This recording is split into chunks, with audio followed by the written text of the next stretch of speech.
Tonic? Yes. Well, what is it? Oh, I don't remember. Something in strychnine. Strychnine? Yes, he said it would give you an appetite. Where have you been, Gil? Oh, I've been riding. Nice moonlight night. Very pleasant. Did Beverly enjoy it? Yeah, she's an excellent rider. I've decided to buy that filly from Thompson. Going over there tomorrow afternoon. Is Beverly going with you? Yes. She's a good judge of horseflesh. Why? Nothing. I just asked. Well, good night, Lucia. See you at breakfast? Yes. Good night.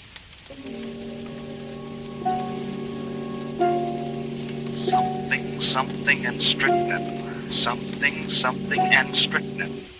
Lucia jumps from her bed, rushes down to the library, snaps on the light and steps to the shelf holding the encyclopedia. She runs her fingers down the long line of books, LMNOPR, and then she stops and stares. The S to T is missing. Then she sees it on the desk, the missing volume. She rushes to the desk and stares down at the open page. Yes. Yes, that's it. Strychnine.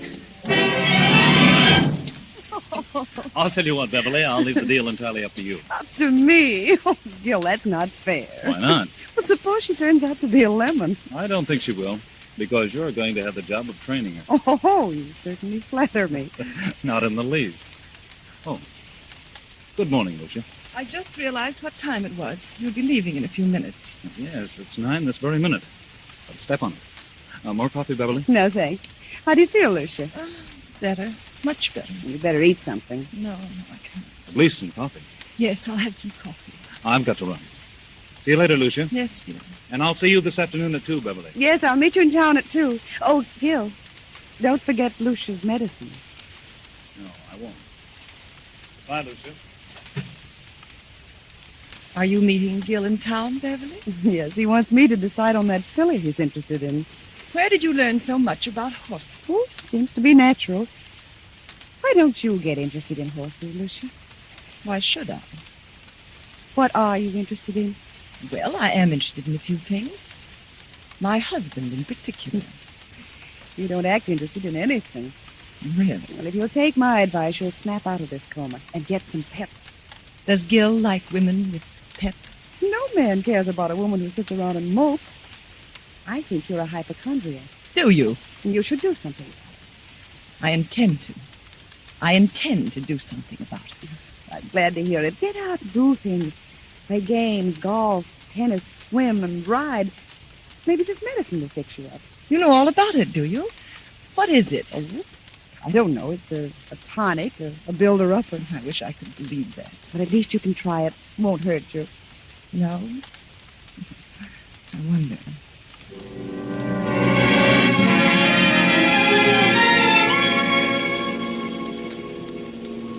Oh, come in, Dr. Handy. Well, Lucia, why did you call me out here? What's wrong? I just couldn't make it into town. Oh, it can't be as bad as all that. Did Gilbert talk to you about me yesterday? I saw Gil for a few moments at the club during lunch. Said you were run down. Did you give him a prescription for me? Oh, never do that until I've examined the patient. You didn't give him a prescription. Well, no. What did you suggest for me? Oh, I don't know. Mentioned a few tonics he might get for you. Spoke of beef iron and wine and sherry and egg and... I don't remember what else. Then you mentioned nothing specifically. I don't think so. I see. Now, what seems to be wrong with you, Lucia? I don't know exactly, but something has been happening to me that, well, frankly, I'm afraid I'm losing my mind. We all feel that way at times. I'm serious. Things happen to me in the night. What sort of thing? At first I thought they were just nightmares, but when you have a nightmare, you wake up and the fear is gone. You realize the truth. But this vision that comes to me haunts me through the waking hours as well. Vision? Something, I think it's a person, comes through my bedroom door, comes toward my bed with outstretched arms as though it intends to strangle me. Each time it comes a little closer. And my fear is that eventually it will get to me before I wake up. See. You always dream the same dream? If it is a dream, yes. And who is the person? I don't know. You don't think it's really a dream? No. I think it's a premonition. Have you any basis for such a fear in real life? Is there someone or something that you're afraid of? Doctor, I'm convinced they're not dreams, that I'm not asleep. Oh, nonsense. I'm positive they're not mere dreams. Well, I think it's all due to your rundown condition. You probably don't sleep as soundly as you should, so you transfer sounds in the night to dreams at night. That's exactly what I mean. If I'm only half asleep, I may be transferring actual movements and sounds into dreams. In other words, if someone slams a door in the night, I may half hear it and attribute it to a dream. Yeah. All right. But then perhaps I'm not dreaming. Don't you see? I think you'd better come into town and have a thorough physical. You mean a checkup by a psychiatrist? Oh, I may have someone help me. It's the usual thing, you know. Oh, Dr. Henry, I'm so frightened. No. Everything's going to be all right. I'm afraid. Afraid that I'm going to die. That someone is trying to kill me. Oh, you're not going to die. That's ridiculous. I'll call you. Make an appointment. That's better. Very well. In the meantime, try not to think about it. Keep your mind on the brighter side. Yes. I'll try. All afternoon and on into the evening, that awful gnawing of jealousy and fear occupy every moment. Gil and Beverly. How could they do such a thing? And how far will they go to get you out of the way, Lucia? Will they stop even at murder?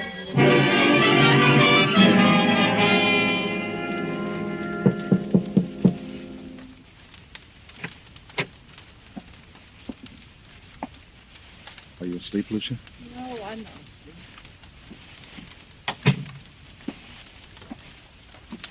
How are you feeling? I seem to have developed a headache. Have you eaten anything today? No, I didn't care for anything. Well, this will help you. Better take a dose now. I'll measure it for you. What is it? Well, it's the tonic. Did Dr. Hanby prescribe it? Yes. Yes, he did. Where's Beverly? Down in the library. Did you buy the horse? Yes, Beverly thought she was a fine animal. I didn't know Beverly knew so much about horses. She's a horsewoman after my own heart. Is she? Rides like the wind, too. She had intended to go home tomorrow. Is she staying on? She's got to. I wouldn't think of her leaving now. Why not? Well, for one thing, she's going to train the horse. And what else? Why, nothing else. Here, take this. It's a little bitter, but you'll get used to it. Gil, Go ahead, it won't hurt you. I don't want it. And why not? It has poison in it. I suppose it does have a little, yes. But only enough to act as a tonic. I don't want it. I won't take it. Are you going to act like a child? Take it and quit arguing. I won't. Take it, swallow it down. I can't take it. You're impossible, Lucia. I'm afraid. You need this medicine, but you're so confoundedly stubborn you'd rather sit around and mope all day. Very well, there it is. You can take it or not. I'm disgusted trying to help you pull out of this. Good night. No. Wait, Gil. I'll take it. I don't care whether you do or not. There. I've taken it. Terribly bitter. Well, that's more like it. Now take another dose around 11. Gil, where's Mrs. Benson? Why, I told her she could have the night off. But she might like to spend the evening in town. You let her off? Yes, she's been sticking pretty close lately. Yes, she has. Good night. Good night, Lucia.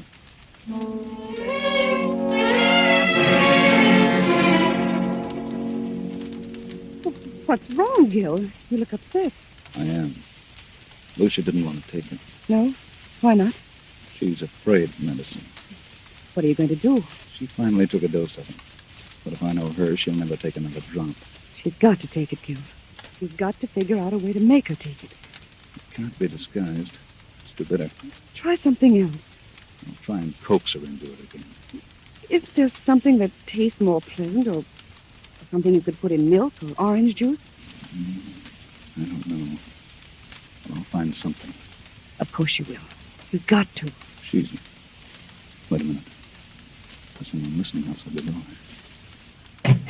door. Oh, sir. Well, Benson, what are you doing standing here in the dark? Why, I was just going upstairs to see if Mrs. Durant wanted anything before I went out. I see. By the way, I'm staying home for a couple of days, and I thought that since you've been staying so close to the job, you'd welcome a few days' leave. Leave? Why, yes. But Mrs. Durant may prefer that I stay. I think you'd better take a little rest yourself. You needn't come back till Friday. But I don't need a rest. You come back Friday. Yes, very well.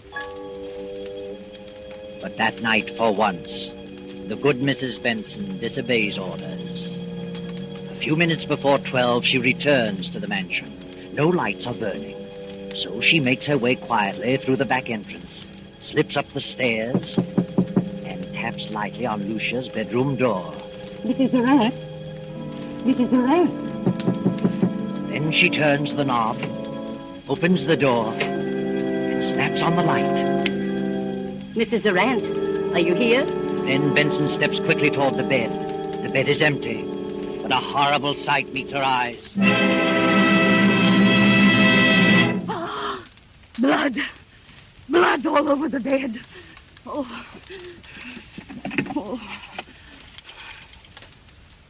Get me the police department.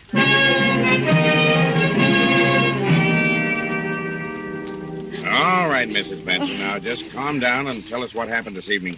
Well, earlier in the evening, Mr. Durant told me that I could have the night off since I'd been staying close to Mrs. Durant for some time. And then later he said he decided to let me off until Friday. I didn't want to go, but he insisted. Was there anyone else in the house? Yes, Mrs. Durant's half-sister, Beverly. Did you leave the house? Yes, but I sneaked up the back stairs and told Mrs. Durant I'd be back about midnight. If you had till Friday, why did you come back at midnight? Because we were both frightened. Of what? Well, Mrs. Durant had been having premonitions that someone was trying to kill her. Who was trying to kill her? She didn't know, but she was terribly frightened. Is that all? No. Her husband tried to get her to take some medicine he had brought home. She refused, and he got angry. How do you know he was angry? I heard him talking about it to Beverly. They were in the library. And he told Beverly that Lucia was stubborn. Beverly said that he'd have to think of some other way.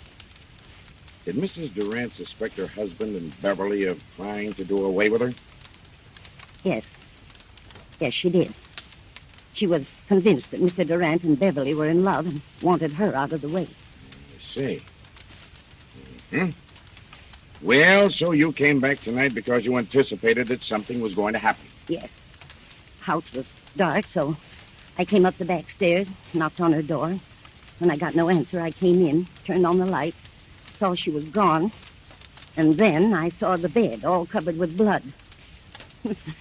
She wouldn't take the poison, so they did it another way. That's what they planned in the library. Where are they now?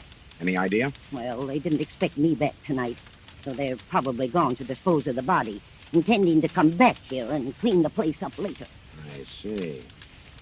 Anybody else know about Mrs. Durant's fears? Yes, she talked to Dr. Hanby. I called him right after phoning the police and told him about it.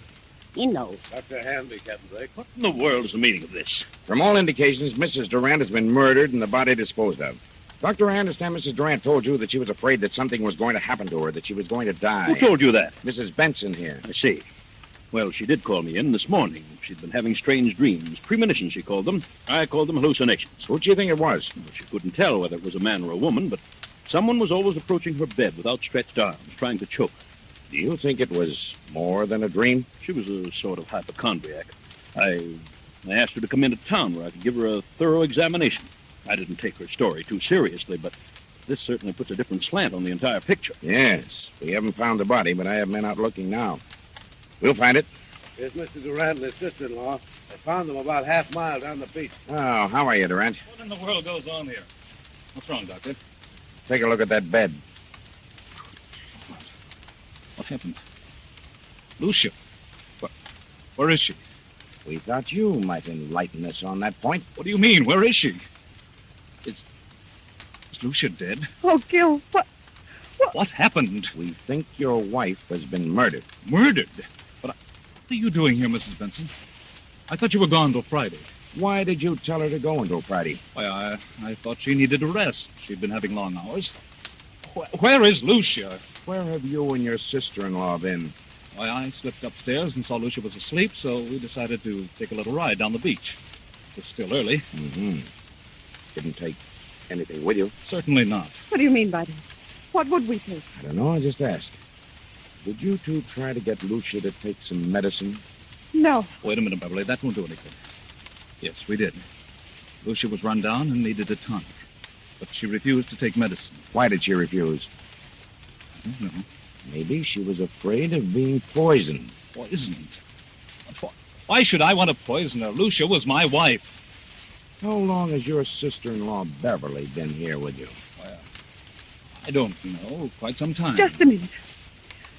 Are you inferring that Gil and I... I'm not inferring anything. I merely asked you a question. Oh, Gil, tell him that... Just a moment, Beverly. Mrs. Benson, what have you been saying? What did you tell them? I told them the truth. You think I planned to kill Lucia? Is that it? Yes, you and this woman. You're out of your mind. You tried to get her to take some medicine. She knew you were in love with her sister and that you were trying to poison her. And how did she come to that conclusion? She had premonition. That means nothing. And besides, I heard you talking, you and Beverly, planning the whole thing. What? She's lying. I heard you.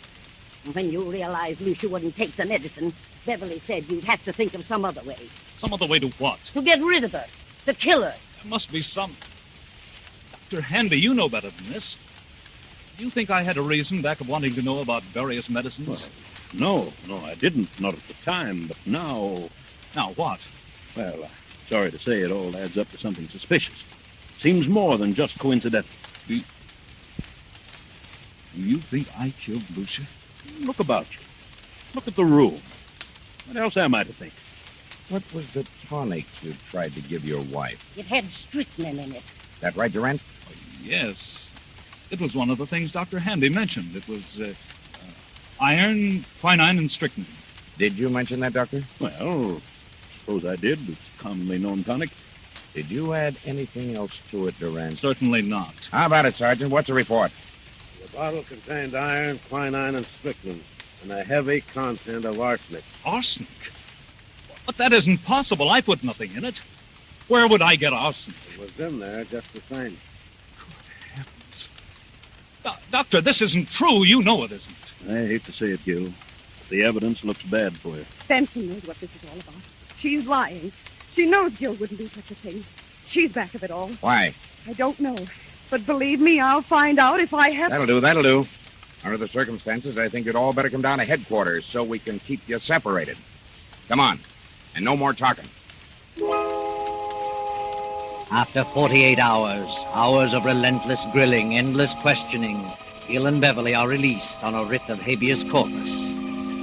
Weeks go by, and Lucia's body has not been discovered, so the district attorney makes a public announcement that no murder charges can be preferred against them due to lack of corpus delicti, the failure to produce the body, Lucia's body.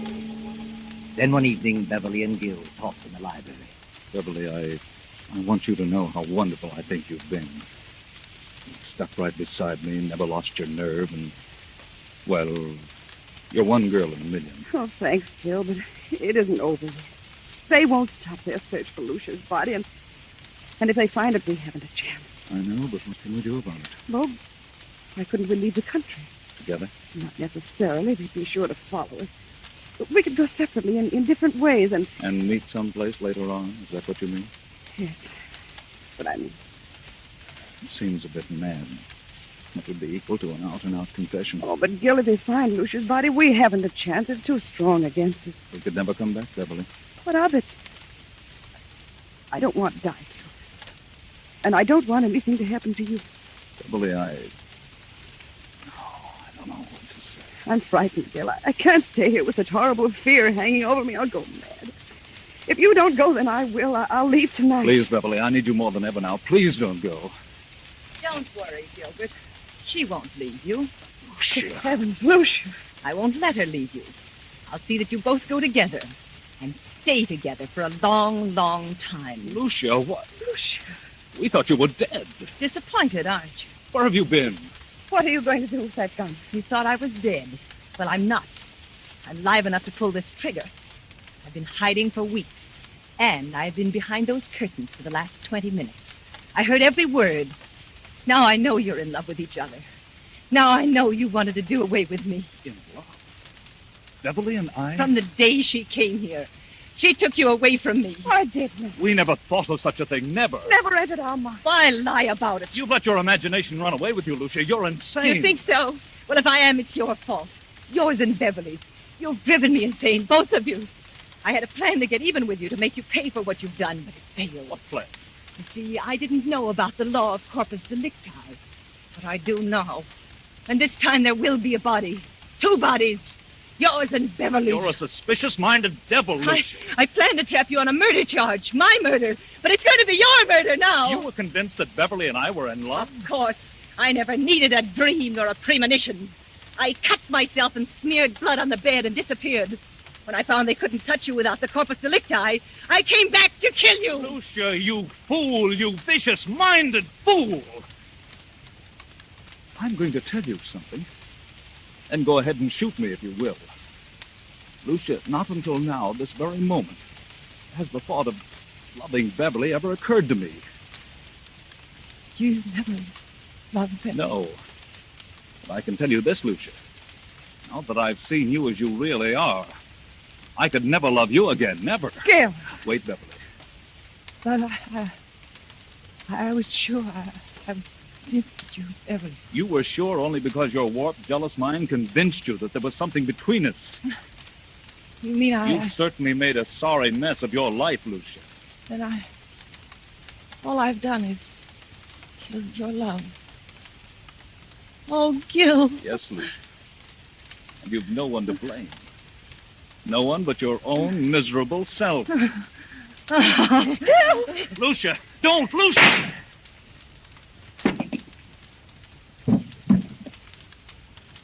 Oh, Gil. Gil! Yes, it's bad.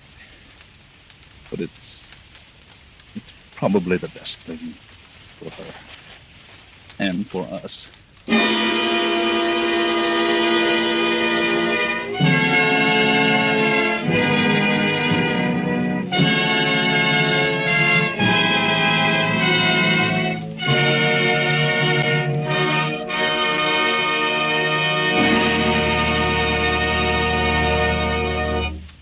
And so closes In Fear and Trembling, starring Metro-Goldwyn-Mayer's Mary Astor, tonight's tale of suspense.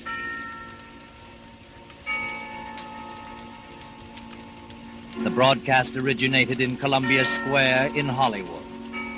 This is your narrator, the Man in Black, who conveys to you Columbia's invitation to spend this half hour in suspense with us again next Tuesday, when another of the screen's lovelier leading ladies, Geraldine Fitzgerald, will star in the uneasy drama called Will You Walk Into My Parlor?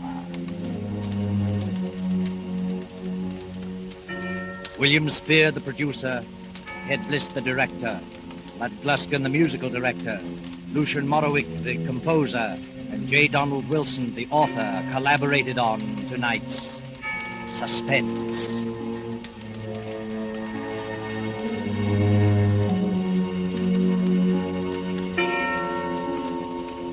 This is the Columbia Broadcasting System.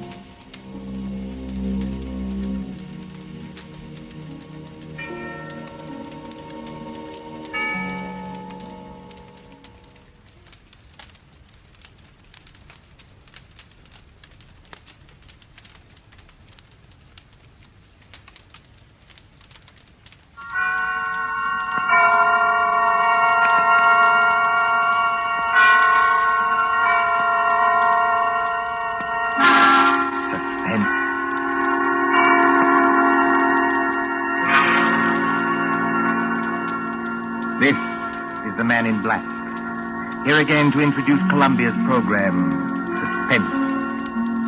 Our distinguished star this evening is that delightful gentleman, Mr. Roland Young, playing as author of detective novels, who invented his best plot when his life was at stake.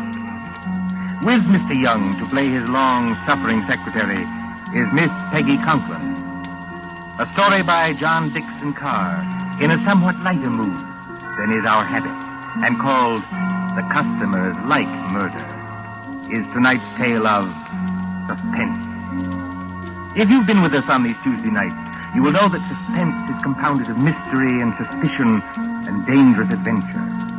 In this series are tales calculated to intrigue you, to stir your nerves, to offer you a precarious situation, and then withhold the solution until the last possible moment. And so with The Customers Like Murder and the performance of Roland Young, we again hope to keep you in suspense. On a hot summer night in a village on the east coast of England, a famous writer of detective stories is dictating to his secretary.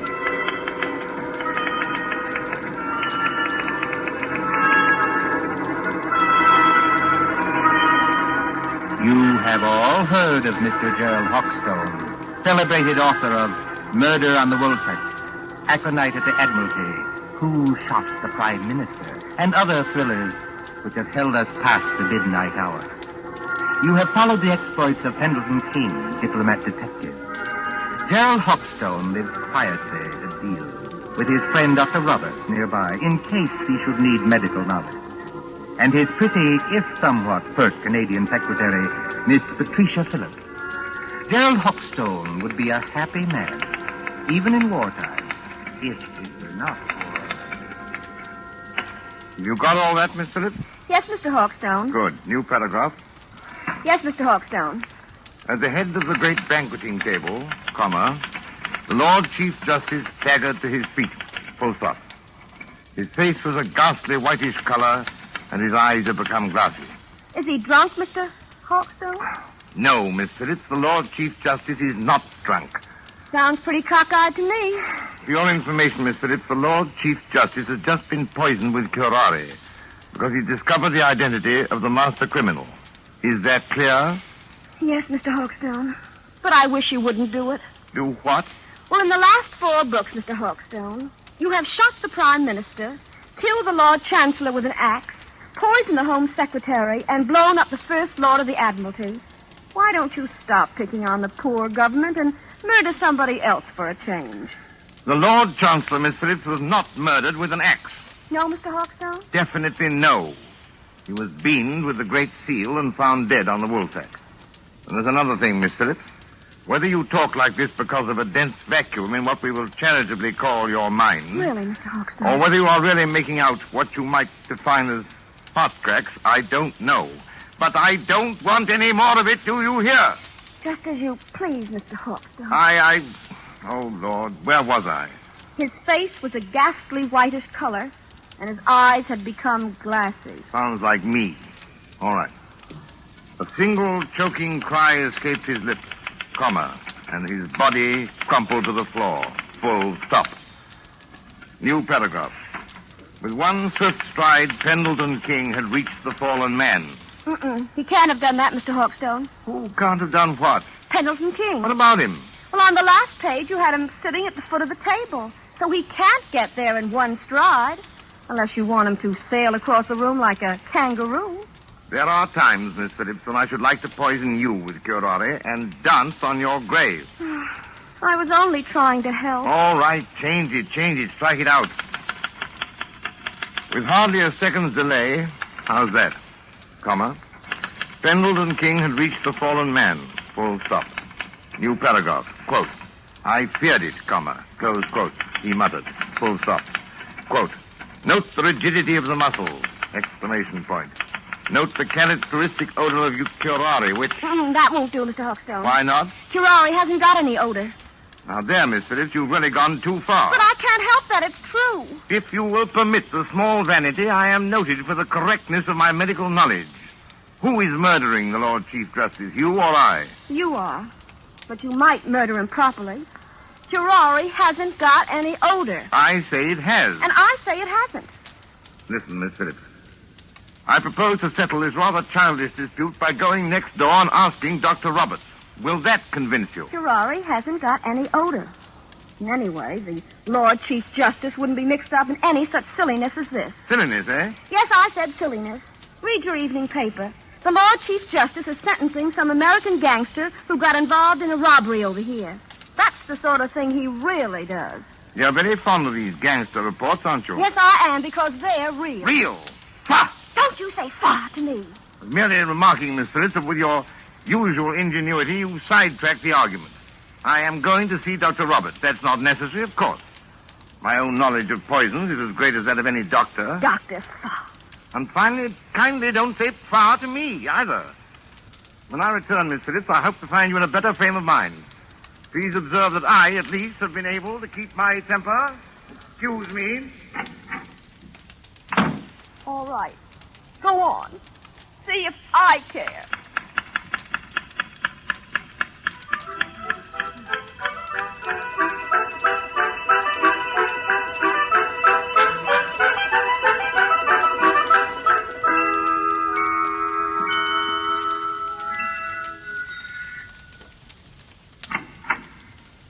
Oh, excuse me, but... Good evening, Mr. Hawkstone.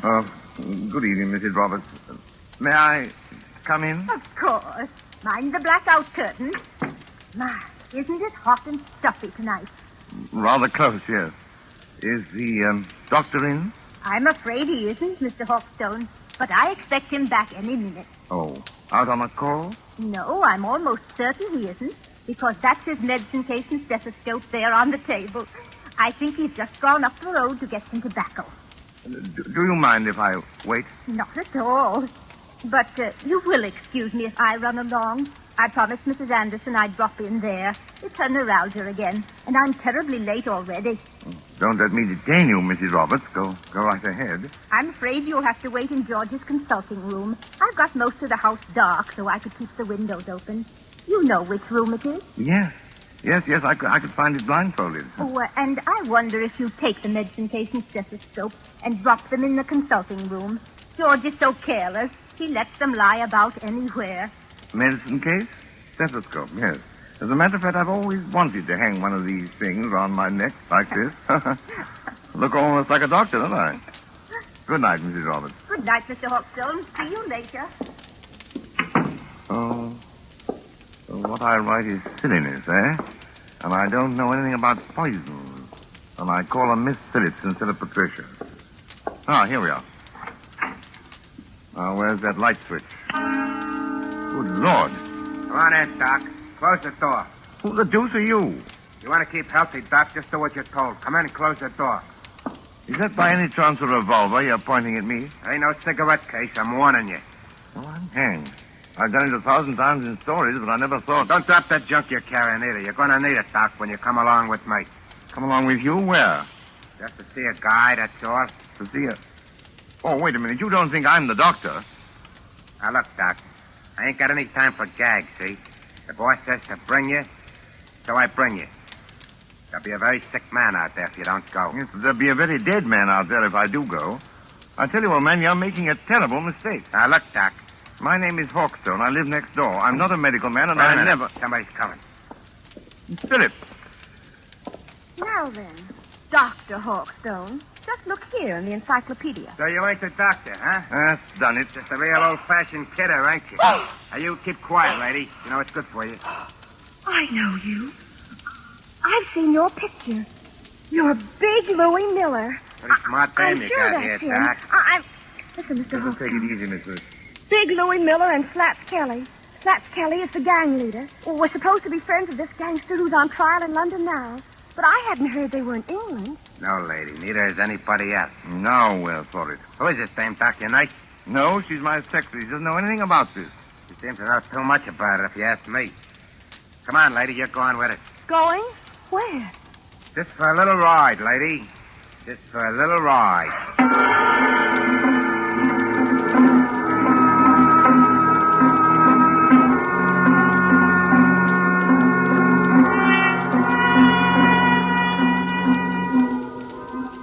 Far out from the village, in flat and miry swampland where pools of stagnant water gleam under the moon, stands the old Rutherford house.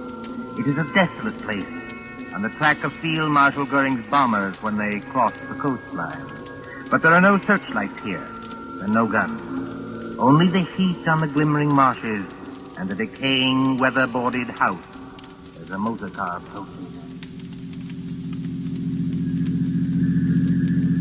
Drive straight ahead, Doc. Right around to the back of the house. Remember, I still got this rod against the back of your neck. As a matter of fact, Louis, I'm rather enjoying this. All except the murder. What murder? We ain't gonna bump anybody off. Maybe not you, old boy, but I am. Just wait till I get at your patient. I don't see how you can joke about this. I'm not joking, Miss Phillips. If Louis won't tell us what's wrong with the patient. Never you mind the patient, Doc. You just drive around here. Yeah, whoa. So? Right here. Oh. So this is the enchanted castle, eh? Climb out of here. Walk ahead of me over to that house. Come on, Miss Phillips. That's right, lady. You too. Come on. Hey, hold on, Doc. Grab a can of this cleaning fluid here. You can help me carry it in. Cleaning fluid? Yeah, there's 2 cans of it. If I can carry one, then I need my other hand for this rod. Come on. We ain't got all night. Get it out of the back safe. Professionally, this is a little out of my line of duty. What do you want with the cleaning fluid? The boss's suits get all messed up, so I clean them for him. I play nursemaid and everything around here. Come on now. Straight ahead. Stop asking questions. You got this place blacked out, Louis. If the police don't get you, the air raid warden will. Forget it, Doc. We got this place so sealed up, you can hardly breathe inside. In here? That's right, lady. Go ahead. I'll close the door. I can't see, old boy. Which way? Here. Set that can down and follow me. You too, lady. Right here, with the curtains hanging over the door. Now, I want you to meet the boss. So I open the curtain like this. Howdy, Doc. Come right in. Glad to see you. I've been expecting you. Glad to see you, old man. I imagine you're the celebrated Mr. Kelly. That's me, Doc. Flats Kelly to you. Glad to see you taking this nice and friendly. Louis, what's the idea of bringing in the dame? I couldn't help it, boy. How? She says nice, see? She was with him, and she knew who I was. She did, eh? I don't know anything. All I want to do is to go home. That's all right, sister. You'll go home all nice and friendly. As soon as I've had a little talk with the doctor. A talk about what? Well, we're not what you might call comfortable here, Doc. Well, we've got flashlights, canned food, plenty of liquor, portable radio that works on a battery. So we manage to get along. You know what I mean? I said a talk about what? Well, that's it. That's what I'm going to tell you. We pulled a snatch, see? You pulled a snatch? He means they kidnapped somebody. That's right, sister. You speak English. May I ask who was snatched? Well, I'll tell you, Doc, because it'll have you a big laugh. The guy we snatched was the big shot you call the Lord Chief Justice.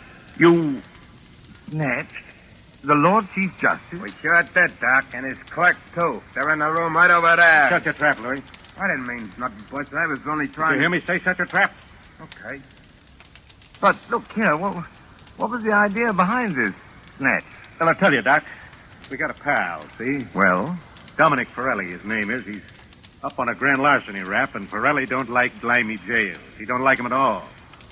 Besides, the dirty little rat owes me 14 G's. So what do? Snatch the Lord Chief Justice, apparently, but why? Because the mouthpiece back home tells me long ago that a man can't be sentenced except for the judge that tried him.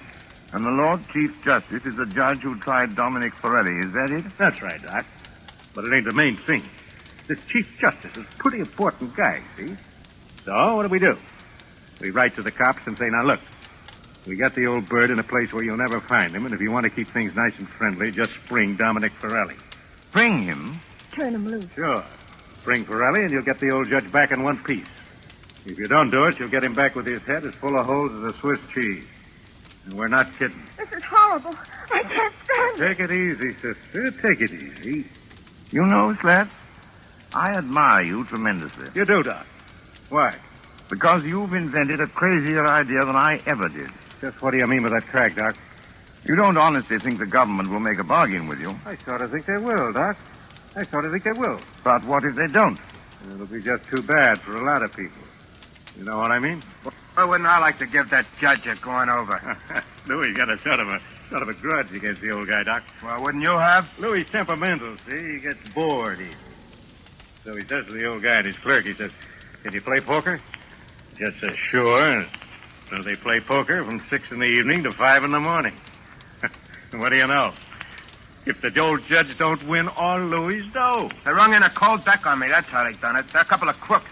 Are you accusing the Lord Chief Justice of playing poker with marked cards? He won Mike, though, didn't he? Shut up, Louis. Okay, boss. Not that I blame Louis much. The things I've had to take from that judge. Well, that's where you come in, Doc. I was just wondering about that. Which of one of them is... Hurt? There's nobody hurt. Not yet. Then what the devil do you want with me? I want them kept quiet so they don't keep trying to escape. We can't get tough with them, not until I get Forelli and my 14 Gs. And I want you to give them a hypodermic or something that'll keep them out cold for 2 days. Can you do that? Why, yes, I don't know. I suppose I could. No, for heaven's sake, be careful. Now, what do you use to dope them?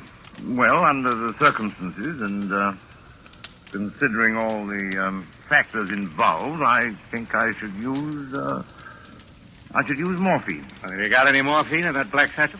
Oh, yes. Plenty of morphine. I always go about equipped for these little emergencies. Well, then open the satchel. Come on, open it. Well, there you are. Dozens of little bottles, anyway. Now then, Doc, which one of them bottles is the one that has the morphine in it? The fact is, Slats... Come on. Which one is it? Listen, boss. Louis, how many times do I have to tell you to shut up? Yeah, but it's the midnight news. The news on the radio. You said you wanted to hear it. It's after midnight now. Why didn't you tell me? It's all right, boss. I switched the radio on. Well, then keep quiet, all of you. A couple of seconds now, you're going to hear some mighty sweet news. I wonder. So do I. Quiet. The Lord Chief Justice. Hey, that's us, ain't it? The kidnappers, stated Superintendent Hadley of the CID, seem to entertain a belief that no sentence can be passed on a criminal except by the judge who tried him. Whatever may be the law in certain American states, this is not the case here. Dominic Forelli, alias Dominic Stevens, was today sentenced by Mr. Justice Stoneman to 14 years hard labor and this evening entered Dartmoor prison. Why, that... One moment, please. Cross-up lawyer, too. Take it easy, boy. Look at Jack Kelly. He's as white as a ghost, and his mouth is twisting back as though... Here is a bulletin just received. Scotland Yard flying squad cars, assisted by the constabulary of the county, which for obvious reasons cannot be named, are closing in on the two kidnappers, believed to be men already wanted in the United States for murder. That's us, Will anyone who has any further information about these men, whose descriptions follow, communicate with New Scotland Yard, telephone number Whitehall 1212... Wait till I get my hands on it. That's all right, boss. Everything's all right now. I turned it off. Can't do more than turn it off, Louis. I'll fix that thing. Hey, what are you going to do, boss? Hey, don't bust the radio. Hey. Oh, you hadn't ought to bust the radio, boss. Now we can't get any news. We've had our news lately. Come on, put that light out. I want to look out the window. Oh, they're closing in. Tricia, you see, I can't call you that. Why couldn't you have called me that weeks ago? Oh, well, putting that aside, I started it as half a joke. But I'm not joking now. I intend to get that rat-faced Slats if it's the last thing I ever do. It probably will be. But how are you going to? First, Pendleton King, my dear. He's got out of worse scrapes than this. 14,000 bucks gone. And the cops on our tail while we stand here yapping. You heard what that radio said, Louis. Yeah, I heard it, all right. Look, boss, we better lamb out of here while Sure, it's we time. will, Louis. Before we go, we settle things with the old guy in the other room. You can't get away with it, Louis. This is England. They'll hang you. So what? We got a murder rap for facing the States, ain't we? And I just as soon hang as fry. What about you, Louis? You said it, boss. Let me take this rod of mine, stick it against the back of the old guy's neck, and... No. No rod. That's too easy. Easy? Sure. One slug and it's all over. This guy rates special treatment. And that's where the doctor comes in. You know anything about poisons, Doc? I know a good deal about poisons. The customers like murder. What's that? Oh, nothing. Just a slogan in my profession. Look, Louis, do you remember the time Johnny Presco was running the old 3rd Avenue Social Club? Yeah? And Mike Delaney talks out of turn? And they feed him some white stuff called, strychnine? Oh, yeah. And sit around and light cigarettes and watch him die. It took 4 hours, Doc, and you could hear the rats screaming as far as 81st Street. Now, wait a minute, Slats. You I can't... can't, We'll see. You got any of that white stuff, Doc? Well, Come on, I you've might. got I something don't in know. that bag that'll make the old guy squeal now, haven't you? Why, yes, I suppose Well, I have, but... Listen, get this sure. You can do it the hard way, Doc, or you can do it the easy way. Louis gets to work on you. Maybe you'd be smarter to hand the stuff over right now. What do you say? Listen, boss. Listen. What's the matter, Slats? Troubled by the heat? It is hot in here with all the windows sealed up. That sounds like planes. It is planes. British planes going over to put the heat on Germany? No such luck, old boy. German planes coming to bomb us. About a dozen Heinkels, flying 20,000 feet up. Mm-hmm. Very keen ear, Miss Phillips. I'd say not over 15. That's the first wave, Pat. There'll be another wave in a minute or two. But you needn't be alarmed. They're going somewhere else. They only... Duck, Louie, duck! The way I heard you forced them under the table already. Only a little visiting card, Pat, and fully a quarter of a mile away. Put out that light, Why Louie, and bother? pull that curtain back off the window. Yeah, but what's it? See what you can see. Okay. Do as I tell you, all Big Luck. All right. They can't see a thing. The sky's as black as pitch. Oh, look over there. Well, what is it?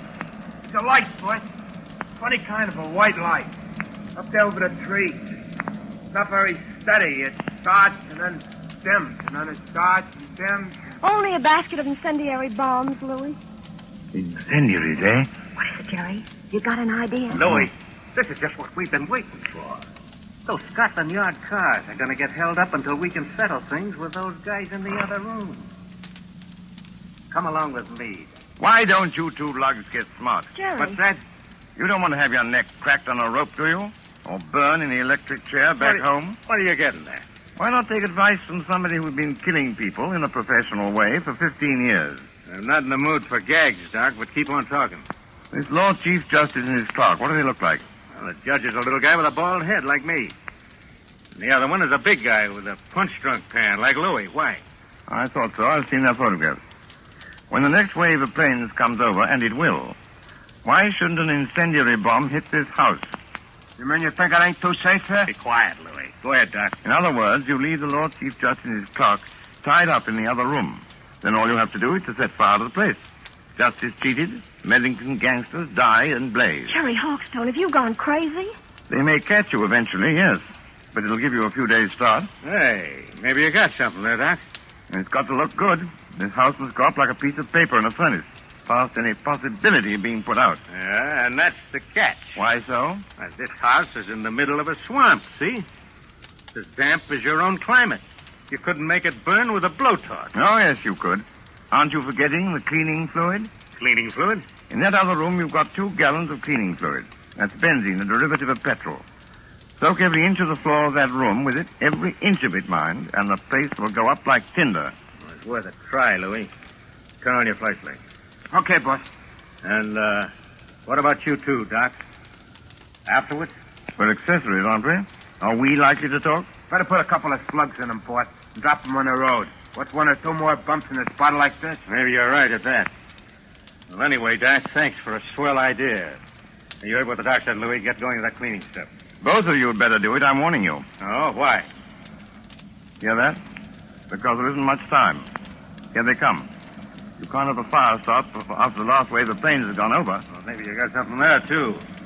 But I'll just take a little precaution first. What are you going to do? These are handcuffs, sister. 2 of the neatest pair of cuffs we ever swiped off a dumb cop.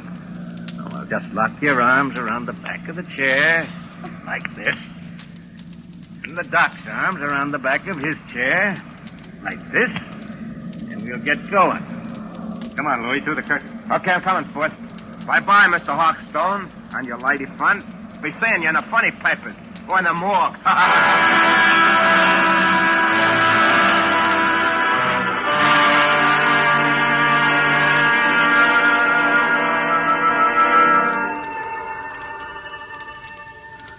It won't be long now. They must have everything in there soaked with that benzene by now. Jerry, I know you can't be completely crazy. Many thanks, my dear, for the qualification. You're right. They have soaked the place with benzene. And if they strike a match before... I know you've got some kind of a scheme, but do you think it'll work? I don't know, my dear. I thought of it once for a story. Oh, you and your story. Me and my stories, as Louis will put it, may save our hides yet. But suppose it doesn't work. Then we're done for. What are you trying to do? There's a place you missed, boss. Yeah, I got Listen, Fisher. It's not working. But it's got to work. What's got to work? 5 minutes. At least that. They've been pouring out that benzene an inch at a time all over the... What's that? What's the matter? Listen. What's the matter, you big lad? Get stand up. It's working, Patricia. I think our friends are licked. No, they're not. Slaps is coming back. What's the trick of you? Trying to pull, Doc. What's the matter with Louis? What's the matter with me? You've lost the game, Slats. You're finished. Okay. I'm finished, am I? It's the benzene fumes, old man. To pour out a lot of cleaning fluid in an airtight room like that one is practically certain death. You know, Slat, you ought to learn more about crime. No, you won't, Slat. You can't reach your gun. The fumes have got you. You can't move your arms or legs. Your eyesight's going. In 1 second more, you'll be... Got him. Dead to the world. You mean, It works, Patricia. It's practical. It works. are you trying to tell me that you killed those two men? Not necessarily. Listen, That sounds like cars. probably police cars. We're just about to be sensationally rescued, just like fiction. Jerry. Jerry. You two. Come on out of there. Come on in and get us, you lug. Don't talk like Louis or we'll get a bullet through the head yet. Yes, that is a thought. We're prisoners. We're victims. This way, please. Mr. Sergeant, and I was never so glad to see a uniform in my life. Here now. What's going on in this place? Louis Miller knocked out in that room? And blimey, if it's not Slat's Kelly knocked out in this room. Just a couple of mugs I polished off, Sergeant, all in the day's work. You mean they're dead? They'll be all right if you drag them out in the open air. Oh, I recognize you. You're the rider who was kidnapped tonight. Yes, and you will find the other snatches in that room. But first of all, have you got a key that'll unlock regulation police handcuffs? I certainly have, sir, and I'll get you loose in a jiffy. Never mind me, Sergeant. Never mind my handcuffs. Get this lady free. She's the one I'm concerned about. You know, that's awfully kind of you.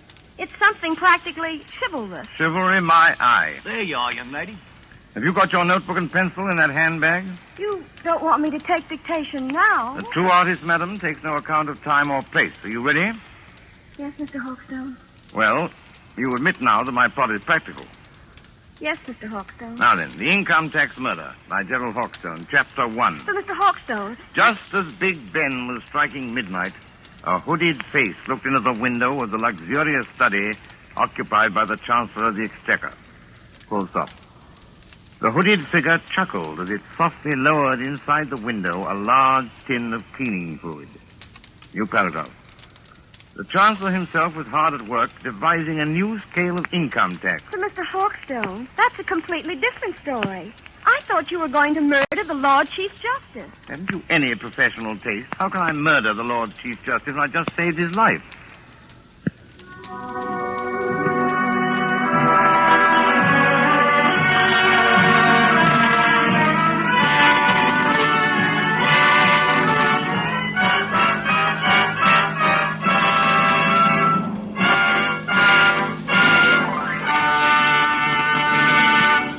And so ends The Customers Like Murder, starring Roland Young with Peggy Conklin.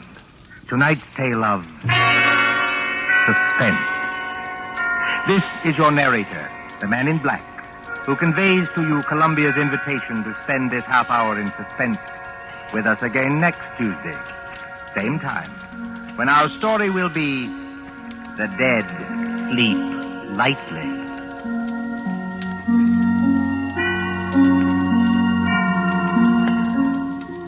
William Spear, the producer, John Dietz, the director, Bernard Herrmann, the composer-conductor, and John Dixon Carr, the author, elaborated on tonight's Suspense.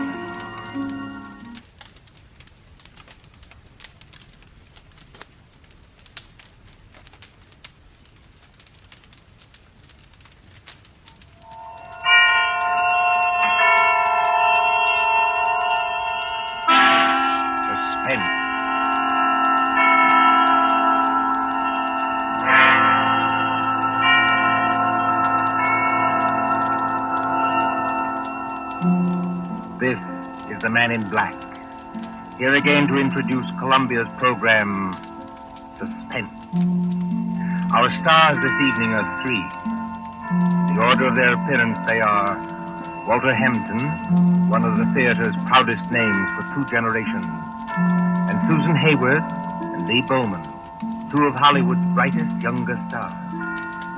The story called The Dead Sleep Lightly by John Dixon Carr is tonight's tale of suspense.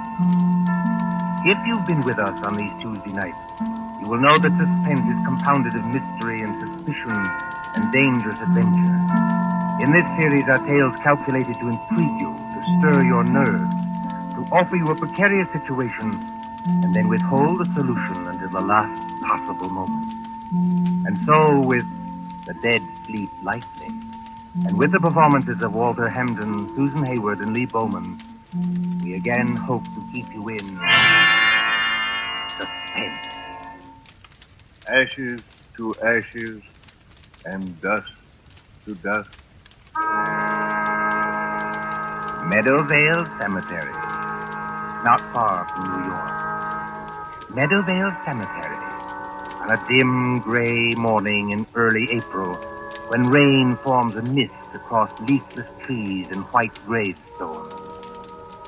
You see, over there, the group of silk-hatted gentlemen, each with his protecting umbrella, gathered around an open grave.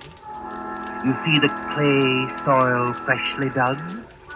You can hear perhaps the creaking of support as the coffin is lowered into its everlasting house. And the droning voice of the clergyman. I am the resurrection and the life, saith the Lord. He that believeth on me, though he were dead, yet shall he live. Live? Quiet, Mr. Templeton, please. What's wrong with old Templeton? Please, sir, remember where you are. She's not alive, I tell you. She's not alive.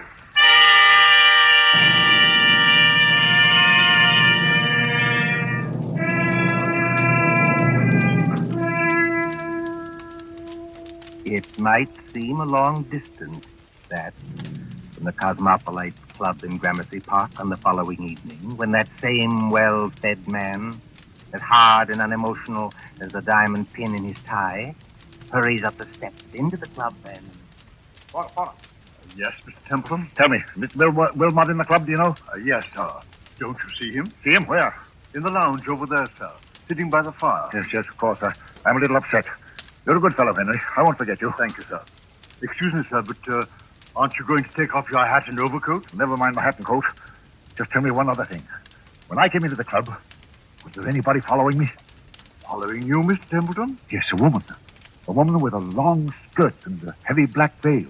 There aren't many women who wear that kind of dress nowadays, sir. Look out into the street. Do you see anybody? No, sir. There's just, What's that? Oh, that's only the old street musician, sir. He doesn't mean any harm. I won't have that tune played, you hear? I'm used to getting my orders obeyed, and I'm going to have this one obeyed. Here's some money. Go out and tell him to go away. Yes, sir, if you insist, but, Do as you're told and don't ask questions. If anybody wants me, I shall be with Mr. Wilmot. Very good, sir.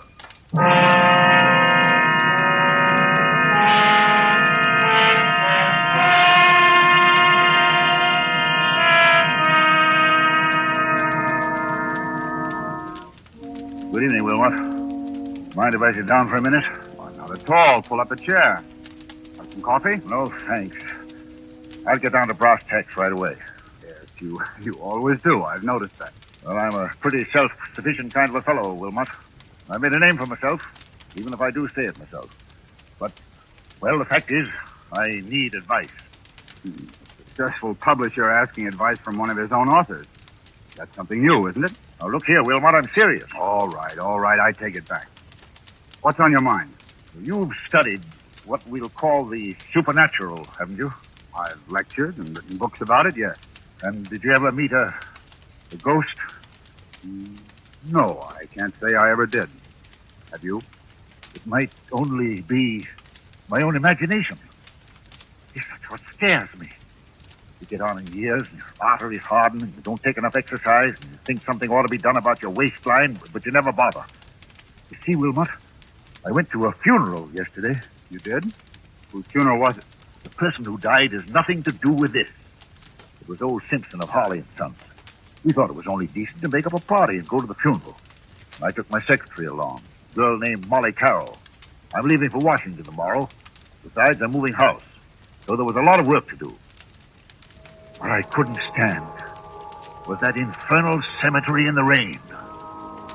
We must have gone in by the wrong gate, because we were in a neglected, desolate part of the cemetery. where the rank grass grew over the grave.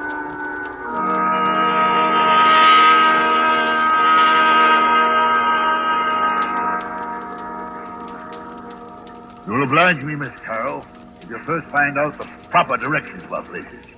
We've come in the wrong gate of the cemetery. Oh, I'm sorry, Mr. Templeton. I thought What you thought doesn't matter now. This is the wrong part of the cemetery. My shoes are absolutely ruined with wet clay. Well, it isn't doing my own shoes and stockings any good either, Mr. Templeton. If there's been any damage to them, Miss Carroll, I'll replace them. You never found me ungenerous, now have you? Well, not exactly ungenerous, no. I'll pay you the compliment, Miss Carroll, saying that you're the best secretary I ever had. Thank you. Yet you want to leave me. Yes, I want to get married. That's what Mr. Barnes was telling me. And who is this paragon of yours? What does he do? Does he make any money? Well, Frank's a radio technician. He's not very wealthy, I'll admit. Wealthy? A radio technician? I bet he doesn't make as much as I pay you. Yet you want to get married. Well, is there anything very strange about that? Yes, if it interferes with your career, if it... Good Lord. Look at that. Look at what, Mr. Templeton? Over there, where I'm pointing. You mean that? It's only an old gravestone covered with weeds and brambles. I haven't seen that grave in years. It looks rather neglected. It is neglected, isn't it?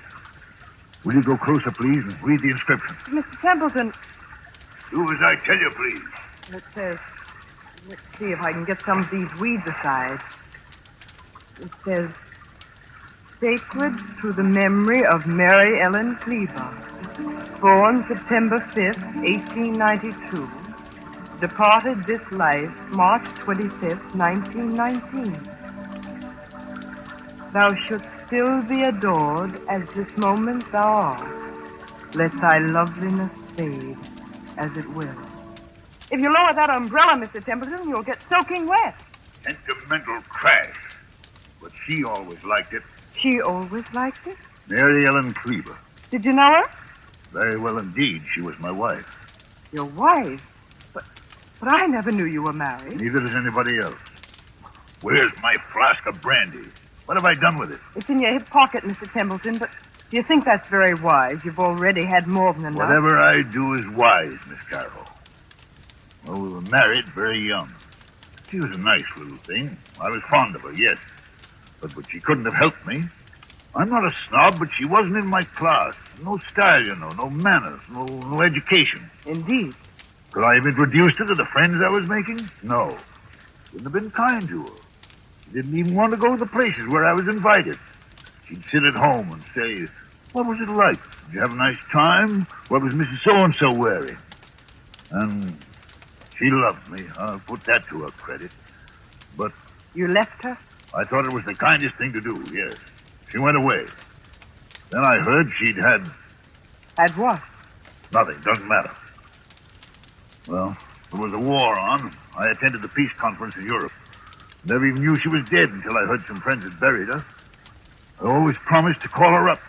She said she'd come back to me if I did. You couldn't call her up now, Mr. Templeton, even if you wanted to. No, I suppose not. But I was fond of her. I wish there was something I could do. Well, you could have her grave cared for. Have some flowers put on it. That's it. That's an idea. She'd have liked that. Can you take care of that for me? I'll look after it tomorrow morning, Mr. Templeton. But how will they ever be able to locate the grave? There must be thousands in this cemetery. Oh, each grave has a number, you know, cut into the stone so you can identify it.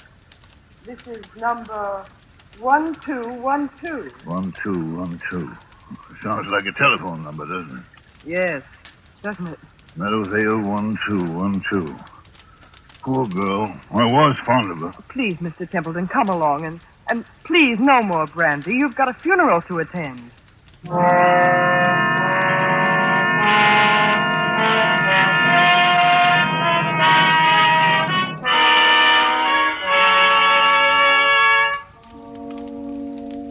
And then, Wilmot, the night came. And the horror. What horror? Take it easy, man. There's nothing to worry about. You were sitting here in the Cosmopolites Club. Yes, but I wasn't sitting in the club last night. I was on my way home. And why should that scare you? I don't know, but it did. I'd been jumpy all day. That infernal number kept running through my head. Meadowvale, 1212. Have you ever seen my house? Yes, it's that big sham Gothic place on Riverside Drive, isn't it? Yes, big and dark and drafty like a mausoleum. I told you it was moving house to an apartment downtown. But there were some papers there.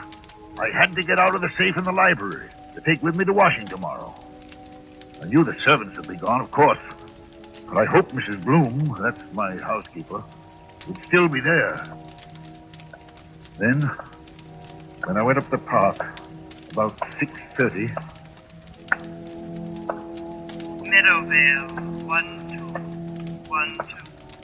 Meadowvale, 1212. Meadowvale, 1212. Meadowvale, 1212.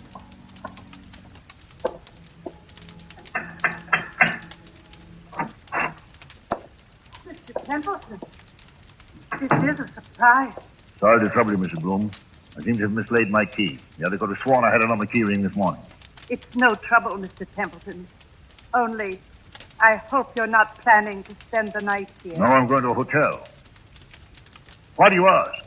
Because they've disconnected everything except the electricity and taken away most of the furniture. I haven't touched anything in the library. No, sir. I told them you said to leave that. But it does seem a pity in a way. What seems a pity? To break up a lovely home like this after all these years. Home? This big, ugly picture gallery? It's been a home to me, sir. I've treated you generously, haven't I? Yes, sir. I'm sorry. I've got several hours' work to do, Mrs. Bloom. A whole safe full of papers to sort over. I'm going to the library and... What's that you're hiding behind your back? I'm not hiding anything, sir. All the same, what is it? It's only a music box, sir. I found it in the attic when the moving men were here. If I hadn't known there were, well, no ladies in your life, I'd have said it belonged to one of them. I love to hear them, sir. May I? Mrs. Bloom! Yes, sir. If you don't want me to smash that music box, turn it off. Yes, sir, I'm sure I never... I'm going to the library. If you can find any sandwiches and coffee, bring them. Yes, sir. Excuse me.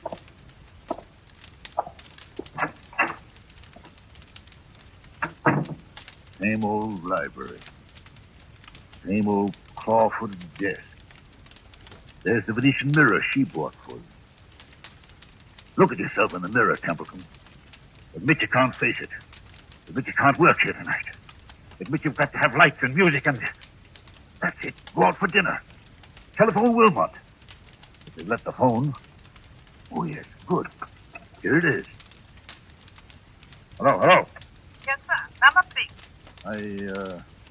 Number, please. I want, Meadowvale 1212. Meadowvale 1212. Wait, what the devil's name am I saying? Change that, I want... Hello, my darling. I knew you'd call me when you needed me. Who's that speaking? Who are you? It's Mary Ellen, dear. Don't you recognize my voice? You're not Mary Ellen. This is a trick. Mary Ellen is dead. Yes, but the dead sleep lightly, and they can be lonely, too. And now that you do need me...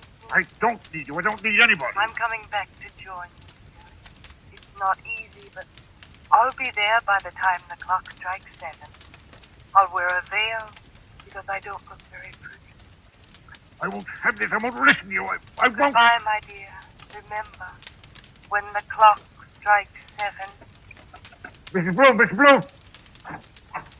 Mr. Templeton, what on earth is the matter? Who's been playing tricks on me? Tricks, sir, I don't understand. Who spoke to me on this phone?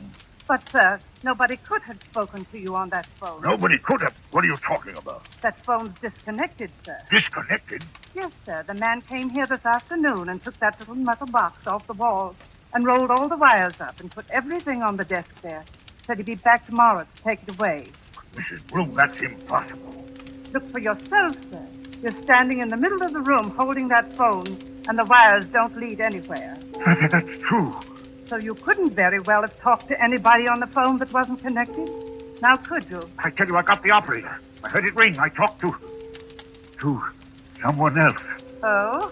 And what did that person say? She said she'd be here to visit me when...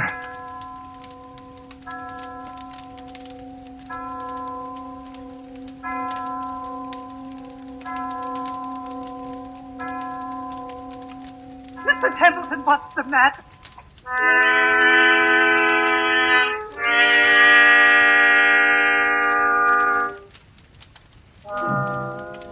And so, Wilmot, that's what happened last night. The phone was disconnected. It was Mary Ellen's voice. There's no doubt about that. Am I out of my mind or what? Before I say anything about that, my friend. Well? Let's hear the end of your story. What did happen when the clock struck 7? I don't know. You don't know? No, I lost my head. Ran out of that house as though the devil were after me. Maybe he was. And since then? I spent the night at the hotel. Today, I've walked past that house 50 times, 100 times, trying to muster up enough nerve to go in. I couldn't do it, but I've got to go in there. Why? It's those papers I've got to take to Washington. Send somebody else to get them. I can't do that, Wilmot. It's confidential information for the government. I've thought of everything. I've even bought a revolver, see? For the love of heaven, man, put that gun away. You want the other club members to think you have gone insane? Then I thought of you. You know all the tricks of fake spiritualists. You've written about it and lectured about it. Which reminds me, by the way, that I'm lecturing before the Acropolis Club in about 20 minutes. You've got to break that engagement, Wilmot. Why? Because you're going with me to my house tonight, now. Oh, that's impossible, old man. Now sit quietly and listen to me. I'll go with you willingly, tomorrow morning. That's too late. I'm taking an early plane to Washington. Well, then wait until I can get away from the lecture. Say, around midnight. I'll tell you what I'll do. I'll take a taxi and join you as soon as I can. That won't do. I've got to know the answer now. You understand? Aren't you being a little unreasonable about this? Unreasonable or not, I usually get my own way, and I mean to have it now. Well, then I'm afraid you'll have to go to the house alone. Besides, you know, Wilmot, you worry me. You sit there puffing at that pipe and looking at me out of those queer eyes of yours like a young Satan. I've often wondered what you were really thinking about. Since you flatter my intelligence so much, I was wondering whether you'd been quite frank with me. Frank with you how? About your late wife, Mary Ellen Cleaver. What about her? Well, after she left you, something happened that, you don't like to talk about. Was there, by any chance, a child, a son, for instance, or... Did you say a son? Yes. I don't know what you're talking about. Well, then let's agree not to understand each other, shall we? Now, are you coming with me or aren't you? I tell you, man, I'll get there as soon as I can. All I can think about is the wet red clay in that cemetery, and the dismal grave in the rain, and what her face might look like if she raised the veil, and what am I going to see in that house? What am I going to see in that house?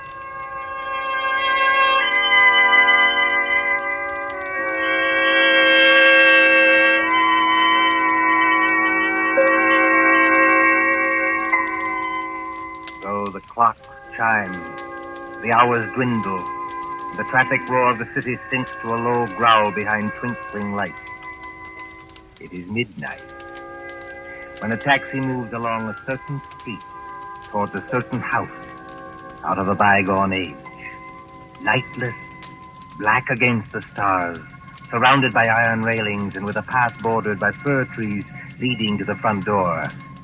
Look, too, with the face of Mr. Patrick Wilmot when that taxi draws near. All right, driver. This is the place. I'll be in wait for you, sir. No, you needn't wait. Keep the change. Thank you, sir. Good night.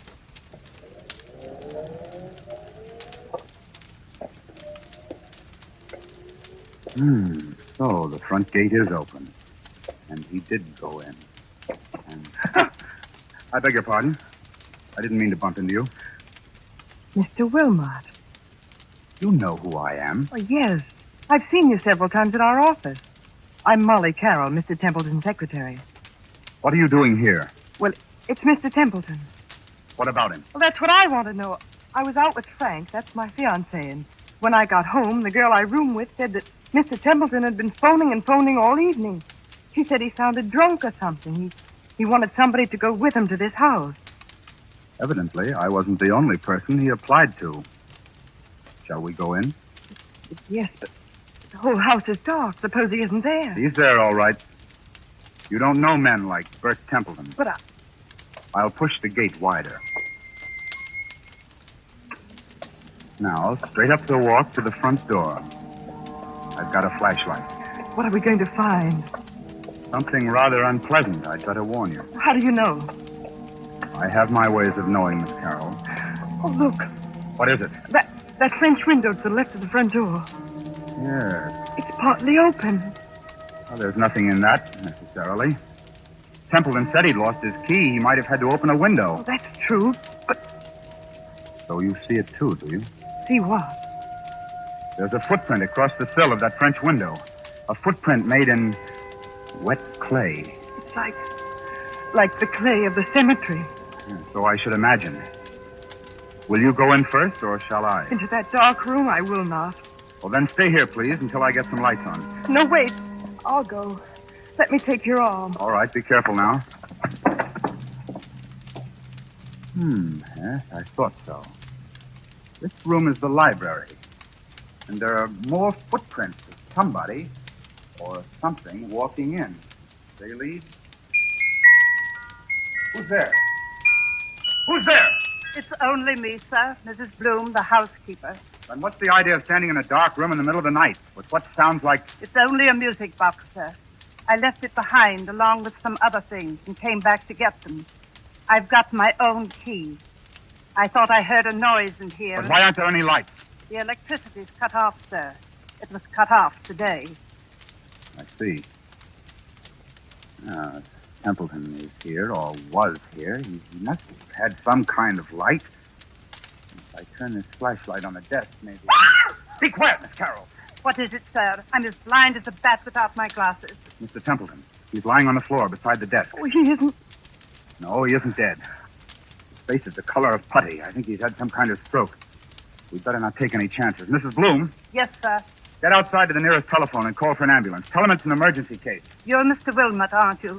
But what's happened to him? Ask a dead woman. I beg your pardon. Never mind. Hurry. Of course I'll hurry, Mr. Wilmot. What are we going to do? Now, let's have a look around. Templeton seems to have been working at his papers by the light of a couple of candles, which somebody's blown out. We'll relight them. There's the desk with all the papers scattered round Mr. him. Wilmot, please. What happened to him? I'll tell you. As he sat there in the dim light of two candles, a ghostly figure appeared at that French window. It wore a long, old-fashioned skirt and a heavy black veil to hide the face. It walked toward Templeton, tracking graveyard clay. It stretched its arms to him like this. Keep away from me, please. Templeton couldn't stand it. He collapsed. And now, before the old housekeeper returns, would you care to hear how the whole trick was worked? Trick? What trick? Have you heard about the ghost voice that talked on a disconnected telephone? Oh, yes. Yes, he said something about it this morning, but I thought he wasn't himself. He wasn't, but he heard it. Remember Mrs. Bloom's story about the telephone man? Yes. They don't send a man round to yank the whole apparatus off the wall, put it on the desk, and say he'll be back for it next day. This man from the telephone company was an imposter. The man from the telephone company was an imposter? Exactly. Oh, look, he's moving his hands. He's trying to open his eyes. Isn't there anything we can do for him? No, there's nothing we can do till the doctor arrives. In the meantime, listen to me. All right. What did this imposter do? He took away the real phone and substituted a spirit telephone. You don't know what a spirit telephone is. No, of course not. It's an old device used by fake mediums. You see a telephone without wires standing on a desk, like that one. You pick up the receiver and talk to the dead. Of course, you never really talk into the phone at all. But if you don't talk into the phone, then... Fixed underneath the desk is a tiny microphone with hidden wires leading to another room in the same house. That microphone picks up every word you think you are saying to the phone. Is that clear? I think so. Now, the dummy telephone is really a low-power radio receiving set. Somebody in another room can talk back to you after hearing what you say on the wired microphone. Then, Mr. Templeton... If Templeton hadn't rung Meadowvale 1212, then rest assured that same number would have rung him. Well, then the scheme couldn't fail either way. But, you see, there's one thing in this matter I haven't got quite clear even yet. And what's that? Tell me, Miss Carroll, just why did you work this whole trick? Why did you try to scare your father to death? My father? Templeton is your father, isn't he? That might be rather difficult to prove, Mr. Wilmot. By George, I admire you. Thanks very much. I'm flattered. Expressionless as ever. Eyes as hard and cold and blue and handsome as... Well, make your own comparison. But I knew you were guilty, of course, when I heard your fiancé was a radio technician. You can leave Frank out of this. Oh, you have scruples. Have I touched you? Nothing can touch me. Not since my mother died. Your fiancé installed the ghost mechanism and took it away today. He probably thought it was only a joke. He did. I swear he did. And the rest of it was plain enough. Who led Templeton to the wrong gate in the cemetery, past that woman's grave? You did. Who was the only one who could have stolen the key to this house off that key ring he took to the office? You were. You needed that key to come and go as you liked and impersonate the two voices on the phone. Is there any need to go on with this? He killed her, you know.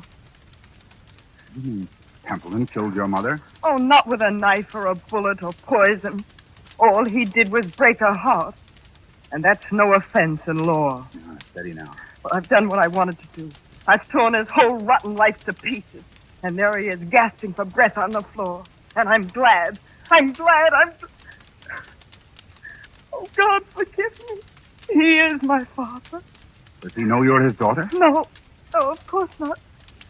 When I went to work for him as a secretary, he hadn't even seen me since I was a child. But I got near him. I worked for years to get near him. No, I wish I hadn't. No, look here, you've got to pull yourself together. Why? Who cares? The ambulance coming and maybe the police. What do I care? Tell the police what you like. My dear girl, you don't think I'll tell him anything.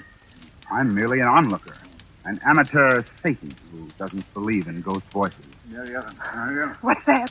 Templeton, his eyes are open. He's trying to get up. Mary Ellen. It's as though he could see something that we can't What's see. that he's got in his hand? It's a revolver. He had one at the club. He's putting it against his chest. I'll stop him. Look out! Look out! Oh, he did love her after all. And now he's tried to join her. Oh, don't let him die. He's all right, Molly. You grabbed the gun just in time. If he doesn't die, I'll make it up to him. I swear I'll make it up to him. I tell you now, he's not going to die. But... Mary Ellen. Mary Ellen. What? Mary Ellen. What? What? Mary Ellen. I was just wondering. Is there a ghost in this room tonight?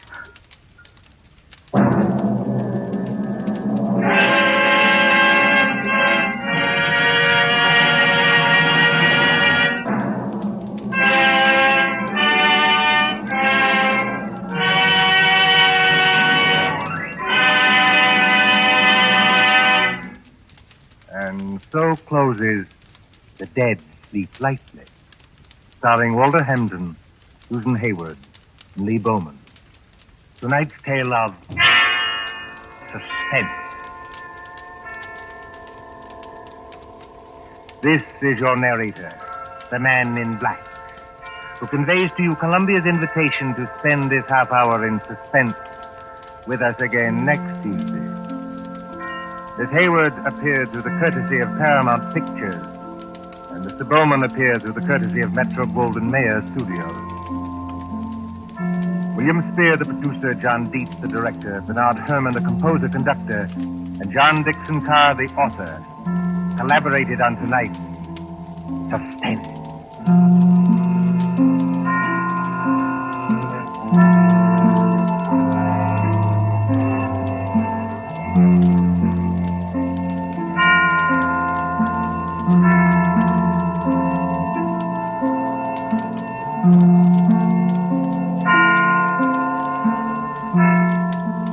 This is the Columbia Broadcasting System.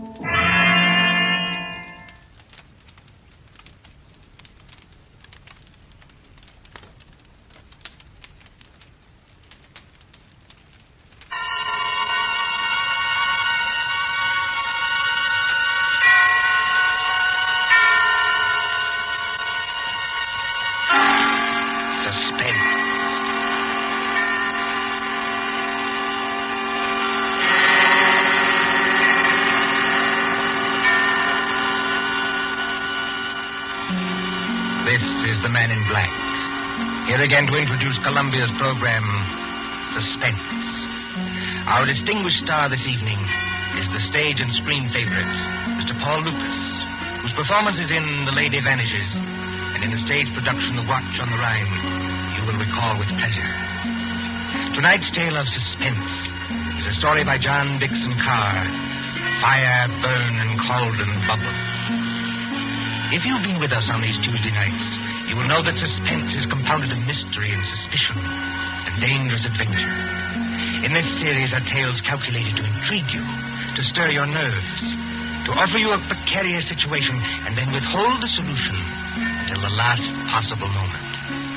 And so with Fire, Burn, and Cauldron Bubble and the performance of Paul Lucas and the other members of our company, we again hope to keep you in.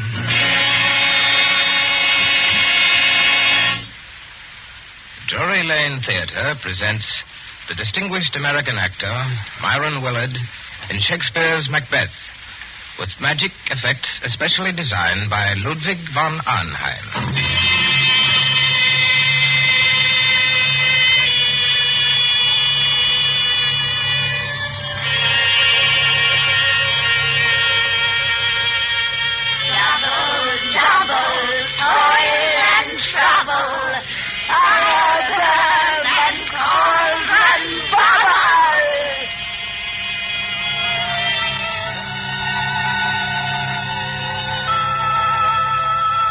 Historic Drury Lane Theatre, a relic of old London. On this site, in the cramped and crooked lanes of Aldwych, there has been a playhouse since Nell Gwynn sold oranges in the pit. The present theatre, though modernized, is heavy and darkened with time. By daylight, it is a dinginess of red plush seats, haunted by old ghosts. But at night, when the lights bloom for some new production, when the murmur of a crowd fills the carpeted aisles and the orchestra begins to tune up, it is kindled with that strange magic before the rise of the curtain. Oh, it's this way, sir. E12 and 13. Program. Chocolate. Thank you. No, madam. This is row E. Your seat's a G4. And backstage, where nerves crawl and there is a tendency to scream, the three witches of the play are huddled around the peephole in the curtain, looking out into the audience. They are hideous-looking creatures, these witches, in gray rags like cobwebs. But as they speak... Dear, I am scared. Don't let it bother you, darling. You can't even see the audience when the floats are on. There's nothing to worry about. Nothing except the size of the take at the box office. You won't even have to worry about that tonight. Look out there. You two are shaking as much as I am. Now, don't pretend. All right, all right. Everybody's jumpy on first night. What I can't understand is why they want to use young girls as witches and then make us talk in cracked voices as though we were 80. Double, double, toil and trouble, fire, burn, and cauldron bubble. Oh, what's that? Katie, darling, it's only one of the ghost effects. You've been hearing it for weeks at rehearsals. I will say this for Myron Willard, as an actor and a manager, too. He's the first one who's ever had a real professional magician to do the ghost effects for this ham show. Oh, are they, Celia? Look there. Where? Out in the audience in the second upper box on the left-hand side. Oh. Don't you see the woman who's just coming in? Yes, I can see her. Not a bad-looking bit of goods for her age. What about her? But that's Marcia Blair. Marcia Blair? You don't mean you've never heard of her? I can't say I have either, if it comes to that. Move over, Ivy. Give us a squint. Marcia Blair used to be Mr. Willard's leading lady. She was a very great actress 15 years ago. Oh, 15 years ago. She's had a terribly romantic history, but she's made lots of money and retired from the stage. Then she married some horrible no-good, and... Do you see that tall gray-haired man standing beside her? Well, he doesn't look much like a no-good. That's not the man I mean, Celia. That's Howard White, her second husband. Oh. They say he loved her for years and followed her about and practically worshipped her. But she was married to this no-good and wouldn't get a divorce. Then the no-good died, I suppose. So Marcia Blair and her faithful Howard got married. Yes. I remember reading in the paper that they've been married 1 year tonight. I expect they're very happy. And I'd be happy, too, if I had a mink coat and a string of pearls like that. Well, you've got to admit she's beautiful. All right, Katie, if you say so. I used to go and see her act when I was a little girl. She was kind of an idol. I wonder what they're saying to each other up in that box now. I wonder what they're saying.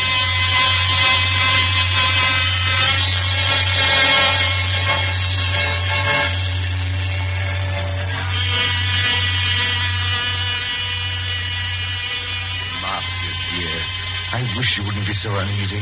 Nothing can happen to you here. You're uneasy yourself, Howard. Yes, I suppose I am a little. Howard, I know I shouldn't be talking like this on our first anniversary, but that's what worries me. What if Barry isn't dead? What if he isn't dead? Oh, listen to me, darling. Your late husband, heaven condemn his soul, died in New York more than a year ago. We have proof of that. Well, then who wrote those letters to me? I don't know, dear. Somebody playing a joke on you. Joke? If you marry him, Marcia, you won't be alive a year from then. Joke. But you're married to me, my dear, and you are alive. Shall I quote you something from another play, Howard? Well? The Ides of March are come. I, Caesar, but not gone. And it's still 2 hours. 2 hours to the time we were actually married. Oh, look here, dear. This is carrying an obsession too far. It would be just like Barry to wait until the last moment, just to make it worse. You knew him. Yes, I knew him. He was a genius. I suppose so. As a mere businessman, I've never quite understood this theatrical temperament, except yours, of course. Barry was a greater actor than Myron Willard will ever be. Barry could play anything, from a Cockney to King Lear.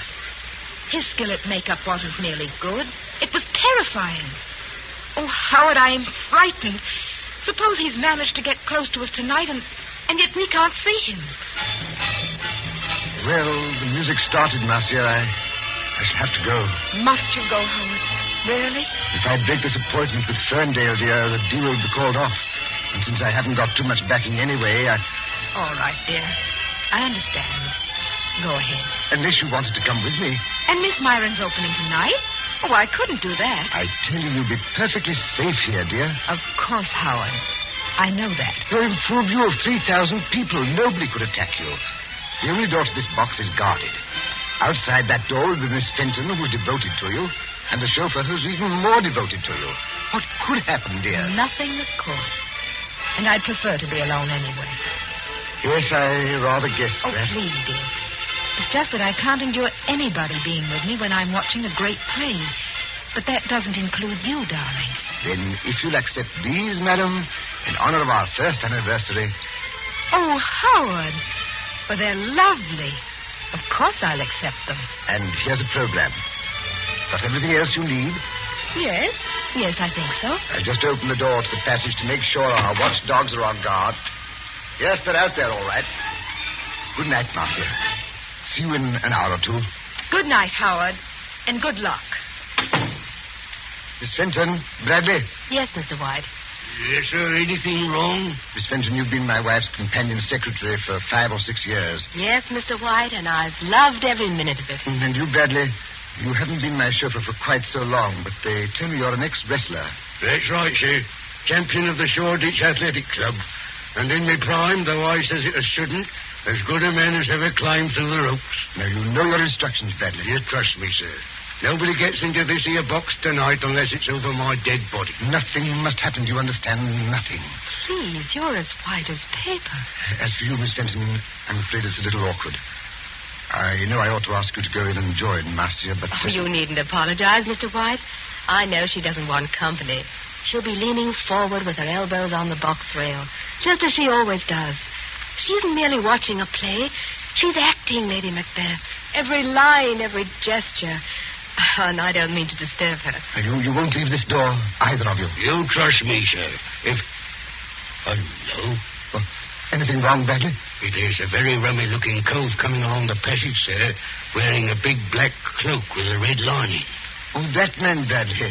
That's only Herr von Arnheim. He's a professional magician and escape artist. I was just wondering... Excuse me. Don't worry, Mr. White. We'll look after her. Von Arnheim. I say, Von Arnheim. Thou canst not say I did it. Never shake the gory locks at me. I beg your pardon? And I beg yours, my friend. I was merely quoting a line from the play. You are not leaving the theater. Surely not walking out on Macbeth. I'm afraid I have got to. Oh, that's a pity, my friend. You will miss some of my best effects, to say nothing of Shakespeare's. When Banquo's ghost appears at the table. I don't want to hear any more about ghosts, thanks. Banquo's or anybody else's. I imagine you mean your wife's late husband. You've heard about it, then? Yes, your wife has told me a good deal. She seems to think that in my profession I might have some charm over demons or spell against ghosts. You know, Van Arnhem, in a muddled kind of way, that's what I've been wondering myself. Unfortunately, no.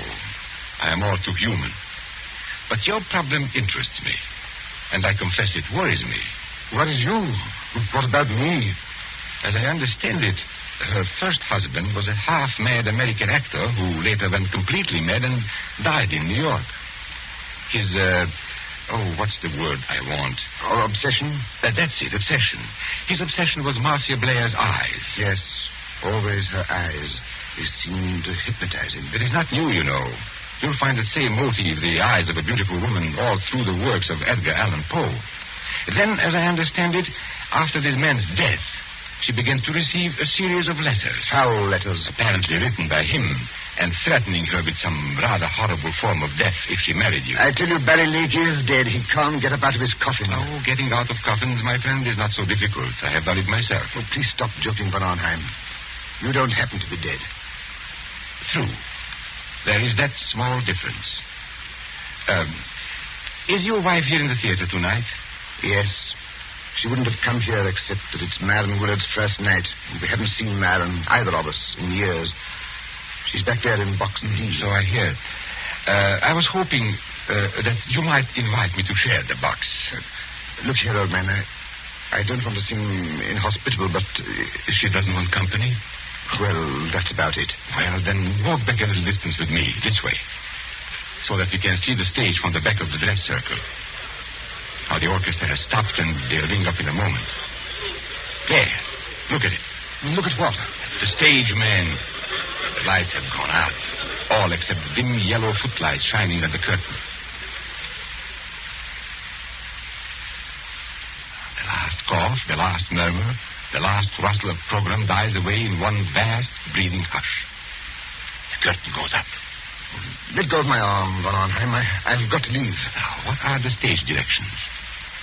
Desert place, thunder and lightning. Enter 3 witches.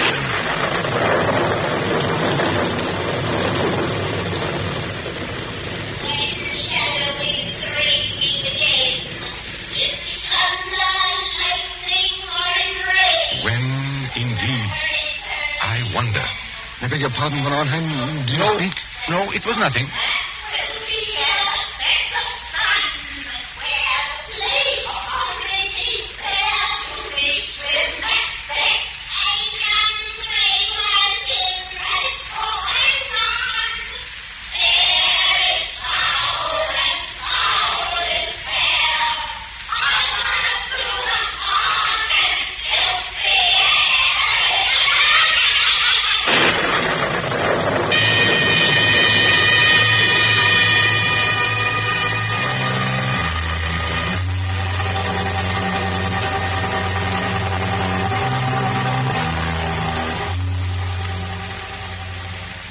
London newspapers for that year 1936, you may read how Myron Willard triumphed at Drury Lane as Macbeth.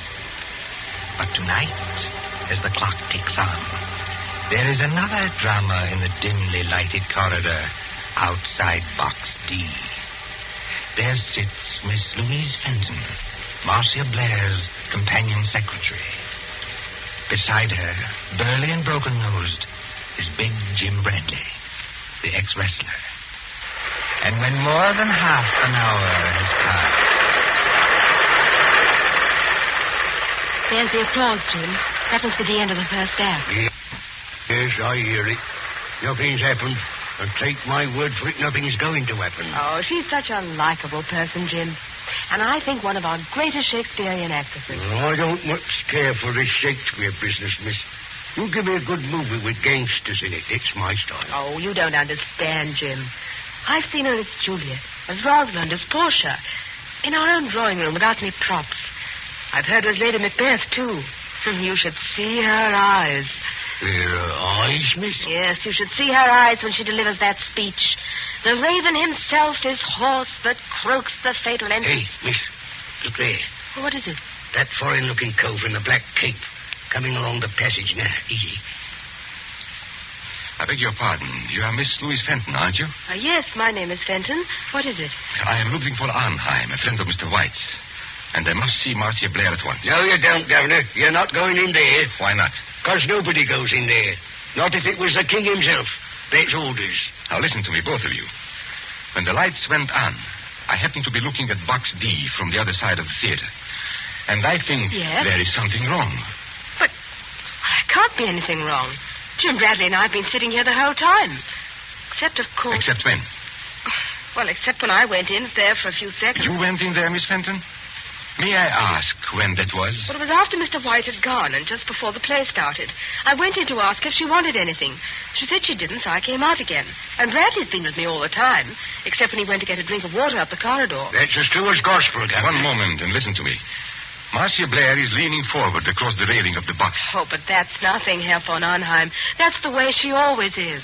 Does she always fall forward with her arms held straight out and her head down on her arms? You better be careful, miss. It's a trick. Trick? Why not open the door and see for yourselves? Would that do any harm? No, I suppose it wouldn't, but... Oh, there must be some mistake. We haven't heard a sound from in there. There couldn't be anything wrong. You open the door, Miss Fenton. I'm going to hold tight to this gentleman, just in case. Quiet, please. Quiet. What is it, miss? Walk in there with me, both of you. Please go carefully, as though nothing were wrong. We don't want to attract attention. Now. Oh, Herr von Arnheim. There's blood all over her face. Yes. And don't begin screaming again, Miss Fenton, when I tell you she's dead. Bradley? Yes, sir? Pick Miss Blair's body up and carry her out into the corridor. In another minute, we'll have the whole theater wanting to know what's wrong. All right, sir. You win. But what about the people in the other boxes? Won't they see? They've gone down to the bar to get a drink. They won't see anything. Hurry. She ain't no lightweight, the poor lady ain't. Steady does it. Hold the door open. That's got it. Now, close the door. Shall I put her down on the floor, Governor? Yes, better do that. I never took those threats seriously. That's what I blame myself for. And if something did happen, well, I thought he'd attack her. I never thought he'd hide away across the theater and fire a shot. And you were quite right, Miss Fenton. Marcia Blair was not shot. She wasn't shot. No. Take a look at the wound. Oh, I can't look at it. She was stabbed. Stabbed through the right eye with a narrow, sharp blade, which entered her brain and killed her instantly. Not a pretty death, but a quick one. You seem to know a lot about this, Governor. Perhaps I do, my friend, and perhaps I can guess a lot more. You mean somebody stood out there and threw a knife at her? Like a ruddy music hall turn? No, I don't mean that either. There's no knife in the wound and none in the box. The murderer took it away. Took it away? Exactly. Herr von Arnheim, please wait. You're not saying someone climbed up from outside, 20 or 30 feet from the floor, and stabbed poor Marcia in full sight of 3,000 people? That, Miss Fenton, is what the evidence seems to indicate. But it's impossible. Yet it happened. There is Marcia Blair's body. What's that? Oh, it's the warning bell for the second act. People will be coming back here any minute. What are we going to do?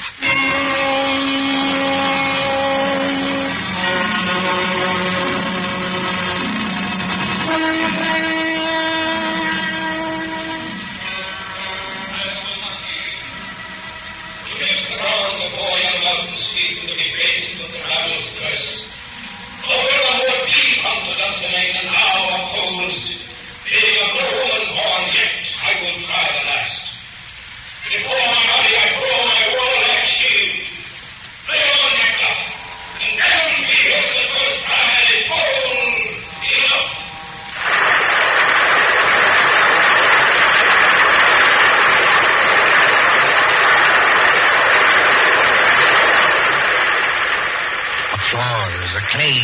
I am. Myron Willard is Macbeth. Helen Gale is Lady Macbeth. Magical effects by Ludwig van Arnheim.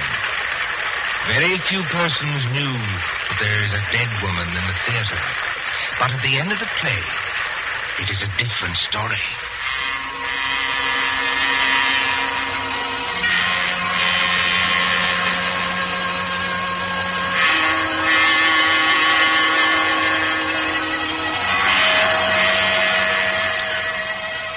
The crowd files out, past a cordon of police.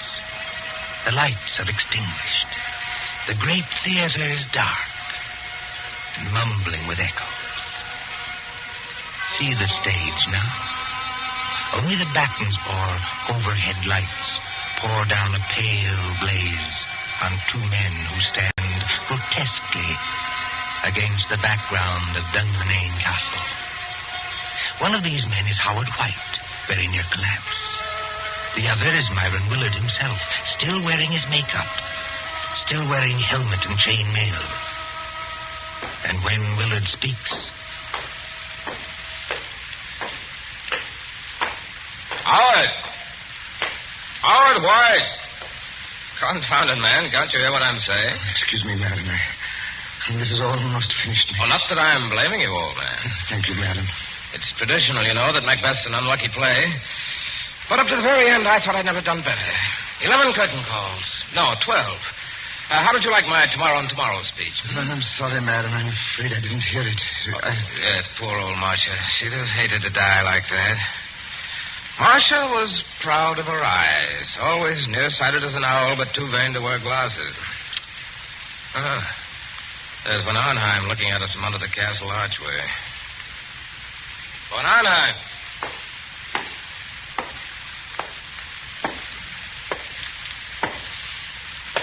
Did you call me, my friend? You're rather difficult to recognize under all that Macbeth makeup. Yes, I was just thinking the same thing. Never mind that. Where are the police now? At the moment, Mr. Willard, the police are in your dressing room. They are using it for questioning. No reception tonight, of course. No, but I thought you might be interested in 2 items of information that police have just discovered. Go on. We had a fairly full house tonight, I believe. Fairly full. Every seat was reserved. Reserved, yes, but not occupied. I don't follow you. 1 box on the ground floor, box E to be exact, was empty. Reserved and paid for, but empty.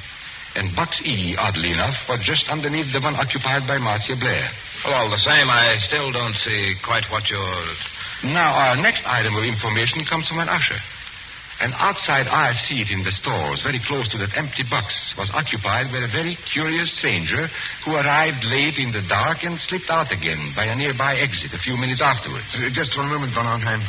Are you saying this stranger climbed up and attacked Marcia in full view of the audience? No, my friend. The murderer did not approach from that direction.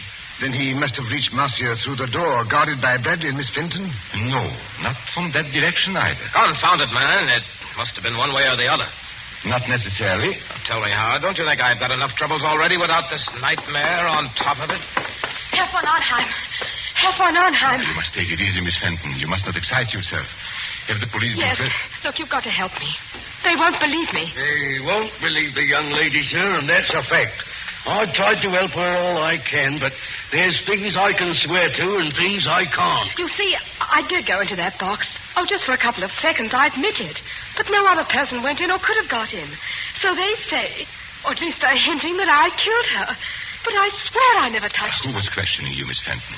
Inspector Grimes or Sergeant Blake? I'm not sure. The sergeant, I think. Then I shouldn't worry if I were you. Inspector Grimes knows better. He's guessed, in fact, exactly what I have guessed.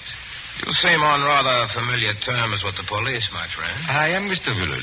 I am. Anyone who practices escapes from handcuffs, sacks, chests... And stage boxes, perhaps. Stage boxes, if you insist. Excuse me. Isn't it Inspector Grimes in the wings now? Yes, and he's nodding his head. Then I can tell you, I think, what you want to know. Well, if you do happen to know anything, it's your duty to speak up. Poor Marcia seems to have had some ridiculous idea that her former husband, Barry Lake, was still alive. Her fears weren't justified, of course, and she wasn't killed by any dead husband. I beg your pardon. Her fears were justified, though not quite in the way she believed. And she was killed by her husband. Then Barry Lake is still alive. No, Barry Lake is dead. Well, you don't mean Marcia was really killed by a ghost? No. I mean she was killed by her devoted second husband, Mr. Howard White. You only hear what they say. That's not true. It's a slanderous statement. I'll have you in court for it. Everybody knows how devoted I was to Marcia. Your devotion, my friend, was devotion to her money. And your business affairs have been shaky for a long time. That's not true, and you can't prove it. Marcia Blair was inclined to be, shall we say, a little close-fisted with money. It's true anyway. It's a lie. Willing to marry him, but Mr. Howard White knew he'd never touch a penny unless he killed her. He wrote the letters himself. Herr von Arnheim, he can't be guilty. She was alive after he left the box. He wasn't anywhere near her when she died. Perfectly correct, Miss Fenton.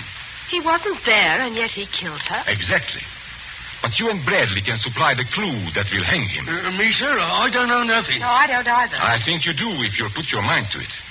Do you remember what Howard White said to her just before he left the box? Yes, he said, "Good night, Marcia. See you in an hour or two." And she answered, "Good night and good luck." No, I mean just before that.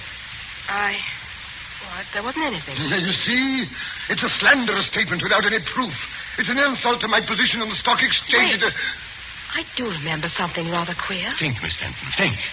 He said to Marcia jokingly, "If you'll accept these, madam, in honor of our first anniversary." And Marcia said, "Howard, they're lovely. Of course I'll accept them." That's right, sir. He did say it. And what do you think he was referring to, Miss Fenton? What was he asking her to accept? Well, I imagined it was flowers, a corsage or something like that. Did you see any flowers in the box or pinned to Marcia Blair's gown? No. Come to think of it, I didn't. Then what did he give her? Don't look at me, sir. Now, here is a woman who is very nearsighted, yet refuses to wear glasses. But she can accept a pair of... Opera glasses. It's a lie. You can't prove it. Hold on, sir. You better stay here, Governor. Thank you, Bradley, but the place is surrounded with police. But I still don't understand. Now, what happens when you lift opera glasses to your eyes and they are not in focus? You turn the little wheel in the middle to bring them into focus. For Marcia Blair, it was deadly. You mean that the glasses had... Yes, they were specially constructed glasses, Miss Fenton. They were invented by a French criminal years ago. That little wheel is a little trigger. It releases the spring of a sharp, thin blade which strikes through the eyes into the brain. Oh, don't, please. You can't prove it. Marcia Blair died instantly. The glasses torn from her eye by their own weight dropped over the box rail to the carpeted aisle below. The only witnesses who might have noticed would have been the people in the box just underneath. And that box was empty. By arrangement, yes.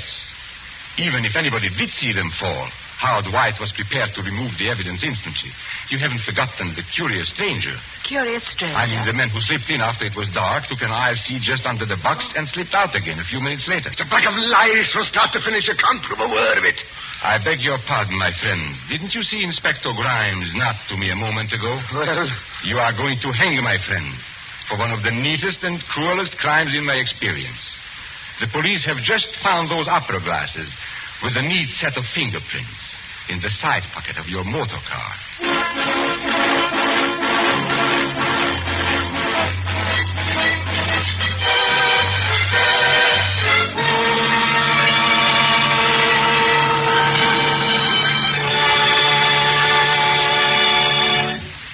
And so ends Fire Burn and Cauldron Bubble, starring the distinguished actor Paul Lucas. Tonight's tale of suspense. This is your narrator, Ted Osborne, the man in black, who conveys to you Columbia's invitation to spend this half hour in suspense with us again next Tuesday. Same time, when Nancy Coleman stars in Fear Paints a Picture. William Spear, the producer, John Dietz, the director, Bernard Herrmann, the composer-conductor, Robert Salmon, studio technician, and John Dixon Carr, the author, collaborated on tonight's Suspense.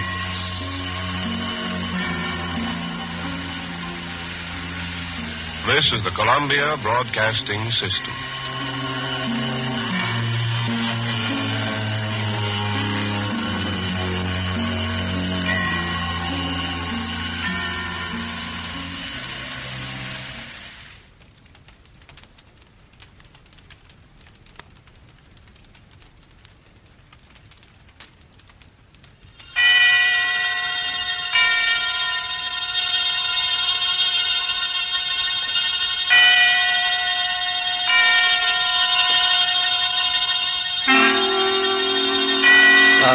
Suspense.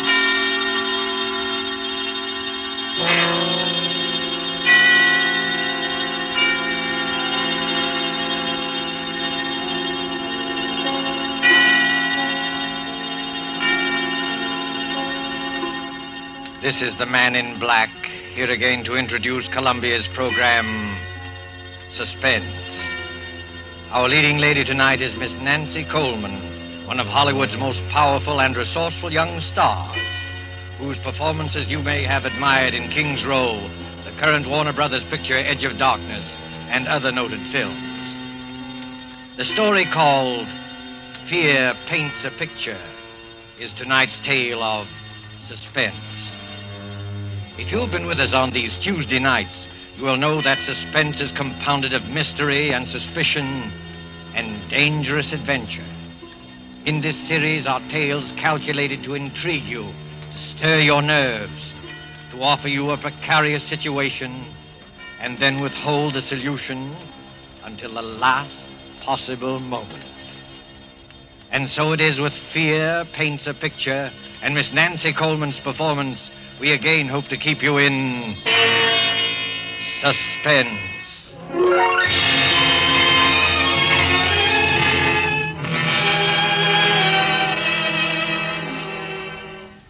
There is a picture hanging on a wall. You look at it casually. An extraordinary picture, you will say, skillfully done. Look at those fine brushstrokes, those superb colors. But isn't the subject matter a little bizarre? It is something more than just bizarre. But let us begin from the beginning with the death of Benjamin Powell, a rich and strange man. There were dark rumors about the Powells. His wife had died many years ago. No one knows how. But Benjamin Powell had a daughter, Julia, a high-strung and neurotic girl. And many of us wondered about her, too. Benjamin Powell died, and in his last will and testament he made Julia heir to all his considerable fortune, except that... But let me read you the will. I, Benjamin Powell, being of sound mind and in full possession of all my faculties, hereby request that after my death, my daughter Julia live with Mr. Harvey Lyons, my lifelong friend, until her 23rd birthday, at which date all my worldly belongings will come into her possession, provided that nothing untoward happens to her by that time. But in the event that she is incapable of taking over my estate upon her 23rd birthday, I hereby appoint Harvey and Laura Lyons as my final heirs, there being no other living blood relatives, and trust to their judgment that they will take care of Julia adequately and with kindness. Signed, Benjamin Powell. 3 months later, seated around the huge, ornate fireplace of the dark wainscoted living room, are 3 silent people. The heavy drapes that run from the high ceiling to the floor move softly in a gust of wind. For the past quarter hour, no one has spoken. Harvey reads his newspaper, Laura knits with nimble fingers, and Julia stares with unseeing eyes at an unopened book. You're not reading, Julia. I'm not concentrating. Are you feeling all right? I'm all right. You do look a little tired, Julia. Perhaps you'd better get some rest. I'm not tired, Harvey. I've been wanting to ask you. In a week, Julia will be 23. Isn't that wonderful, Harvey? Next Tuesday's her birthday. We'll have a party. I'll get old Tom and his fiddle, and we'll have a real old-fashioned party. Harvey, what did Father mean by the will? The will? Julia, perhaps you better go to bed. You look a little pale. The will said I might not be able to take over the estate by my 23rd birthday. What does it mean? I don't remember that. I didn't read the will very carefully. Yes, you did, Harvey. You know what I'm talking about. Perhaps we better discuss it in the morning. You're tired, I'm Julia. not tired, Laura. Please, Julia, I'd rather you wouldn't ask me. That's a delicate handkerchief, Julia. Twisting it will only tear the lace. I'm sorry, I didn't realize it. It's one of your best handkerchiefs. It's no use, Laura. I've got to know. You're a very high-strung girl, Julia. I'd rather not upset you before bedtime. Upset me? You sort of get moody very often, Julia. Harvey. Laura, I'm not going to bed until I find out what all this means. I've got to find out. You don't like your room, do you? No, I don't. It's too big. The wallpaper. I don't like the pictures on the wall. There's nothing wrong with a big room. Everyone prefers a large room. Everyone likes pictures on the wall. Well, maybe it's the kind of pictures. Yes, it's the pictures. They rub me the wrong way. You see, your feelings about things are different. Different from the feelings of normal people. Normal people? Oh, I'm sorry. I shouldn't. I can't stand this torturous way of telling her. I'll tell you, Julia. Your mother died in an asylum. She went mad after her 23rd year. It's been in the family for generations. I never saw my mother. I thought... We didn't want to tell you this. I wish we hadn't, but you forced us. You mean I'm liable to become insane? Well, you see, any one of us can become insane. There's nothing wrong with me. I'm perfectly all right. I'm as sane as anyone. Being high-strung doesn't make me mad. I don't like it here. I don't like this house. I'm sane. I'm sane. Of course you are, Julia. There's nothing the matter with you. You'll be all right. Your father wasn't sure, that's all. You're as sane as any of us. Come along. I'll take you to your room. We'll have a cup of tea together.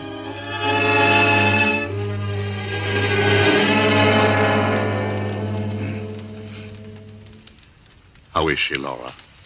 She's calmed down. Is she asleep? No, Harvey. She's reading. That must be Dr. Barrows. I'll open the door. Hello, Dr. Barrow. How do you do, Mr. Lyon? Come in, come in. Thank you. This is my wife, Laura.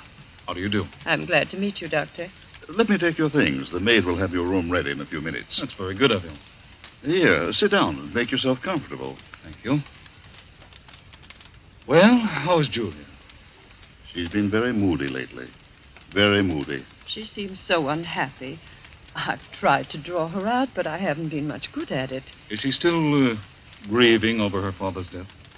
No, it isn't that. I don't think she likes our house. She has some queer ideas about her room. And the wallpaper. She doesn't like that. She doesn't like the pictures on the wall, either. I've caught Julia several times staring into the mirror, looking at herself with hate. Mm-hmm.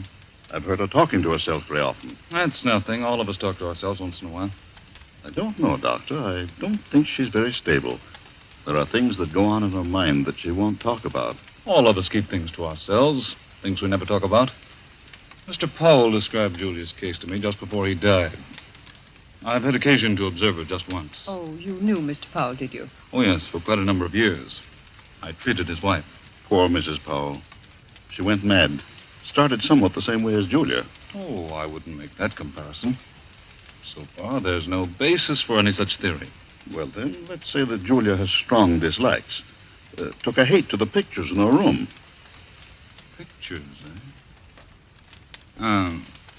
I'd like to go up and see her, if she's not asleep. Well, I guess it's all right. She's not asleep yet. Her room's the second from the right as you reach the top of the stairs. Thank you. I'll just stop in for a few minutes.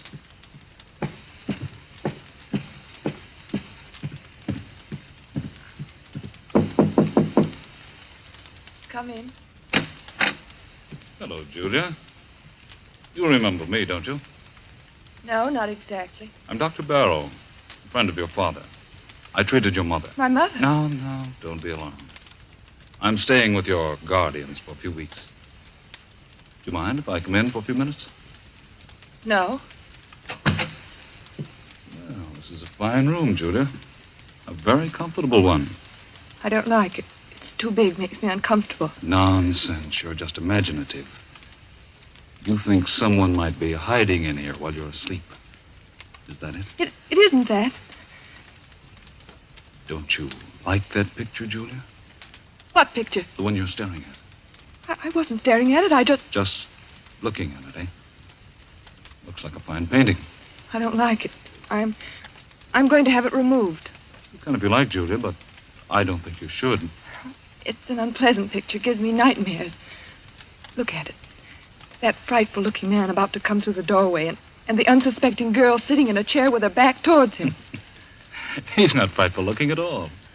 It's just the black scarf around his neck. He's about to kill her. You certainly have a vivid imagination. I'm sure the artist had no such idea in mind. I hate the picture. I'm going to ask Harvey to take it out of here. No, Julia. You mustn't be afraid of it. The longer you keep looking at it, the less afraid of it you'll be. You've got to conquer your fears, or they'll conquer you. Well, that picture has a horrible fascination for me. I can't take my eyes from it. Last night, I dreamed that the man in the picture came through the door with a knife in his hand and killed the girl. It was an awful dream. But that was only a dream. If I take that painting off the wall, you'll find other things to be afraid of. Now, you do as I say. Forget about that picture. Get a good night's sleep. Nothing like a good night's sleep to lift your spirits. If that picture fascinates you, keep looking at it. Don't be afraid of it. Will you do that? Yes, Dr. Barrow, if you say so. That's fine. I'll see you in the morning. Good night, Julia. Good night.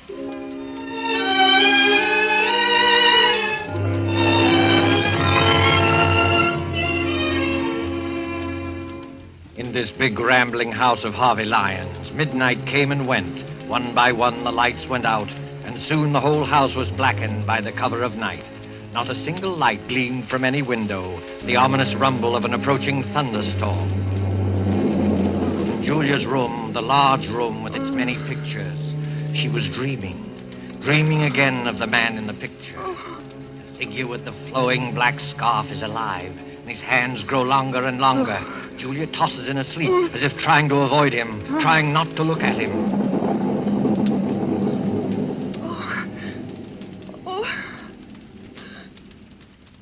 Who's there? Oh. It was only thunder. What a terrible dream. That awful picture. What was that? There's someone in this room. Someone's hiding in this room. The light. Where's the switch? Where is it? Oh, here. There's no one here. It's coming from the ceiling. From up above me. It's my imagination. There's nobody there at this hour. Nobody. I've got to go back to sleep. Dr. Barrow said I need sleep.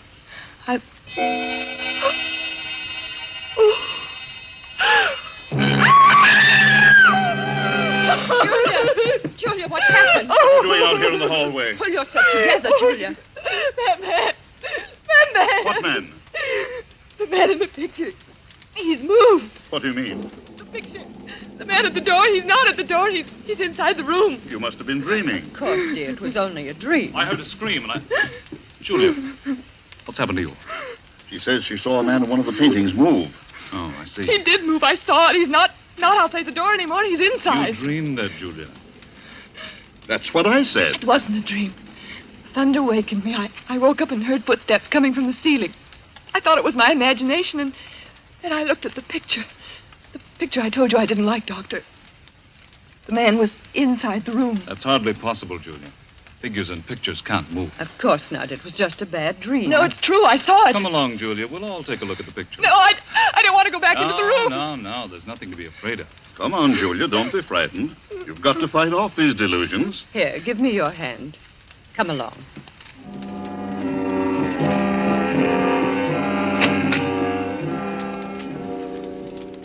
Well, now, what picture was it? The one near the bed. Oh, yes, the picture by Gregory. It's one of our oldest paintings. Well, there it is.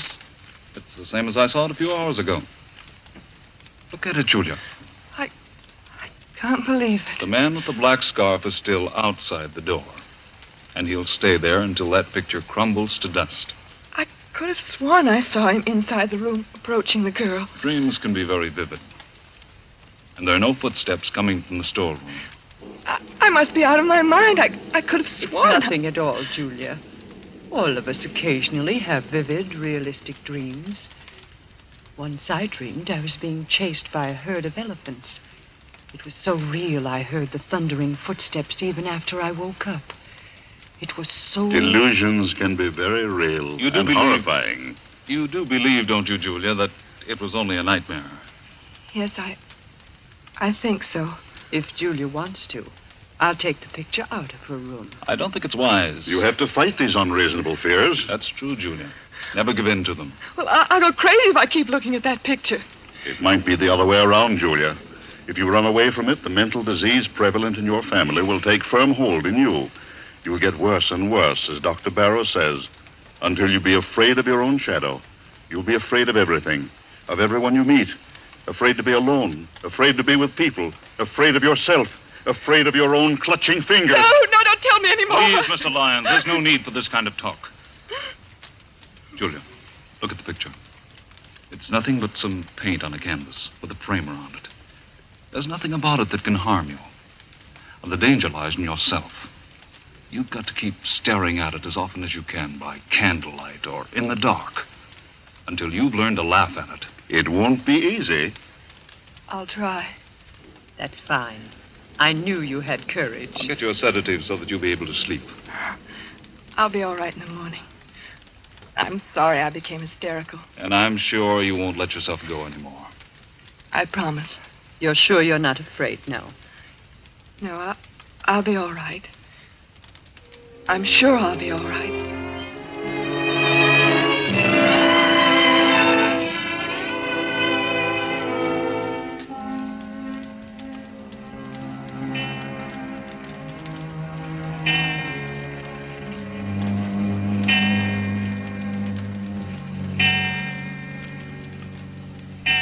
Well, Julia, it's 11 o'clock. You know what Dr. Barrow says. I'm not at all sleepy, Laura. I'd rather stay up for a while. I'm in the middle of a fascinating story. You run along. I'll go to bed presently. Is anything wrong, Julia? Oh, no, of course not. Everything's fine, Laura. You're afraid to go to sleep, aren't you, Julia? No, it isn't that. Is that picture bothering you again? Yes. Last night I heard footsteps again. Sound woke me, and the figure in the picture, it moved. It moved closer to the girl. Oh, how terrible. Why didn't you call me? We thought you were over it. It hasn't bothered you these past 3 nights. Oh, I didn't want anyone to know. I took some sleeping tablets, and I fell asleep again. In the morning, the picture was the same as ever. That's a brave girl. Laura, do you think I'm crazy? Of course not. You're as sane as I am. Tell me the truth. I must know. You're just nervous and high-strung, and you have a vivid imagination, that's all. You're trying to soothe me.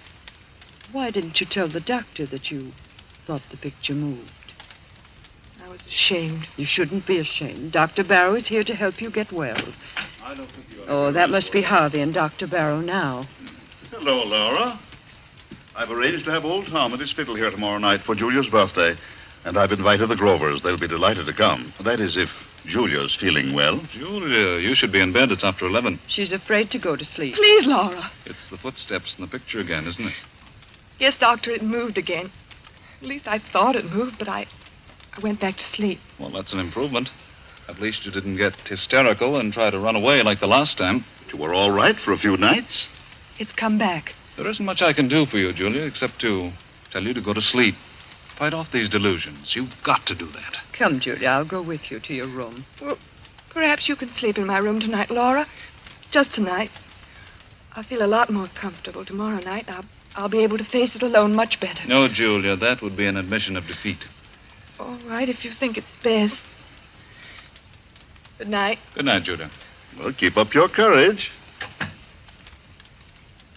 It doesn't look so good, does it, Doctor? Well, not too good, but it's not hopeless. She has an unstable mind subject to delusions which become very real to her. Her obsession about the picture's not so bad.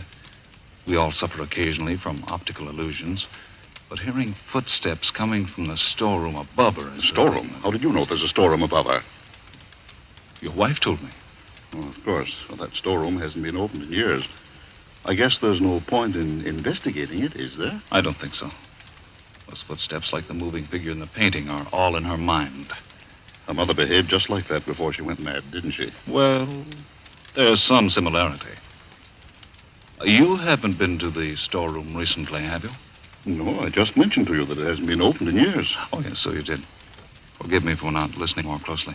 That's perfectly all right, Doctor.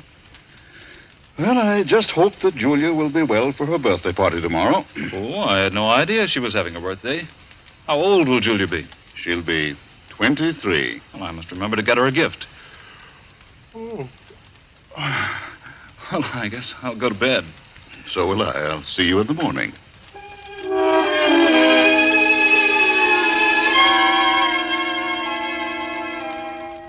But Julia wasn't thinking about her birthday. During the 10 or 15 minutes she spent in Laura's room, fear fluttered in her heart. When she finally stood alone inside her own room, panic, black, unreasoning panic began to take hold of her. In wild haste, she began to undress, never looking at the picture. I won't look at it. I won't. I'll go right to sleep. I'll take some pills and fall asleep. What was that? Oh.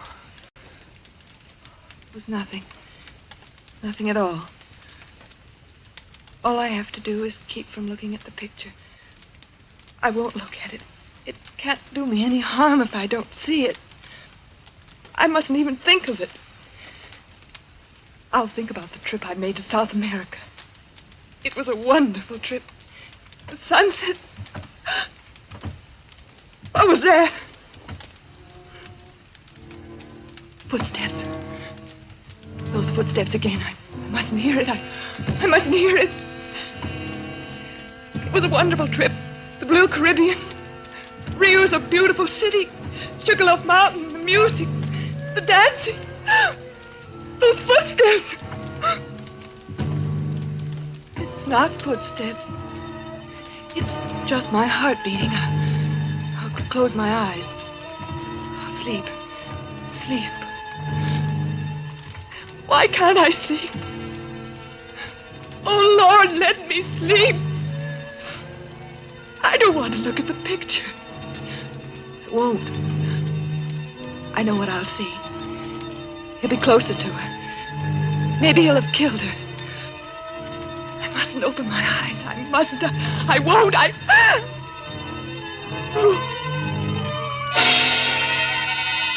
I've got to look at it.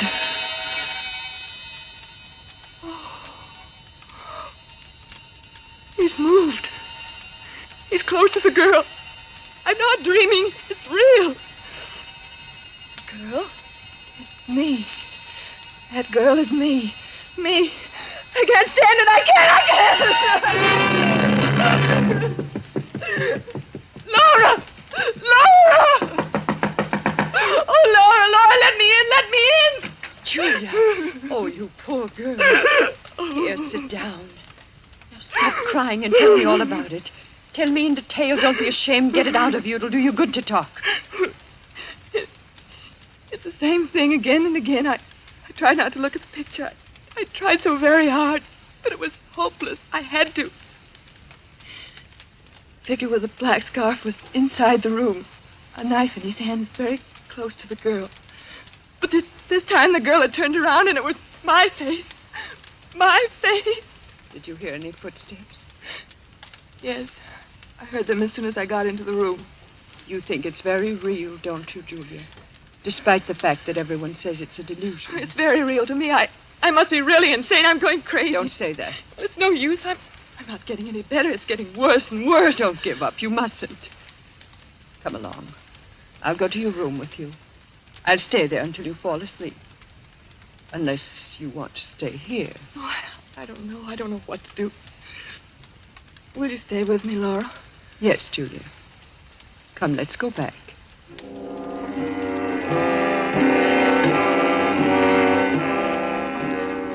Well, the picture doesn't seem to... What's the matter, Laura? Nothing. Nothing at all. There. Did you hear it? Footsteps? It was probably a board creaking. Now you go to sleep. I think everything will be all right in the morning. You won't leave me? No, Julia. I'll be here. Thank you, Laura. Thank you very much.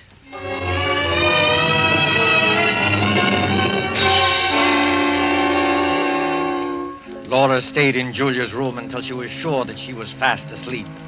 Then carefully she tiptoed out of the room, closing the door gently behind her. Julia slept peacefully, feeling safe and secure. Several hours passed, and then suddenly Julia awoke. She sat bolt upright and wide awake with her heart pounding away. Laura. Laura, is that you? Laura! Oh, she's gone. She's left me alone. But I'm not alone. Something woke me. The picture. It's the picture. I must look at it again. If he's moved again, I don't know what I'll do. I'll turn around and look straight at it. I'll look straight at it. Oh! He's killed the girl. He stabbed her. He stabbed me. I'm the girl. Oh, I've got to get out.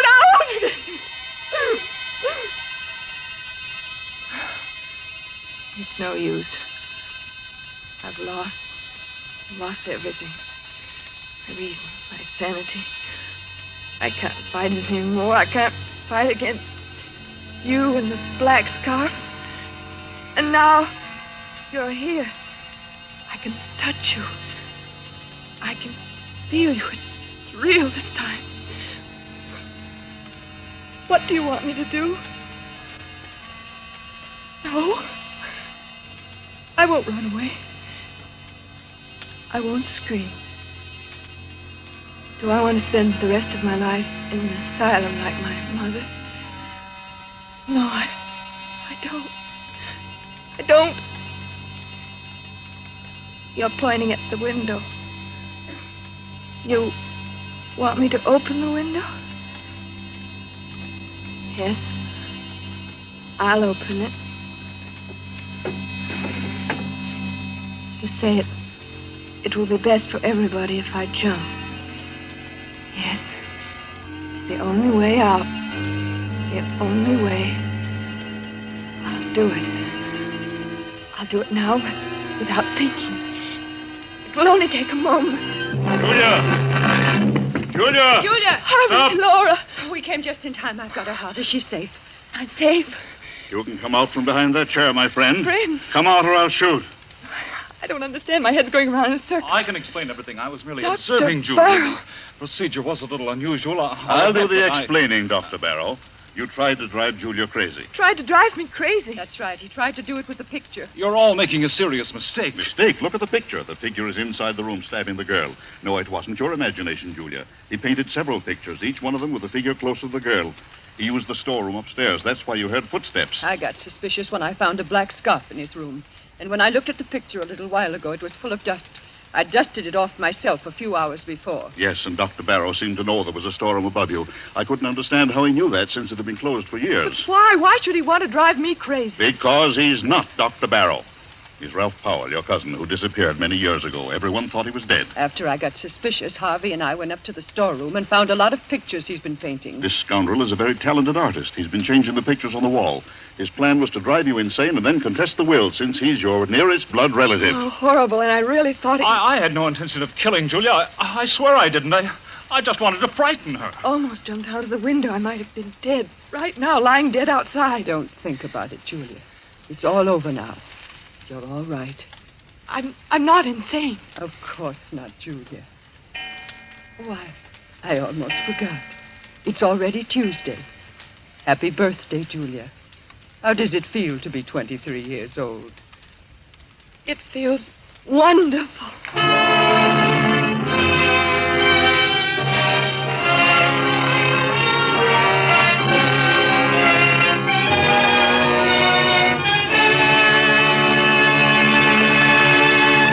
And so closes Fear Paints a Picture, starring Nancy Coleman. Tonight's tale of suspense. Appearing with Miss Coleman were Edwin Maxwell as Harvey Lyons, Fred Mackay as Dr. Barrow, and Beatrice Benaderet as Laura. This is your narrator, the Man in Black, who conveys to you Columbia's invitation to spend this half hour in suspense with us again next Tuesday, when our star will be Mr. Peter Lorre in the suspense play called The Moment of Darkness.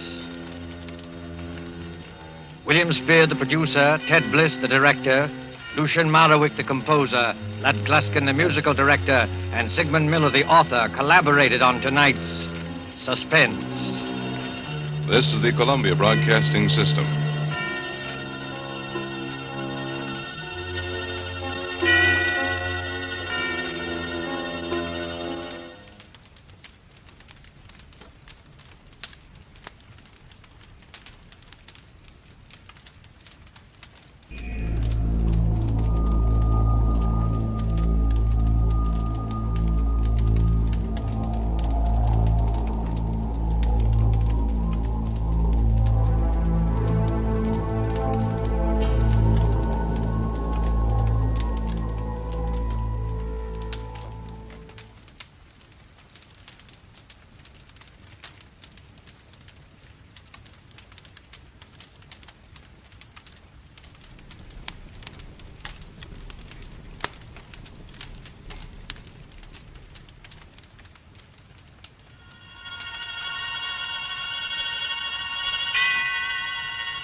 Suspense.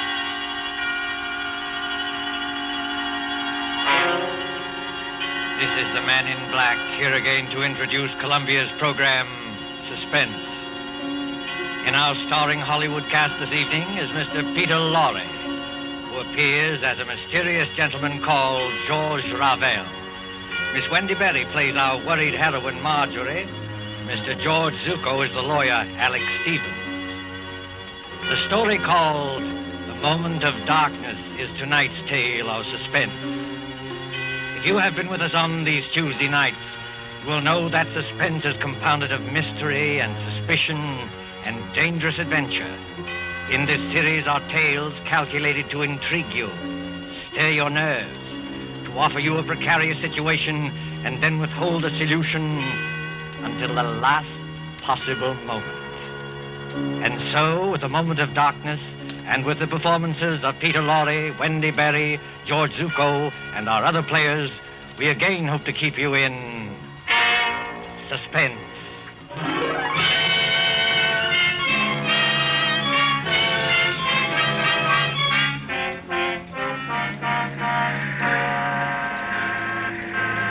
The Train Bleu crack express train from Paris to the French Riviera, which in these carefree days before the war used to make the journey from Paris to Nice overnight. At the Gare du Sud on this particular mild spring evening, the train with its glistening wagon-lits or sleeping cars waits in a station filled with smoke and the iron coughing of engines. You can hear the excited crowd and the slamming of compartment doors. You can see the guard standing by with his watch in hand, with his horn ready to blow as a signal. En voiture, messieurs les voyageurs! En voiture! You better get in, Emily. The train's just about ready to start. Commotion there. At the last moment, just before the signal, a girl in a light summer dress, carrying a small suitcase, hurries along the platform towards car number 10. The girl is blonde and evidently English, and as she hurries towards the guard... En voiture! Dépêchez-vous, mademoiselle. Hurry up, please. Oh, yes, of course. Is this carriage number 10? Oui, mademoiselle, numéro 10. Hurry up, please. Thank you. I'll get in. Et maintenant...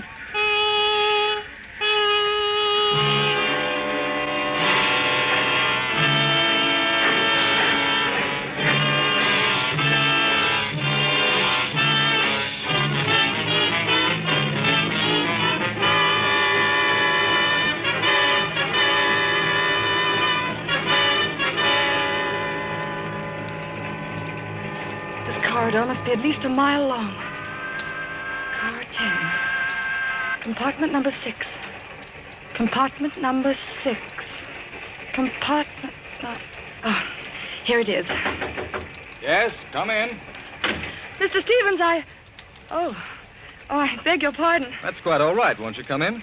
I thought this was Mr. Stevens' compartment. It is his compartment. I'm sharing it with him. He is on the train, isn't he? Oh, yes. He's going to look for some luggage that failed to turn up. In the meantime, won't you come in and sit down? Thank you. As an old friend of Toby Stevens...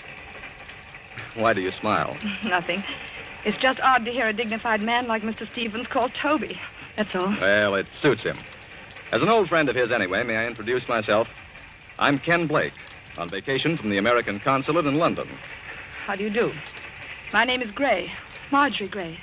I most particularly wanted to have a word with Mr. Stevens. Miss Gray, will you pardon my impertinence if I ask... Ask what? Whether it's about your Aunt Hester at Monte Carlo and the man who seems so determined to scare her to death. You know about that? Yes, a little.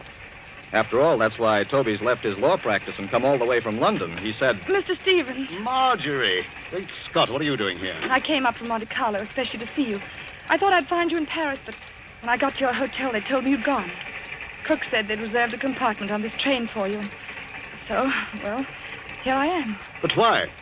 Before you see Aunt Hester, Mr. Stevens, I want to know what you meant by that letter you wrote me. I meant exactly what I said, Marjorie. I'm going to expose this faker, George Revel. Excuse me, if you two want to talk, I'll just clear out of here. No, Ken, stay where you are. Really, Mr. Stevens? You've made an impression on her, Ken. When a girl suddenly becomes thoroughly British after spending half her life on the Riviera, well, you've made an impression. Don't talk like that, Toby. She won't get annoyed with you for saying it. She'll just get annoyed with me. Marjorie, this is Ken Blake. We've met, thanks. I asked him to come along with me, and for a very good reason. Indeed? Ken was for years at the American consulate in Paris. He knows all the heads of the Sûreté Générale, that's the Scotland Yard of France. And in particular, he knows the great detective Flamand, who's the chef de Sûreté. I thought Ken might be very useful when we nab Revel. But I tell you, Revel is dangerous. Dangerous, my eye. Something's going to happen. I know something dreadful's going to happen. Now, let's face the situation, Marjorie. Your Aunt Hester is middle-aged, wealthy, and... Oh, if only Uncle Paul hadn't died. He was the decentest person I ever knew. But he did die, my dear, and Hester can't be consoled. She can't eat, she can't sleep, she can't think of anything except getting in touch with his spirit.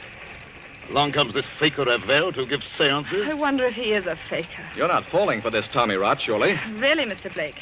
If I'd asked for your advice in this matter... I beg your pardon, Miss Gray. When we get to Nice, I'll take the first train back to Paris. No, wait, please. I didn't mean to be rude. It's nice of you to help us, but it's the whole atmosphere of Monte Carlo. Well, that's quite all right, my dear. We understand. Of course. There's Aunt Hester in that villa over the Mediterranean. There's Revel, all thin and quiet and swarthy, with those somber-looking eyes of his. He seems to dominate her, just as Mr. Stevens used to. Dominate her, my dear? That's rather a strong word for an easygoing old buffer like me. The things Revel does at those seances are terrifying. I don't know whether he's an imposter or not, but I am sure nobody else can do what he does. Now there, Marjorie, is where you're wrong. I can. You can? Yes.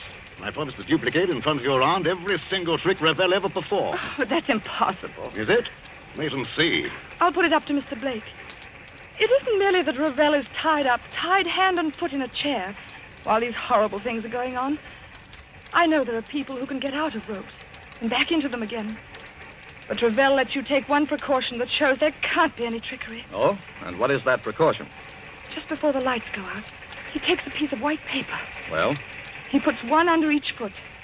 You take a pencil and draw an outline around the shoe on the paper. If he moved the millionth fraction of an inch, it would show in the outline later. But it never does. Well, look here, Toby, that's a bad one. Why does it strike you as being so funny? Because I can do it, too.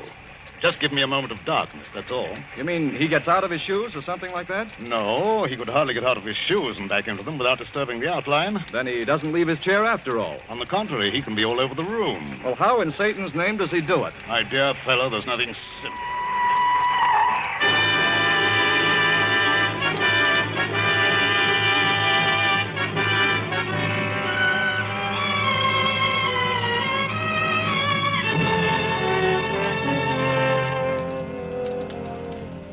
The Villa Bijou, Monte Carlo, the next evening.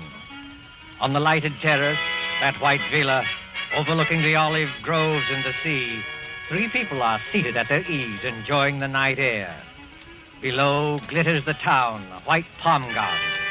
But even its lamps are dimmed by the firework illuminations from the Promenade des Anglais. When the Principality of Monaco celebrates its ruler's birthday, great rockets go hissing upwards to burst and bloom in colored fires against a black sky.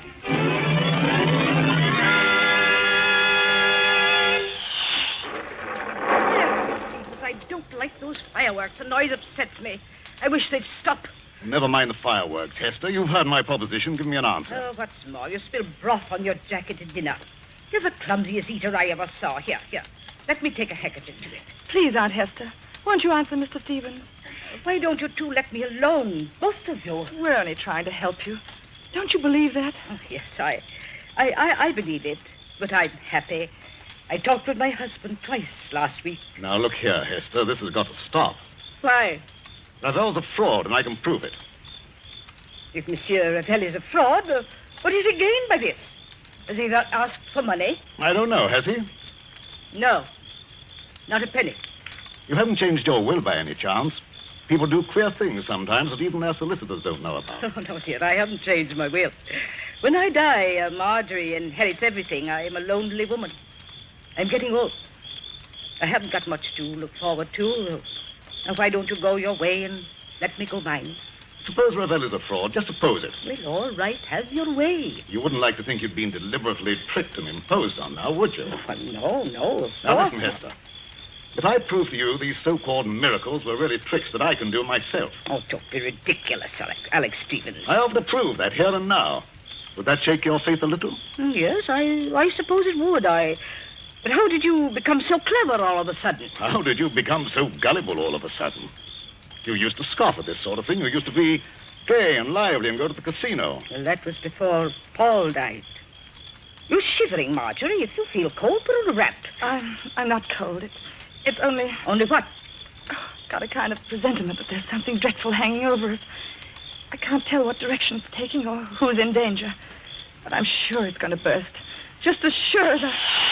By George, look at that rocket. Yes. Red and gold stars. And a deathly white blaze like the life we're living. You can see every leaf in the garden. Every blade of grass. And we can also see, look there, Ravel and Ken Blake coming up the path.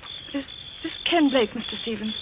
Are you sure he's quite honest? My dear Marjorie, Ken's all right. I've known him for years. I thought he came here to help expose Ravel. But he and Ravel are as thick as thieves. What sort of game is going on here? Game, mademoiselle? You spoke of a game? Yes, Monsieur Ravel, I did. So did I, friend Ravel. Are you ready for my demonstration tonight? Demonstration? In the seance room upstairs. You claim you can bring back the dead. Pardon me, monsieur, I claim nothing. When I'm in trance, I cannot tell what happens. But I can. I'm going to make ghosts walk by perfectly natural means. You know, Monsieur Stevens, I don't understand your logic. Logic? Yes, you wish to, how do you put it? Expose me? But how will you expose me by these childish tricks? If I show you a counterfeit 10-pound note, does that prove there's no Bank of England? I'm not going to argue subtleties with you. You can always beat me there. I'm a plain, ordinary man with a little common sense to back me up. No. Come on, my friend. Not an ordinary man, surely. Just exactly what are you hinting at? Yes, I'd like to know that, too. Oh, Madame Hester, believe me, I didn't mean to upset you. I wouldn't upset you for anything. No, I'll bet you wouldn't. Well, I kiss your hand, Madame. I'm all apologies. Well, let this gentleman do what he likes. But I warn him, it is dangerous. Dangerous? How is it dangerous? That's the first time you've spoken, Mr. Blake. Why have you been so quiet? Please, Marjorie, please now, be a good girl and stop interrupting. Oh, I'm sorry, Aunt Hester, but he's been muttering to himself and moving from one foot to the other and looking guilty. Confound it, I'm not looking guilty. Aren't you? No, it's a hot night. I don't like this business at all. Why will a seance be dangerous? Why? Because we shall be tampering with evil forces. Evil forces, my foot. Oh, you doubt it?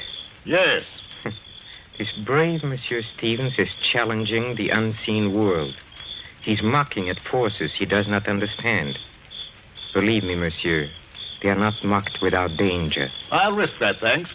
Well, up in a seance room, with a door bolted on the inside, we shall be at their mercy.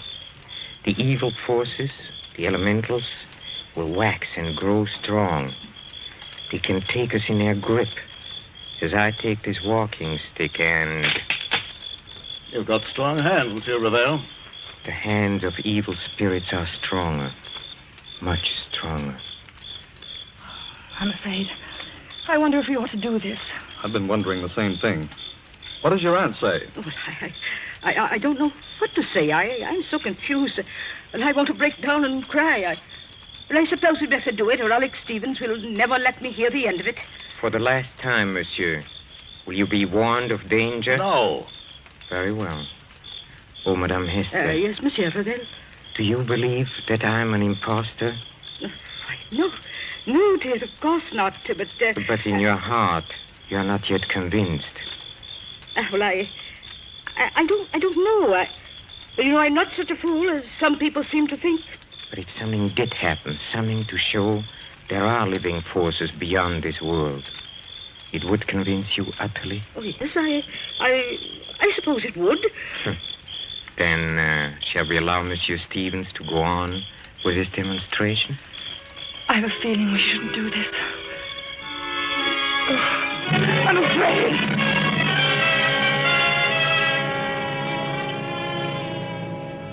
Upstairs at the Villa Bijou, there is a small, bare, deeply carpeted room. Its only furniture consists of a round table, 5 chairs, and a large cabinet phonograph. There is only one door, and there are no windows. In one chair, a little way back from the table, sits Mr. Alexander Stevens. He is tied hand and foot, the outline of his shoes drawn with pencil on pieces of paper, so that he cannot move. Now then, friend Raphael. Have you quite finished tying me up? Oh, yes. Yes, and I bet you won't get out of these knots, sir. Well, we'll see about that. Are the rest of you ready? Yes, all right.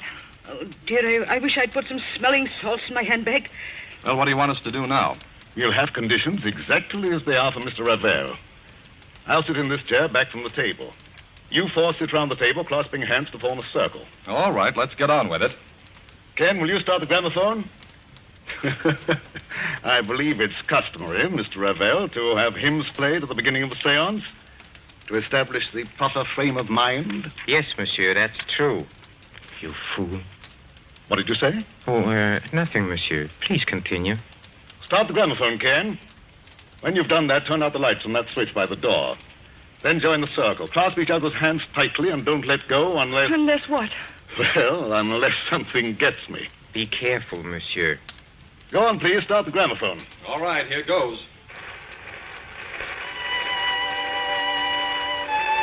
Now the lights, Ken. Switch off the lights. Lights? Yes. There you are. It's pitch dark. I can't see my way back to the table. Here, Ken. Here's my hand. Thank you. Mine on the other side, Mr. Blake. Thank you. I've got my bearings now. Are all of you clasping the hands of the next person? Then quiet and wait for what's going to happen.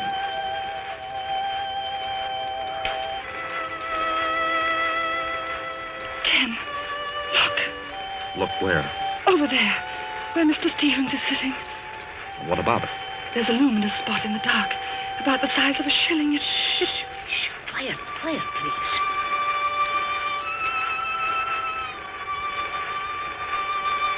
Did anything touch the back of your neck? No. What was that? It's Alex Stevens. I know it. This was not on a program, madame. Break the circle and get those lights on. The luminous spot is still there. Oh, hurry, Ken. I can't see my way in the dark. I don't know which direction the lights are. Wait a minute. Here's the wall. If I grope along here, I ought to find the switch. Yes, here it is. Lights.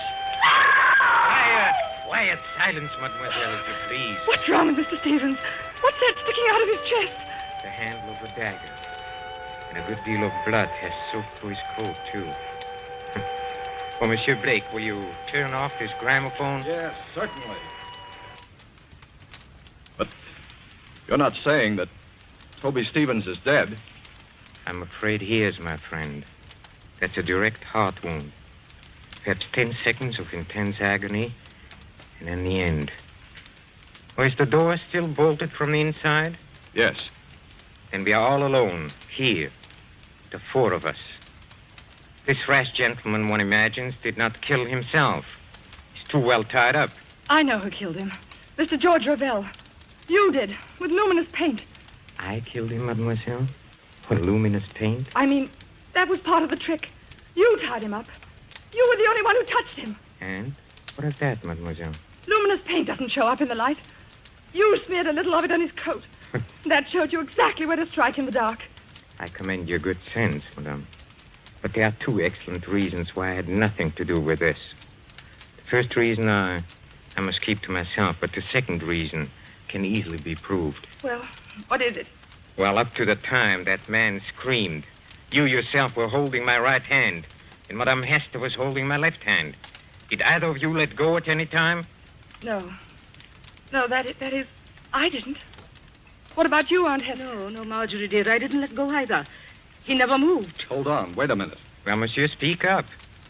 I was holding Marjorie's hand on one side and her aunt's on the other. And they didn't move either. Nobody let go or left the circle. That's true. Consequently, none of us could have killed Toby Stevens. Yes, it is true. Somebody must have sneaked in here. Oh, no. As you said yourself, the door is bolted on the inside. Then who the devil did kill him? Well, that's the question. Has anybody ever seen that dagger before? No. It looks like one of those curio things you buy in the shops. Yes, and with the design of wooden scroll work on the handle. No fingerprints will show. Nothing else, except some musical instruments. A tambourine, an accordion, and a speaking trumpet. You know, I blame myself for this. You ought to. Why? Because you killed him. Don't ask me how, but I know why. Indeed, mademoiselle. You found my motive. Yes, I have. You've got Aunt Hester fully believing in you now, haven't you? Easy, Marjorie. In another minute, you'll be talking about forces and elementals and heaven knows what. You'll be saying it was a spirit hand that killed Mr. Stevens because nobody else could have. Please, Marjorie, brace up. Someone's got to send for the police. Why don't you send for the police, Ken? Couldn't you help us there? Help you? How? Mr. Stevens said you knew the heads of the Sûreté. He said you knew this man Flamand, who's supposed to be the greatest detective in France. Oh, but this isn't French territory. Monte Carlo is the independent state of Monaco. I'm sorry, Marjorie. Ordinarily, I might have helped. You mean you won't help us? I'm sorry, Marjorie. I can't. Then I've got to help myself. George Ravel, you killed Mr. Stevens. But how? Yes, how?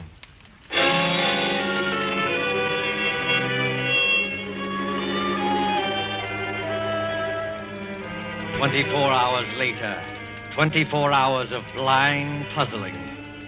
In the railway station at Nice, 9 miles from Monte Carlo, the night express for Paris is already underway. The guard has blown his signal, and the great wheels grind. A young man, hatless and worried, pushes through the crowd past the already moving train. Non, monsieur, c'est défendu. Vous êtes trop tard. Too late, nothing. I'm getting aboard this train. Prenez garde, monsieur. Prenez garde. I'm sorry to have caused you any trouble, guard. But do you happen to know whether... Marjorie. Ken Blake, what are you doing on this train? Exactly the question I wanted to ask you. Walk along the corridor with me, will you? All right. Marjorie, you little idiot.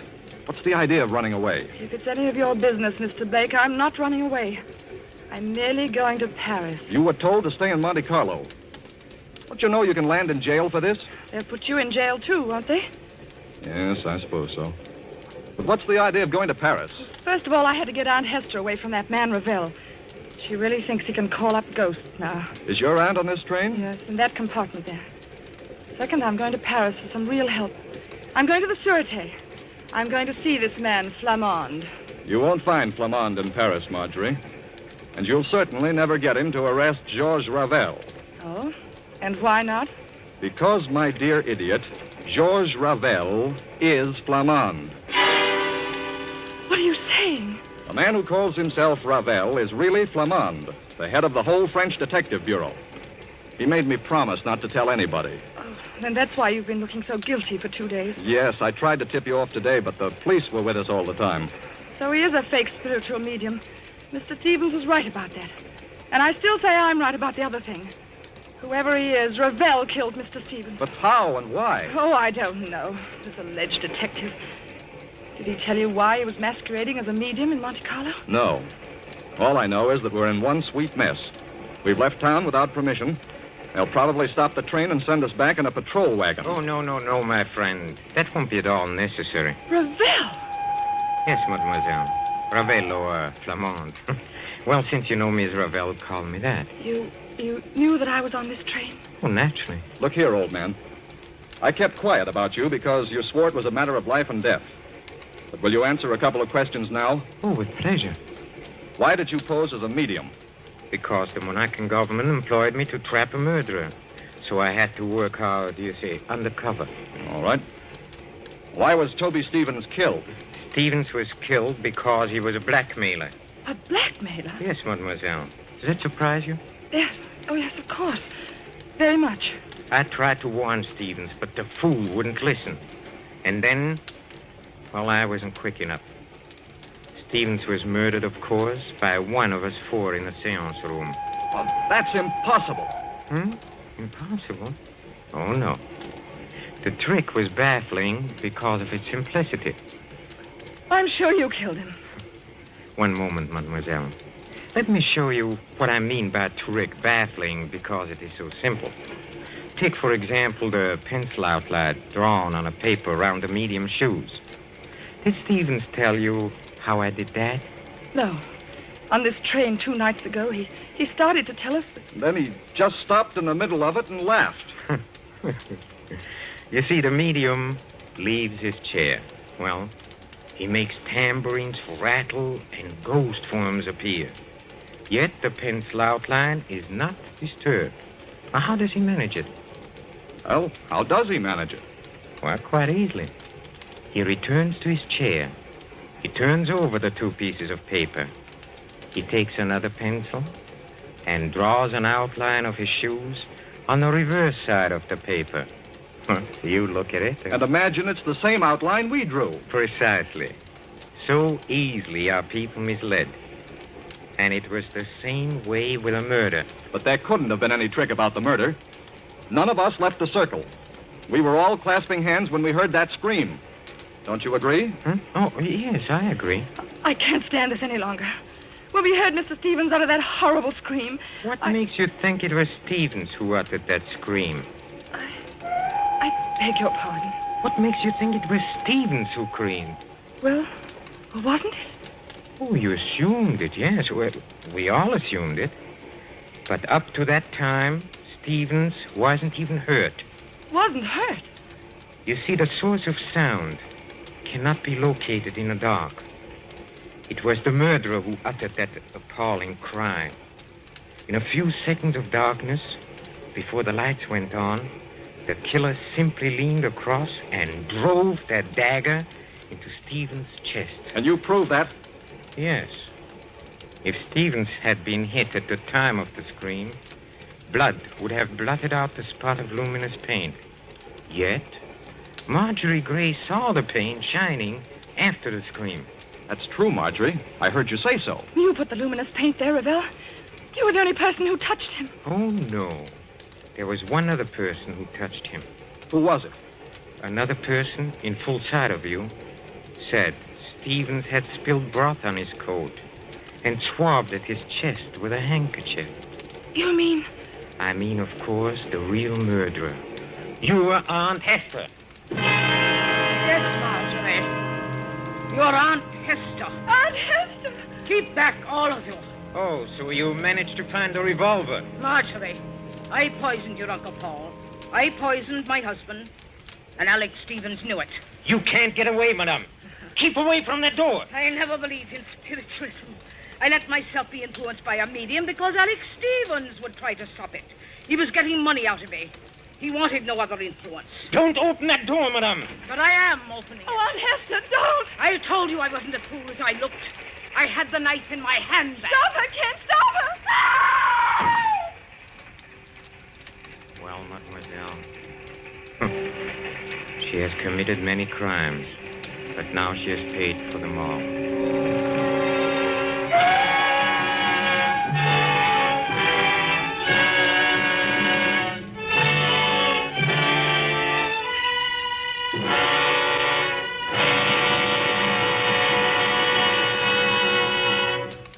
And so closes The Moment of Darkness, starring Peter Lorre, Wendy Berry, with George Zuko. Tonight's tale of suspense.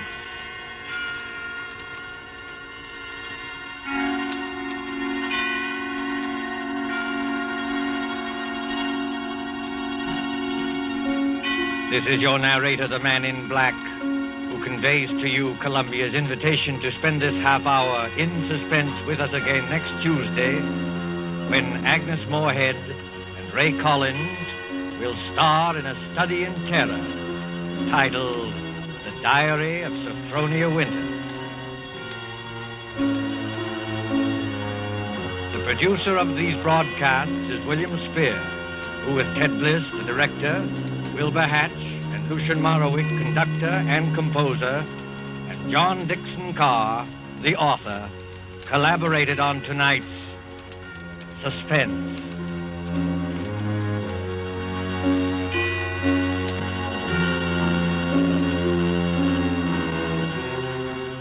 This is the Columbia Broadcasting System.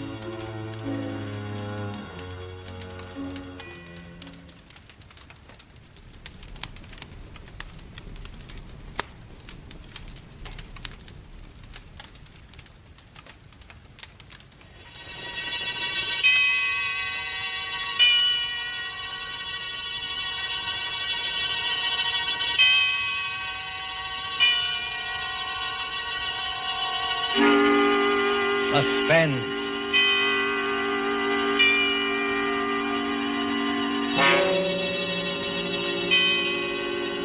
This is the Man in Black, here again to introduce Columbia's program, Suspense. Our stars tonight are Miss Agnes Moorehead and Mr. Ray Collins. You have seen these two expert and resourceful players in Citizen Kane, The Magnificent Amberson, in which Miss Moorehead's performance won her the 1942 Film Critics Award. Mr. Collins will soon be seen in the Metro-Goldwyn-Mayer Technicolor film, Salute to the Marines. Miss Moorehead and Mr. Collins return this evening to their first love, the CBS microphone, to appear in a study in terror by Lucille Fletcher called The Diary of Sophronia Winters. The story told by this diary is tonight's tale of suspense. If you've been with us on these Tuesday nights, you will know that suspense is compounded of mystery and suspicion and dangerous adventure. In this series are tales calculated to intrigue you, to stir your nerves, to offer you a precarious situation, and then withhold the solution until the last possible moment. And so it is with the Diary of Sophronia Winters and the performances of Agnes Moorehead and Ray Collins, we again hope to keep you in suspense.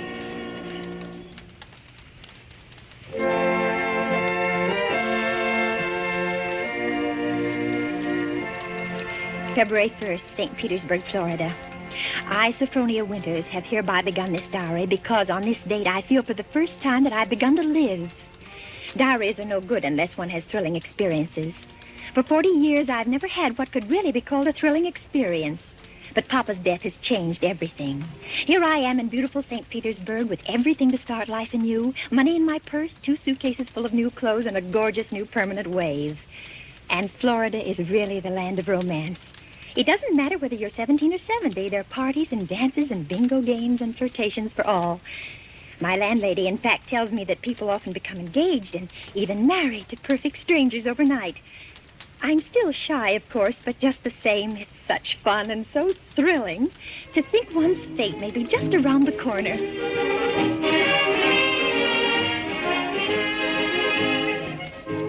February 3rd. Oh, diary, it is beginning. This morning when I came out of my lodging house to go down to the beach, I noticed a man, a thrilling-looking man, sitting across the street on a bench. It was just as though he were waiting for me, because when I came out, he sort of started up as though he knew me.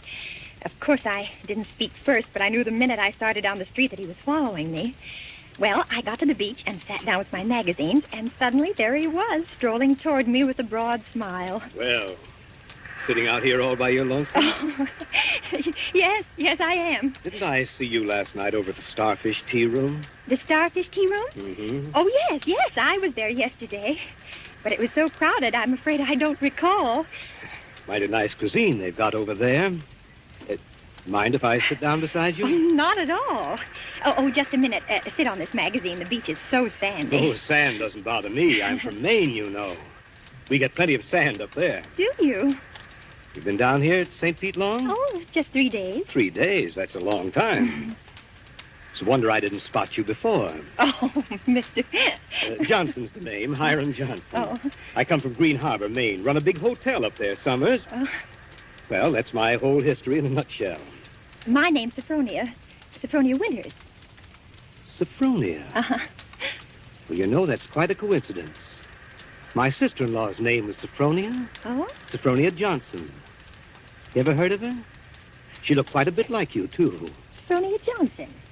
No, I'm afraid I haven't. Who was she? Someone very famous? I'm so ignorant about these things. Oh, that's all right. Say, look at that sun, will you? I'd say it was pretty nearly time for lunch. And Diary, darling, he is wonderful. Strong and kind, warm-hearted, so generous. I don't want to be like the other silly women in this town, but Hiram is different. There's something almost poetic about him, something sad and deep. You know, Sophronia, it's kind of mysterious, us finding that 9-point starfish on the beach together. My sister-in-law, Sophronia, used to collect 9-point starfishes. And to think your name's Sophronia, and you find a 9-point starfish with me. Well, it kind of draws us together, eh? Huh? What do you think? Completely. As though I'd known him all my life. My landlady says it's foolish. But look at Romeo and Juliet.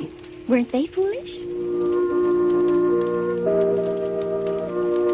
What's the good of waiting, Sophronia? I've got to be back at the hotel in a week. We may never see each other again. Oh, Hiram, don't say that. I couldn't bear it. Then let's do it right away. Tomorrow?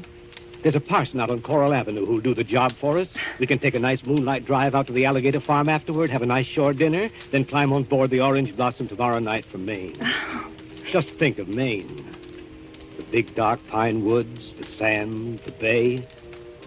The two of us alone together. The two of us alone together.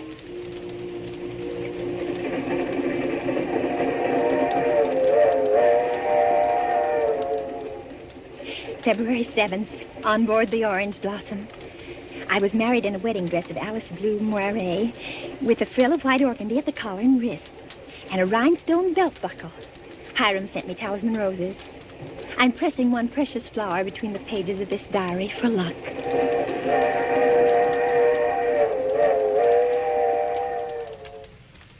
See it beyond this bend in a couple of minutes. Bags heavy? No, not particularly, dearest. Oh, I can't get over that taxi man at the station. Imagine his insolence, saying he couldn't drive us over. Maybe he didn't have any gas. It happens sometimes around here. Well, anyway, I'm glad the weather's so mild. Can you imagine what it would be like in a blizzard? There's the place. Oh, wait a minute. I don't want to look till I put down these bags. Now, where? There. Through those big pine trees. Oh, it is big, isn't it? 125 rooms. So many fire escapes and balconies and porches and towers. I stayed in a hotel like that once years ago with Papa. It was very fashionable then. My grandfather built that place 50 years ago. Hasn't been changed much since. No? Well, of course, you've put in modern plumbing. Not yet. Here we are. Walk in. Oh, what's that? Just a foghorn out in the bay. Fog? We get it almost every night in this kind of weather. What are you locking the gate for? Why not? There's nobody coming in after us. Or going out again for a while. But I thought you said the hotel. The hotel is empty.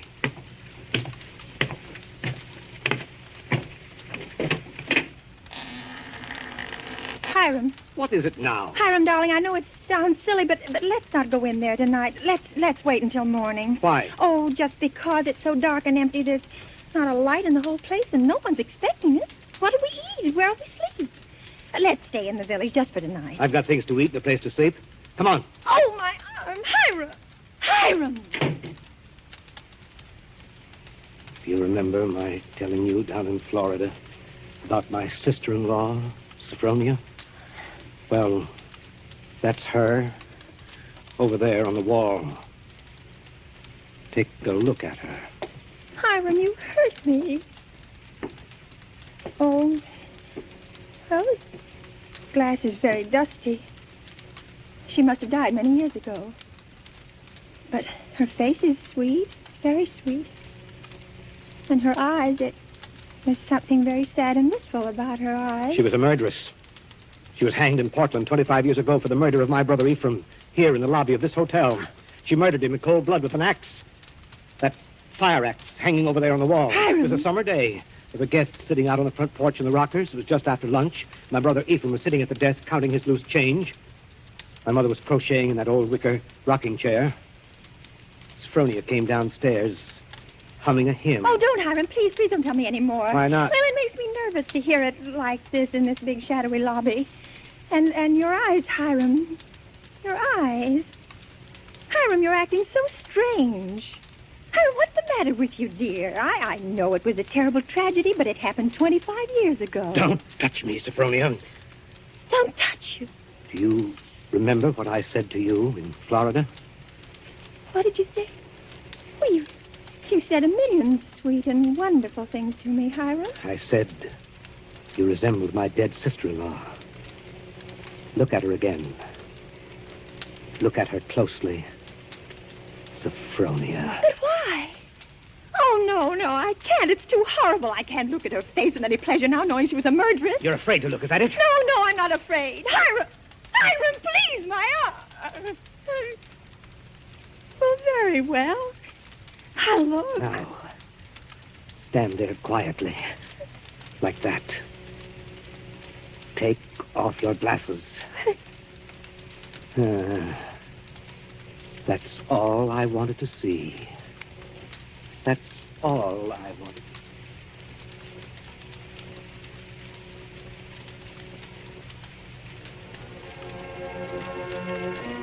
February 13th, Green Harbor Hotel, Maine. I can't understand it. I try to fathom it, but my head aches and my heart is heavy. The hotel is deserted. Has been for 25 years. Everything is covered with spiders and cobwebs. Great dining room with its oak woodwork is alive with rats. And the row of broken rocking chairs on the front porch faces emptily out to sea. Does he mean this to be my home? He's downstairs in the shabby parlor, off the lobby, playing the harmonium.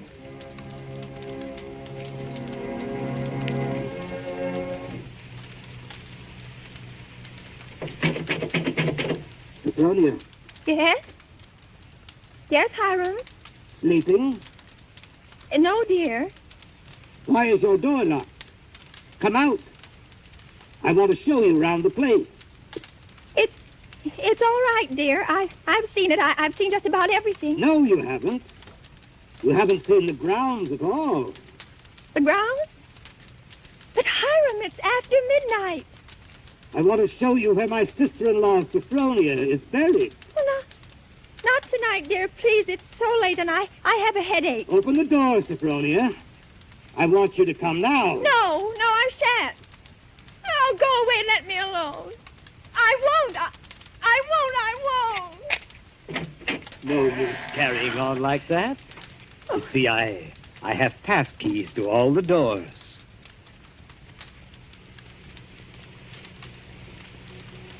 See, Sophronia. Beyond, where those 4 birches are standing, is where my sister-in-law, Sophronia, was laid away 25 years ago.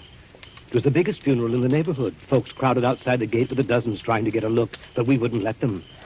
Buried her ourselves without a service out here by herself on the grounds. Ephraim was buried in town, but not Sophronia. I had a feeling I'd have to keep an eye on her even then. Keep an eye on her? I knew she was one of those restless sleepers who wouldn't stay quiet in her own grave. I knew before the year was out she'd find some way to start roaming around hunting for mischief again. She was a young she-devil to the core, Sophronia. They could hang her till doomsday. Wouldn't do any good. You mean you think she haunts this hotel? No, not this hotel. She never had any use for it, alive or dead. No. She makes for the warmer climates. She was always a cold-blooded little fish, freezing and shivering all the time. It's places like California and Texas and Florida she makes for. Florida? Yes, that's one of her favorite haunts, particularly around St. Pete. She likes the flowers and the sun and the romance. Hiram, I feel cold. Do you mind if I go inside now? Just a minute. I haven't explained everything. You think I'm crazy, I guess. Crazy. But I'm a lot smarter than some people give me credit for. Because, you see, I have found her now. 3 times. Do you see that grove of birches over there? Under every one of them's a grave. I've found her wandering the earth in disguise 3 times. And I've killed her 3 times. It still doesn't do any good. She's still restless. You mean you've killed 3 different women? So now I keep another open grave to remind her. It's waiting now. Would you like to see it, Sophronia? No, Hiram. No, please, Are you afraid to see it, Sophronia? No, Hiram, you don't mean to say that you think, just because my name happens to be Sophronia, and that I look a little like... Think what, Sophronia? Nothing.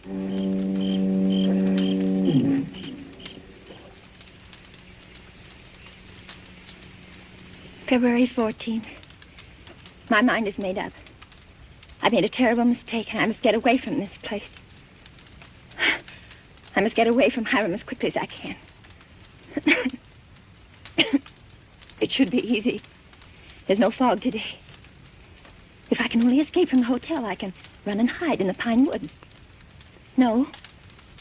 I shall wait for dusk, when he generally sits down in the parlor and plays the harmonium. I can hide a little earlier in one of the deserted rooms, and then, when his back is toward the lobby, step out the front door.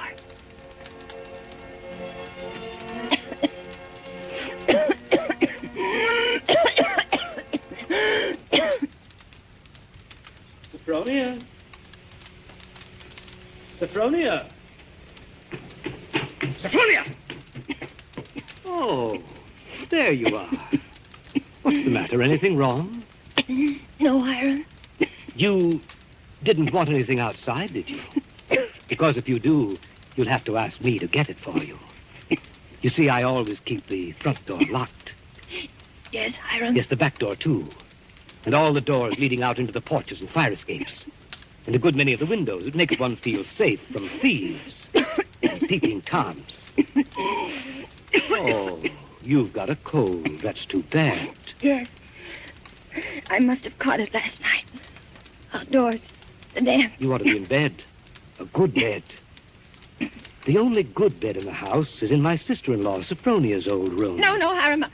I'm all right. Is this a little head cold? Oh, little head colds often develop into pneumonia. Why, it's too bad I didn't think of that before. You might have slept in it from the beginning. Here, up these stairs.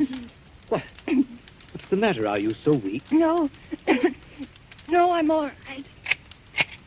This room is the cleanest in the hotel, too. I've always had a sort of suspicion about it. You see, I've kept everything as it was. What's the matter? Nothing. It's just... It seems kind of familiar. No. It's just that seeing it so clean, seeing it as though someone were living here, as though they'd only just stepped out for a moment.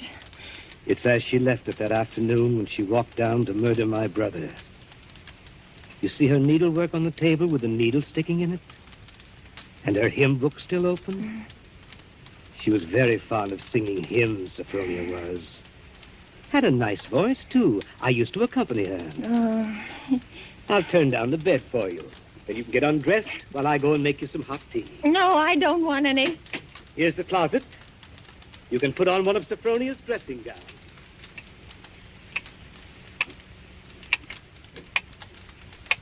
Diary, I'm beside myself. I shall go mad. 2 hours have passed since he locked the door upon me. Night's fallen and I'm alone. Alone in this horrible room with its hideous little mementos of death. I'm sitting here at her little wicker table trying to be calm, trying to write this. Somehow, when one writes about a thing, it doesn't appear so real. My hand is just brushed against her needlework. Her hymn book, where they still lie, waiting. I can bear having them near me no longer. I must get them out of sight, anywhere. In that closet, a bureau drawer. Ready for your tea? No, Yes, Hiram? Why aren't you in bed? You'll take worse cold, you know. I'll get in bed in a minute. First, Oh. Brushing up on your needlework again? My needlework? You've got it in your hand. Have I? Oh, yes. Yes, so I... But I wasn't working on it, Hiram. I swear I wasn't. I've never done a stitch of needlework in my whole life. I don't know one embroidery stitch from another. Let me show you. Look, I don't even know how to hold a needle. Get into bed, Sophronia. You're feverish. Before we go on, Hiram, before you go on thinking, we've got to have an understanding. You've got to let me explain. I was born in 1892 in Kalamazoo, Michigan. My name is Sophronia, that's true, but they name lots of people Sophronia. I was named for my grandmother. She had just died. No, you've got to listen to me. I've lived in Kalamazoo all my life. If you'd only just write a letter or send a wire. Well, I've never heard of Green Harbor in my whole life. I never went anywhere. For almost 10 years, I stayed home day in and day out nursing Papa. He had a stroke. I wasn't out of the house. It was a red brick house with a green shutters.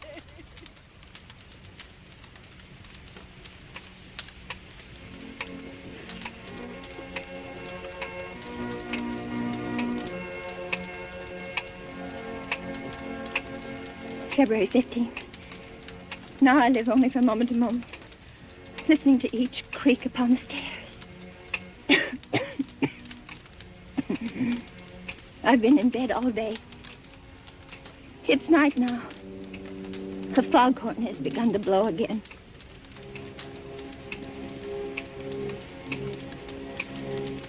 February 19th. I woke up early this morning after a wretched night, and the date was burning in letters of fire in my brain. If he's planning to kill me, it'll be today. But the hours have been crawling on. It's almost midnight. Oh, why, if he's going to kill me, doesn't he do it at once? Why does he torture me like this? I'd rather be dead than sit here in this room one moment longer. I can't bear it. If he doesn't come in 5 minutes, I shall force him to come. I shall beat on the door. No.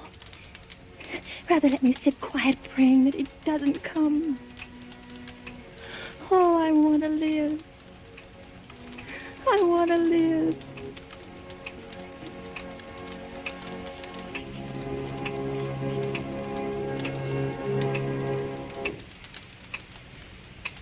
Sophronia!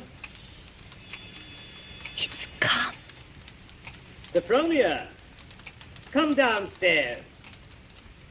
I want you to sing me a hymn. Sing? He never asked me to sing for him before. But she sang. I can't sing, dear. I told you that long ago. Did you? Well, I'd forgotten. And besides, how can I come downstairs when my door's locked? It's unlocked. Try it. Unlocked? Oh, no. How could it be? Oh, it is, and I never know it. I never know it. Coming? He unlocked it. Sometime while I was just sitting. Oh, why didn't I try a few more times? Why did I just sit there assuming? No, he'd have caught me anyway. He'd have known. But I might... Oh, now it's too late. He's going to kill me. Sophronia! Yes, Hiram. I'm coming.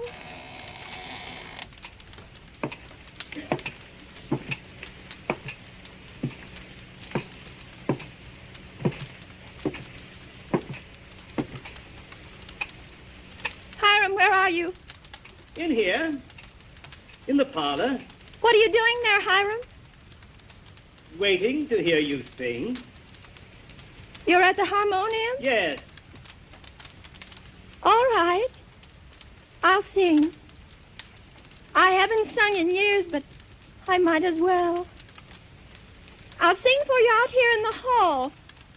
My voice will carry better. It always did carry better in the hall, didn't it, Sophronia? So you remember that, too. Of course, you know both the front and back doors are locked. Play a few bars, Hiram, dear, to warm me up. Shall I sing, too, Sophronia? Would you like me to sing along with you? If it pleases you, Hiram. Work for the night is coming. Work in the morning sun. Work for the night is coming. When man's work is done. Work while the daylight darkens. Work in the summer sun. Work for the night is coming.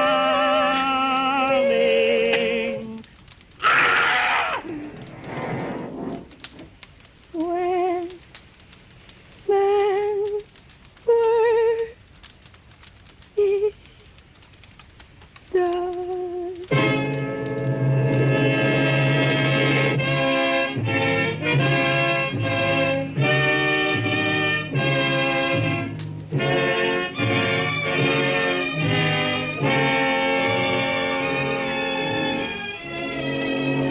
There's only one more page. Shall I read it to you? Yes. Yes, go ahead. March 22nd. I've been sick, I think, for a very long time. The pages of my diary are blank, but I shall take you out again, poor diary, today and start you over again. No, I shall never look back at the other pages. I shall only write on and on about this beautiful place, so that no one reading this diary will ever know that I did it.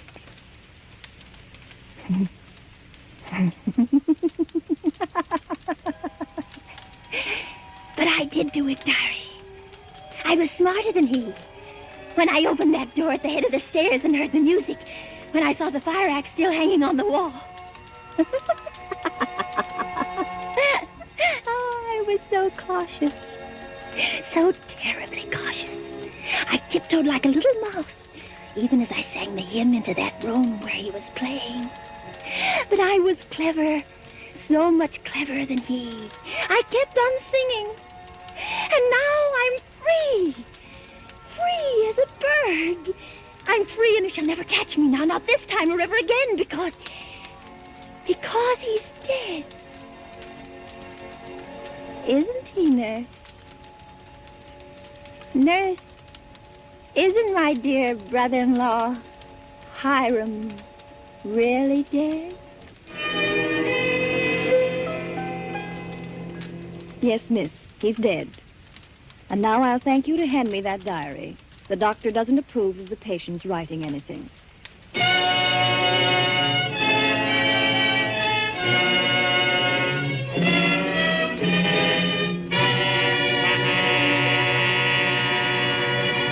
And so closes The Diary of Sophronia Winter, starring Agnes Moorehead and Ray Collins. Tonight's tale of suspense.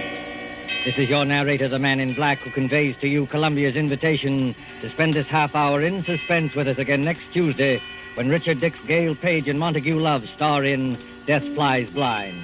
The producer of these broadcasts is William Spear, who with Ted Bliss, the director, Lud Gluskin, the musical director, Lucian Mohowick, the composer, and Lucille Fletcher, the author, collaborated on tonight's Suspense.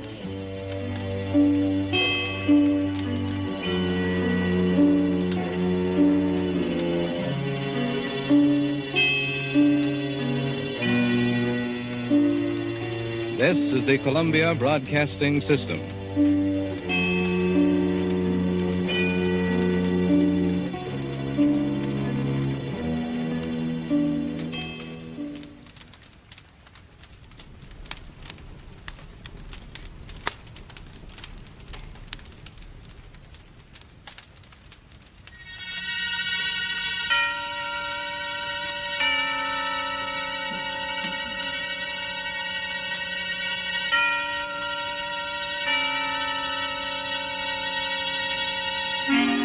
Suspense.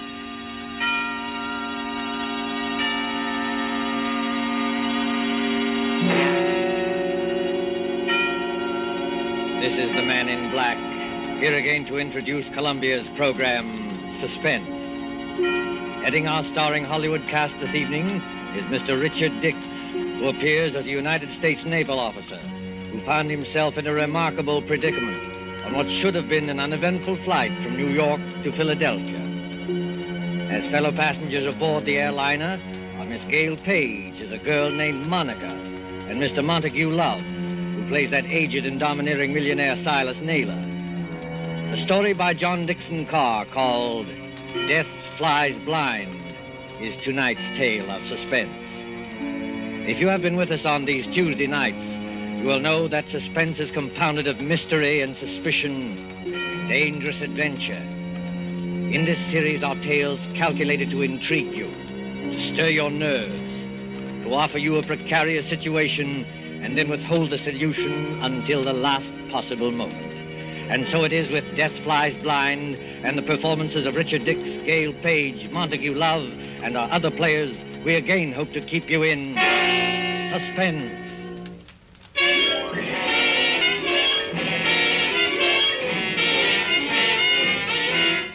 LaGuardia Field, Municipal Airport of New York.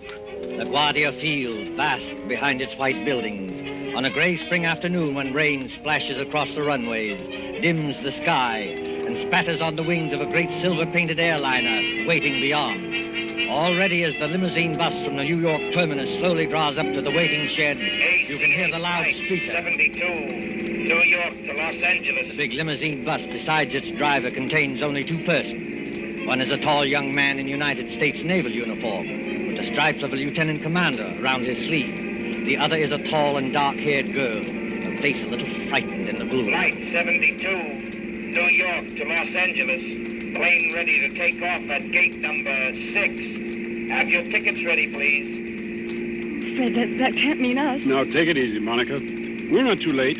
They won't go without us. No, I mean it says New York to Los Angeles. That's right, Monica. We're only going to Philadelphia. You're still right, my dear. I arranged for a special stop at Philadelphia. It won't take long, and then they go on non-stop from there. Fred, that's just it. Who's going on from there? Oh, you'd be surprised. The airport bus must hold 20 people, but there's nobody in it except ourselves and the driver. Who's going on to Los Angeles or anywhere else? I was going to tell you about that, Monica. All right, miss. All right, sir. Hop under that shed and out the door on the other side. Oh, got your tickets ready? Yes, I got them. All set, Monica? And rain is certainly coming down. Do they take off when it rains like this? Oh, miss, a little rain don't bother them. What does bother them is unsettled weather at other places. You mean it's perfectly safe? They never take off, miss, unless it is safe. You better hurry up now.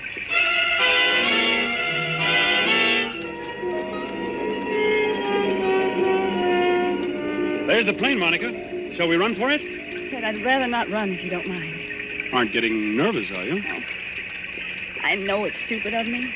I've flown before. It's just for those few seconds before the takeoff. You're moving and the motors have been idling.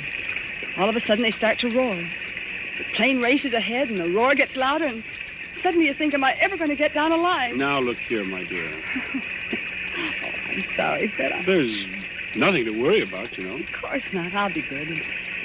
It's just this dismal day and a ghostly bus without any passengers. And... Fred, look. Where? At the plane. They've got all the windows covered inside with little gray curtains. Oh, that's all right, Monica. It's only a wartime measure.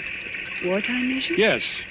Just keep those curtains closed for some minutes after taking off and before landing. So no one can make maps or take pictures of our airports. Anything could happen up there, couldn't it? No. And what's more, if you're worried about your fellow passengers, look over your shoulder. Well, there are some people coming through the gate. Yes, you see the little gray-haired man with the big fellow on each side of him? The secretary dashing around them like a destroyer in a convoy? You know, I've seen that gray-haired man somewhere before. You've seen his picture. That's Silas Naylor, the third richest man in the world. Those two big fellows are his bodyguard. Does he need a bodyguard? Well, not more than most of us, I imagine. Fred, I don't like it. Oh, nonsense, my dear. Come on now, up the steps of the plane. Give your name to the air hostess at the door. That's it.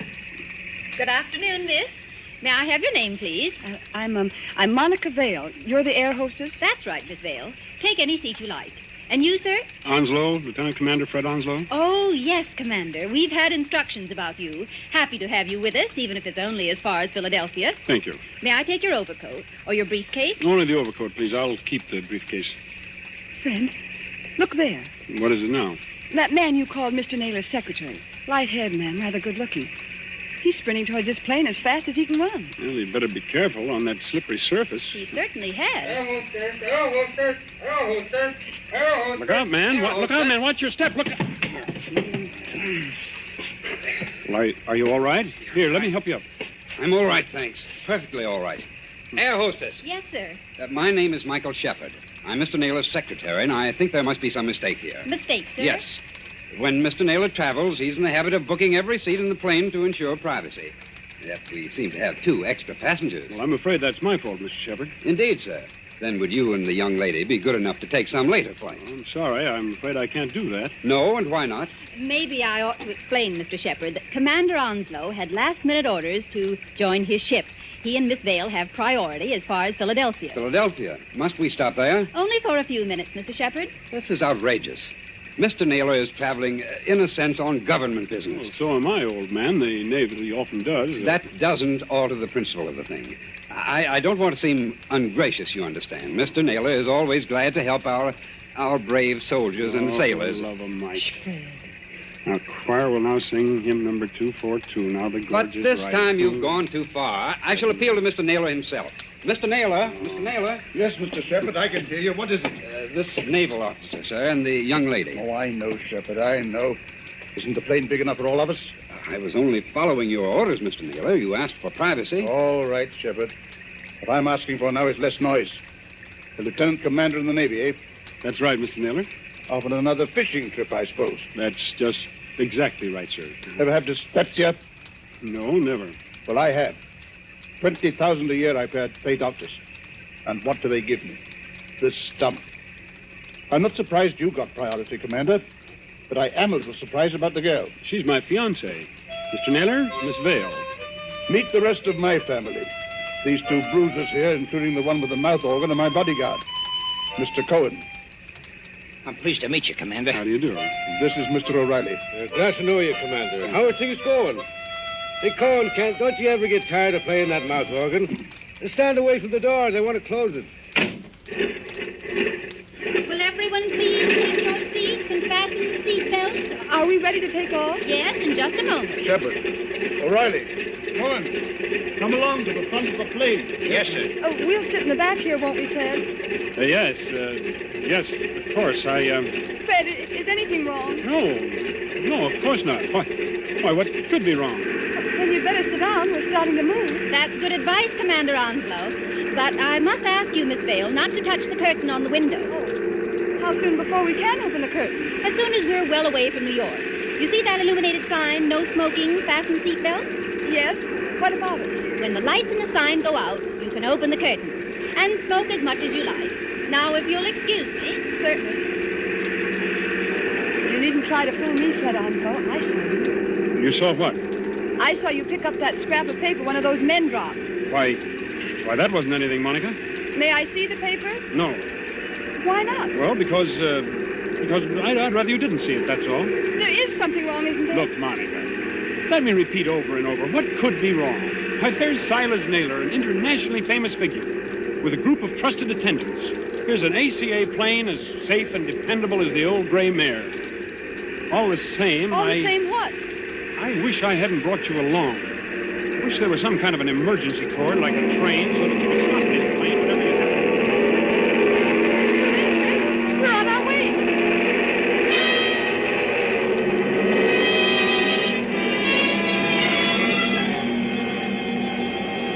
15 minutes, 30 minutes, 40 minutes. The great silver plane throbs against dead quiet. It's warm and stuffy in the cabin despite the hissing ventilator. Dim white reading lamps shine down on a double row of cushioned chairs along one side and a single row of cushioned chairs along the other. Ahead above the closed door to the pilot's control cabin, the red glowing sign still warns against opening those curtains. Aft in the plane sits Commander Onslow, his eyes fixed on the clock under that illuminated sign.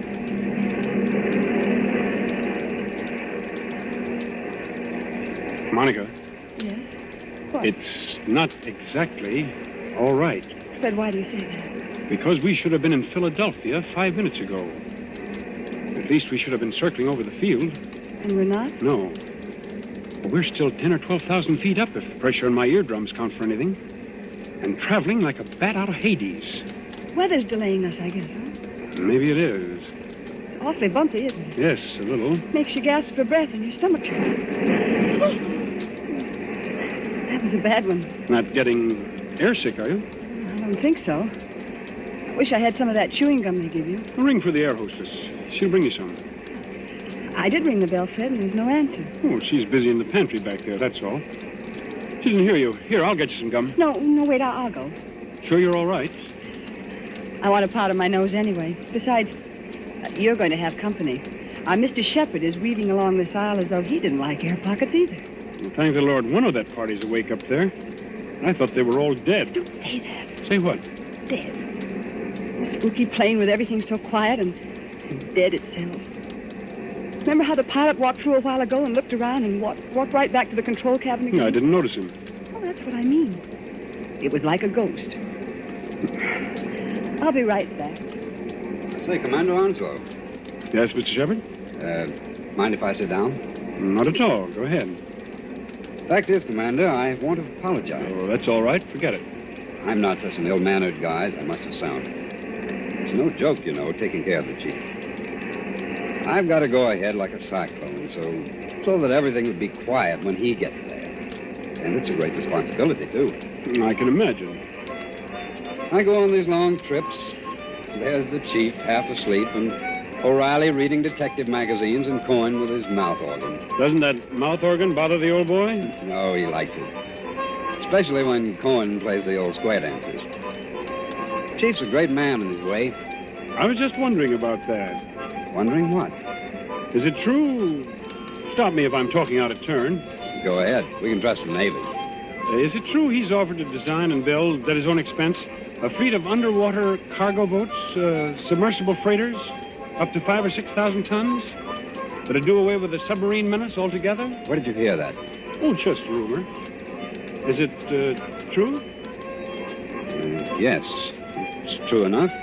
You see, Mr. Shepherd, I'm one of the few people who believe that plan is practical. But there must be a lot of people who would like to see Mr. Naylor put out of the way. There are, Commander. Only they can't get at him. You're quite sure of that? Dead sure. Hitler himself isn't better guarded. Why, you could no more shoot or stab or poison the chief than you could... What was that? What happened? Monica?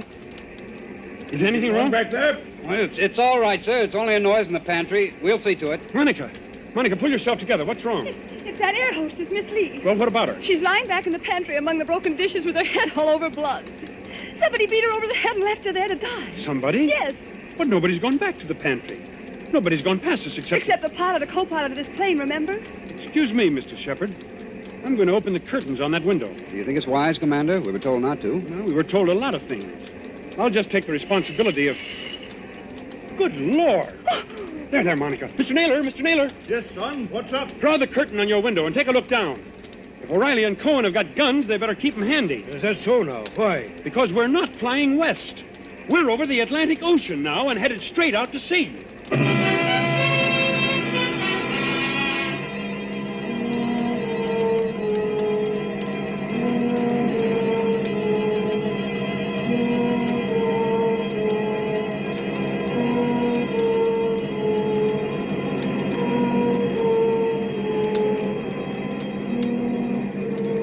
Gray water, thin clouds. We must be miles and miles away from land. We are miles away from land. Does anybody here know anything about first aid? I do, Commander. I studied medicine in the old days. Then you better go back and look after the hostess. You'll join Mr. Naylor. Steady, Monica. I'm all right. It's this horrible blind feeling, that's all. Air pocket, look out. See here, Commander. We're over the ocean. What the devil's going on here, eh? You're being kidnapped, Mr. Naylor. That's my guess. Kidnapped, did you say? Ah, come off it, Commander. We ain't as dumb as that. The pilot and the co-pilot of this plane are fakes. They've replaced the real officer. On a dark day like this, with their raincoat collars turned up, they could have gotten away with it. And hijacked us straight off the airfield. Is that it? Yes, I'm afraid so. The hostess must have spotted one of them and knocked her out. Now, what about the airport? Wouldn't they know a plane was missing? Well, not until we failed to show up at Philadelphia. The pilot would report by radio telephone about, 15 minutes out of New York. But after that, silence. Excuse me, Commander. You say these two fake pilots are still aboard? In that compartment there with the closed door? Yes, that's right. Well, what are we waiting for, Corn? Do we get to work on them? You said it, Barney. Now, wait a minute, both of you. You wouldn't be trying to stop us, would you, Commander? The one thing we don't want is a gunfight 12,000 feet up. Can any of you fly a plane? No, not one of us. Well, neither can I. So if anything happens to those two pilots, how are we going to get down? I see, young fellow. Well, what are you going to do? First of all, we'll try rapping on the door. Have your gun ready. You can count on that, sir. Fred, listen to me. Be quiet, Monica. Has this anything to do with the scrap of paper you picked up off the floor? What scrap of paper, Oh, Commander? never mind, sir. Why, this door, it's unlocked. Unlocked? Now, don't take any fool chances, young fella. The way I always did when I was your age.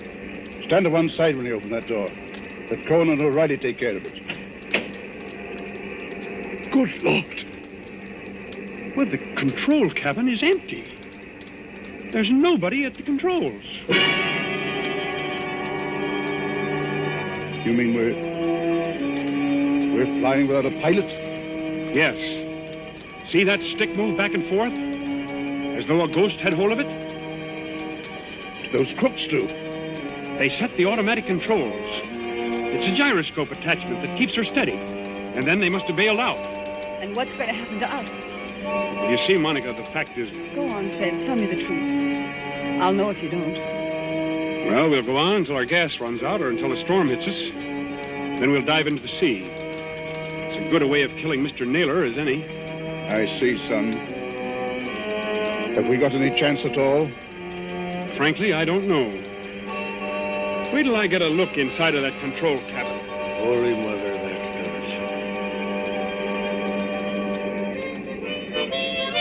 Cohen, stop it. Stop it! Yeah, Mr. Naylor? Stop playing that infernal mouth organ. Or if you must play something cheerful. Yeah, sure, Mr. Naylor, sure. How long do you think it'll be before we... Quiet, Cohen. Here's the commander back again. Well, young fella. The radio telephone's out of order. We can't signal. Fred, what about those patrol ships? You said they're 200 miles out to watch for unidentified aircraft. Won't they see us? They've seen us already, I expect. They'll send for an Army fighter plane to investigate, but... Oh, what can it do? Yeah. Shoot us down, maybe, huh?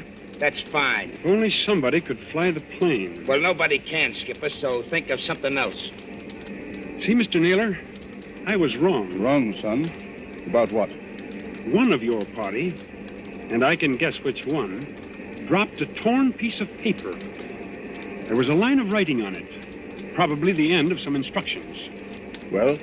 Those instructions ended, you should land just as your fuel fails at 7 o'clock a.m. You should land just as your fuel fails at 7 o'clock a.m. But that might not have anything to do with the sun. What made you suspicious of it? Because it was written in German. In German? Quiet, Cohen. I can't hear myself think. Okay, Mr. Naylor. I'm sorry. I thought the fake pilots were kidnapping you, maybe abroad. There's not enough fuel for that, is there? Well, if there's enough fuel for Los Angeles, then there's enough for Europe. Well, that won't work. They bailed out and left us to crash. Excuse me, sir, but it's getting black as pitch out there. I think there's a storm coming up. What happens when that hits us? Plenty, O'Reilly. Plenty. Yeah, well, I was afraid of that. If only somebody could fly this plane, I could navigate it. Navigate it? Yes. You have to learn aerial navigation in my business. With enough figuring, I might even set a new course and try the automatic controls on it. No, I don't dare handle the ship. Wait a minute. I know a way out of this. Well, then speak up, miss. There's a 90-mile wind going to hit us any minute. The air hostess, of course. Miss Lee, what about her? I remember reading somewhere that most air hostesses get flying instructions when they've been with the company for a given length of time. You know, Miss Vale, that's true. There was a girl of Inter Airways who told me the same thing. And if this one can even make a try at landing a plane, we may get back to New York yet. I thought you said she'd been knocked out. Well, she isn't badly hurt, but there's just a chance that maybe she's... There's Shepard, coming back from the pantry. Anybody got a drink? Wasn't very pleasant back there. How is she? You know, we were just wondering whether Miss Lee might be in any shape to pilot the plane. Pilot the plane? Why in blazes should she pilot the plane? There's no time to explain now, Shepard. But we're bound for Davy Jones unless something's done. Could she do it? No. Not even if we revived her? Not if all the doctors on Earth stood at her side. Why, but I don't think you understand, sir. Miss Lee has just died.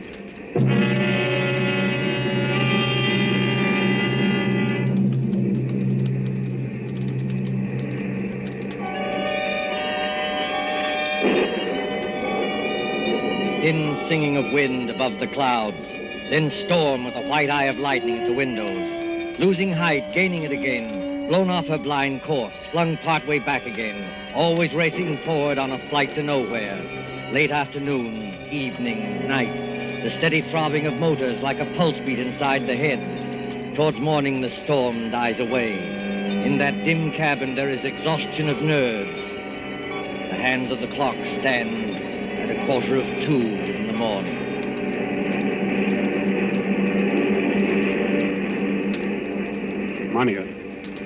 Monica, wake up. What? Oh. It's Fred. Now keep your voice down. Have I been asleep? Yes, for a couple of hours. They say condemned criminals sleep on the night before their execution. Where are the others? I was a boy back home in the county down. My father used to say to me, Barney O'Reilly, says he, did you ever see a banshee? A banshee, says he, is the old woman that lets you know when you're going to die. Pipe down, you two. I'm sorry, Mr. Naylor. No offense, Chief. Can the man play a quiet game of solitaire without somebody yapping all the time? Black 9 on red 10. Listen, Monica, and listen carefully. My first idea was right after all. What are you talking about? There's somebody aboard this ship who can fly a plane. Shh. There is. I proved it by the automatic controls. Proved it how? If those controls had stayed as they originally were, the side winds would have blown us clear off our course. But we're still on our course. That shows that somebody's been sneaking in there and setting us right again when we do stray. Then you mean... I mean we're headed for somewhere. We're being taken somewhere. But we may outwit this gentleman yet. Outwit who? Is somebody still talking back there? I'm sorry, Mr. Naylor. Monica's just waked up. None of us can feel very much like sleeping anyway. You're right, son. I admit it. Come up here and join me, will you? With pleasure. I've seen myself in this twice in this card game, but I still can't make it come out. Oh, what's the use pretending anyway? We know we're in for it. It's this waiting that gets you. Yeah, that goes for all of us, Mr. Naylor. What I'm dreading is the minute when those motors choke and go dead, and we start whirling down. What does it sound like, Commander, when motors conk out? I've never heard it, Mr. Naylor, but I imagine it sounds like... Listen. I imagine it sounds like that. We're losing height. I can feel it. Well, Cohen, I guess this is the payoff. Yeah, you said it. But look here, Mr. Naylor, we can't be out of fuel. Because it's too early. Look at the clock. It's only 5 minutes to 2 o'clock. I beg your pardon, old man. It's 5 minutes to 7 o'clock. 7 o'clock? Are you crazy? No. Haven't you forgotten the cross-ocean changes in time? By George, the commander's right. European time is 5 hours ahead of our time. If you don't believe me, just notice that it's getting daylight outside. I was thinking of that message. You should land just as your fuel fails at 7 o'clock a.m. Stand perfectly still, all of you. Yeah, what's got into little Lord Fauntleroy? I'll show you what's got into me, my friend. Yes, I rather thought you would. I shall go into that control cabin. Follow me if you like. I shall sit down at the controls, and I shall bring this plane safely to the ground. Safely to the ground? Where? In Germany, of course. Germany? Don't pull a gun, Cohen. If you plug him, we're all done for. That is good advice, Mr. Cohen. I might add that we're getting closer to the ground every minute. For the love of... Do I take control? Yes, go ahead, but we're following you. Follow by all means. All right. Let's get comfortable here. I take up my position, so. There's fog below. Can you see? Well enough, Miss Dale. Well enough. We must go down rather quickly. And I can't help if it's somewhat rough on your ears. You young swine, what's the idea? The idea, dear patron, is to bring you and your plans for a submarine freighter to a country which will appreciate them. Then those two fake pilots? They were colleagues of mine. Unfortunately, if they had remained, your pug uglies would have started a gunfight, and none of us might have got here. Well? So they left by parachute. And I brought you safely, without blood or toil, into the boundaries of the Third Reich. You're going down too fast, man. Now take it easy. I am perfectly in command, thank you. Look out! The trees, Look out, they're coming man. straight up at us.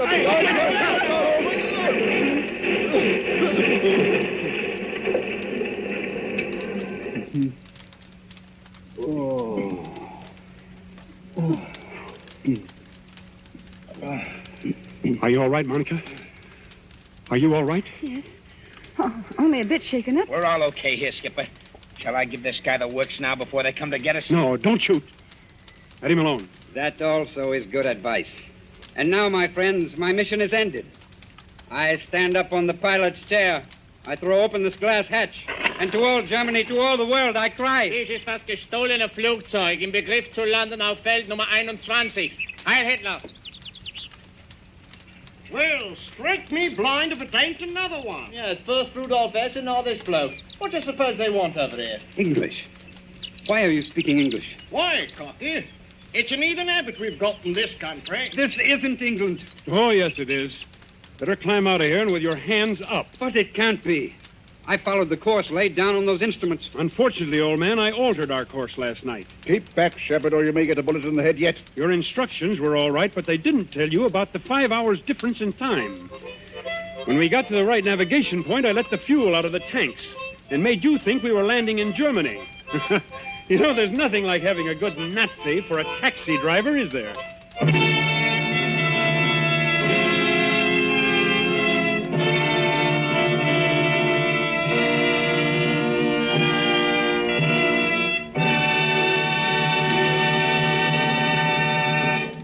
And so ends Death Flies Blind, starring Richard Dix with Gail Page and Montague Love. Tonight's tale of suspense. This is your narrator, the man in black, who conveys to you Columbia's invitation to spend this half hour in suspense with us again next Tuesday, same time, when Mr. Paul Lucas will star in the suspense play called Mr. Markham, Antique Dealer. Ladies and gentlemen, on the following Tuesday, May 18th, Mr. Charles Lawton and Miss Elsa Lanchester will be with us in one of the most famous of Agatha Christie's thrillers, The ABC Murders. William Spear, the producer, Ted Bliss, director, Lud Gluskin and Lucian Mahowicz, the conductor and composer, and John Dixon Carr, the author, collaborated on tonight's Suspense.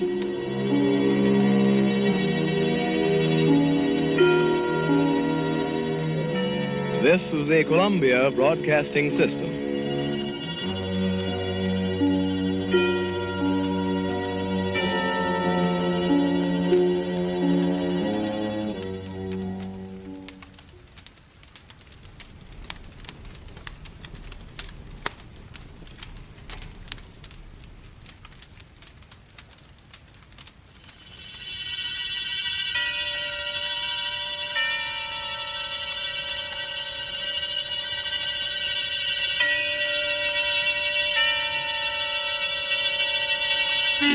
Suspense.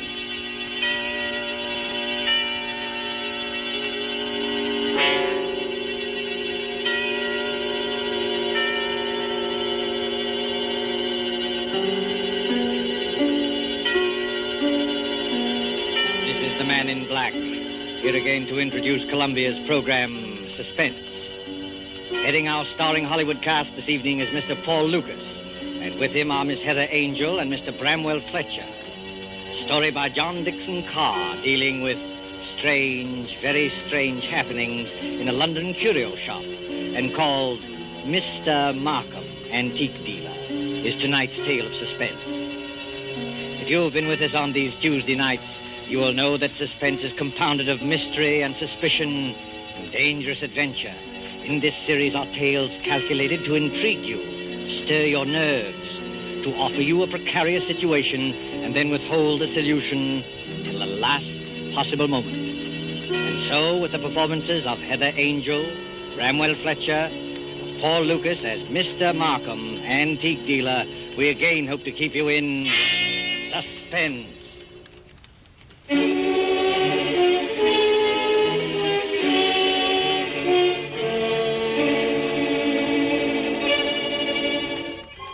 This is the story of a man who commits murder and gets away with it. Does the idea shock you? Do you believe that justice must always be done?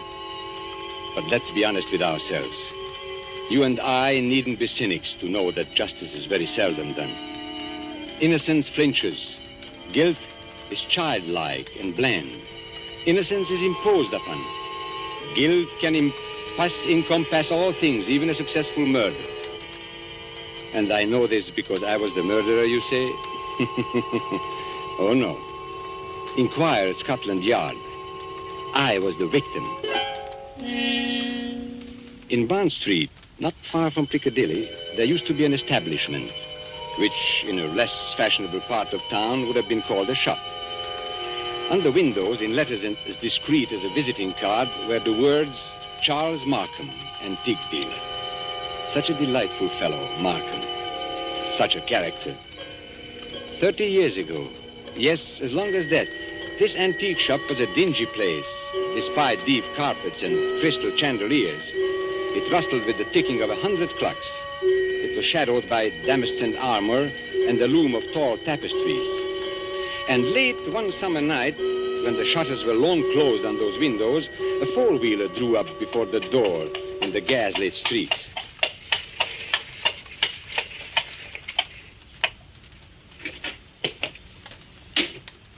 That's all, cabby. You needn't wait. Very good, miss. Good night. Good night.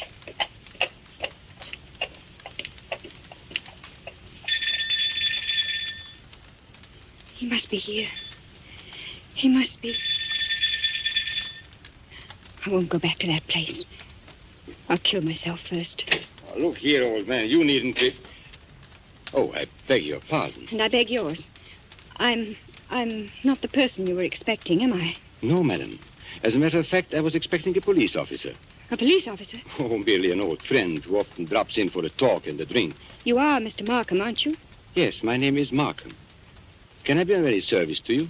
I want to come in. I want to buy a present for somebody. Now, really, madam, this is hardly the time. Yes, I know it's late, but... It's nearly 1 o'clock, madam. Surely tomorrow morning will be... That'll be too late. This is a special occasion. It's a birthday present. That's it. A birthday present. I've got to deliver it before breakfast. And Sir George Lytle says this is the only place in London to buy antiques. Sir George flatters me. Won't you let me come in? Just for 5 minutes. Well, under the circumstances, madam, I think it might be managed. Now, one moment while I put some lights on. No. Please. That one little light will be enough. But you won't be able to see anything. That doesn't matter. I'll trust to your judgment. Just as you like. This way, madam. What's that? That noise? Oh, you mean the clocks, madam? There are more than 100 clocks in this room. I'm very fond of them. Don't they get on your nerves? Ticking away together like a nightmare? Striking the hours together? They don't strike together, madam. When the hour approaches, you will hear a musical din that lasts for some time. Might I interest you perhaps in a clock? No. I hate them. Now, all the same, this grandfather clock might amuse you. What about it? Observe the signature. Johannes Carver, Londini, Facet A.D., 1752. You could see better, madam, if you raise that veil. I'll keep my veil down, thanks. Just as you please. But look at the clock. I open the glass face like this. Then I push the second hand forward like this, and...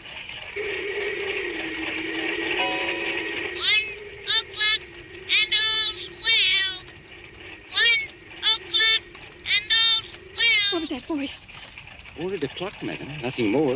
The clock spoke. Clever, isn't it?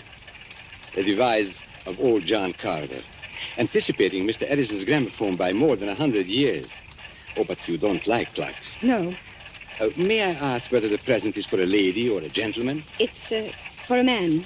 Oh, has he some knowledge of antiques? Yeah, I mean, Furniture, perhaps. Porcelain, bronzes, tapestries, weapons. he might be very much interested in weapons.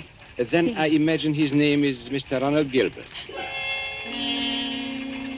Now, will you tell me, Miss Ray, why you really came here tonight? So you know who I am. Naturally. You are Miss Judith Ray. And why did you come here? I wanted to see what sort of a man you actually were. Oh, and have you found out? No, but I won't go back to prison. I won't. As you will. But since it's to be a business conference, Miss Ray, and I imagine it is, Yes. well, then suppose we go into my office, here at the back of the shop. Will you precede me? Thank you. Oh, you must excuse the dust covers I've put on the chairs here. I'm leaving for a holiday tomorrow, and the shop will be closed.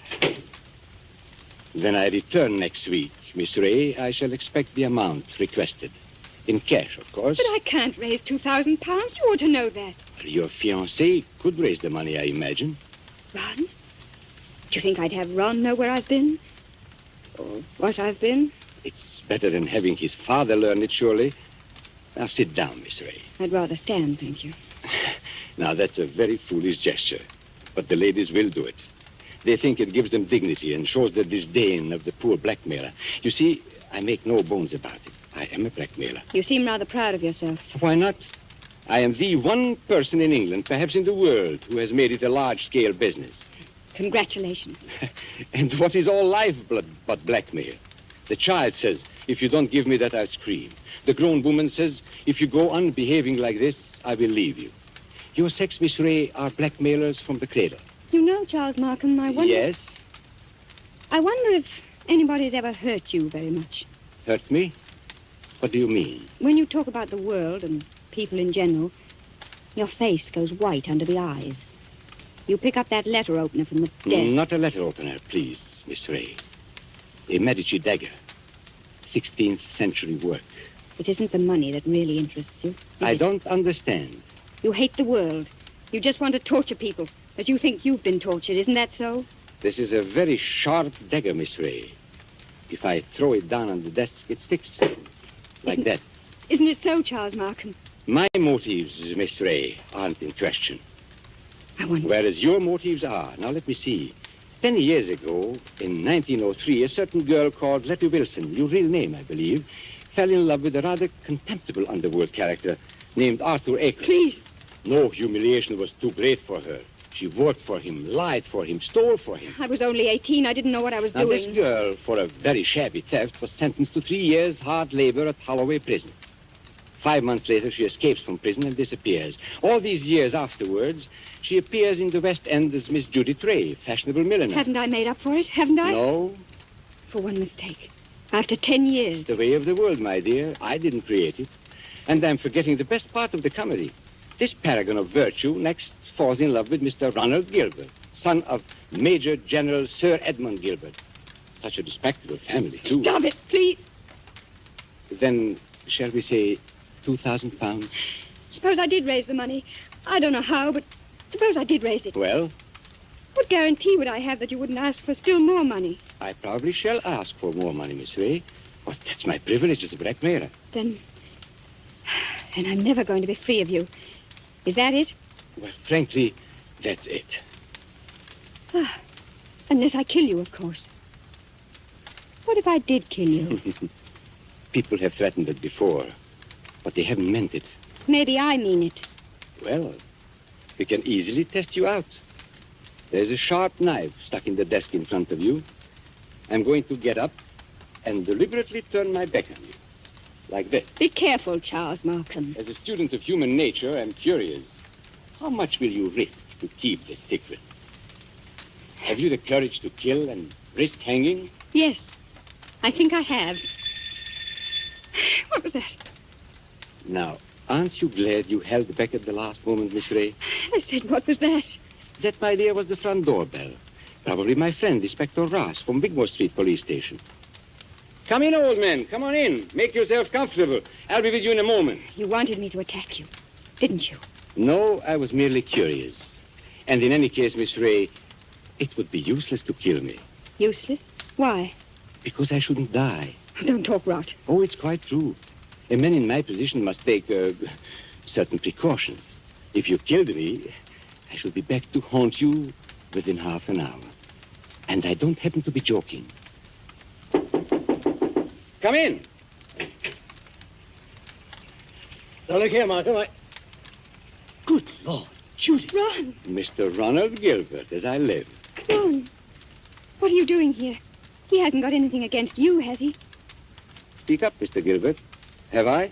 The fact is, Judith, I... Look at him, Miss Ray. See how he changes color and twists his mustache and altogether resembles a boy caught in his mother's gem cupboard. Perfect picture of a gentleman being a gentleman. Look here, Markham. I'm not very clever.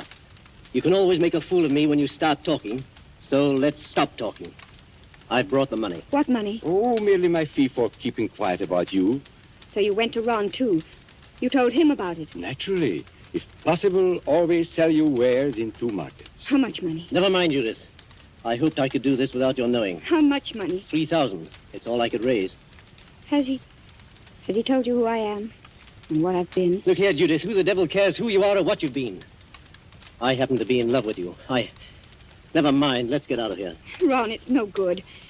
He'll only come back for more money. I know that, but what else can we do? Nothing, I'm afraid. Well, what's that knife doing there, stuck in the desk? Nothing dangerous, I assure you. No? Merely a curio. I pick it up like this, I flip it down like this, and pick it up again. Miss Ray was very much interested in the dagger. Now, may I have that envelope with the money, please? There you are. Take it. Thank you. As I explained to Miss Ray, I'm leaving tomorrow for a holiday, hence the general disarray and the dust covers on the chairs. But before my departure, I'm glad we could settle this affair, as you would say, like gentlemen. Before we clear out of here, Markham, there's just one favor I'd like to ask. Well, of course, old man, ask away. This is your job, I suppose. You can't help being what you are, but never again, as long as you live... Well? Never even say the word gentleman. Be careful, Ron. Look at his face. Tell me, Mr. Gilbert, how much money is in this envelope? You heard what I said, 3,000 pounds. Then take it back, my friend. I find we can't strike a bargain after all. What do you mean? Just what I say. Here is your money. You will now oblige me, both you and Miss Ray, by leaving my shop. What are you going to do? Tomorrow morning, perhaps even tonight, I'm going to get in touch with the police, and I shall tell them where they can find Letty Wilson, alias Judith Ray. You can't do that, Markham. Oh, yes, he can. You've hit him where it hurts. 3,000 pounds, my friend, is not enough compensation for the way you talk. There is a way through the shop. Shall I escort you to the front door? No. Oh, so you prefer to stay here and make a fool of yourself? You're not going to tell the police, Markham. I promise you that. And how are you going to stop me? With this. Ron, put that gun away. It's a funny thing, Judith. I felt a bit of a fool, bringing this revolver along. But now I've got a use for it. Oh, yes, I've got a use for it. Oh. Maybe the best thing would be to go into the street now and call a policeman. You'll never get into the street, Markham. Are you following me into the shop? Yes. So both of you, it appears, came here under false pretenses. You said you wanted to pay me some money. The money's still here, but you've lost your chance to get it. And our dear Judith said she wanted to buy a present for you.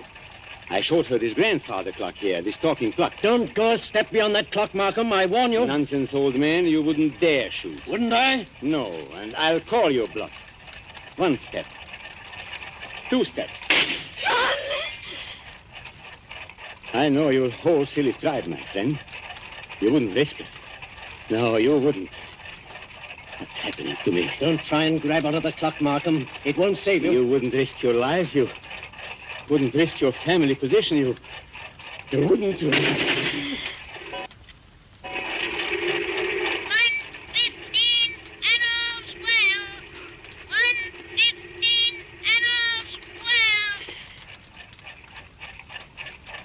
I had to do it, Judith.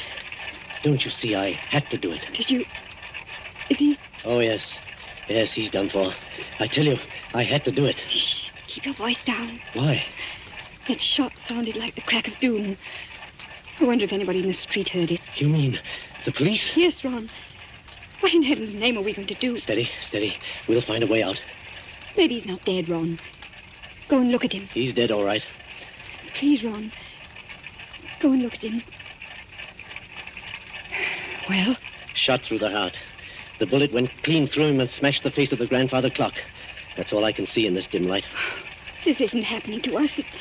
It can't be I've happening. got to think, but it's hard to think. You see, Judith, I'm not in a rage any longer. I'm just numb and a little bit scared. You're not going to give yourself up.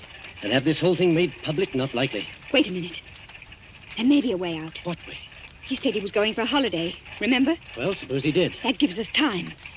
It means his absence won't be noticed. The shop will be closed.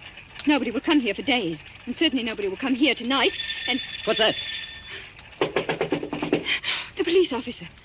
I forgot the police officer. What police officer? A friend of Markham's. Inspector somebody or other from Wigmore Street. He's inspected here tonight. Then we're finished. No, Ronnie. We're not finished. He can't see anything out there. The shutters are down and the door's covered. Could you pick Markham up and carry him? Yes, I could. Why? There must be a back way out of the shop, probably in the office. Hurry, Ron. I don't like to touch him. Hurry, Ron, please. He's as heavy as a sack of meal. He seems to be looking straight at me. I know. Everything here seems to have eyes and move a little in the shadow. Didn't you see the expression in Markham's eyes just before you... No, I didn't. He seemed to be looking behind us, or beyond us. I don't know how to describe it. And he said something, too, that scared me.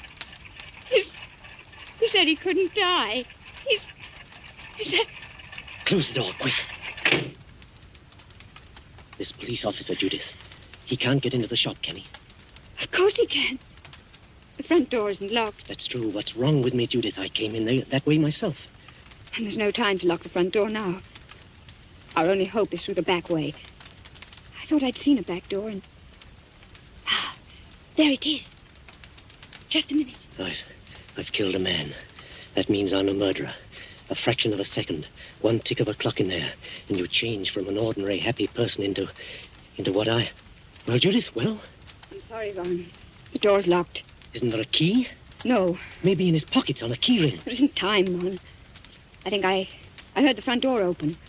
Our visitor's coming in. I've got it. The dust covers. What? Those white cloths that fit over the chairs. Look at them. What on earth are you talking about? We used to play a game when we were kids. Somebody sits in a big chair. You know, you fit the dust cover over him and nobody can tell he's sitting there. Don't you see, Judith? That's how we can hide Markham's body. It might work if there's time. There's got to be time. Take the big cover off that chair, the wing chair. All right. Maybe there's a chance. I'll fit him into it. Arms along the chair arms. Feet pushed back. Now, put the cover back again and pull it round down his feet. Don't let it touch his chest. The blood will show through. There, that's got it. You can't see anything now, can you? No, but, Ron. Well? What did you do with the gun? The gun? The gun you shot Markham with. Oh. Well, Judith, I put it down on the floor when I picked up his body. Out in the other room? Yes, I'm afraid so. And it's too late now, Judith. The police are here. What are you going to say? I don't know. Trust your wits and try and brazen it out. Yes? Come in. Good evening, Miss Ray. And good evening, Mr. Gilbert. Charles Markham? You're Charles Markham? Correct, Miss Ray. But why should that surprise you? Why do you look as though you were seeing a ghost? Because we are seeing a ghost. If you're Charles Markham, whose body is... Judith, be careful. Body, Miss Ray. Did you say body? Miss Ray's upset. She doesn't know what she's talking about. If you killed me, I should be back to haunt you within half an hour. That's what he said. I tell you, Miss Ray isn't herself. She had bad news today. A relative of hers died. I've been trying to make her feel better. Indeed. Do you think it would make her feel better to bring her here? I don't understand. My dear sir, you are very welcome. But the situation is surely a little odd. I come in here and find you two looking as guilty as a pair of murderers in my private office in the middle of the night. There's nothing odd about that. I wanted to buy Judith something. 1 o'clock in the morning? Yes. Why not? Well, may I ask how you managed to get in? The front door was open. We just walked in. If you wish to buy something, why not stay in the showroom? Why come to my office? Well, hang it all. You don't think we wanted to steal anything, do you? Well, that thought did occur to me. You see, there was nobody else here. There's nobody here, Mr. Markham. Not a living soul. Then you didn't meet, by any chance, my brother? Your brother? Yes, my brother Robert. You couldn't have mistaken him if you had seen him. He looks so much like me that few people can tell us apart. So that's it. Poor Robert often deputizes for me. He's learned to act like me, think like me, and talk like me. But he doesn't like the work very much. Of course, you know what my work really is. Is this part of the game? Are you trying to play cat and mouse? Robert is an idealist. He thinks, poor fellow, that my profession is beneath contempt. But he acts the part and acts it well because I pay him. And I find it useful to have a double who will run risks for me. What have you done with his body? We haven't done anything with him. If you've killed Robert, my friend, you've committed a totally useless murder. You don't see him here, do you? No, but I see his handiwork. Meaning what? I've warned him many times about throwing a knife down on a polished desktop. Those scratches on the desk are fresh scratches. Of course, if you give me your word of honor that he's not here... Of course, he's not here. Well, in that case, all we can do is sit down and make ourselves comfortable. Will you sit there, Mr. Gilbert? And you, Miss Ray, in that wing chair by the window. What's wrong, Miss Ray? Why don't you sit down? Because I prefer to stand, thank you. Then perhaps you won't mind if I sit in the wing chair. It's a very comfortable one. My brother always says... Don't sit down there for the love. Oh. So that's it. Yes, that's it. It is rather a thick chair. I press against the dust cover and blood comes through. I lift the bottom of the dust cover and... What's the use of going on with this? I killed him. You admit that? Yes, I admit it. But Judith had nothing to do with this. I swear she hadn't. My telephone, you notice, is against the wall. I shall have to turn my back to you when I ring. Ring? Where? Wigmore Street Police Station. Oh, no. Give him a chance. Please give him a chance. Hello? Hello, operator. I want Regent 0586. I won't let them take you on. I won't. It's no good, Judith. I killed a man. I meant to kill him. That's all there is to it. A very sensible attitude, my friend. And if the lady has any idea of flying at me with that knife, just notice what I've got here. A .32 revolver, one chamber fired, picked up off the floor in that room where... Hello? Hello, Wigmore Street Police Station. For the last time, Hello? Mr. Markham, won't you give him a chance? Be quiet, Miss Ray. May I speak to Inspector Ross, please? Inspector Ross speaking. Oh, isn't that Mr. Markham? Got it in one, Inspector. Charles Markham here. I understand you were going to drop in and see me tonight. Well, I intended to, Mr. Markham, but I'm afraid I can't make it now. Oh, why not? Anything wrong? Only a robbery in Davies Street, but it's likely to be a long job. Sorry I can't get there. Well, that's perfectly all right, Inspector, because actually I rang up to make sure you wouldn't come here tonight. You see, I've got a lot of work to do, and I'm leaving for Eastbourne early tomorrow morning. Let's make it some other time, shall we? Oh, glad to, Mr. Markham. No crimes being committed up your way, I suppose? No, Inspector. It's as quiet as a grave. I've never known a more peaceful night. Goodbye. Why did you do that? Now, please, don't excite yourself, Miss Ray. Didn't you hear what I told the inspector? Yes, but is this some more trickery? Trickery? How can it be? I don't know. That's what I'm asking you. I should call it generous when I let my poor brother's death go unavenged. You're not doing this without a reason. Naturally not. But has it occurred to you, either of you, that I might not want my business dealings revealed in court? What are you driving at? And has it also occurred to you that a man's double, who looks exactly like him and shares all his secrets, may become a danger rather than an asset? He knows too much, he wants too much, and so... I think I understand. You're glad he's dead. Not glad, my dear. You shocked my brotherly feelings, but definitely relieved. Look here, you can't get away with this. Get away with it, sir? Aren't you forgetting that you are the murderer? And what are you going to do? No, it is very simple. We three, in an unholy partnership, will dispose of Robert's body. Or would you rather hang? He's got us, Ron. There's no other way. But how can we dispose of the body? This seems worse than killing him. It's filthy, cold-blooded... Practical necessity. And as for disposing of the body, nothing is easier. We shall simply gather and...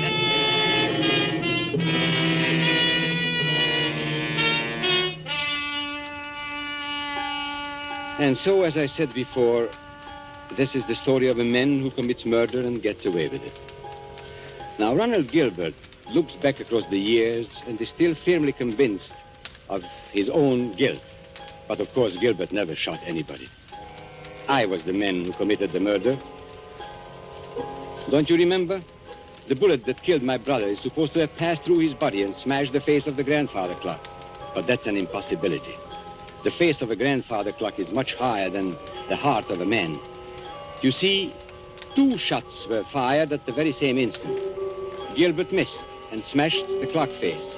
I fired from the door of the office and did not miss. That was why my brother looked past those 2. I went out by the back door, locked it, and reappeared at the front afterwards. It was not Robert Markham who died. I am Robert Markham. It was Charles who died that night. And I killed him to stop forever the wholesale blackmail that was poisoning the lives and blasting the hearts of 1,000 half-crazed people. His records I destroyed, his correspondence I burned. He is dead and gone. I have assumed his name and identity ever since. I committed a murder. And yet, if you sat on a jury, dare you say that you would condemn me? Come now. Would you?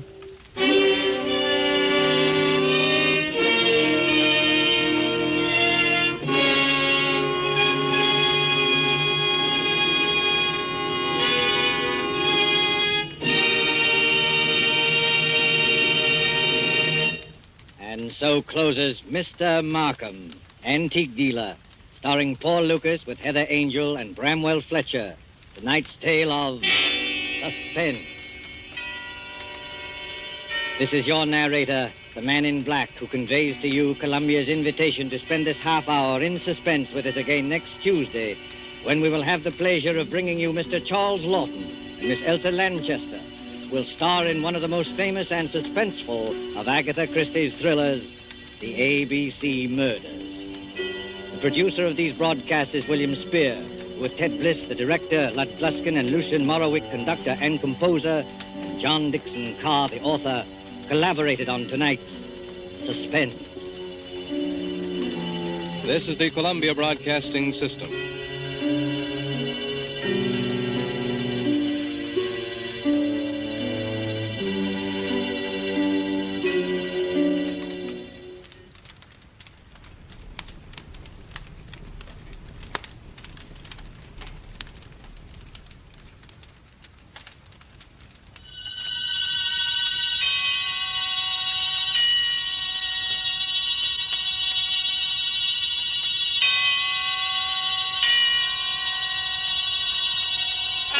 Suspense.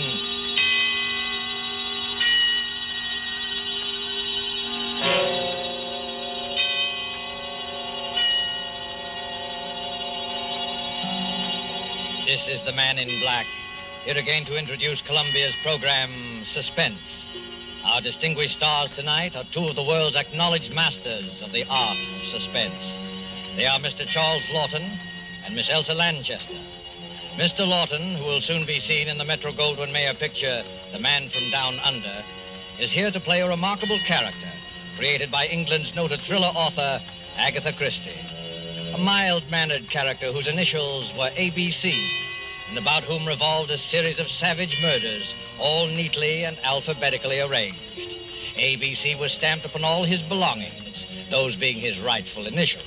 And ABC was stamped, too, upon the large railway timetable he always carried.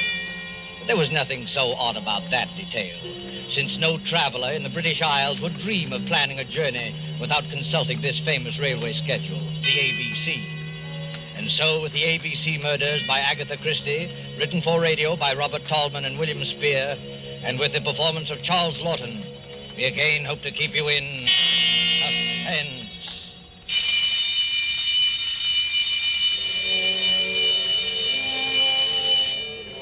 When the time for closing bell rang in the public library, Alexander Bonaparte Cust started, picked up his battered briefcase with the almost faded initials ABC, closed the book he had been reading, and shuffled over to the librarian's desk. It's a most interesting book, librarian. I should like to come back sometime and read another chapter of it, if I may. Quite. Yes, Mr. Clark. Can I help you, sir? No hurry. Well, I'll be going along now. Thank you. Rum little chap, that. What do you think he was reading? Studies in epileptic somnambulism. Medical stuff, eh? Oh, I say, the little fellow left his briefcase. I'll catch him at the door. I say, sir, just a moment. You left something. Oh, dear, it's my briefcase. I'm terribly sorry. I seem to be getting more and more forgetful lately. Why, only the other day I left it on the counter in a tobacco shop. Lucky you have those initials. Not many people with the initials ABC sticks in your mind. What do you mean by that, sir? Well, after all, they're the first 3 letters of the alphabet. Practically the first thing we learn, you know, isn't it? Our ABC. Don't mention those letters to me. They've brought bad luck to me in more ways than one. Really? How's that? Well, I used to be a travelling salesman, and I used to carry one of those railway timetables in my pocket, the threepenny kind, in which they list the towns and all the railroads alphabetically. Oh, of course. Printed right on the cover, isn't it? Hey. ABC. Yes, that's right, sir. Well, stockings was my line, sir. I did door-to-door selling. Whenever I finished one town, out would come that timetable, and I'd look up the next stop on my route. I got sick of the sight of that ABC railway guide, I can tell you, sir. It was like a symbol of failure to me. One dingy little town after another, and all listed in that railway guide with ABC printed on the cover. My own initials staring out at me from every newsstand and every dirty little railroad station in the Midlands. Oh, come on. It couldn't have been as bad as all that. Matter of fact, I never noticed it till I began to get the headaches. Oh, you suffer from headaches? Yes. Have you seen a doctor about it? Oh, no. I wouldn't want to see a doctor about it. I already know what brings them on. Well, if you'd rather not talk about it... No, it isn't that at all, sir. It was just such a long time ago. During the last war, in fact, Chateau Theory. Chateau Thierry. I say, what a coincidence. I was in the thick of that myself. Where yes, we must get together for a drink one day, talk over old times. Franklin Clark is my name. Oh, I'm pleased to meet you, Mr. Clark. My name's Cust. Alexander Bonaparte Cust. Well, they must have expected great things of you, giving you a name like that. I'm afraid they did, Mr. Clark, yes. I'm very much afraid they did.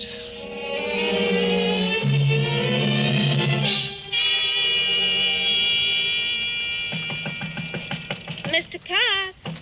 Oh, Mr. Cast. Who is it? It's me, Mr. Cast. I've brought you up a spot of tea. Oh, it's you, Miss Marbury. That was very thoughtful of you. Oh, nonsense. You know Mother dotes on you. You're her favourite lodger. In fact, why, Mr. Cast, you're packing your things. You're not leaving us, are you? Oh, no, I'm just taking a little trip over the bank holiday, you know. Now, don't try to deceive me, Mr. Cast.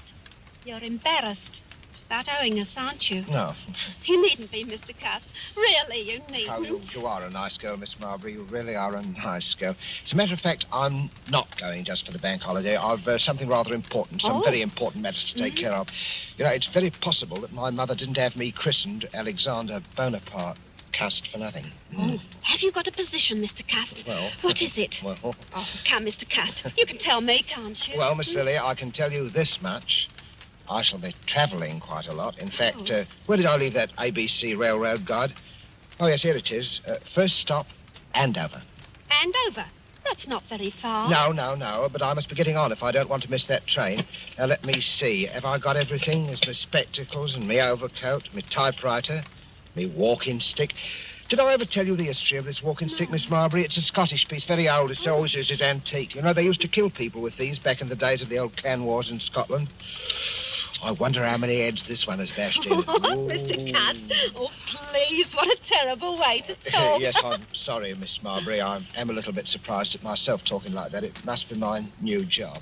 It's gone to my head a bit. That's it. It's gone to me head. Have you got an aspirin by any chance? I've got an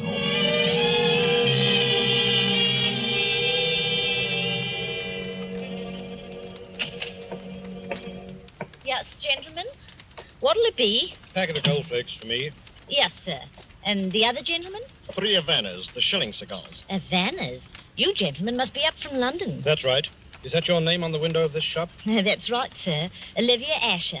Been in business right here in Andover and right here in St. Andrew's Place for 20 years. All A's. Andover, St. Andrew's Place, and Asher. Funny, ain't it? Never so much as crossed my mind before. Well, Mrs. Asher, we're from Scotland Yard. We have reason to believe there may be a homicidal maniac at large in Andover. God, blimey. We don't want to frighten you, Mrs. Asher. For all we know, this may be just a practical joke. You see, we received an anonymous letter, typewritten, and signed ABC. ABC? This murderer, if there's anything in his story, is planning a series of murders. His mania seems to be centered on the alphabet. If he follows his plan through, his first murder will be committed in Andover, and the victim will be a person whose name begins with an A. The Lord help me, sir. You don't think... We don't think anything. Scotland Yard has taken its precautions. Oh, a woman takes a terrible chance. There's probably nothing to be alarmed about, but it won't hurt to keep a sharp lookout. Who's next on your list, Mackenzie? Next is Arthur Atwood. All right. Let's be on our way, then. Good day, madam. Don't worry. Thank you, sir. And good day to you, sir. A murdering lunatic in Andover, of all places. Yes, sir. What'll it be for you, sir? These? That'll be 1 and 6, sir. I said that'll be... Oh, no, no, no!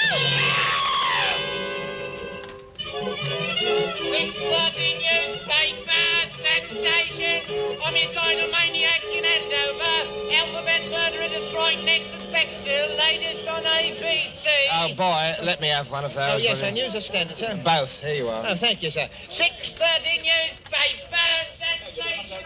Nasty business, eh, mister? Oh, yes, very, very. You never know with lunatics. They don't always look bomber, you know. Sometimes they look the same as you on me. Eh? Yes, I suppose they do. Oh, it's a fact. Sometimes it's the war runnings them. Never been right since. Yes, I expect you're right. You know, I don't hold with wars. I hope this will be the last. You don't hold with wars, eh? Well, young man, I don't hold with plague and sleeping sickness and famine and cancer, but they happen all the same. And murder happens all the same. They can't prevent them. I'm sorry, sir. I expect you had a rocky time of it in the last one, eh? Yes, yes. My poor head's never been the same since. I get terrible headaches. Oh?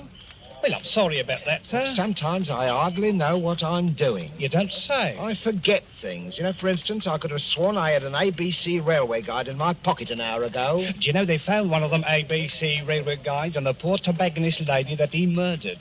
Who? Him. ABC, whoever he is. Maybe he don't know himself. Ever stop to think of that? Maybe he's so bum he don't remember. I wonder. Bexhill, Bexhill. Did he say Bexhill? That's my train. Well, goodbye, young man. Goodbye. 6:30 newspaper, sensation, homicidal lunatic to strike again. Police tracing typewriter on which murder notes were written. To strike at Bexhill, latest on ABC, alphabet murderer.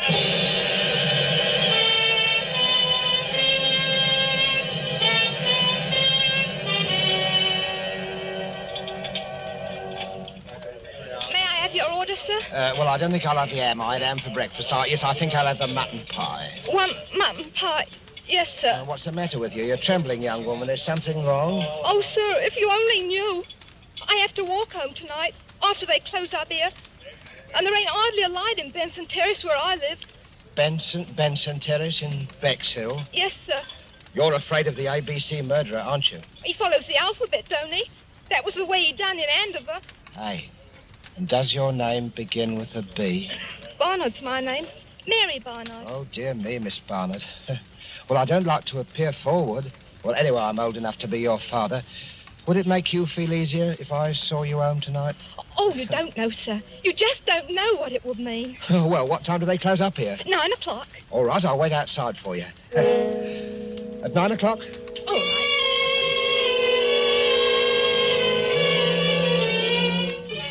Ladies, waitress brutally murdered in Bexhill. ABC strikes again. Here you are, sir. Scotland Yard receives third murder note. Alphabet murderer to strike again in Chester. Yes, sir? Third class, single, to Cheston.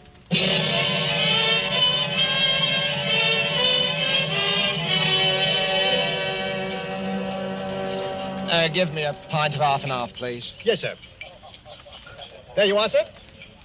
You up from London, sir? Yes, I come directly from London. Ah, salesman? Stockings is my line. Rough going these days, what with rationing, eh? Well, well. It isn't my old friend Alexander Bonaparte Cuss. I'm sorry, I'm afraid I don't remember. We met in the library, remember? Oh. In London. Yes, had quite a talk. Yeah. Franklin Clark, remember? Yes, of course. You'll forgive me, Mr. Clark. My memory, it seems to be getting worse and worse. But you must have come under better times, Mr. Cuss. New briefcase, I see. Nice, bright, new initials? Well, I got a job shortly after I saw you, Mr. Clark, from Ballinger Limited. Stockings. It's my old line, you know. But to tell you the truth, I haven't been doing very well. Oh, those headaches again? Yes, the headaches. And the murders. The murders have upset me something terrible. Oh, well, you're shaking like a leaf, man. No. Hey, Jonathan, a brandy for Mr. Cuss. He Thank needs you, it. sir. The trouble with you, Cuss, is you're inclined to be morbid. I remember that book you were reading the day we met, stuff about epilepsy. Well, it might be epilepsy, mightn't it? What? Well, they discharged me from the army before the war ended. You see, I had a kind of a fit, you know. And, Never had anything like it again, have you? No, I didn't have a fit again, just the headaches. I forget what happens, hours at a time. Do you know, once I was sitting in a station waiting room and a newsboy came by and I bought a paper from him, and it was all about that first murder in Andover. It said the police had got another note, another typewritten note, Mr. Clark, and the murderer was going to strike next in Bexhill. And suddenly I realized I was in Bexhill. And I'd been in Andover the day before when the first murder happened. Well, how did you happen to go from Andover to Bexhill? Well, that's the way I'm supposed to go on my route, selling the stockings. I'm supposed to take the towns alphabetically. Oh, well, then it's not so surprising you should have been in Bexhill after all, is it? Just a coincidence. Well, the waitress in Bexhill there, I walked home with her that night, Mr. Clark, the night she was murdered. Oh, good heavens, Cuss, you don't think you killed Mary Barnard, do you? I don't know, Mr. Clark. It said in that book that people who have had epileptic fits often do things and don't remember them. They even commit crimes. I said good night to her, and after that, I don't know what happened. The notes, those typewritten notes. Wouldn't you have remembered if you'd written them? I don't know. Well, now, I know a little something about psychology myself, Cuss. And I'd stake everything I own on the fact that the man who wrote those notes was conscious of what he was doing. Do you really think so, Mr. Clark? Positive of it. Now, pull yourself together, man. Incidentally, my sister-in-law lives here in Churston. My brother is Lord Cameron Clark, and I happen to know she needs some new stockings. Pop over there in the morning, will you, and show the old girl your line?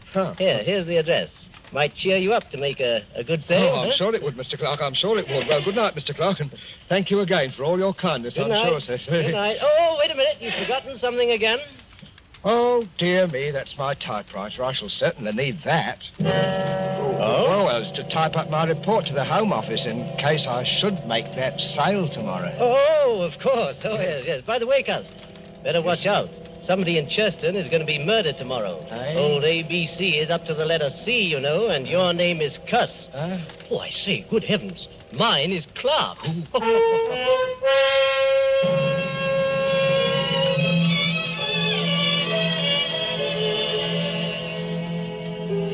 Well, thank you again for your generous order, Lady Clark. I hope you'll be pleased. This line of woolen line of stockings is one of Ballinger's best buys right now, Lady Clark. My brother-in-law told me that you'd had some unfortunate times lately, Mr. Cuss. Yes. But I really did need the stockings, and I should Hello again, Cuss. Hello, I'll be stuffing myself with bacon and eggs.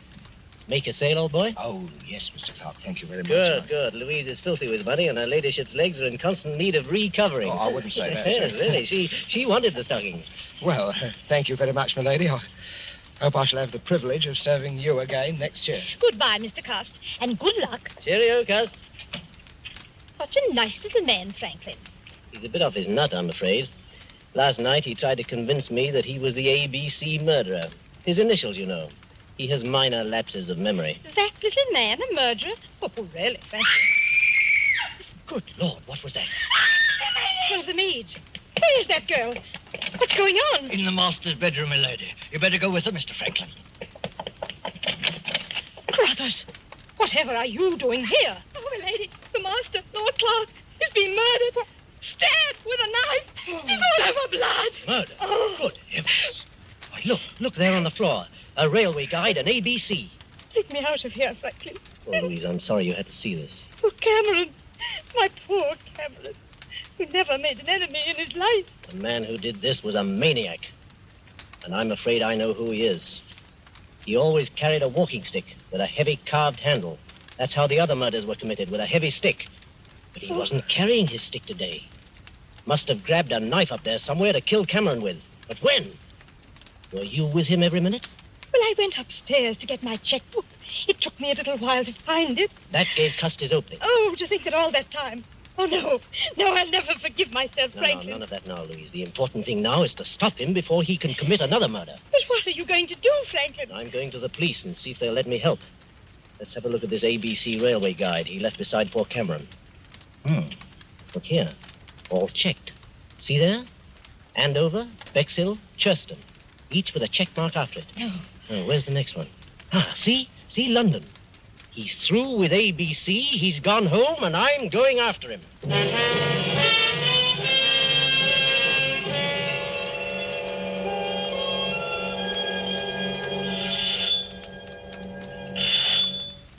Yes?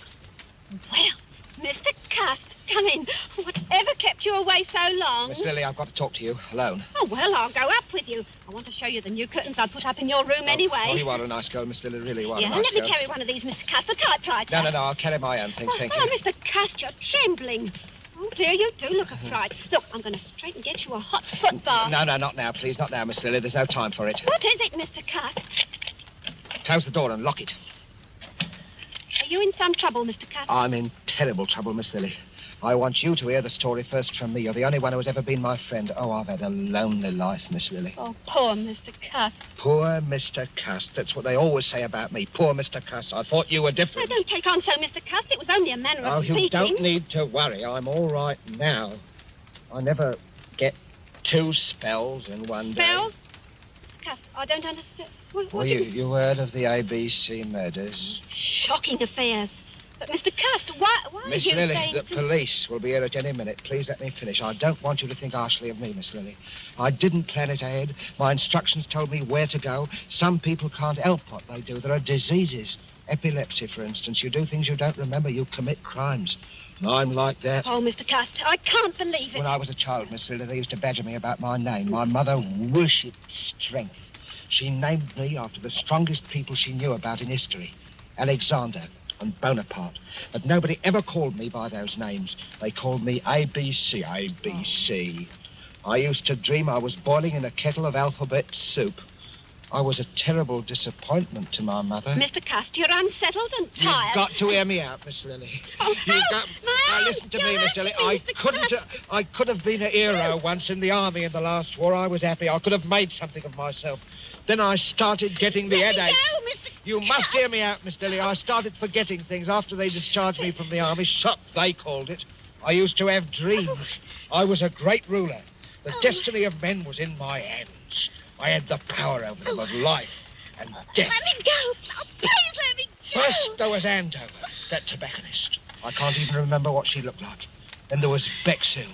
I walked home with a waitress from the station restaurant. She was murdered, too. In Churston, I sold a dozen pair of stockings to a lady, and while she was upstairs getting her checkbook, her husband was murdered on the floor where I was waiting. And now I've come back here. Maybe the alphabet charm is over. Or is it? This is London. L. Your name is Lily. Are you trying to frighten me, Mr. Cust? I am trying to convince you. You, murderer? I'd as soon believe it as my own mother. What about this? Look at it. Oh, no. Look closely at it. I found it in my briefcase when I came on the train, Miss Lily. This knife murdered a man in Churston just 3 hours ago. No!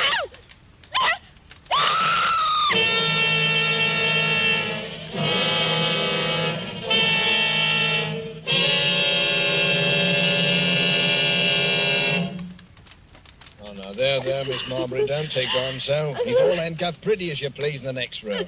But he was such a nice man. I still can't hardly believe it. Is this the knife he threatened you with, Miss Marbury? Yes. We just got here in the nick of time, eh, Crum? Hey, that's a wicked-looking knife. It's the Churston murder knife right enough, Mr. Clark. No doubt of it. Well, let's take inventory. Typewriter. Checks with the murder notes. Walking stick. Same markings as on the heads of the first victims. And the psychiatrist's report says the murders were premeditated and the notes could not possibly have been written except by a person who was conscious and in his right mind. Well, that breaks down any idea Cust may have had of entering an insanity plea. Right. I think he'll sign the confession without any difficulty. Bring him in. Bring the prisoner in. Well, Cust, are you ready to sign your confession? I don't know, Inspector. A moment ago I was certain I must have done it. But why? That's what worries me. Why? Mr. Clark, why do you think I did it? You're wasting valuable time, Cust. I don't care why you did it. You killed my brother, and I want to see you hang for it. I don't care how balmy you are. You ought to be ashamed of yourself, talking to our Mr. Cust in that bloodthirsty manner. I don't know what's getting into the gentry, I'm sure. He tried to murder you, didn't he? Well, he couldn't help himself, poor thing. He's been terribly upset of late. You are a nice girl, Miss Lily. You are a nice girl. The murders were willful and premeditated. They couldn't have been premeditated, Mr. Clark. Why do you say that, Cust? Well, because I didn't go to any of those places of my own choice. I had my instructions from Bellinger's Limited. And those instructions were sent to me after the police got the warnings of the murders that were printed in the papers. There never were any such instructions. We ransacked all your things, Cust. There wasn't any letter of instructions, was there, Inspector? No. Oh, yes, there was. All right, we'll ring up Ballinger's. May I use your telephone, Miss Marbury? Oh, certainly, Inspector. The number is Regent 3313, Inspector. Oh.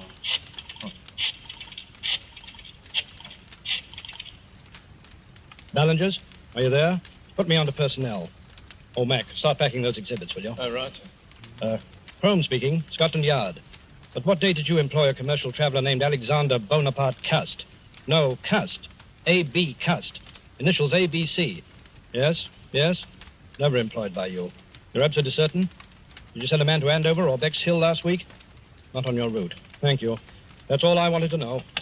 Too bad, Cust. I guess this knocks out your last ghost of a chance, doesn't it? No, Mr. Clark. Because, you see, the instructions were in a letter, and that letter is right in this room. Well, let's have a look. Come on, Mackenzie, give me a hand. Let's go through these things again. It won't do you any good to look there, Mr. Clark. I have the letter. Would you like to see it, Mr. Crome? It's here. Well, I'll be... Where did you get that? It wasn't on him, Inspector. I'll swear to that. Where did you have this hidden? Well, Inspector, it isn't generally known, but I do wear a small hairpiece. Not out of vanity, mind you. I find it necessary for the business. Let's see that letter. Oh, gladly. Dear Mr. Cust, enclosed find advance. Typewriter is being posted today. You will... What a lot of nonsense, Inspector. Look at the typeface of that letter. It's obviously written on Cust's typewriter. Yes, that's right, Mr. Clark. And the man who wrote that letter was the murderer.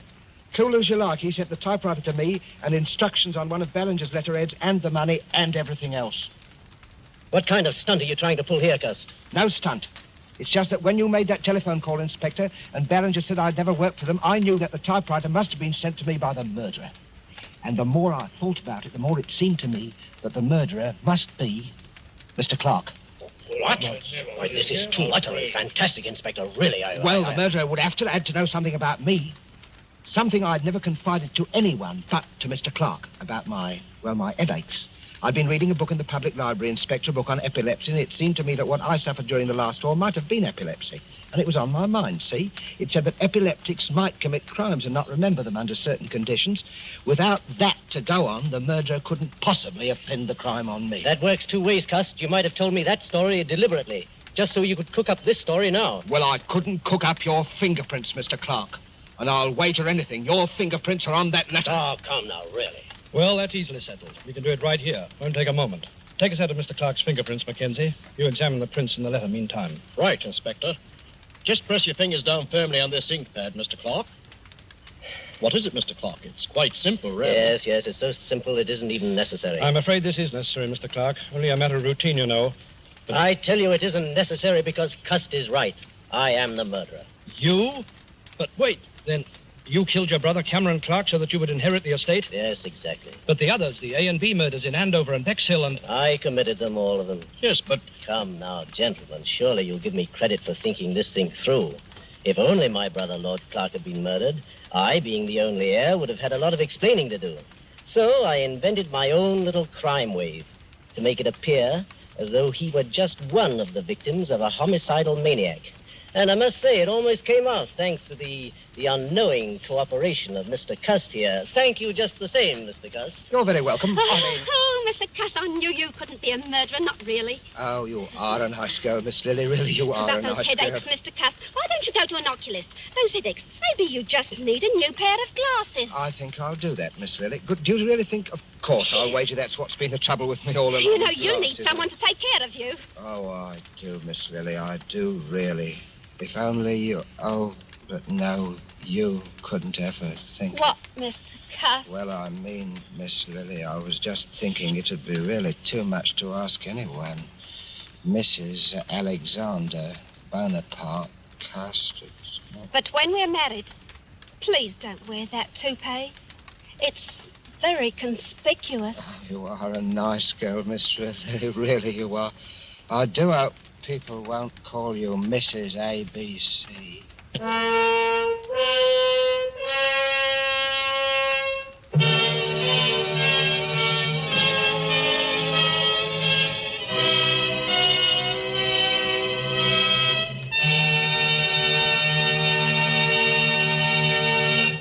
And so closes the ABC Murders, starring Charles Lawton with Elsa Lanchester and Bramwell Fletcher.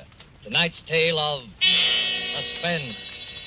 This is your narrator, the Man in Black, who conveys to you Columbia's invitation to spend this half hour in suspense with us again next Tuesday, when Agnes Moorehead will return to our stage as star of the suspense play called She Overheard Murder Speaking.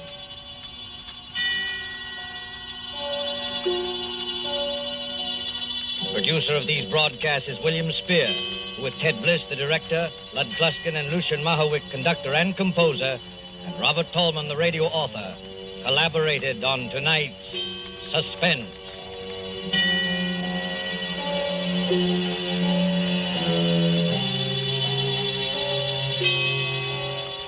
This is the Columbia Broadcasting System.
Suspense.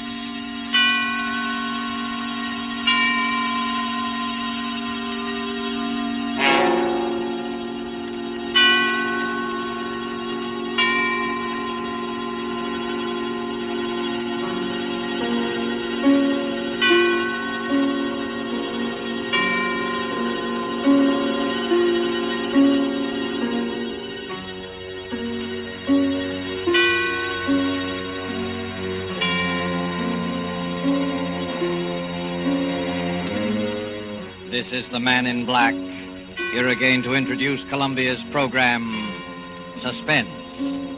Our star tonight is one of the most compelling actresses in America today, Miss Agnes Moorehead. Miss Moorehead returns to our stage to appear in a new study in terror by Lucille Fletcher called Sorry, Wrong Number. This story of a woman who accidentally overheard a conversation with death and who strove frantically to prevent murder from claiming an innocent victim is tonight's tale of suspense. If you have been with us on these Tuesday nights, you will know that suspense is compounded of mystery and suspicion and dangerous adventure. In this series are tales calculated to intrigue you, to stir your nerves, to offer you a precarious situation, and then withhold the solution until the last possible moment. And so it is with Sorry, Wrong Number and the performance of Agnes Moorehead. We again hope to keep you in suspense.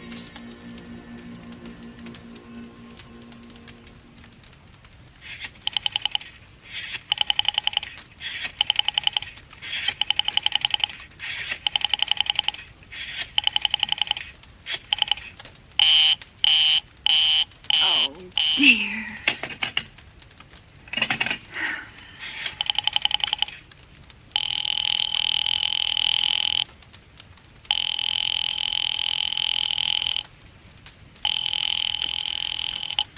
Your call, please. Operator, I've been dialing Murray Hill 70093 now for the last 3/4 of an hour, and the line is always busy.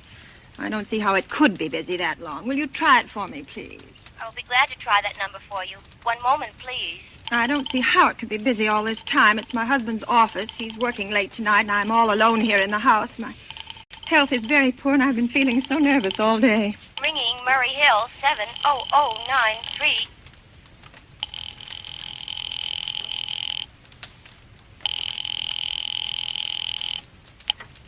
Hello? Hello? Hello? Is Mr. Stevenson there? Hello? Hello? Oh, hello, George. Yes, sir. This is George speaking. Hello? Who's this? What number am I calling, please? I'm here with our client now. He says the coast is clear for tonight. Yes, sir. Where are you now? In a phone booth. But don't worry. Everything's okay. Very well. Now, you know the address? At 11 o'clock, the private patrolman goes around to the bar on 2nd Avenue for a beer. Be sure that all the lights downstairs are on, There should be only one light visible from the street. At 11:15, a train crosses the bridge. It makes a noise in case her window is open and she should scream. Oh, hello. What number is this, please? Okay. I understand. Now make it quick. As little blood as possible, Our client does not wish to make her suffer long. Will a knife be okay, sir? Yeah, the knife will be okay. And do you remember the other detail? Yeah, I know. Remove the rings and bracelets and the jewelry in the bureau drawer. That's right. Our client wishes it to look like simple robbery. Now, don't worry. Everything is going to be okay. All right, then. Be sure that... Oh, how awful. How unspeakably awful. Oh.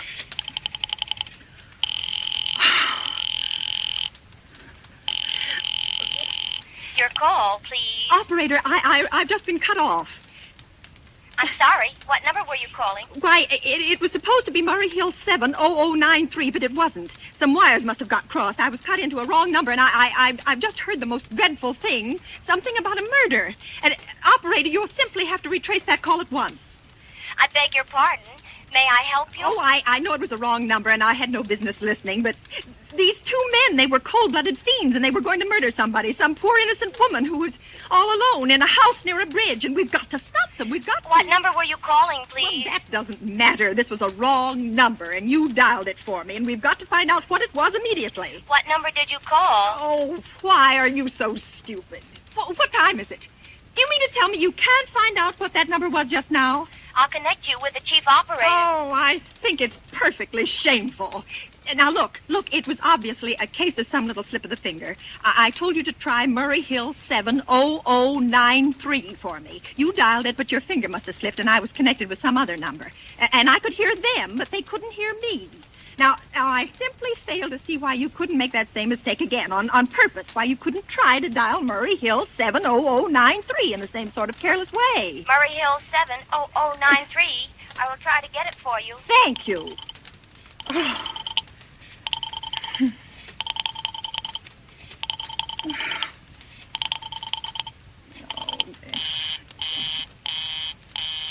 I'm sorry, Murray Hill 70093 is busy. I will call you in 20... Operator. Operator, will you answer me? Your call, please. Well, you didn't try to get that wrong number at all. I asked you explicitly, and all you did was dial correctly. I'm sorry. What number are you calling? Oh, can't you for once forget what number I'm calling and do something for me? Now, I want to trace that call. It's my civic duty, it's your civic duty to trace that call and apprehend those dangerous killers. And if you won't... I will connect you with the chief operator. Please. Oh.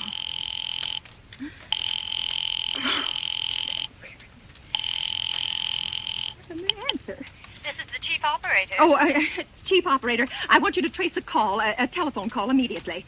I don't know where it came from or who was making it, but it's absolutely necessary that it be tracked down because it was about a murder that someone's planning. A terrible, cold-blooded murder of a poor, innocent woman. Tonight at 11:15. I see. Well, can you trace it for me? Can you track down those men? I'm not certain. It depends. Depends on what? It depends on whether the call is still going on. If it's a live call, we can trace it on the equipment.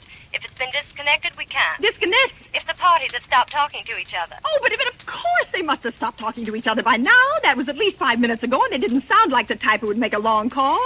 Well, I can try tracing it. May I have your name, please? Mrs. Stevenson. Mrs. Elbert Stevenson. Now, but listen... And your telephone number, please? Oh, Plaza 42295. But if you go on wasting all this time... Why do you want the call traced, please? Why?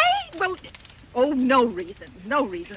I mean, I merely felt very strongly that something ought to be done about it. These men sounded like killers. They're dangerous. They're going to murder this woman at 11:15 tonight, and I thought the police ought to know. Have you reported this to the police? Well, no, not yet. You want this call checked purely as a private individual? Yes, but meanwhile... I'm sorry, Mrs. Stevenson, but I'm afraid we couldn't make this check for you and trace the call just in your say-so as a private individual. Well, we'd have to do something more official. Oh, for heaven's sake. You mean to tell me I can't report that there's going to be a murder without getting tied up in all this red tape? Why, it's perfectly idiotic. Well, all right. I'll call the police. Thank you. I'm sure that would be the best way to... Ridiculous. It's perfectly ridiculous. All this red tape. Oh.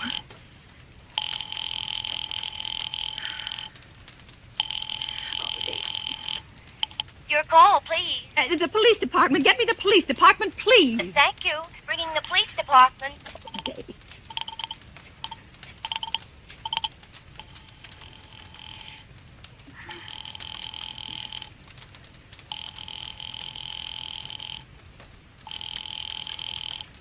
Police station, precinct 43, Sergeant Martin speaking. Police department, this is Mrs. Stevenson, Mrs. Elbert Smythe Stevenson of 53 North Sutton Place. I'm calling up to report a murder. I mean, the murder hasn't been committed yet, but I just overheard plans for it over the telephone, over a wrong number that the operator gave me. I've been trying to trace down the call myself, but everybody is so stupid, and I guess in the end you're the only people who could do anything. Yes, ma'am. Well, it was a perfectly definite murder. I heard their plans distinctly. 2 men were talking, and they were going to murder some woman at 11:15 tonight. She lived in a house near a bridge. Are you listening to me? Yes, ma'am. And there was a private patrolman on the street. He was going to go around for a beer on 2nd Avenue, and there was some third man, a client, who was paying to have this poor woman murdered. They were going to take her rings and bracelets and use a knife. Well, it's unnerved me dreadfully, and I'm not well. I see. When was all this, ma'am? Well, about 8 minutes ago. Oh, then you can do something. You do understand. What is your name, ma'am? Mrs. Stevenson, Mrs. Elbert Stevenson. And your address? 53 North Sutton Place. 53 North Sutton Place. That's near a bridge. The Queensboro Bridge, you know, and we have a private patrolman on our street, and 2nd Avenue... And what was the number you were calling? Murray Hill 70093. But that wasn't the number I overheard. I mean, Murray Hill 70093 is my husband's office. He's working late tonight, and I was trying to reach him to ask him to come home. I'm an invalid, you know, and it's the maid's night off, and I hate to be alone, even though he says I'm perfectly safe as long as I have the telephone right beside my bed. Well, we'll look into it, Mrs. Stevenson. And we'll see if we can check it with the telephone company. But the telephone company said they couldn't check the call if the parties had stopped talking. I've already taken care of that. Oh, you have? Yes, and personally, I feel you ought to do something far more immediate and drastic than just check the call. What good does checking the call do if they stop talking? By the time you track it down, they'll already have committed the murder. Well, we'll take care of it, don't you worry. Well, I'd say the whole thing called for a search, a complete and thorough search of the whole city.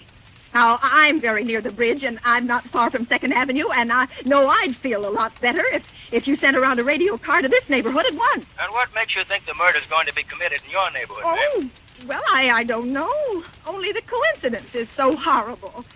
2nd Avenue and patrolman and the bridge. 2nd Avenue is a very long street, ma'am. I know it. And you know how many bridges there are in the city of New York alone. Not to mention Brooklyn, Staten Island, Queens, and the Bronx. I know. How do you know there isn't some little house out on Staten Island on some little 2nd Avenue you've never even heard about? How do you know they're even talking about New York at all? But I heard the call on the New York dialing system. Maybe it was a long-distance call you overheard. Telephones are funny things. Look, lady, why don't you look at it this way? Supposing you hadn't broken in on that telephone call. Supposing you'd got your husband the way you always do. You wouldn't be upset, would you? No, I suppose not. Only it sounded so inhuman, so cold-blooded. Well, a lot of murders are plotted in this city every day, ma'am. Well, we managed to prevent most all of them, but a clue of this kind is so vague. Isn't much more use to us than no clue at all. But surely you... Unless, of course, you have some reason for thinking this call was phony, and that somebody may be planning to murder you. Me? Oh, well, no, I hardly think so. Well, I mean, why should anybody? I'm alone all day and night. I see nobody except my maid Eloise, and she's a big girl. She weighs 200 pounds. She's too lazy to bring up my breakfast tray, and the only other person is my husband Albert. He's crazy about me. He just adores me. Waits on me hand and foot. Has scarcely left my side since I took sick 12 years ago. Well, and there's nothing for you to worry about. Well, now, if you'll just leave the rest of this to us, we'll take care of it. What will you do? It's so late. It's nearly 11 now. We'll take care of it, lady. Well, will you broadcast it all over the city and send out squads and warn your radio cars to watch out, especially in suspicious neighborhoods like mine? Lady, I said we'd take care of it. Just now, I've got a couple of other matters here on my desk that require immediate attention. Good night, ma'am, and thank you. Oh, you idiot. Oh, now, why did I hang up the phone like that? Now he'll think I am a fool. Oh, why doesn't Albert come home? Why doesn't he?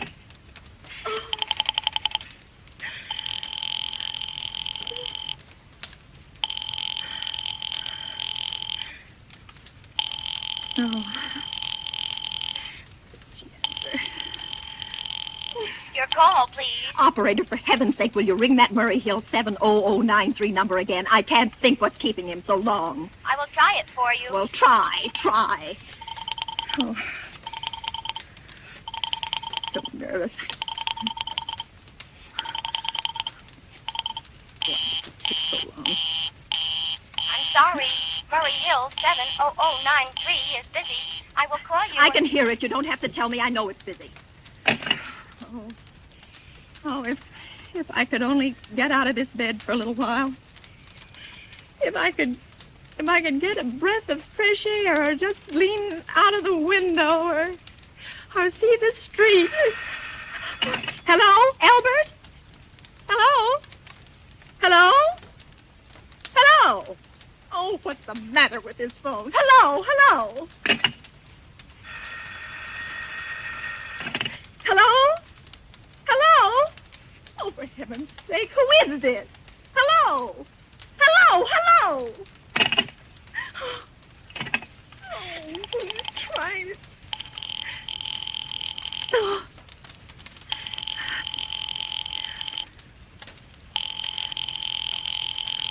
Oh, why did Your call, please. Hello, operator. I don't know what's the matter with this telephone tonight, but it's positively driving me crazy.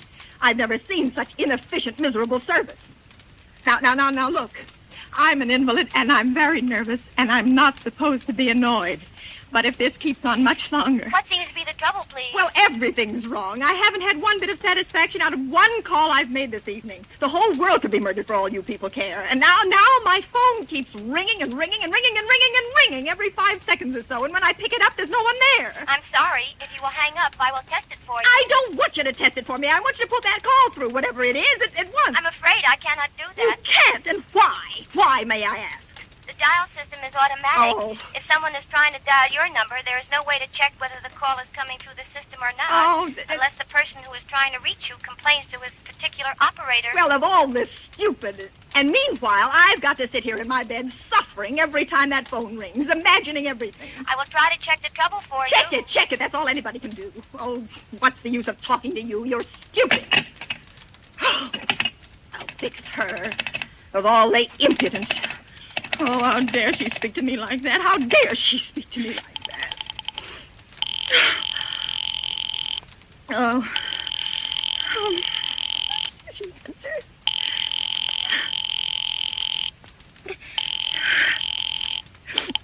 Your call, please. Young woman, I don't know your name, but there are ways of finding you out. And I'm going to report you to your superiors for the most unpardonable rudeness and insolence it has ever been my privilege. Give me the business office at once. You may dial that number direct. Dial it direct? I'll do no such thing. I don't even know the number. The number is in the directory, or you may secure it by dialing information. Now listen here, you... Oh, what's the use? Oh, dear. Oh, for heaven's sake, I'm going out of my mind. Now... Hello, stop ringing me, do you hear? Answer me, who is this? You realize you're driving me crazy? Who's calling me? What are you doing it for? Now stop it, I say. Hello, if you don't stop ringing me, I'm going to call the police, you hear? The police! Oh, if Albert would only come home. Oh, let it ring. Let it go on ringing. It's a trick of some kind. And I won't answer it. I won't, even if it goes on ringing all night. I won't.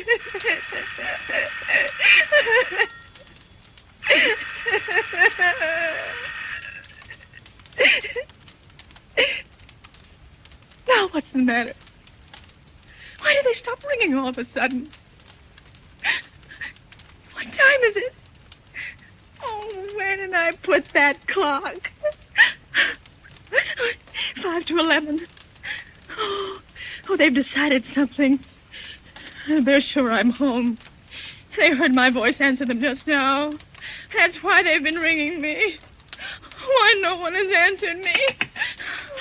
Call that operator again. Oh, where is she? Why doesn't she answer? Oh, operator. Why doesn't she answer? Oh. Your call, please. Where were you just now? Why didn't you answer at once? Give me the police department. I'm sorry. Just a minute. Oh. I'm sorry. The line is busy. I will call you. Busy? But that's impossible. The police department can't be busy. There must be other lines available. The line is busy. Oh. I will try to get them for you later. No, I've got to speak to them now, or it may be too late. I've got to talk to someone. What number do you wish to speak to? I don't know, but there must be someone to protect people beside the police department. A detective agency. You will find agencies listed in the classified directory. But I don't have a classified directory. I mean, I'm too nervous to look it up. I will connect you with information. Perhaps she will be able to help you. No. Oh, you're being spiteful, aren't you? You don't care, do you, what happens to me? I could die and you wouldn't care. Oh, stop it! I can't stand anymore. Hello? What do you want? Stop ringing, will you? Stop it. Hello? Is this Plaza 42295? Yes, I'm sorry. This is Plaza 42295. This is Western Union. Yes. I have a telegram here for Mrs. Albert Stevenson. Yes. Is there anyone there to receive the message? Yes, I'm Mrs. Stevenson. The telegram is as follows. Mrs. Albert Stevenson, 53 North Sutton Place, New York. Darling, terribly sorry. Tried to get you for last hour, but line busy. Oh. Leaving for Boston, 11 p.m. tonight on urgent business. Back tomorrow afternoon. Keep happy. Love, signed, Albert. Oh, no. Do you wish us to deliver a copy of the message? No, thank you. Thank you, madam. Good night. Good night. Oh, no. I don't believe it. He couldn't do it. Not when he knows I'll be all alone. It's some trick. It's some trick. Some fiendish trick. I know. Oh, I'm so nervous. Oh, what is the answer? Your call, please. Operator, try that Murray Hill 70093 number for me just once more, please. You may dial that number direct. Oh.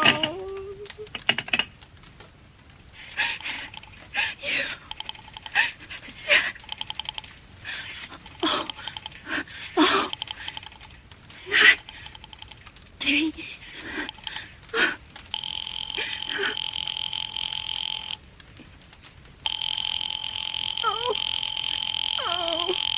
Oh, he's gone. Oh, Albert, how could you? How could you?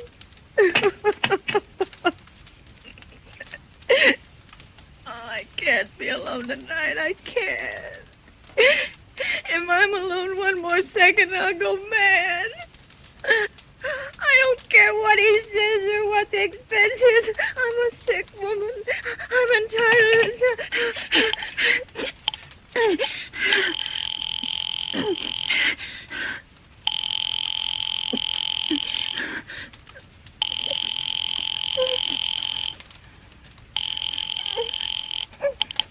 This is information. May I help you? I want the telephone number of Hensley Hospital. Hensley Hospital? Yes. Do you have the street address? No, it's somewhere in the 70s. It's a very small, private and exclusive hospital where I had my appendix out 2 years ago. Hensley, H-E-N-C-A.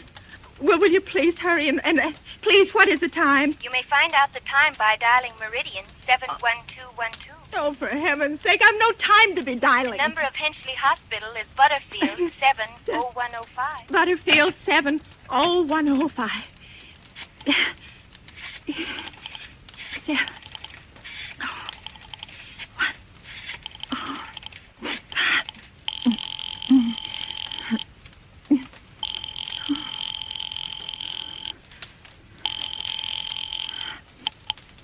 Hensley Hospital, good evening. Nurse's registry. Who was it you wished to speak to? I want the nurse's registry at once. I want a trained nurse. I want to hire immediately for the night. I see. And what is the nature of the case, madam? Nerves. I'm very nervous. I need soothing and companionship. You see, my husband is away, and I'm Have also... you been recommended to us by any doctor in particular, madam? No, but I really don't see why all this catechizing is necessary. I just want a trained nurse. I was a patient in your hospital 2 years ago, and after all, I do expect to pay this person for attending me. We quite understand that, madam, but these are war times, you know. I know and that. Registered nurses are very scarce just now, and our superintendent has asked us to send people out only on cases where the physician in charge feels it's absolutely necessary. Well, it is absolutely necessary. I'm a sick woman. I'm very much upset, very. I'm alone in this house, and I'm an invalid, and tonight I overheard a telephone conversation that upset me dreadfully. In fact, if someone doesn't come at once, I'm afraid I'll go out of my mind. I see. Well, I'll speak to Miss Phillips as soon as she comes in. And what is your name, ma'am? Miss Phillips? And when do you expect her in? I really couldn't say. She went out to supper at 11 o'clock. 11 o'clock? But it's not 11 o'clock yet. Oh, my clock has stopped. I thought it was running down. What time is it? Just 15 minutes past 11. What was that? What was what, madam? That click just now in my own telephone. As though someone had lifted the receiver off the hook of the extension telephone downstairs. Well, I didn't hear it, madam. Now, about this... But I did. There's someone in this house. Someone downstairs in the kitchen. And they're listening to me now. They're listening!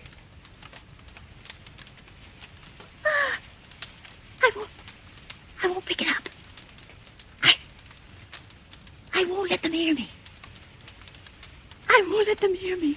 I'll be quiet. I'll be so quiet. And they'll think...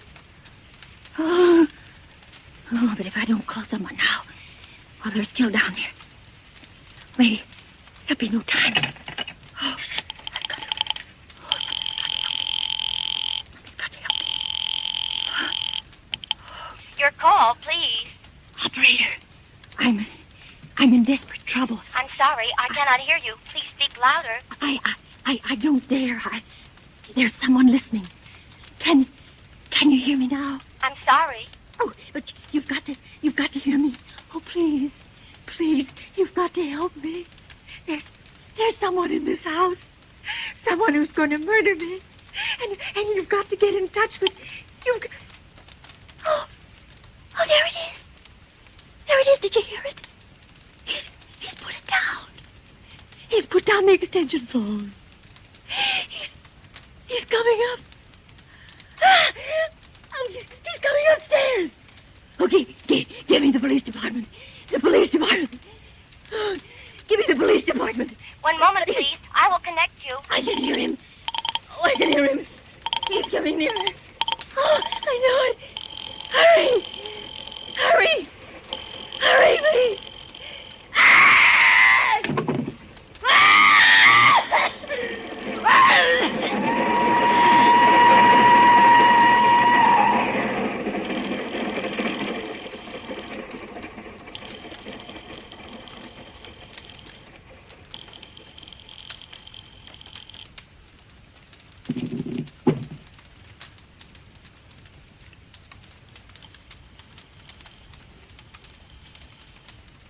Oh, police department.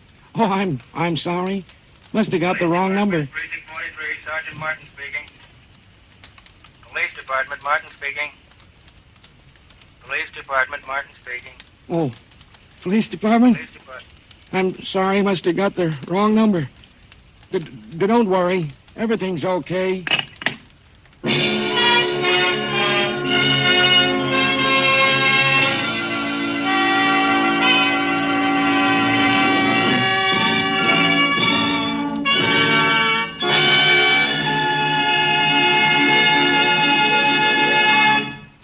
And so closes Sorry, Wrong Number, starring Agnes Moorehead, tonight's tale of suspense. This is your narrator, the Man in Black, who conveys to you Columbia's invitation to spend this half hour in suspense with us again next Tuesday, when Mr. Donald Crisp and Mr. John Loder will star in the suspense play called The Extra Guest. The producer of these broadcasts is William Spear, who with Ted Bliss, the director, Lud Gluskin, the musical director, and Lucille Fletcher, the author, collaborated on tonight's Suspense. This is the Columbia Broadcasting System.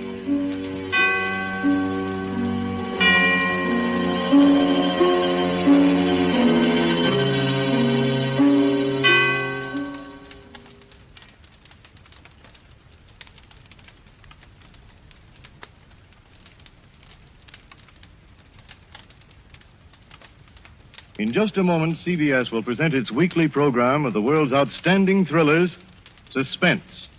Before we begin, the producer feels it incumbent upon him to reply herewith to the many inquiries concerning the solution of last week's story of the woman on the telephone called Sorry, Wrong Number. Due to a momentary confusion in the studio, an important line cue was delivered at the wrong time, and some of our listeners were uncertain as to the outcome of the story. For them, be it known that the woman, so remarkably played by Miss Agnes Moorehead, was murdered by a man whom her husband had hired to do the job. We should also like to announce that in response to many hundreds of requests, this suspense play will be repeated within a few weeks. And now, this is the Man in Black, here again to introduce our performance tonight of Suspense.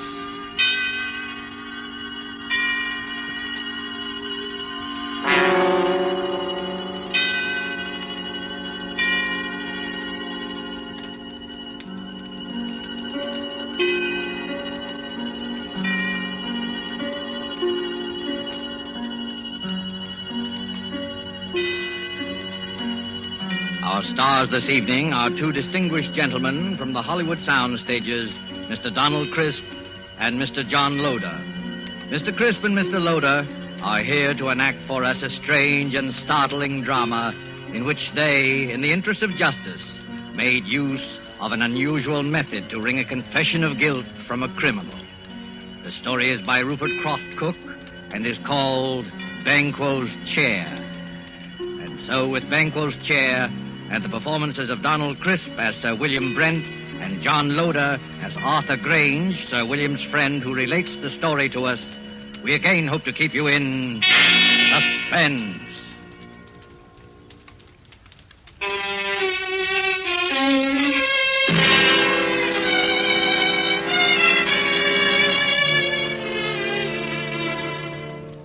I would like you to look at this photograph. It's the picture of Sir William Brent, ex-head of the English Criminal Investigation. I knew Sir William well, and he always terrified me. Not in the sense that he was brutal or evil, he was none of that. But look at that cold face, particularly his eyes. When he looked at you, you flushed with guilt. Every misdeed you ever committed in your life floated over your face. A glance from him made you feel as if you were stark naked. He saw you with all your defenses down. Sir William was the scourge of criminals, coldly unemotional, utterly without fear or passion. He tracked them down mercilessly and never lost a case.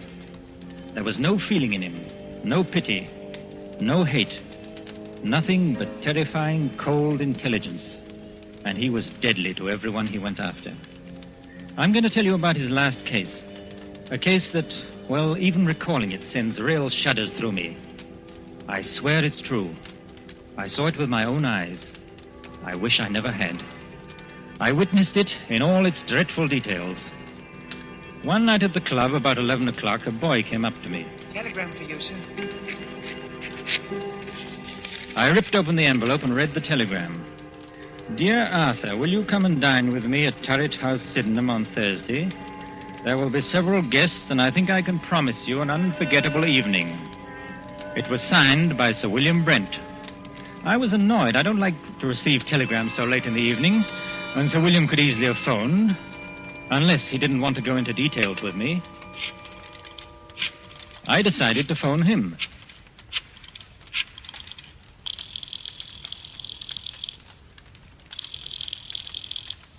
Hello? Hello? This is Arthur Grange calling. Yes, I know. Did you receive my telegram? Yes, Sir William. What's all the mystery about? Well, I'll tell you about it on Thursday. Are you coming? Yes, I'll be there. Very good. I particularly want you to be there. You sound so mysterious, I'm thinking of coming armed or bringing several bodyguards. No, won't be necessary to bring any bodyguards. But you'd better come armed. Well armed. Yes, bring a revolver. Good night.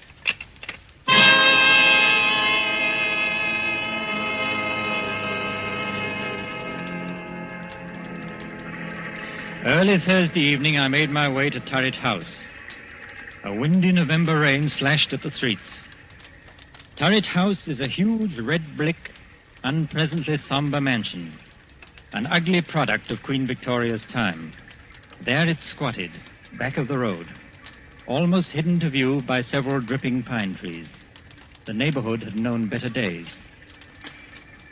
I walked up along the unkept path until I reached the great oaken door. I let the knocker fall once or twice, and the door opened. Good evening, Mr. Grange. I was waiting for you. Hello, Lane. Nasty night, sir, isn't it? It's not much warmer in here. There's a fire in the dining room, sir. Whatever made Sir William move into this drafty dungeon? Oh, we haven't moved in, sir. It's only temporary. Sir William just rented it. We still live in the West End. Oh, I see. Have any of the other guests arrived? Yes, Mr. Grange. Miss Stone is here. Miss Stone? Yes, the mystery writer. This way, Mr. Grange. I'll show you to the dining room. Sir William will be down shortly. Oh, hello. I'm Roberta Stone. How'd you do? I'm Arthur Grange, an old friend of Sir William. Yes, I know. I've read some of your mystery stories and enjoyed them very much. Thank you, Mr. Grange. Just what is going on here tonight? I don't know. Sir William sounded awfully mysterious. But then, I've known Sir William for a long time. He never lets anyone down. If anything, he understates. I know. He told me to come armed. He told me the same thing. Here's my gun. I must admit, I've never fired it in my life. This house is certainly a proper background for anything unpleasant. It's already been the scene of a crime. Oh? What crime? Murder. A particularly unpleasant one. Really? I must say the murderer couldn't have picked a more ideal spot. Isn't it a fact? You know, I once wrote a story of... Good evening, Roberta. Arthur, I'm glad you're both on time. Hello, Sir William. Hello. a nice apartment you have here. A sort of mausoleum and dining room combined. You're a bit afraid, aren't you? Of course not. Why should I be? Your eyes give you away. What's all this about? You invite us to this godforsaken dungeon and tell us to come armed? Don't be upset, Arthur. I'm sure you'll come out of this all right. You mean we may be in some danger? Naturally, I wouldn't tell you to come armed otherwise. Who is this other guest, Sir William? There are 2 more guests.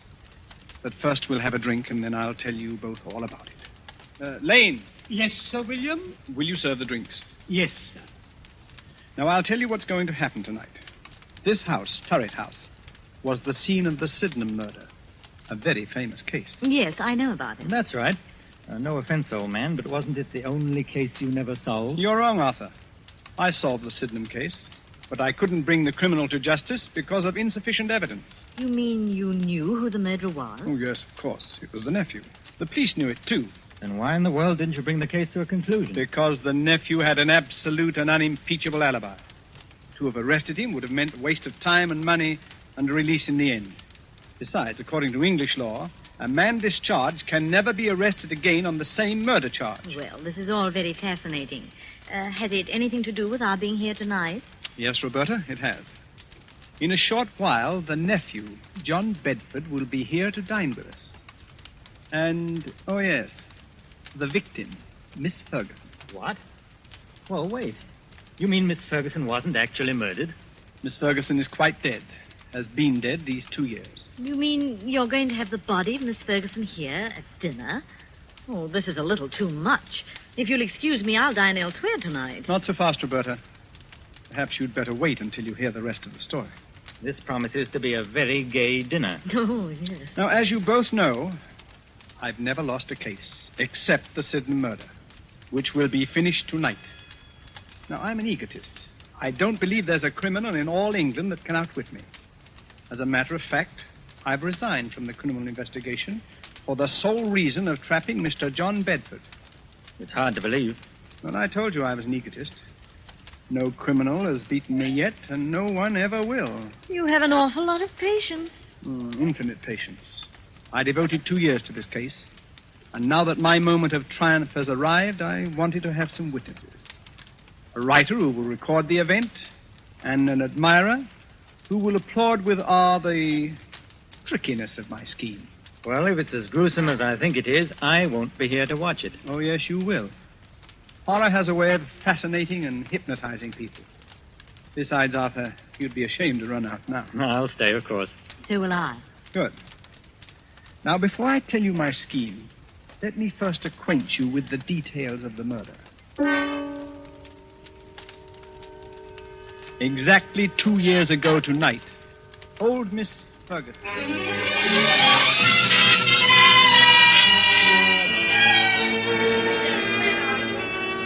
Where is that foolish maid? Yes, Miss Ferguson. Why don't you answer when I call? I was in the kitchen, ma'am. It's after 10 o'clock. You should be on your way home. I was just about to leave. Has my nephew called? No, ma'am. Mr. Bedford hasn't called since yesterday. I told him he couldn't come in, just like you said. I don't ever want to see him again. He's no good. He's an evil man who will come to an evil end. You're never to let him in here, Hilda. He won't ever come in this house if I can help it. No, ma'am. Now you'd better run along and make sure all the doors are bolted. Yes, ma'am. Good night, Miss Ferguson. Good night, Hilda. A pity about that nephew of mine. I'll change my will. Won't leave him a penny, I won't. In the morning, I'll change the will. That's... Who's there? Who is it?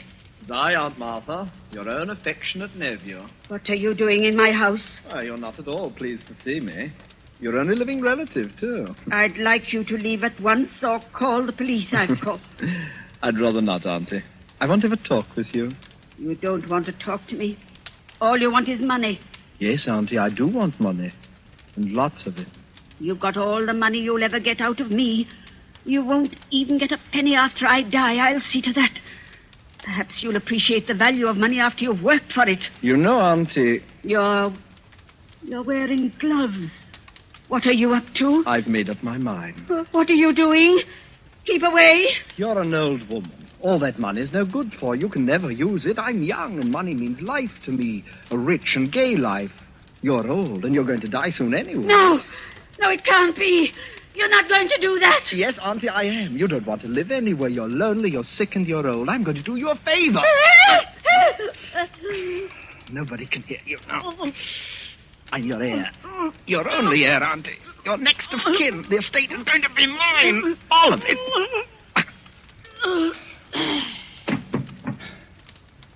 Now, don't you worry, Auntie. We'll have a fine funeral for you.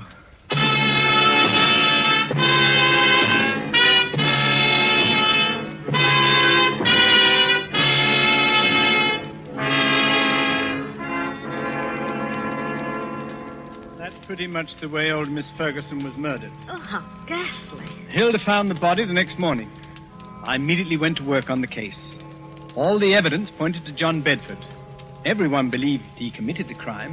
He almost admitted it himself. I had him brought to my office for questions. Oh, hello, Bedford.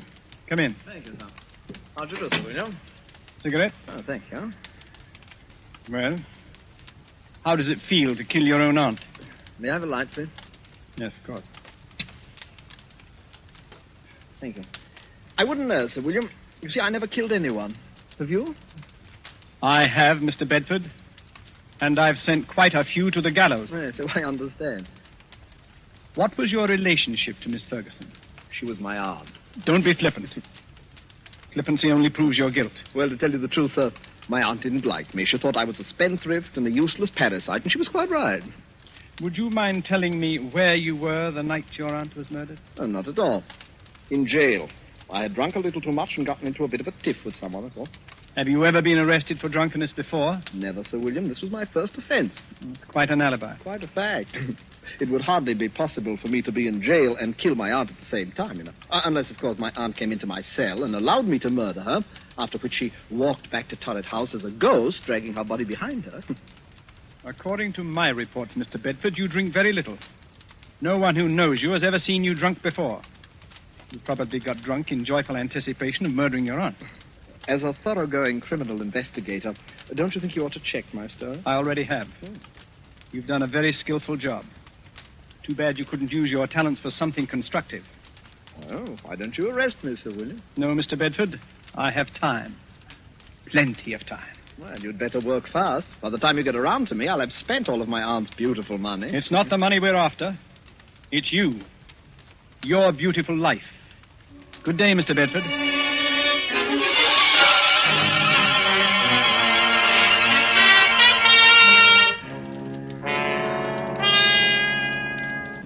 That's how matters stood. I refuse to let any of my men arrest him. But how in the world could he have murdered his aunt while he was in jail? Perhaps he bribed the prison guard to let him out for an hour. Yes, Roberto, I believe he did. Unfortunately, the guard died of pneumonia soon afterwards, which left us no further source of evidence. As far as I can see at the moment, Sir William, you haven't a leg to stand on.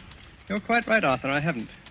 Except that every man, particularly a criminal, has an Achilles heel. I discovered John Bedford's weakness. What is it? He's superstitious. And it annoyed me tremendously that John Bedford was my first failure.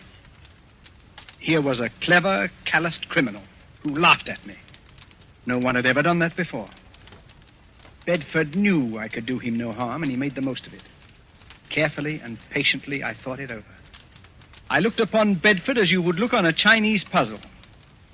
There is no such thing as an impregnable defense. A few months later, I went to visit Bedford.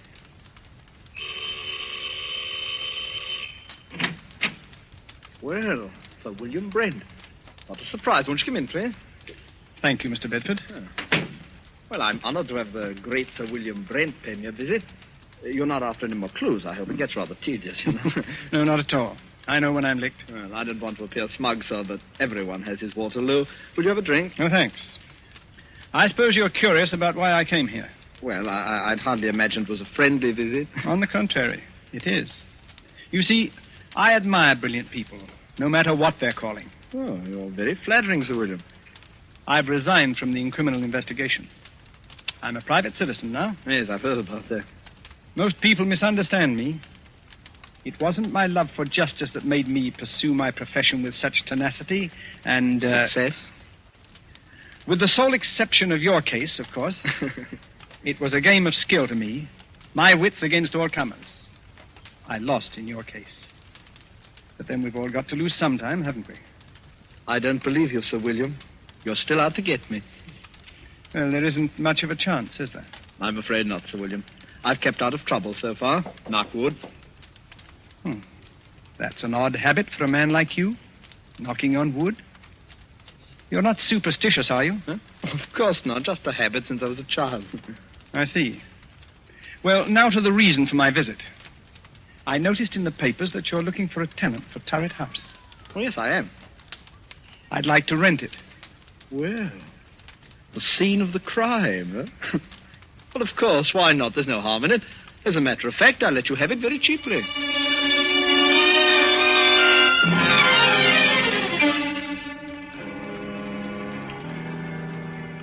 How I rented this house.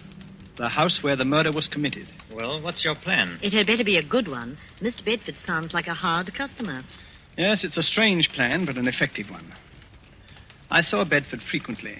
Our acquaintance blossomed into a kind of friendship, an armed friendship, of course. He knew I was out to get him, and I wanted him to know that. He's vain, very vain. And this game intrigued him. I also learned that he was very superstitious, although he denied it vigorously. Tonight is the anniversary of the murder, and tonight Mr. Bedford dines with us at 8 o'clock. It's nearly 8 now. Now, this is the plan. You know May Wakefield? Of course. She's the famous Shakespearean actress. That's right. During dinner, she will enter the room in the precise likeness of Miss Ferguson, the murdered woman. We, of course, will pretend not to see her. We remain outwardly unconscious of her. Only Bedford will be aware of her presence. I believe Bedford will confess. I'd imagine he'd keep away on this night, especially if it's the anniversary. He's giddy with success. And also, the fact that Roberta Stone, the famous writer, is here with us, tweaks his vanity. He'll be here promptly. Oh, I don't like this. Well, this is just like one of your stories. It doesn't become you to be frightened. Oh, I won't run away. Well, there's one more thing. During dinner, the electric lights will be switched off at the main, and candles will be lit. Oh. We must have the correct atmosphere. You understand now? You're not to see May Wakefield. She doesn't exist for us. Is that clear? I'll look right through her. Oh, it gives me the creeps. That, I am sure, is our Mr. Bedford. The appearance of John Bedford suddenly made the whole scene grimly real. He was a tall, well-built man in his late 30s, immaculately dressed and perfectly groomed.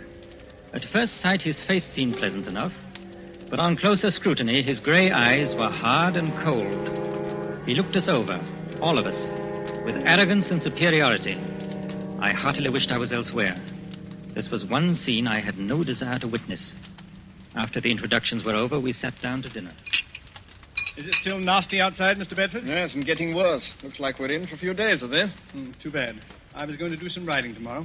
The soup is excellent. Yes, your cook should be congratulated, son. The soup's a masterpiece. Poor Alice. She's been my cook for 20 years. But she's given me notice, absolutely refuses to stay here. Says this house is haunted. So? Roberta, this might make an interesting story for you. Yes, Sir William. You should speak to her.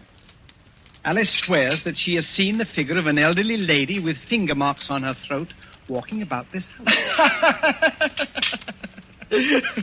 Oh, come now, Sir William. This is too good. Such an obvious attempt to frighten me. Sir William is convinced that I murdered my aunt. Please, Sir William, a little more subtlety. Surely I deserve it. Perhaps the cook did see the figure.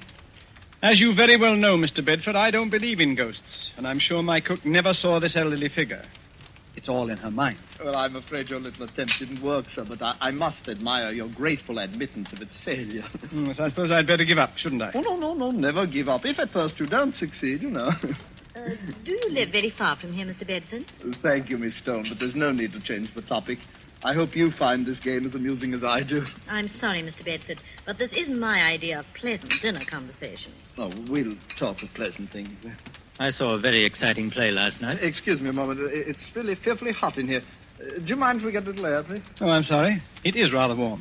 Lane, open one of the windows, please. Yes, sir. Awful weather, isn't it? Yes. I don't know how we're going to get home, really. It's a bad month of the year. I'd intended to go to the Riviera for... What's the matter? Honest. Lane, what on earth is wrong with the lights? I don't know, sir. Well, don't stand there. Light the candles. We can't sit here in the darkness. And get the chauffeur. He knows something about electric lights. I'll call the chauffeur right away, sir. I'm terribly sorry about this. We've had trouble with the wiring before. The chauffeur will have it fixed in a few moments.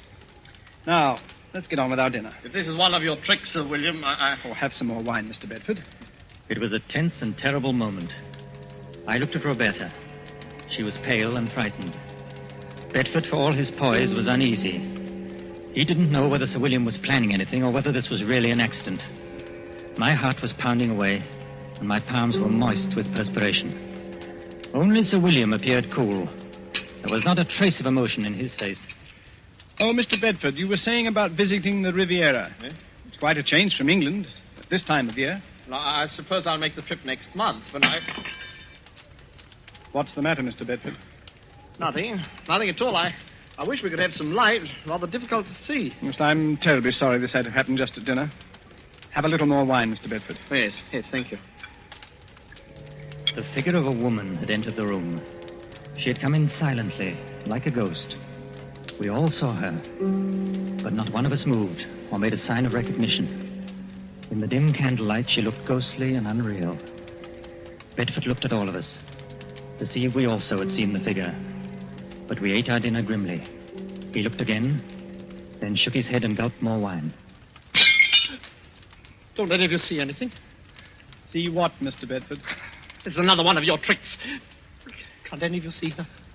What's got into you, Bedford? It's my aunt. My aunt. Perhaps you've had too much to drink. Huh? Your aunt's dead, Mr. Bedford. You're not seeing ghosts, I hope. Perhaps I drank too much. Yes, of course. She's coming toward me. Now, calm yourself. I've never seen you like this. What? There's no one else here. Do you see anyone, Roberta?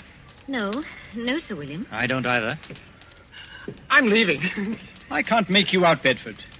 You don't seem to be drunk. You're not wearing your gloves today, John. She's real. Can't any of you see her? Can't you hear her? What's come over you, Bedford? I'm leaving here. She's at the door. She won't let me out now. I'm an old woman. Money is no good for me. I'm lonely, John. I'm lonely. Let me fly on mouth out of my way. There's no one in your way, Bedford.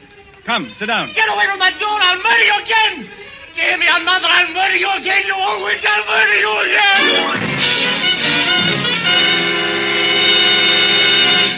All right, switch on the lights. Now, Officer Graham. Come along. What? Arrest him. You've heard the confession. Put the handcuffs on him. I've got him, sir. Heavens. Oh, I have never seen anything so horrible.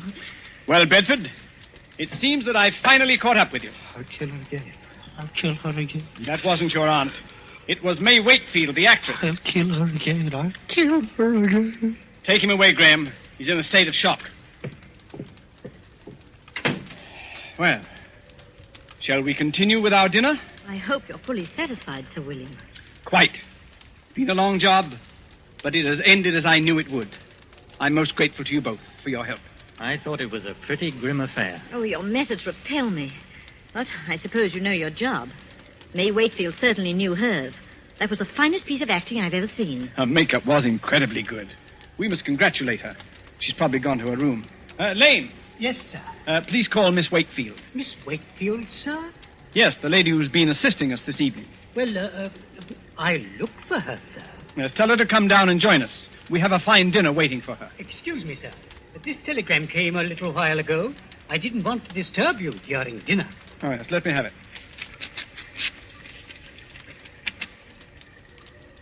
Good heavens. Sir William, what's wrong? I'll read it to you. Severe influenza makes it impossible for me to leave my bed tonight. Will tomorrow night do?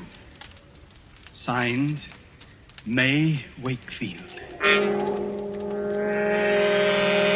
Lord help us. If it wasn't May Wakefield, then... Who was that figure here tonight? There was no answer. I looked at Sir William, staring at the telegram. His face was grey and stony. On his left temple, a crooked blue vein stood out. It twitched once or twice, and then was motionless. He looked as though he'd seen a ghost.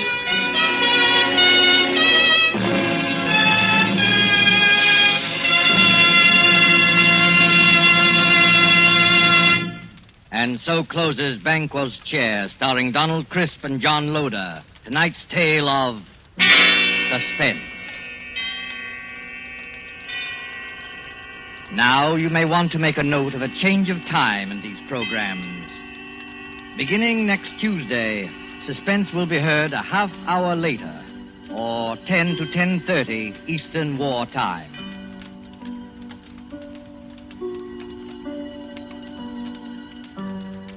This is your narrator, the Man in Black, who conveys to you Columbia's invitation to spend this half hour in suspense with us at our new time next Tuesday, when Vincent Price, Ona Munson, and Osa Masson will star in the suspense play 5 Canaries in the Room.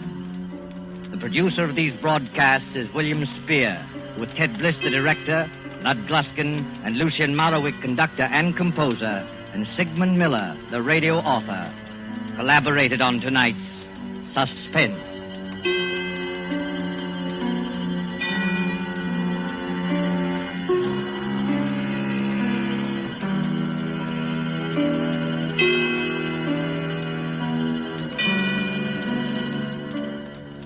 This is CBS, Columbia Broadcasting System.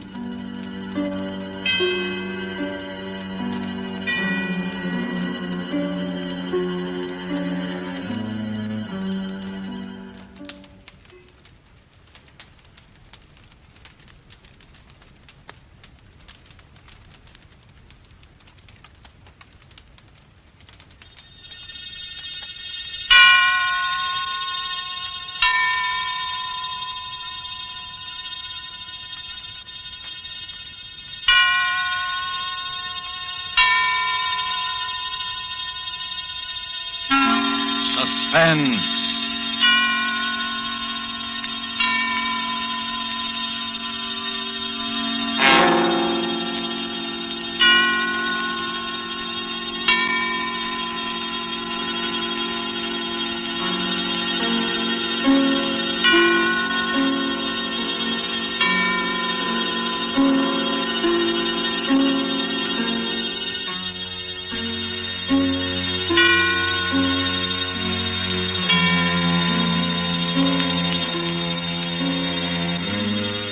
This is the Man in Black, here again to introduce Columbia's program, Suspense.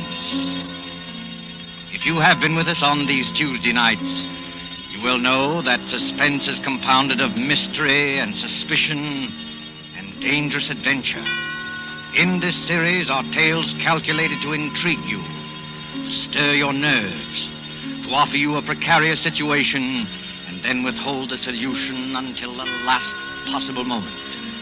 And so, with 5 Canaries in the Room, and the performances of Ona Munson as Anita, Osa Masson as Fifi, and with Lee Bowman as Ronald Denham, who tells the story, we again hope to keep you in suspense.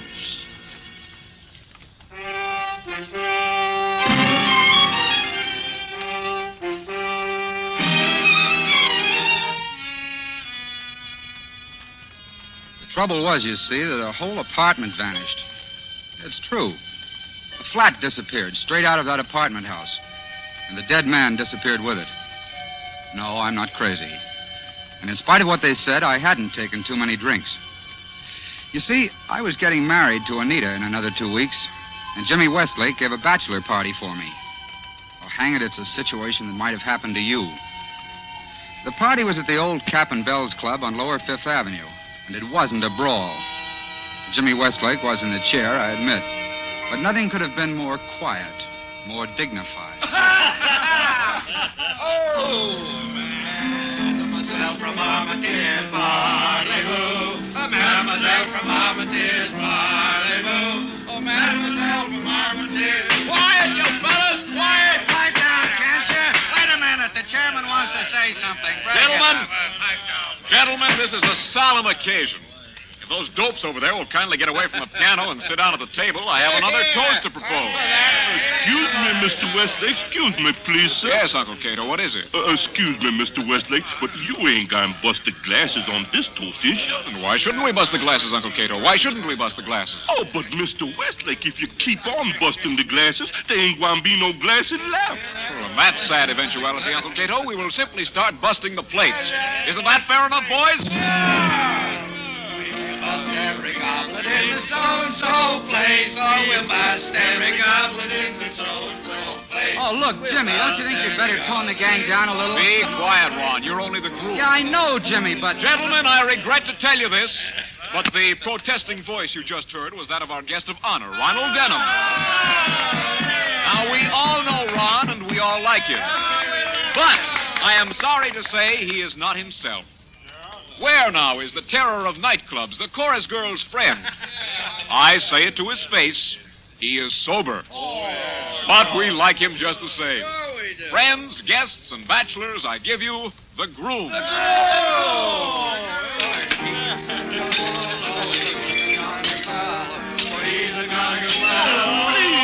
Please, gentlemen, don't bust the glasses. Hey, come on, Ron. Come on, say a few words. That's right, Ron. Get up. Now, look, boys, I thank you for all the good words, and I don't want to be a wet blanket on the party, but it's nearly midnight, and I've got to get home early. Don't you understand, boys? I'm a reformed character. Yeah, how's Fifi Latour? I haven't seen Phoebe for over a year. She doesn't mean anything to me anymore. He thinks he doth protest too much. Oh, now, look, I'm marrying the sweetest girl in the world, but Anita's a little, well, straight-laced. You know how it is. What's more, there's my Uncle Rufus.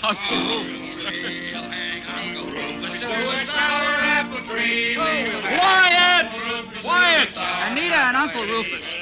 Anita and Uncle Rufus have apartments in the same building as I have. And what's more, they're on the same floor, and that's not all. Tom Evans, the fellow I share my flat Wait a with. minute. Where is Tom Evans tonight? What's the matter with him? Tom works for Uncle Rufus, and he doesn't drink. Oh, he works for Uncle Hey, Rufus. fellas. And he never Fellas. takes a drink. Oh, he works Wait. for Uncle Rufus. Quiet, you baboons, quiet. He's a roaring Wall Street broker, and he's never in his ink. Now, wait a minute. Will you put yourselves in my place? My girl and my uncle and my best friend, Tom Evans, are all expecting me to come home from this party in an ash cart. Sure. And I'm going to fool them. Right, sure is that so? Oh, now have a heart, can't you? This Uncle Rufus must be a pretty tough egg, isn't he?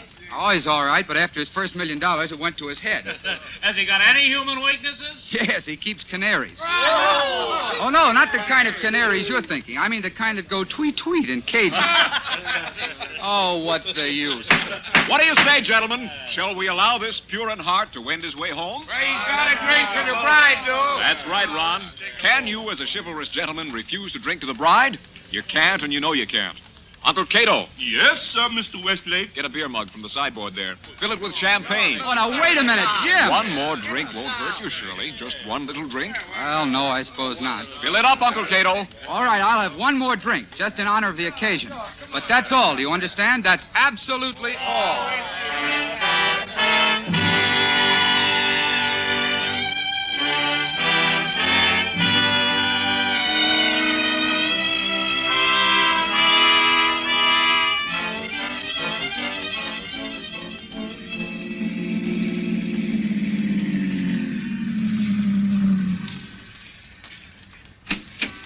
Yes, sir.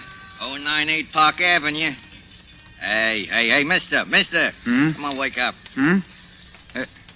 What's wrong? You're home, mister. This is the apartment house. Oh, yeah. Yes, of course. Come on. Thanks. Out we go. Easy now. Are you sure you're all right? Yeah. Yes, I'm all right. I've been to a bachelor party. Yeah, sure. I know. Well, take it easy now. I can't see straight. The whole street's going around. The funny part is I only had a couple of drinks. They must have put something in that last one. Well, it's none of my business, mister, but I wouldn't tell that to the missus if I was you. It's absolutely true. Oh, sure. I know. And I haven't got a missus. Not yet. My word of honor, I'm a reformed character. I have nothing to do with any woman except... Ronald Denham. As I live and breathe, it is Ronald Denham. Fifi Latour. Oh, Cherie, how good it is to see you. I look everywhere for you. I cry my eyes out, but I don't find you. What are you doing here? I live here, Fifi. I moved. Oh, you tried to get away from me, yes? Yes. No, I mean... Here's your money, driver. Good night. Oh, good night, sir. It's one of yours, lady. You better take care of him. I'd take care of him. Yes, you bet you. My poor Ron. I forgive you this time because you've been on the wrestle-dazzle and you need someone to take care of you. You live in this building, yes? Yes. 5th floor, Oh, good. I take you to your apartment. No. You say no, eh? And why not? Because you mustn't go in there. Oh, there's an hour woman. What? Oh, yes? Well, yes. The fact is, Fifi, I'm going to get married. Married? Oh, for heaven's sake, Fifi, don't make a scene in the middle of the street. Oh, you break my heart, eh? Right in the middle of Park Avenue, you take my heart and you break it bang, bang. Fifi, please. Now I tell you what you do. You will take me to your apartment this very minute. No, definitely no. You will give me 1 cigarette and 1 brandy. You will tell me what this means. Oh, I warn you, by golly, I start screaming so they can hear me at City Hall. I can't do it, Fifi. All right, then I start screaming. No, wait a minute. Oh, of all the times in the world, you had to pick this. Do I go along, Cherie? Yes or no? Well, if I do take you, Fifi, will you promise to be good? Cherie, I am always good. You won't kick up a row or start banging at doors. Oh, if Anita heard of this. Anita? And who is she? Oh, never mind. I'm too groggy to argue. Come on.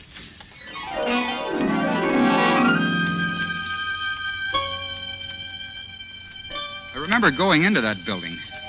Dim religious light, deep carpets, an automatic elevator that you work yourself. I remember stepping into that elevator because the floor creaked. I remember pressing the button for the 5th floor. I took Fifi with me, and I took her into what the champagne told me was my own flat. Maybe you think that's funny, but it won't be funny much longer. Either the door of the flat was unlocked or my key fitted it. Anyway, I remember stumbling through the little hall inside, getting a light on, and into the living room. I remember sitting back in an easy chair, thanking the Lord I was home. Mind if I take my coat off, Cherie? Look, Fifi, couldn't you just go home? I want to talk to you, Cherie. And this is one very nice flat. I like it. Thanks a lot. You and Tom Evans, you have good taste in furniture. We didn't choose the furniture, Fifi. This girl of yours chose it, I suppose? No, it comes with the flat. Oh, you mean? Well, these are furnished flats. They're all furnished exactly alike except for the personal things you bring yourself. Like that picture on the wall behind me. What picture, Cherie? The painting of the clipper ship over there. But, Cherie, your eyes are funny and you cannot see straight. There's no picture on that wall. Wait a minute. What's wrong? Why you jump up? We don't own any bronze bookends. And the lampshades are different. And, Fifi, we're in the wrong flat. Oh, well, then that explains everything. Explains what? It explains about the canary birds. What canary birds? When we first come in here, I think I hear a lot of birds sing. And I think, ooh la la, this is a funny taste for Ron Denham and Tom Evans. But then... Uncle Rufus. Great Scott. Uncle Rufus. This uncle of yours, he keep canary birds? Yes, 5 of them, but this isn't his flat. I know his flat as well as I know my own. Where'd you hear this singing? Behind that door over there, where I point. That ought to be the door to the dining room. But, what was that? Oh, it is a car backfire. Maybe yes. Maybe no, unless they keep cars in dining rooms. That was a gun. It came from the dining room. Yeah, I think so. Quick, let's get out of here. Oh, no, we don't. I've been pushed around tonight till I'm good and mad, and I'm just about crazy enough to find out what this is all about. You're not going to open that door. You just watch me. There's a light in that room anyway. How you know? Look under the sill of the door. Not a very bright light, but...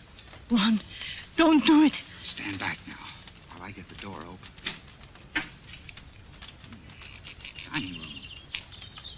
Not Uncle Rufus. And 5 canary birds. 5 canaries in cages, all in a line. Where in Satan's name are we? Monsieur, I don't know. Whose flat is this? Who except Uncle Rufus would keep 5 canaries? I tell you one thing, though, and then I go out of here.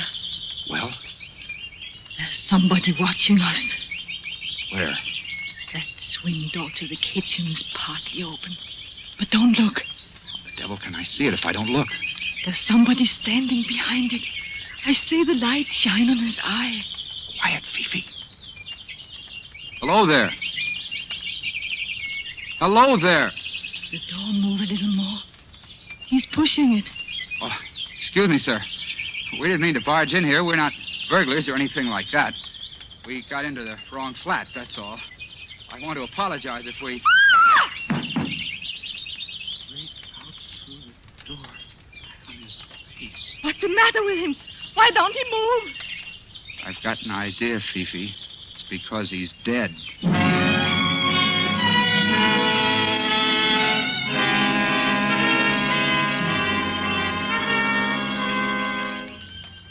He was a little fat man with eyeglasses and a spade-shaped beard. He looked foreign somehow. And there was a bullet hole over his heart. You ask me what happened then? I don't know. Fifi turned and ran. At least I think she did. I bent over the man to make sure he was dead. And then something hit me. As though it hadn't been enough of a nightmare already, I could hear that blackjack strike the back of my skull. And everything exploded. I couldn't get my breath, and I seemed to be swimming in dark water. The next voice I heard wasn't Fifi's at all. It was Anita's. And... Ron Denham. Oh, my head. Oh, Lord, my head. Well, I'm not at all surprised. What's that, Anita? I can't hear you. I said I'm not at all surprised. Of all the disgraceful, dissolute objects I ever saw. Anita, where am I? Oh, darling, as though you didn't know. But I don't know. My head feels like a printing press in full blast. Well, you're out in the main hall, dear, on the 5th floor, sitting on the stairs beside the elevator shaft. That's true. But how did I get here? Oh, now, really, Ron. I must have been carried here. That's it. By your drunken friends at the club? Well, I don't doubt it in the least. No, Anita. No, you don't understand. I left that party early. I was cold sober. But the low hounds wanted to see me come home in bad shape. So they put something in my glass. Oh, naturally, Ron. Whiskey or champagne? Oh, no, Anita. I mean a drug of some kind. I was dizzy when I got here. Just as I was getting out of the taxi, I met... Well, go on, dear. Whom did you meet? Nobody, Anita. Nobody at all. I came up here to what I thought was my own flat, but it wasn't my flat. It was somebody else's. There were a lot of canaries singing and a dead man with a bullet hole in his chest. And... Well, this sounds pretty crazy, doesn't it? Yes, dear, it certainly does. Yeah, but it's true. Oh, Ron, I suppose I've got to forgive you. I always do forgive you. Now run along like a good boy and sleep it off, hmm? Listen, Anita. There's a dead man in one of these flats. A dead man?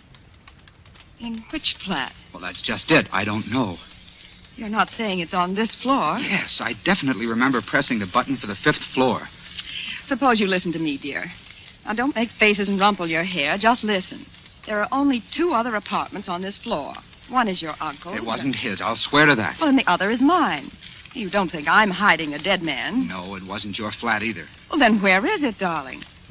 A whole flat can't vanish and take the dead man along, can it? No. But I'll tell you something else, Anita. I've seen that man's face somewhere before. Well, whose face? The dead man's. Thick eyeglasses, square black beard, something foreign about it. I've seen him, or I've seen his picture, or... Oh, Ron, please. What's wrong? Reach the elevator. Somebody's coming up.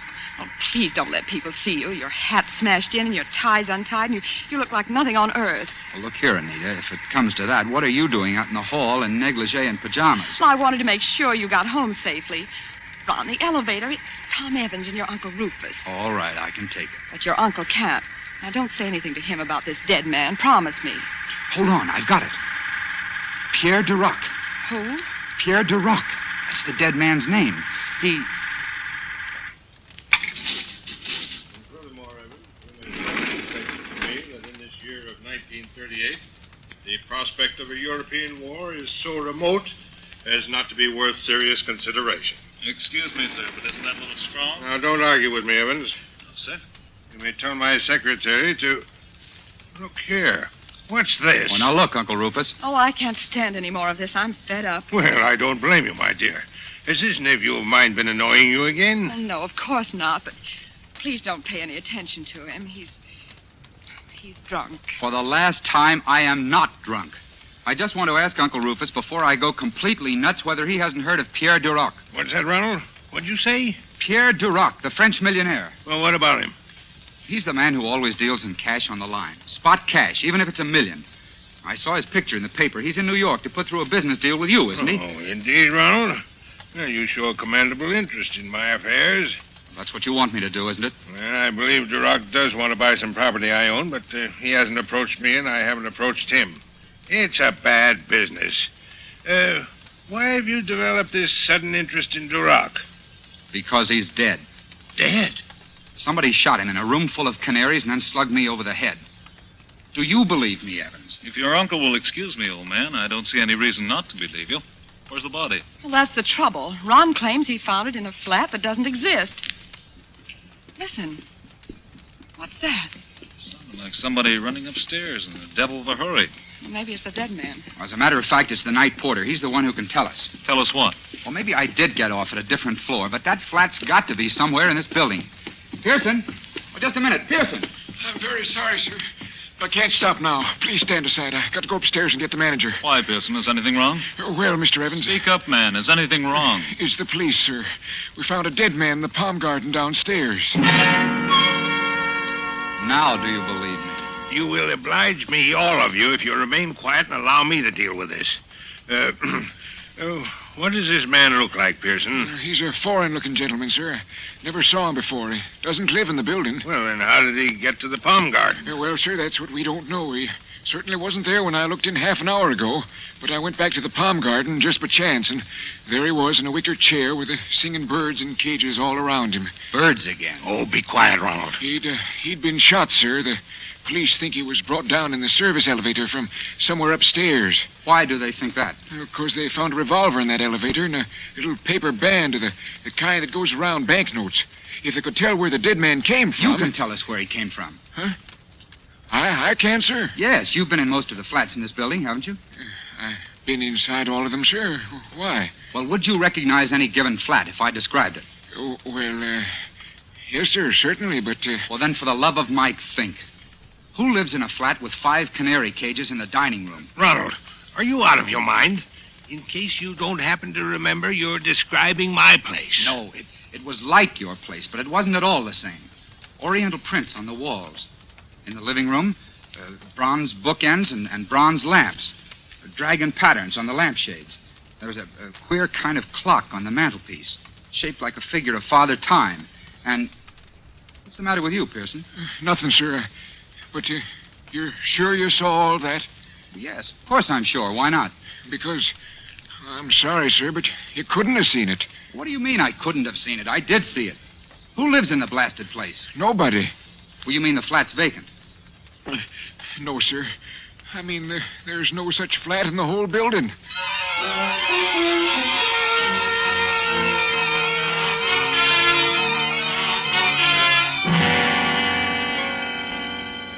And that's the position I was in when the police took us down to that palm garden to see the body. I never did like the palm garden much. It's a big, dimly lighted hollow of a place, with bird cages beside the palms and an artificial goldfish pond in the middle. I liked it even less at 3 o'clock in the morning with a dead man looking at me from his chair. They sent us in one at a time. I was first to see the homicide squad officer. And there was Inspector Braddock, a big, sleepy-looking hulk with a hat like a pirate, sitting on a bench throwing pebbles at that pond. Back would go his arm, and a pebble would hit the water. Back would go his arm, and a pebble would hit the water. And that's all you've got to tell me, Mr. Dunham? That's all, Inspector. It happens to be true. Oh, I believe you. After all, son, we've got corroboration. Corroboration from whom? From your other girlfriend, Fifi Latour. But Fifi's not here. She ran out of here as soon as Duroc's body fell through that door. Yes, but she didn't run far. A cop wondered why she was running and brought her back. Where's Fifi now? In that room there, talking to your official girlfriend. Oh, that's fine. That's beautiful. The one thing I didn't tell Anita. Why don't you wake up? Wake up? How? This isn't post office any longer. It's murder. And one of that gang out there shot Pierre Duroc. Are you serious? Serious. Sure, I'm serious. This is as clever and slick and mean a trick as ever went on the blotter. Pierre Duroc was one of the goats. You were the other. This uncle of yours is a fairly important guy, isn't he? Wait a minute. Just exactly what are you saying about the old boy? I'm saying he gets lots of publicity. This hobby of his, keeping dicky birds, must be pretty well known. Yes, I suppose so. All right. So if Duroc came to visit your uncle tonight... You say if Duroc came to visit my uncle. What you're forgetting, son, is that Duroc's an important man, too.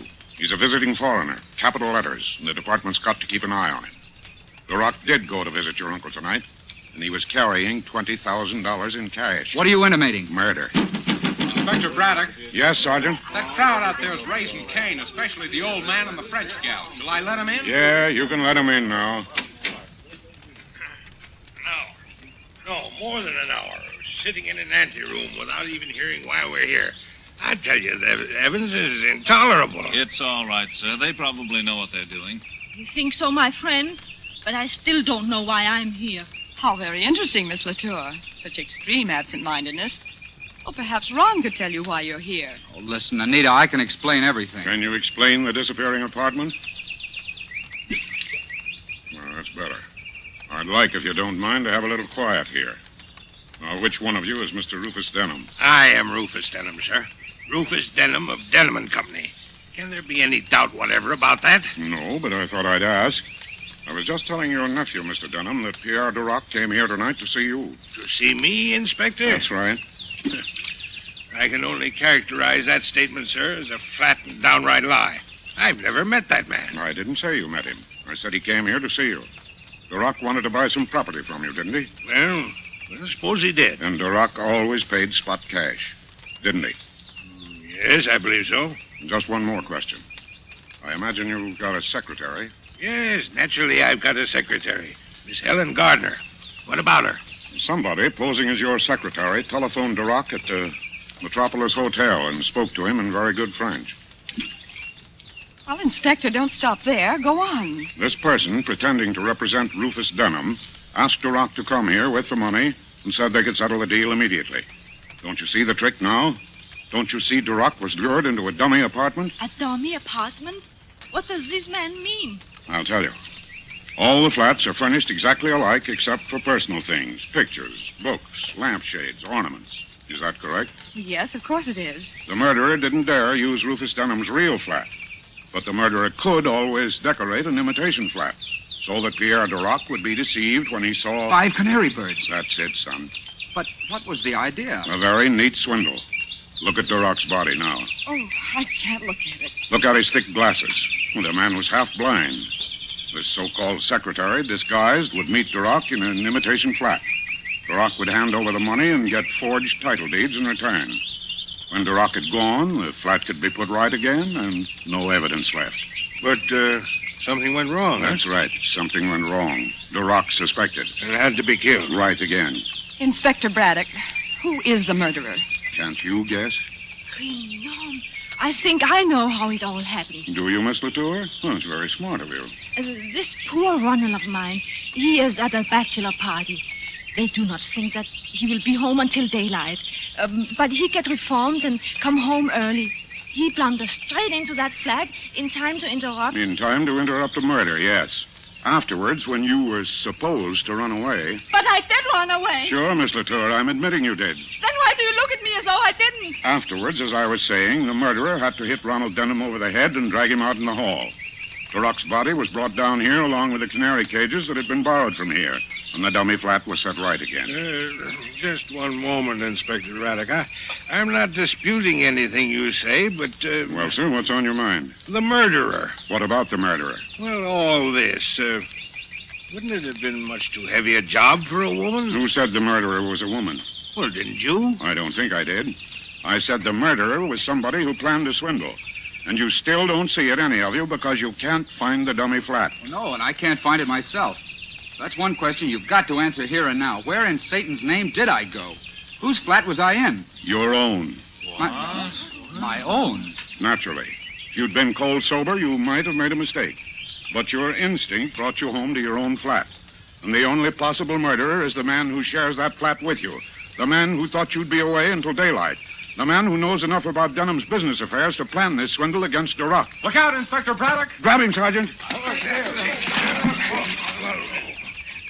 Thomas Evans, I arrest you for the murder of Pierre Duroc. Good Lord. Evans.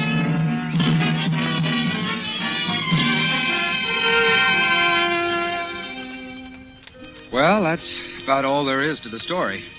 Anita and I were married last week. She's a wonderful girl. I tried to talk her into our staying on in my old flat, but she said she just had to have an apartment which didn't have such a habit of disappearing. But we're very happy. We agree about everything, don't we, dear? Oh, practically everything, darling. But I still don't think it was cute of Fifi to send up 3 dozen canaries for a wedding present.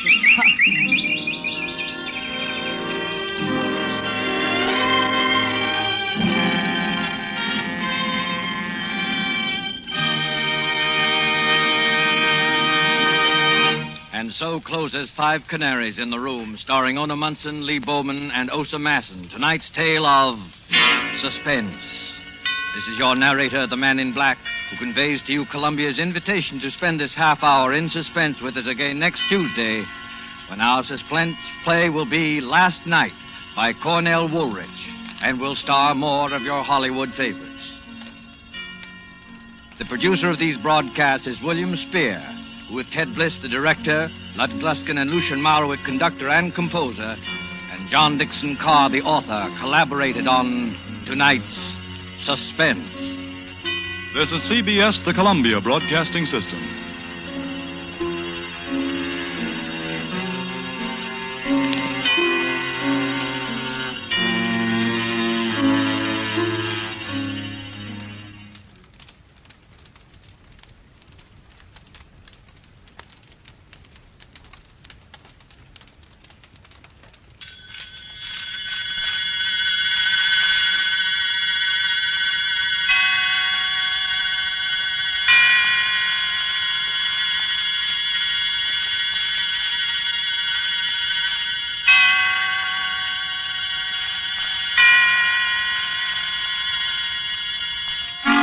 Suspense.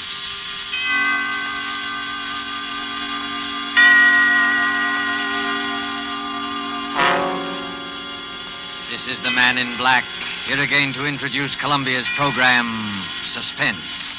Heading our Hollywood cast is a young lady known simply as Margot, whose talent for the art of suspense has been heard before on this series. Tonight, Margot, using the name of Jacqueline Blaine, tells of strange happenings on a Jude ranch, including the hurried and unexplained departure of an important guest. Appearing with Margot is Mr. Kent Smith, a newcomer to our microphone, as Gil Blaine, a young man forced by unrelenting circumstances into many odd and mysterious actions. Margot will soon be seen in Behind the Rising Sun, and Ken Smith is currently appearing in This Land Is Mine, both RKO radio productions. The story by Cornell Woolrich called Last Night is tonight's tale of suspense. If you have been with us on these Tuesday nights, you will know that suspense is compounded of mystery and suspicion and dangerous adventure. In this series are tales calculated to intrigue you, stir your nerves, to offer you a precarious situation, and then withhold the solution until the last possible moment. And so it is with the Last Night and the performances of Margot and Kent Smith. We again hope to keep you in suspense.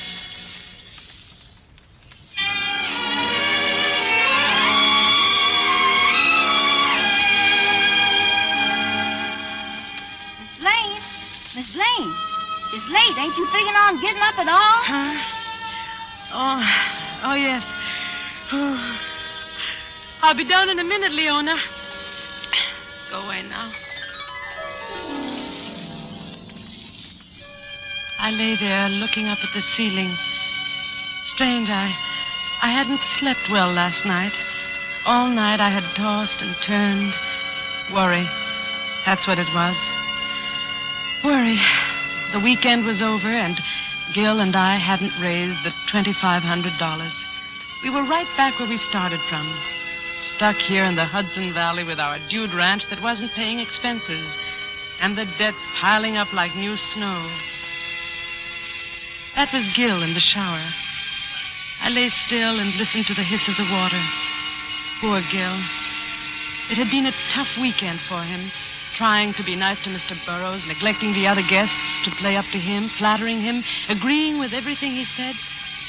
What was the use? I knew he'd never lend us the money. I knew it from the first. I never even wanted to invite him and his secretary up, but Gil had pinned his hopes on it. He'd worked so hard. Worked. Funny word to apply to it.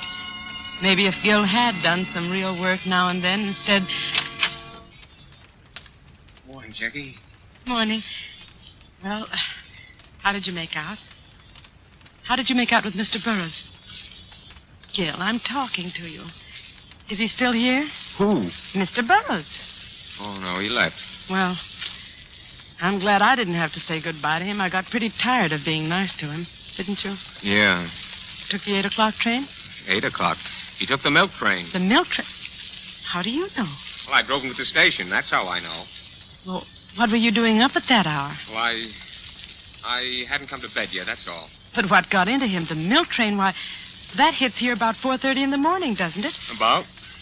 Well, I can't get it into my head why they should bolt off like that. He went alone. His secretary's still here.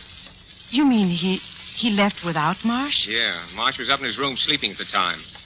I guess Burroughs didn't want to wait for him. He went off and left his secretary behind? Well, now, that's the strangest thing I ever heard of. Why did he bring him in the first place? You had a row with him, Gil. He turned you down and you let it get the best of you. I did not. That's why he suddenly decided to leave like that. I did not, I tell you. Why should I say I didn't if I did? Oh, I don't know. Everything is so mixed up. Gil, dear, want to toss me my dressing gown? It's on the chair there. Here you are, honey. Oh. Jackie? Yes? Jackie, I got it out of him. What? I got the 2,500. Gil. He finally gave in when I was driving him to the station. Well, you got all of it? The works. I didn't think he would. I mean, the way he was acting. Yes, I know, but he began to soften up after you'd gone to bed. When I asked him, he came through. But, Gil, you mean he carries that much cash around with him? Well, there it is, isn't it? That's funny. You know, he came to me only yesterday and asked me where he could cash a $25 check. Oh, yes, I know about that. I cashed it for him. But the $2,500? Well, he had that all ready for deposit when he got back to town Monday. Couldn't get it to the bank on time on Friday. Oh. He didn't want to touch it, but when I told him I'd rather have cash than the check, well, he just went the whole way and accommodated me. Well, if there wasn't any friction, why did he leave at such an unearthly hour? I don't know. But, Gil... And I don't care. Oh, look, baby. We got the money. Let's just be thankful. Well, of course I'm thankful. It's just that... Miss Blaine? Miss Blaine? Yes, Leona. Well, just about to give you two up. Miss Rose and Mr. Carmen's almost finished with the breakfast. Ain't you two coming? Yes, in a minute, Leona. Come on, Gil. Let's hurry. It's hard enough to get paying guests without neglecting the ones we have. Well, I done fixed up Mr. Burroughs' room while I was waiting for you. Mr. Burroughs' room, but... You didn't have to bother. He won't be using it anymore. You won't? No, he left. You done left? Why, yes. Leona, what's the matter? Then what about all them suits and things he left hanging up in the closet? His clothes? Left in the closet? What about that, Gil? Well, he left in an awful hurry, that's all. Oh, leave me alone. Don't let's talk about it. All right. But somehow, I feel that something very strange happened last night.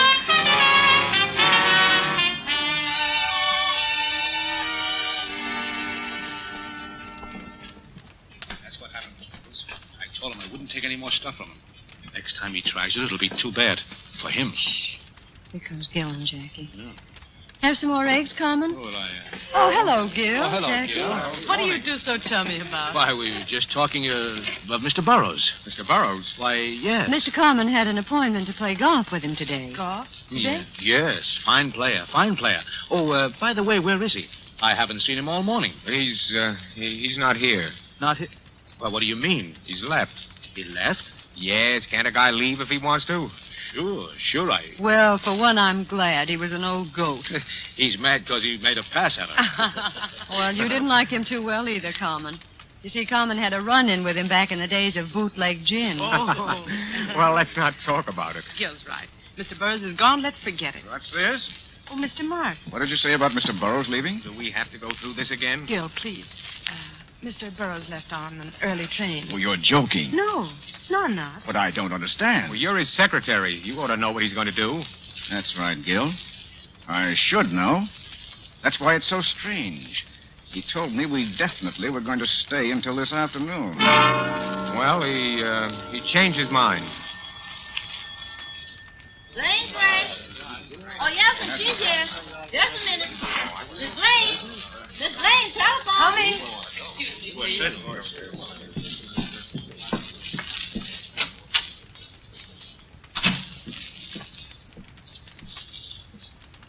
Hello.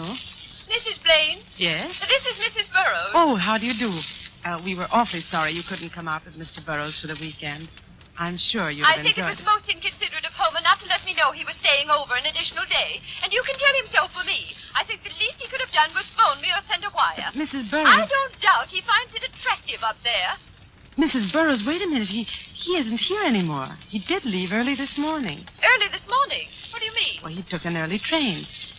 He should have been in at, now let me see, at 8:30 this morning. 8:30? Well, then where is he? Why hasn't he come? Well, maybe he went directly to his office. Oh, no, I called his office. They haven't heard from him. You see, that's why I'm calling you. Oh, I don't understand all this. It does seem that Marsh would at least get in touch with me. Well, Marsh is still here, Mrs. Burroughs. Marsh is still there? Yes. He went off without Marsh? Oh, now I know there's something wrong. Why, he's never done that before. Please, Mrs. Burroughs, I'm sure there's nothing wrong. He's just, well, I'd better let you talk to Marsh. Well, yes, please get him.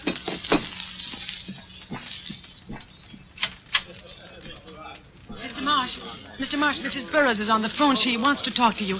Better take the extension in the front room. All right. She's very upset. We have to calm her. Hello, Mrs. Burroughs. Marsh is coming. Oh, something's wrong. I know it. Hello, Mrs. Burroughs. Oh, Marsh, is that you? Yes? Marsh, did you know Mr. Burroughs was going to leave? No, he didn't say anything to me. Well, Mrs. Blaine says he's left. Should have been here, and he isn't. Well, I don't... He probably was just delayed. Oh, no, something's happened. Charles, Marsh, he had that important package in his inside pocket. He did? Yes. Oh, I don't know what to do. Shall I call the police? The police? Well, that's not necessary. Mrs. Blaine's right. Let me take care of it. I'll wait a few hours, and if he hasn't shown up by then... all right. Do what you think best. Hello? She hung up, Mrs. Blaine. Important package. The $2,500. The $2,500 Gil got. Oh, Gil.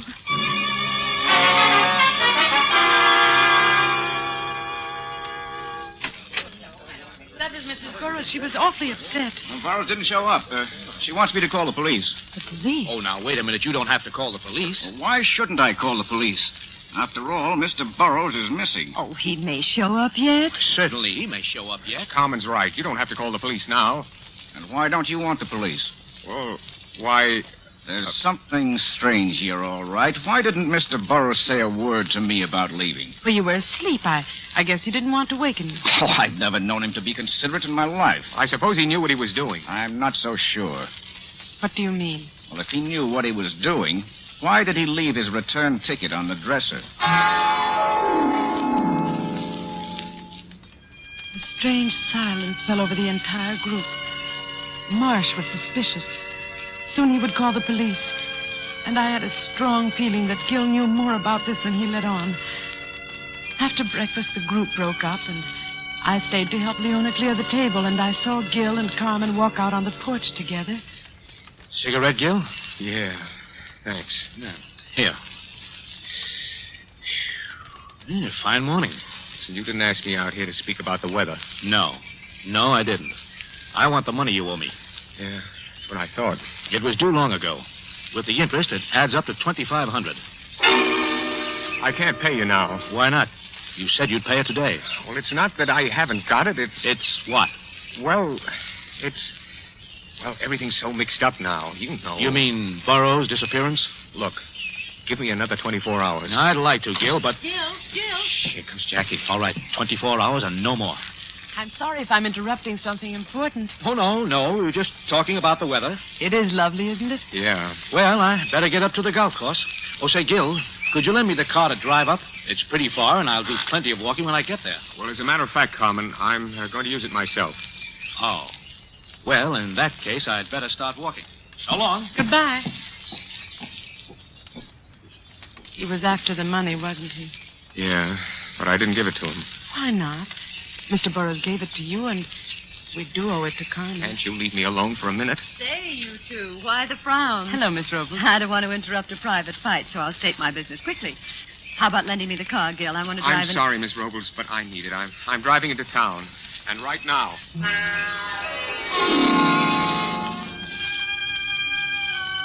Gil drove off. The rest of the day went by in a haze. Gil didn't come back. He stayed away all day without even phoning me. He had never done that before. It almost seemed as though he avoided me intentionally. Toward evening, as I was putting the finishing touches on dinner, Leona came up to me. There's a man here to see you, Miss Blaine. Where is he? In the front room. Well, who is it? Somebody I ain't never seen before. All right, I'll talk to him. You look after things here, Leona. Yes, I will. Good evening. My name's Ward. I'm Mrs. Blaine. You wanted to see me? I wanted to have a few words with Mr. Blaine. Oh, I see. What was it about? You know what it's about. It's about Burroughs. His office sent me down. Mr. Burroughs? What about him? He was a guest here, wasn't he? Yes. When did he leave? Last night, my husband drove him to the station. Really? How interesting. What do you mean? We happen to know that he never got on that train. Oh. I thought maybe your husband could tell me a few things I'd like to know. I'll see if he's here. Just a moment. I'd also like to see some of the other guests. Well, I'm sorry, but nobody's here just now. Miss Robles is out walking, and Mr. Carmen hasn't... Carmen? Carmen? The short, fat Italian? Why, yes. How did you know? Mr. Burroughs always ran into him before. Now I'd like to see your husband. Please sit down. I'll see if I can find him. Thank you.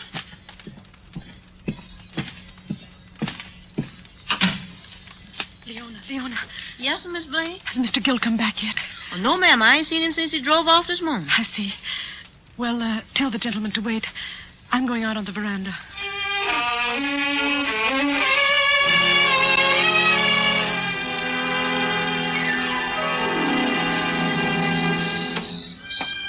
I went out on the veranda. Up and down the length of the porch and back again I walked, my eyes glued to the dark highway that ran past the house, hoping against hope that Gil would show up before the detective came looking for me. Gil had the $2,500 on him, Burroughs' cash, that important package Mrs. Burroughs spoke of to Marsh. I had to see Gil first, and suddenly I saw a car speeding down the road. Gil's car. I could tell by the one dim headlight. It tore through the dark at top speed, then swerved through our gate and into the garage. I was about to run down the steps when another pair of headlights split the gloom of the highway. As the car came on, I recognized the taxi from town. A figure climbed out quickly. Gil! Jackie, did you see the car? Our car? Yes, Gil. It went toward the garage. Who was driving it? Well, I couldn't see. What is it, Gil? Are you in... No time to talk. No time to talk. Where are you going? The garage. I'm coming with you. The doors are closed.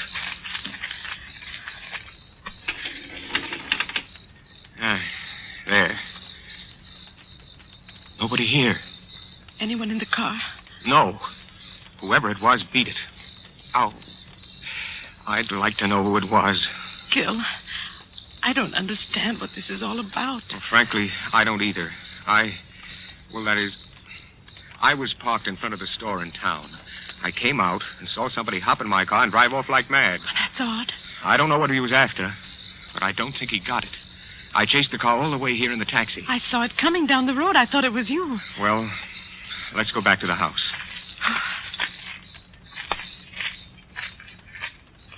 Gil. Yes? Gil, there's somebody here to see you, a man named Ward. Ward? Who's he? What does he want? He wants to talk to you about Burroughs. He's a detective. Oh. And, you'd better let me have the wallet with the money, just to be on the safe side. Now, look, I don't want you mixed up in anything. Well, I'll be all right. Please, give it to me. Well, okay. Now you'll have to go in and talk to him. Yeah, I suppose so. I went up to my room and lay there in the dark, trying to distinguish the murmur of voices from below. But all I could hear was a blur of sound. I got the 25,000. Something's happened. The next time it'll be too bad for him. He made a pass at me. He left in a hurry. Let me alone. Why don't you want the police? Why don't you want the police? Why don't you want the police?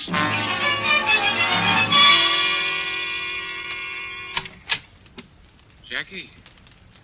You awake? Yes. Here, sit down, Gil. You look tired. Yeah, I am. Very. What did Ward say? Not much, but I know he's suspicious.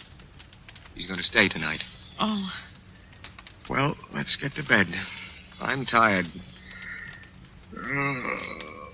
Oh, by the way, did you see the key to the rumble seat? The key to the rumble seat? Oh, no. Must have lost it. Good night. Gil, you've never told me. You've never told me one way or the other. Gil, you've got to tell me. All right, Jackie. I will. Burroughs never gave me the 2,500. He refused me. We quarreled, and I was mad. I suppose he was afraid of me, afraid of what I might do to him. Anyway, that's why he left so suddenly. Made me drive him to the station. Did you see him get on the train? No, I left him at the station. Left my car there and walked down the street. I was sore. I had to think. I heard the train come and go. And when I went back, Burroughs was gone. I got in the car and drove home. And the 2,500? Well, I lied when he said he had that cash. Then where did you get it? Remember the $25 check I cashed for him? Yes? I added 2 zeros after the 25. Oh, Gil. I wrote in the word 100. There was a space for it made to order. Then I cashed it. Gil. Oh, I know I'm low, Jackie, but I didn't kill him. I didn't. Then what became of him? Where is he? I don't know. I wish I did. What's that? Somebody's out there. Whoever it is trying to open the garage door. I can't see who it is. It's not a woman, not Miss Robles. I can see that much. It could be Carmen.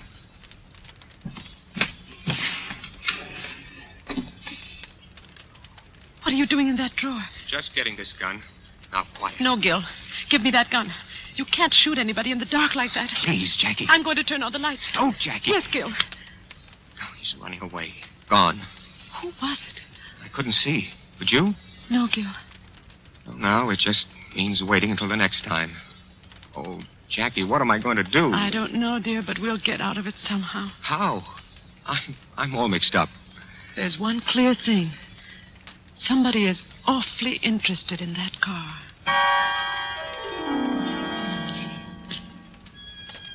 I lay awake until the sun was up. Then a shallow, feverish sleep came. And when I awoke, it was almost evening. Gil's bed was empty.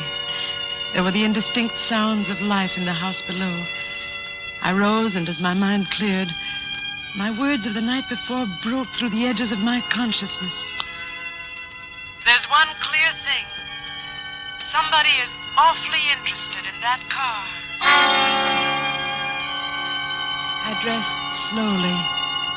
A tantalizing thought hovered just beyond my grasp. The car. What was there about the car? I slowly walked down the hallway, my eyes half closed, thinking. I had to talk to Gil.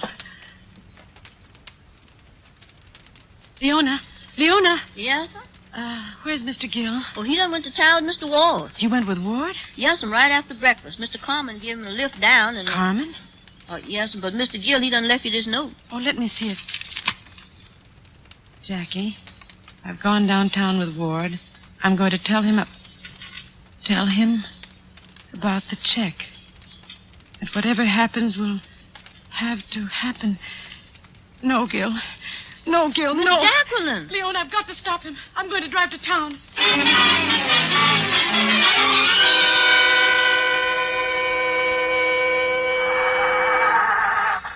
I've got to get there before Gil. Mrs.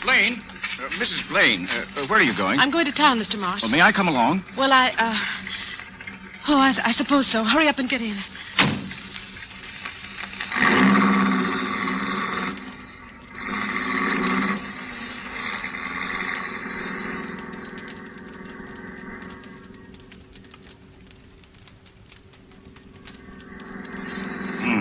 Getting dark. Yes. I hope you don't mind me driving so fast. I'm in a terrible hurry. No. Pull down the next side road. What? I said pull down the next side road. Gun? Yes, a gun. Now do as I say. There's something in this car I want. I won't. I must get to Gil. Let go of that wheel. Let go of that wheel. I said there's something here I want. There's a car coming. Let go. Look out! Ah! Ah! I tried to move. Miraculously, we were alive. The other car had careened beyond us up the road. I saw that the side was smashed in. And I heard Marsh's voice. I ought to kill you for this. That was a police car. Keep your mouth shut. Here he comes now. Now remember, there's a gun pointing at your back. Hey, you maniacs. What's the idea? You trying to kill somebody? Oh, sorry, officer. We had a little trouble with the steering wheel. Well, you won't have any more trouble with it. This is the end of your license. Oh, see here, officer. I'm in a terrible hurry. If you let me drive to the station... Wait a minute, buddy. Let's have your names. What's yours? Come on. Marsh. Charles Marsh. Charles Marsh. What's yours, lady? Mrs. Gilbert Blaine. And yours? Well, come on. What's yours? What's your name? Who are you talking to? That guy in the rumble seat. The rumble seat? Mr. Burroughs. Oh, it's Burroughs, is it? Well, why don't you say so? Hey, what are you, a wise guy sitting there like a mummy?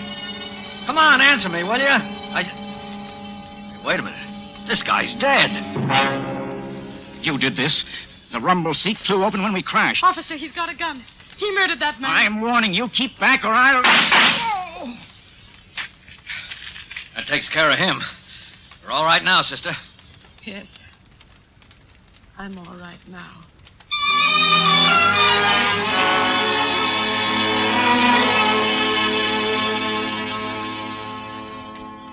Well, that job's finished. Nothing left for me to do but go back to town. So it was Marsh after all. Yeah. I don't understand why. He was contemplating a change from secretary to husband. Naturally, with Mr. Burroughs dead, Mrs. Burroughs would inherit all the money. I see. Marsh followed Gil and Mr. Burroughs that night to the station. When Gil was gone, he killed Burroughs, stuffing him into the rumble seat, locked it, and kept the key. Well, the thing I don't understand is why Marsh kept fiddling with the car. What was it that he wanted? Seems to me he was in the clear if he left well enough alone. Uh-huh. That's what tripped him up. Remember when he talked to Mrs. Burroughs on the phone? They said something about an important package? Well, yes. I assumed it to be the 2,500 Gil told me about. But of course it wasn't. There was a package of letters that Mr. Burroughs had gotten hold of. I get it. Those letters were written by Marsh to Mrs. Burroughs. Right. And they would incriminate him. He found out about them after the murder. Right again. Oh. He had to get them to make it perfect. Well, I guess I'll shove off. So long, and thanks. Oh, by the way, you may want to deposit, say $2,500 to Mr. Burroughs' account.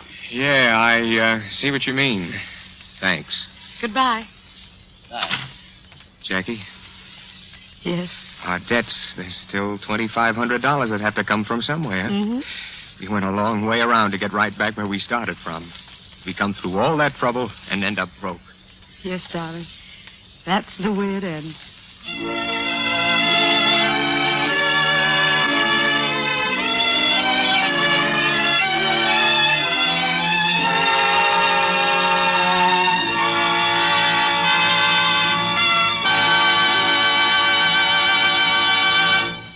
so closes the story called Last Night, starring Margot and Kent Smith. Tonight's tale of suspense.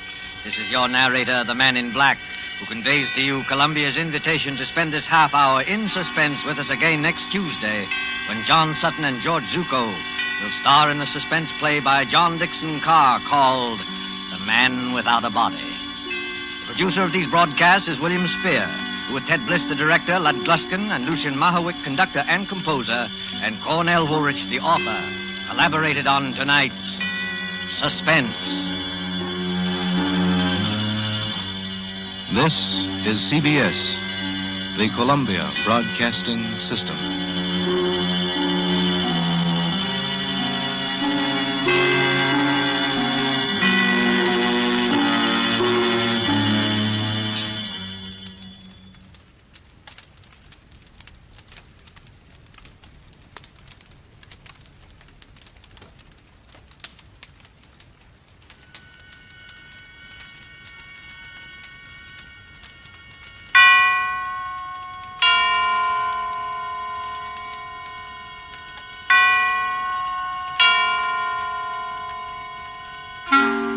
Suspense.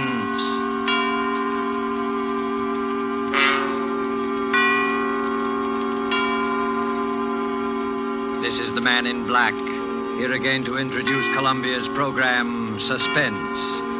In our starring Hollywood cast tonight are Mr. John Sutton, who appears as a young English doctor, Jim Norwood, who knew a great deal more than he admitted concerning the strange events which we are about to relate. And Mr. George Zucco, who plays the village curate, the Reverend Arthur Morley. Our story, and it bears none but a coincidental resemblance to H.G. Wells' famous short novel, The Invisible Man, is by John Dixon Carr and is called The Man Without a Body, tonight's tale of suspense. If you have been with us on these Tuesday nights, you will know that suspense is compounded of mystery and suspicion and dangerous adventure. In this series are tales calculated to intrigue you. And so it is with The Man Without a Body and the performances of John Sutton and George Zucco. We again hope to keep you in suspense.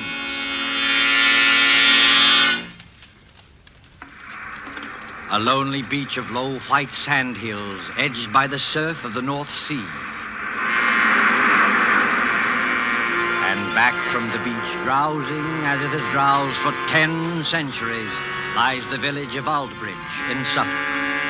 There is the seawall, now defaced by air raid shelters.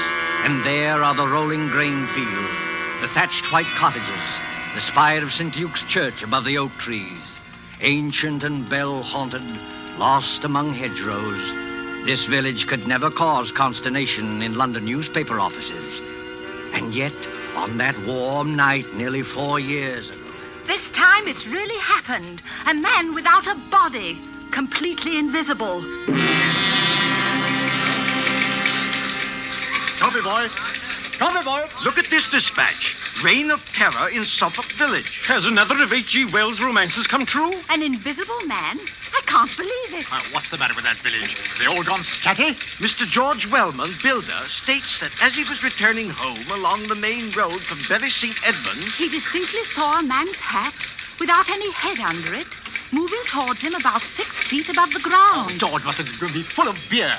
We can't use this story. Copy, boy! Even more surprising evidence was given by the Reverend Arthur Morley, vicar of St. Luke's Church. Who? The parson? You don't think he was full of beer? One question above all agitates the village. Who is Professor Ansmith? Who is this elderly American, said to be an inventor, who has settled at Aldbridge and leased a part of the house belonging to the local doctor? Out of some terrifying workshop, to strike like a maniac, where least expected, has there at last emerged... A real invisible man? The Church of St. Luke, Aldbridge, on that same Sunday evening. The evening service is over now, though an echo of bells still lingers. In the vestry at the rear of the church, where white surplices hang like ghosts, the Reverend Arthur Morley sits with his daughter Janice. It is a stone room of painted windows, now many-colored in the sunset. And here as the drowsy summer light turns to dusk. Janice, I don't believe it. I know, Father. I saw it with my own eyes, yet I don't believe it. You don't think we were dreaming, do you? No, Father. We weren't dreaming. If this goes on, the whole village will be in a frenzy. But what can I do? We could go to Professor Ansmith and ask him straight out. Ask him whether he's responsible for these... Yes. I wonder, Janice. The man isn't hurting anybody, you know. You couldn't ask for a quieter person or a better neighbor. And yet... What's that? Father, you are upset. It's only Mr. Emmett coming down from the belfry. Emmett? Oh, yes, of course. Is that you, Mr. Emmett? It's me, all right, sir. And very much in the flesh. Did you think I was the invisible man? Mr. Emmett, I forbid you to mention that subject. Very good, sir. But there's others, begging your pardon, that do mention it. Oh, yes, forgive me. I spoke too sharply. Oh, that's all right, sir. No harm done, no bones broken. Mind you not that I hold with this talk about invisible men. It ain't natural, I say. It ain't hardly Christian. I'm a greengrocer by trade, and I believe in what I can weigh and feel and... What's the matter, Mr. Emmett? Is anything wrong? Excuse me, sir. And you too, miss. Do you see anybody in this room except us? No, of course not. Why? Because I could have sworn something brushed past me just now. You're imagining things, Mr. Emmett. Yes, sir, I dare say, There's nobody hidden in the belfry tower, I hope. No, sir. I had a look-see. And what's more, there's not going to be anybody up there once I've locked the door. Now, let the blighter try and get in. Oh, please, Mr. Emmett. And you too, Father. You're talking about this invisible man as though he actually existed. There's something funny going on, miss. You can't deny that. No, none of us can deny it. And what's more, sir, it's getting pretty dark in here.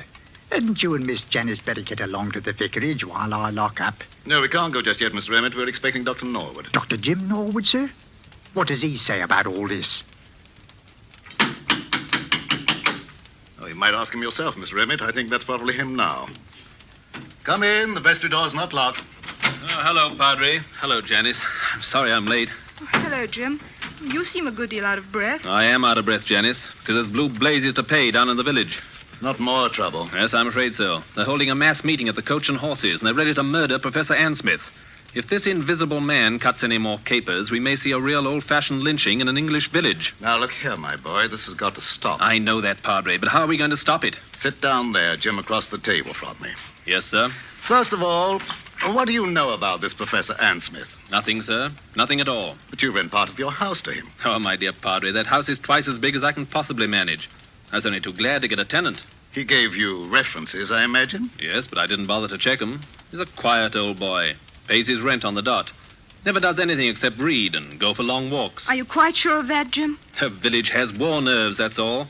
With the camouflaged aerodrome in the neighborhood, they're apt to imagine anything. True, perhaps, but...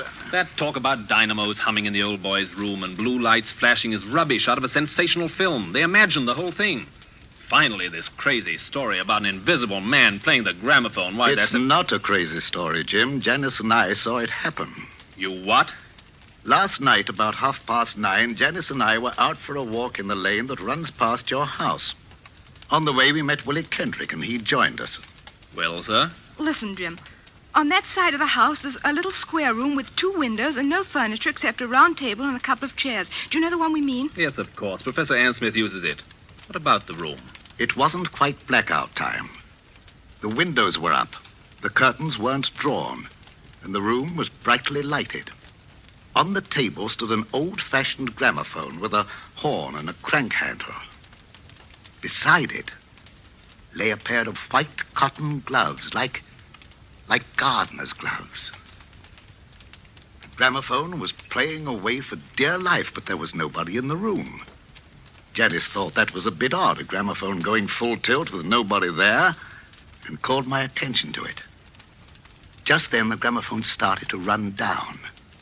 We could hear the record slow and go off key. As it did so... Well, sir, go on. As it did so, those white gloves got up off the table. Got up off the table? Got up off the table, took hold of the gramophone, and wound it up again. Mr. Emmett, what on earth are you doing? I dropped some candlesticks. So I see. Please pick them up again. Yes, miss. Padre, are you serious? Perfectly serious. A pair of gloves without any hands inside them? Yes. But what did they do exactly? The left-hand glove steadied the gramophone. The right-hand glove wound it up. Then they both hung in the air, beating time to the music. It should have been funny. I can only assure you it was not funny. Oh, what happened then? Oh, Jim, it was horrible. Willie Kendrick let out a yell and ran down the lane between the apple trees as though the devil were after him. I can't say I blame him. Father and I just stood there and... Stared is the word, my dear. Yes, stared. I can't forget any of it. The three-legged table and the whirling record and the blue flowers on the wallpaper. But there was nobody there. We could see past the table and under the table and all over the room. And there was nobody there. Except the man without any body. Confound the man without any body. Father, suppose it is true. As a clergyman, my dear, I prefer to remain agnostic. This thing's a trick. Yes, but how's it done and why? That's the whole point, Jim. What worries me is the effect on our people here. We call ourselves intelligent, and yet, look at us. Even Mr. Emmett there. Hey, what's that about me, sir? A few minutes ago, you thought something brushed past you when you were coming down the stairs from the bell tower. Now, didn't you? Well, yes, sir. You see what I mean, Jim? But I didn't really think so, sir. Not really. It was imagination, just like the doctor said. Because I searched that tower. I locked the door afterwards. Exactly. But the mere force of suggestion, nothing more, might lead you to believe. That's not suggestion, Father. Sir, I'll stake my Bible oath there's nobody in that belfry. Bells can't ring by themselves, old man. There's somebody pulling the rope up there, and we're going to find out who it is. Now, one moment, all of you. What's wrong, Padre? You're as white as a ghost. This blasphemous mockery, it seems, extends even to the church. Very well. You will stay with Janice, my boy. Emmett and I will collar this invisible man. Why can't I go, too? I don't believe in this, but I should prefer to have someone with Janice. You're not afraid, Mr. Emmett? If it's alive, sir, I'm not afraid of it. And if it's dead, well, you're not afraid of it. The tower door's open, sir. I'm ready. Don't do it, Father. Don't go. You can't help them, Janice. Sit down here. Take it easy. Jim Norwood, what's wrong with you? Wrong with me? You've got an odd look, too. And the light's fading. And the surplices look like ghosts. And in another minute, that fell would drive me mad. Suppose he has got in. Who? The invisible man. Oh, don't talk rot. As there are sounds that the ear cannot hear, so there are colors that the eye cannot see. I read that somewhere. He hasn't hurt anybody yet. But suppose he turns nasty and does hurt somebody. He can't hurt anybody. How do you know? Janice, listen to me. Take my hand. Oh, but Jim... I want to tell you a few things you won't understand. I don't ask you to understand. I just ask you to remember. Well, what is it? The first is a question. If you were a government official and wanted to find an expert on camouflage, where would you go? An expert on camouflage? Yes. And the second point is this. I studied medicine in Germany. Oh, I know that, but that's One night on a bet, I hid backstage at the Winter Garden Theater in Berlin. I saw the whole show from backstage, and I learned a great deal. Jim Norwood, what on earth are you talking George about? Wellman and I have talked the whole thing over. In a way, Janice, there is an invisible man. I can tell you who he is and how he works. But there's no danger, do you understand? There's no danger at all. Jim, what was that? I don't know. You do know. I can see it in your face. You do know. I think somebody's fallen Fallen? from the top of the belfry. Father! Stay here, Janice. You can't do any good. Let go of my arm. I'm going up there. No, you're not. I didn't think what the danger might be. Besides, there's somebody coming down the stairs now. Stay just where you are and don't move until... Oh, Father. Father, are you all right? Steady, sir. Take it easy now. I'm perfectly all right, yes. But you'd better go into the churchyard and see to Emmett. He fell? No, Janice, he did not fall. He was thrown. Oh. Thrown? By whom? There's no time to argue now. You're a doctor. Go out and see to him. Well, is he in... I don't know. Go. Yes, sir. For I will work a deed in your days which ye will not believe, though it be told you. Janice, this is incredible. Why? You heard the bell ring. I saw it ring. Without anybody there? I was as close to that bell as I am to you now. No hand held the rope. There were no strings or wires or any tricks to make it move. Yet it clanged back and forth alone in the tower. And I thought I heard someone laugh. Laugh? Oh, don't take that too seriously. We were both overwrought, and the noise of the bell was deafening. What about Mr. Emmett? Emmett yelled some words I couldn't hear and lunged for the bell. Then something caught him. Something caught him and gave him a sledgehammer blow in the back. That belfry's nothing but open arches. You heard him scream. I saw his face just before he went over. Lock the door to the tower, Father. Lock it. I can't lock it. Emmett has the key. But why should I lock it? Because he's still in there. He? He hadn't done any harm before, but he's done harm now. There's no telling what might happen if he gets loose. You mean? I mean Professor Ann Smith's protege, whoever he is. The man without a body.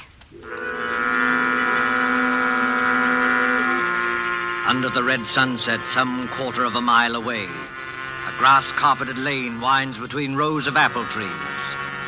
The lane is dusky, though lights shine into it from the windows of a large stone house, Dr. Norwood's house beyond the apple trees. Up and down, a shadowy figure is pacing. An elderly figure, dejected figure, tall and frail as a shadow among shadows, muttering to itself, shaking its head, now and then raising one fist in bewilderment or anguish. Sometimes the light gleams on large spectacles and a kindly mouth. Up and down, endlessly up and down strides Professor Ann Smith. I'm not guilty. I'm not guilty. How can I convince them that I'm not guilty? Who's there? I saw you dodge behind that tree. Stand out, sir. Did you call me Professor Ann Smith? Yes, I did call you. Who are you? You probably won't recognize me, Professor Ann Smith. Nevertheless, my friend, may I ask what your name is? My name is Wellman, Professor George Wellman. Wellman. I've heard that name. Maybe you have. I'm a builder by trade, and a great friend of Dr. Norwood's. Wait one moment. Aren't you the young man whose firm is putting up these air-raid shelters along the seawall and making such an unholy din with your riveting machines? That's me. And come to think of it, aren't you the one who first started this alarm about an invisible man? Yes, because I met him. You did not meet him, sir. This whole thesis is scientific nonsense, and I won't have it. You won't have what? I'm an old man, Mr. Wellman. I never did anybody the least harm. As God is my judge, I know nothing whatever about this... What's that? It looks like the vicar's car, Professor. You'd better stand back. This is a pretty narrow lane. Ann Smith. Professor Ann Smith. Yes, Mr. Morley, I hear you. Well, we thought you'd better drive over here straight away. I think you've met my daughter. And, of course, you know Dr. Norwood. Yes, but there's no time for any social formalities. Get into your house, Professor Ann Smith. Get in quickly and close the shutters. But why should I do that? Because there's a mob coming, sir, and we can't stop them. Hurry, do hurry. A mob coming here? Why? Haven't you heard the news? I've heard nothing, my friend. The only person I've seen has been that young man there who chews a toothpick and hides behind the trees. George Wellman? What on earth are you doing here? Watching, Janice. Watching and waiting, just as usual. Listen to me, Professor Ann Smith. Henry Emmett, the head verger at St. Luke's, was thrown from the belfry window not 20 minutes ago. Not by me, sir, I assure you. I had nothing to do with it. No, not by you, but apparently by the invisible man. Oh, Father in heaven, will this never stop? Not till we catch the fellow. No. Be quiet, Mr. Wellman, please. I'm sorry, Padre. I take it back. I myself can testify that no visible person laid hands on Emmett. He was struck as though with a gigantic fist. What's the matter, Professor Ann Smith? Is anything wrong? No. I was just thinking. Is Emmett dead? Fortunately, no. I'm glad of that, my friend, for a certain person's sake. He's not even seriously hurt. The bell tower isn't high, and a tree broke the force of his fall. But he's badly shaken up, and that crowd at the Coach and Horses means trouble. If you haven't anything to say to us, if you haven't a word of explanation to utter... Listen, Padre, don't you hear anything? Yes, I thought I heard voices. Can't be that crowd from the village. We're too far ahead of them. It's a crowd, all right. And they've been here for hours. But where? I don't see anybody. Jim, look, behind the trees. Look behind the trees. Look beyond the hedgerows. Look for any place where a watcher can hide. And may I ask what they're doing here? They're watching you, Professor Ansmith. More of your spies, you mean? You can call them anything you please. But they're getting impatient and they want a showdown. If I as much as hold my hand up like this... Don't throw stones at the windows, you fools! You're only breaking the doctor's window! Gentlemen, I can't have any more of this. Be quiet, all of you, and listen to me. Well, sir, we're listening. I'm a peaceful man. I like to live in peace with my neighbors. I have nothing to do with this so-called reign of terror. But you don't believe that, do you? No. Then I must expose a fraud. Now, don't blame me if I expose the trickster, too. I have made preparations to show you the invisible man. The man without a body. Quiet, everybody! Mr. Morley, I believe you and your daughter walked through this lane last night while I was away at the Bury St. Edmunds. I don't know about your being away, sir. My daughter and I were certainly here, yes. Good. Miss Janice Morley. Yes, Professor Ansmith. Will you look toward your right, please, at the house? What do you see? It's the same room. What room? The room with the little round table and the gramophone. It's a three-legged table, you notice. Yes, of course. But there's nobody in the room. No, nobody at all. Are conditions exactly as they were last night? Yes, except there aren't any gloves on the table. No, but the invisible man is there. Oh. A living presence, ready to act and breathe and even kill. With your permission, I shall now address him. Hello in there. Hello in there. Hello in there. If anybody answers him, Father, I'm going to scream. Quiet, Janice, quiet. Father, look. The gloves are appearing on the table. I call out to him and I speak as follows. Hold the phonograph with your left glove. That's it. Turn the handle with your right. One turn, 2, 3, 4. That's enough. Touch the spring with your left hand. Push the record. Lower the needle with your right and...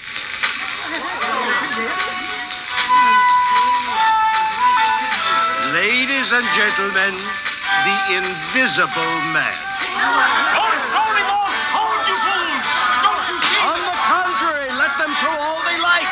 Aim at the table, my friend. Aim at the table. Why at the table? Because then they'll see the trick. I don't follow you. What trick? The trick of the looking glasses. There. You see now, my friend? I think I do. The legs of the table form a triangle with its point toward you. Panels of looking glass are fitted in the two sides facing you. What do you know about that? You think you can see under the table, but what you actually see are the side walls of the room reflected in those two mirrors. Oh, wait a minute. You mean... I mean that my old servant, hidden behind the mirrors, has just been working the gloves to a panel in the tabletop. It's a very old trick, first shown by Colonel Stadair at the London Polytechnic. And that's what happened last night? Yes. And you had nothing to do with it? Nothing whatever, nor had my servant. Then who did do it and why? What is the explanation of all this? Well, I can't tell you why. That's what beats me. But I can tell you everything else. This invisible man who's been scaring us all silly? My dear young lady, there's no invisible man. There never has been. I might believe that, Professor Ansmith, if I hadn't seen a church bell ringing where there was no hand to ring it. And poor old Emmett flung out of the tower as though a giant hand had got hold of him. You're not saying that was done with the looking glasses? No, my friend, not at all. That was really clever. Strings? Wires? Ropes? No, they weren't necessary. But the thing's impossible. Oh, no. The same principle was used by my old friend J.N. Maskelyne to make mechanical figures work. Psycho played whist, and Zoe drew pictures. I myself, Go on, sir. You yourself. What are you going to say? The secret I was about to say remains unknown even today. You were right, in a way, when you tell us that Emmett acted as though a giant had got hold of him. A giant had got hold of him. At least, a gigantic force. Oh, before we all go completely mad, would you mind telling us what this gigantic force was? Not at all. It was compressed air. Compressed air? But don't you see it even yet, any of you? No. A compressed air pipe with 1,000 pounds pressure behind it was run up into the tower facing the bell. It could be operated from the ground outside. The pressure was turned on and off in bursts. It made that heavy bell swing like a toy. Emmett, don't you remember? Emmett rushed forwards towards the bell. And the air pressure? The air pressure struck him like a sledgehammer and flung him headlong out of the tower. There's your miracle, gentlemen. That's all there was to it. Sir, I can't doubt what you say. It's too circumstantial and too right. But what, my friend? The compressed air tanks. The mechanical apparatus to work this trick. Well, what about it? Well, where did it come from? Such things don't grow on bushes. No, but they do grow on riveting machines. Riveting machines? Yes, such as the riveting machine they're using on the air raid shelters along the seawall. Would you care to tell us, Dr. James Norwood, why you and your friend Wellman have been playing all these tricks?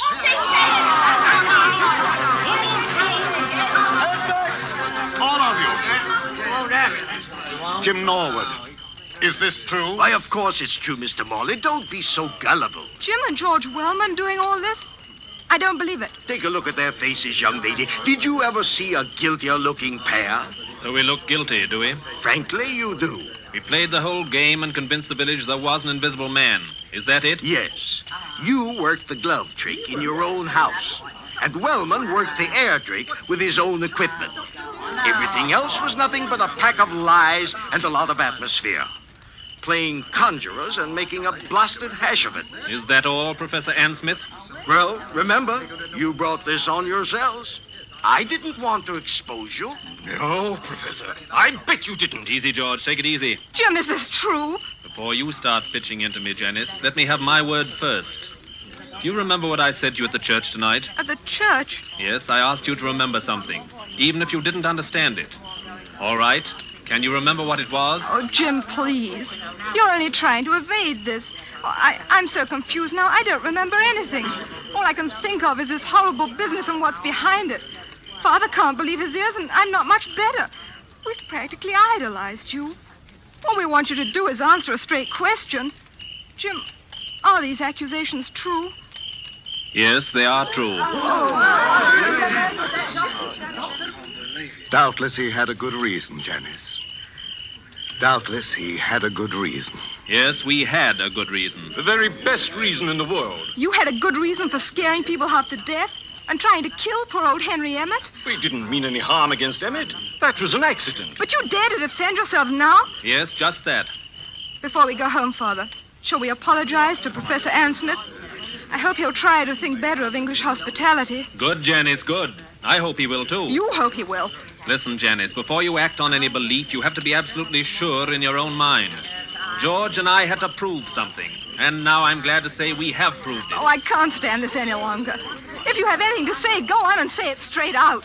What was it you had to prove? We had to prove to our own satisfaction that this pretended American who calls himself Professor Ann Smith... Pretended American? Who calls himself Professor Ann Smith? We had to prove that this pretended American was no other than Karl Heinrich von Keist, the celebrated stage magician from the Winter Garden Theater in Berlin. What? Whose real job is to find the camouflage aerodrome near Bury St. Edmund. No. He explained his own tricks very nicely, George. We'll swear out a warrant in the morning.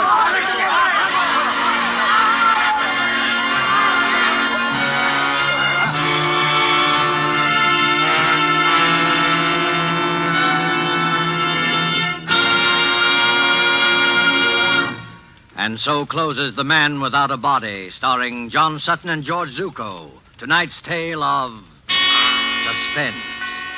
This is your narrator, the Man in Black, conveys to you Columbia's invitation to spend this half hour in suspense with us again next Tuesday, when the distinguished actress, Miss Agnes Moorehead, will be heard in one of her many brilliant characterizations. Starring with Miss Moorehead will be Miss Ellen Drew, who as Carol Linden tells the amazing story of Uncle Henry's Rosebush. The producer of these broadcasts is William Spear, with Ted Bliss, the director, Bernard Herrmann and Lucian Mahowitt, conductor and composer, and John Dixon Carr, the author, collaborated on tonight's Suspense. This is the Columbia Broadcasting System.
Suspense.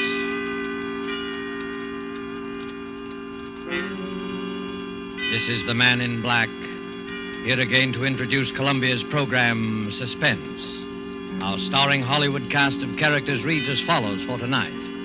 As Aunt Julie, one of those stark, severe, and terrifying women who is encountered ever so often along the grimmer outposts of the American countryside, Miss Agnes Moorehead. As Carol Linden, the girl who returned to a scene of childhood happiness and found terror living in the house, Miss Ellen Drew. As Paul, Carol's husband, who had his own ideas as to the explanation of these strange events, Mr. Ted Reed. A first radio play by Larry Roman called Uncle Henry's Rosebush is tonight's tale of suspense. If you have been with us before, you will know that suspense is compounded of mystery and suspicion and dangerous adventure. In this series are tales calculated to intrigue, to stir your nerves, to offer you a precarious situation and then withhold the solution until the last possible moment. And so it is with Uncle Henry's Rosebush and the performances of Agnes Moorehead as Aunt Julie, Ellen Drew as Carol, and Ted Reed as Paul. We again hope to keep you in suspense.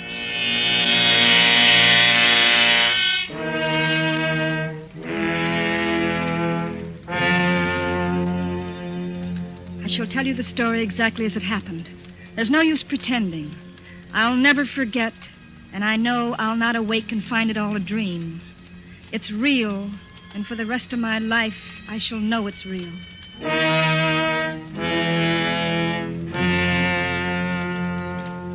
Paul was to have his first vacation since we were married. I suggested we visit my Aunt Julie and Uncle Henry, who had a small farm upstate. They had always been very kind to me. When I was a child, I used to spend my summer vacations with them. They loved children. I've often wondered why they never had any of their own. Some time ago, I'd lost track of them. They had never seen Paul, and I was certain they'd like to. Paul said it would be fine. We'll surprise them, I thought. We were the ones who were surprised.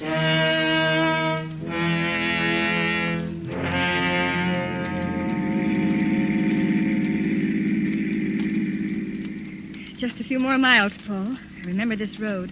We used to hike along it going to the village. This country air is wonderful. 2 weeks of green grass and wicker chairs. I can't think of anything better. Oh, you'll love Aunt Julie and Uncle Henry. They live alone, quiet and peaceful. It'll be quite a change from the city. Yeah. Now they must be happy together. Oh, they are, but they're lonely. Smooth lawns and orchards. And flowers. Uncle Henry planted huge rose bushes around the porch. Every night as I crawled into bed, he used to bring me a rose. They're his favorite flowers. Vacation, here we come. Come on, Carl, let's go.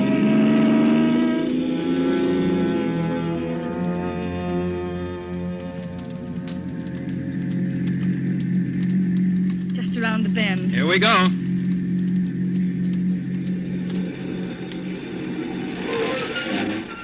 There it is.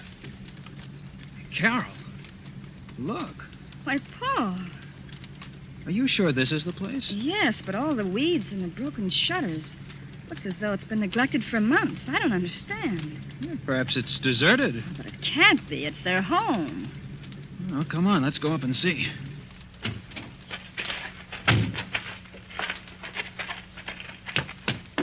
The dirt on this porch must be an inch thick.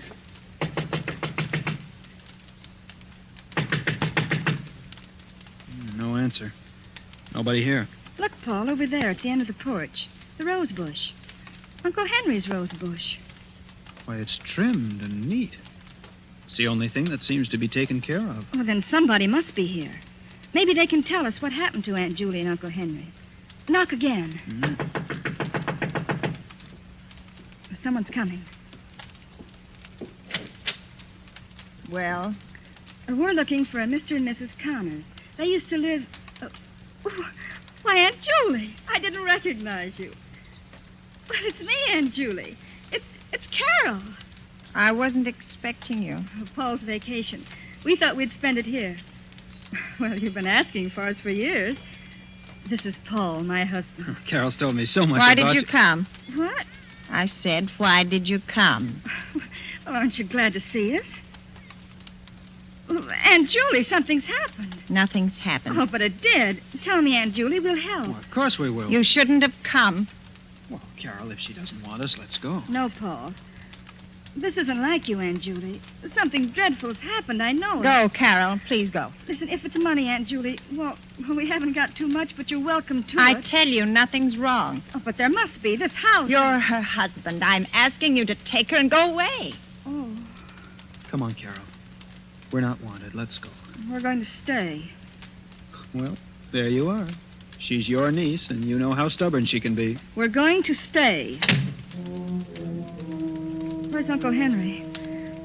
I say, where's Uncle Henry? He's not here. Oh, but where is he? He's not here. Isn't that enough? Oh, when'll he be back? He won't be. Oh, but Aunt Julie... He won't ever be back.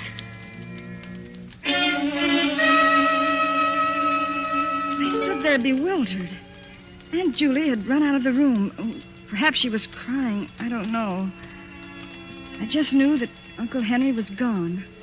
He'd left her. It seemed strangely impossible. They'd always been so happy. So supremely happy that it seemed that the only thing that could separate them on this earth was death. And now this. I couldn't believe it. Paul and I walked into the living room. It was almost as dusty as the outside. The curtains were dirty, the floor littered with old newspapers. The entire room showed the same signs of neglect as the outside.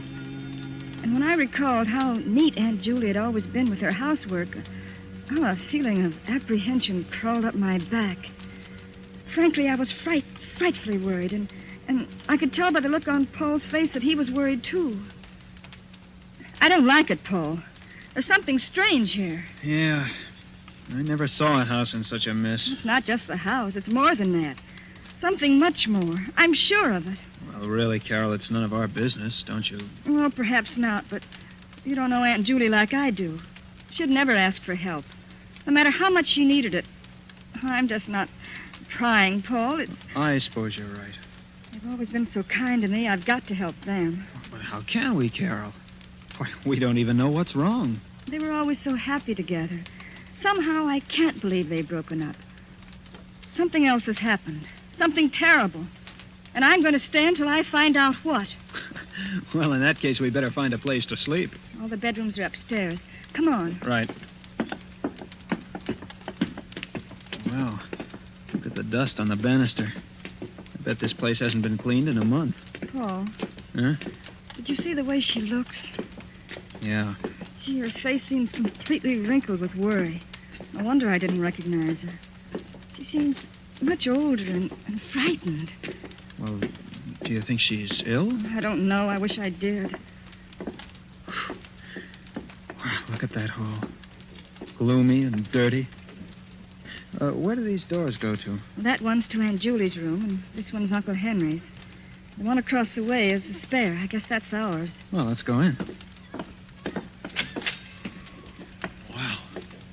What a mess. Well, might as well get busy cleaning. Yeah, there's nothing like a good round of house cleaning before supper. Paul, so long as Uncle Henry's not here, maybe we can take his room. It's got an adjoining door to Aunt Julie's, and then in case she needs us, we'll be near. Okay. It doesn't matter to me which room we clean. Let's go. Here. It's this one over here. Well, this is... Paul, look. It's all clean and neat. Well, I'll be darned. It's the only clean place in the whole house. I don't understand. Every room is inches in dirt, except this one. The outside is completely neglected. Except the rose bush. Uncle Henry's room and Uncle Henry's rose bush. I don't get it. Well, look, on the dresser there. Aunt Julie's picture and a pipe and tobacco. Why, that's Uncle Henry's favorite pipe. Drawers full of shirts, socks, underwear. Carol, if your uncle went away, why did he leave this? I don't know. Strange, but... What's that paper, Paul? Why, it looks like... It is an insurance policy for $30,000 payable to your Aunt Julie in case Uncle Henry dies. Carol, What are this you is... two doing here? Aunt Julia. What are you doing here? Well, we thought What's we that could- in your hand? An insurance... Give it to me. But And keep out of this room. Well, we didn't mean any harm. I didn't know how to take this. Uncle Henry's pipe and all his clothes were still in his room. And yet, Uncle Henry was gone. I couldn't understand why Aunt Julie got so angry. I looked to Paul for an explanation. I could tell he had something on his mind, but I didn't dare ask him what it was, and he didn't say. After Aunt Julie's outburst, we went back to the spare room and cleaned it. Then we washed and started downstairs for supper. Watch your step, Carol. These aren't the strongest-looking stairs. I'll be all right. Paul, what do you make of Aunt Julie's behavior? Frankly, Carol, I'm worried. I'm frightened. I may as well admit it. There's something strange here that frightens me to death. Well, I don't think there's anything to be frightened of. It's just that... Oh, there, that's the last step. This way to the kitchen. Right. Oh, as I was saying, I don't think there's... Look out, Carol! Wow, that was close. That vase just missed you. A vase? Yes, and it was a heavy one. The one at the top of the stairway. Oh, if it would have hit me. Yeah. Oh, Paul, I'm frightened. Look, coming down the stairs. What happened? The vase fell. Just missed Carol. Oh, don't worry about it. I didn't like the vase anyway. The vase? What about Carol? She almost got killed. Never mind, Paul. It was an accident. An accident. We were just going in for supper, Aunt Julie. Care to join us? Well, I... Oh, come on, Aunt Julie. It'll do you good. Oh, all right. Here. You two sit right down. I'll have something prepared in a minute. I'm not very hungry. Oh, nonsense, Aunt Julie. I'll fix something that'll make your mouth water. You know, when Carol and I get through cleaning this place up, it'll look just like new. Yeah? Sure. I think when Carol and I have a family, we'll take them to a farm. Really? Yes. You know, this place would be swell for children. Oh, what do you mean?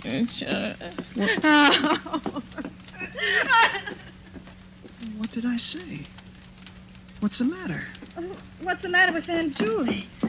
Where's she going? I don't know. I was just trying to make conversation. Just talked about children on a farm, that's all. Oh, Paul, I'm frightfully worried. Do you think we ought to call a doctor for her? I don't know. We have to do something. She certainly doesn't look too well. But maybe she isn't really sick. What do you mean? Well, maybe if your Uncle Henry did leave her, well, then maybe... You mean she still loves him? It's possible, but... Oh, but you don't really believe it. Oh, Carol, I don't know what to believe. I just know something's wrong. Uh-huh. I'm not hungry, Paul. Me either. Let's go for a walk. Maybe we can figure something out. Country's so peaceful and beautiful in the night. Yes, it is. I wish you could enjoy it. But I can. Oh, don't try to fool me. Your first vacation in years, and you run into this. Well, we have to help her. Of course. But how? Yes, we don't even know what's wrong. She not only won't tell, but we can't get near her long enough to talk to her. Suppose Uncle Henry really did leave her. He may have gone off in a huff. That would account for the clothes being here. Well, perhaps. And suppose she still is in love with him. Well, that would account for... But even if that's so, could that make her feel so badly? Make her act like this? Not talking, neglecting everything? Everything except his room and his flowers. I don't know. A woman's love is a strange thing. If you left me, I don't know what I'd do. Well, if that is the case, the thing to do is to make her forget. That won't be easy. No, I don't imagine it would be. But suppose we take her to the city with us until she forgets. Well, we could ask her at least. Yeah. Yeah, come on. Let's go find her. Oh. Hey, watch out. You almost fell. Tripped. I'm all right. Look, Paul. What? Look what I tripped over. It's a mound of freshly dug earth. Well, what's that for? Paul, it looks like a grave.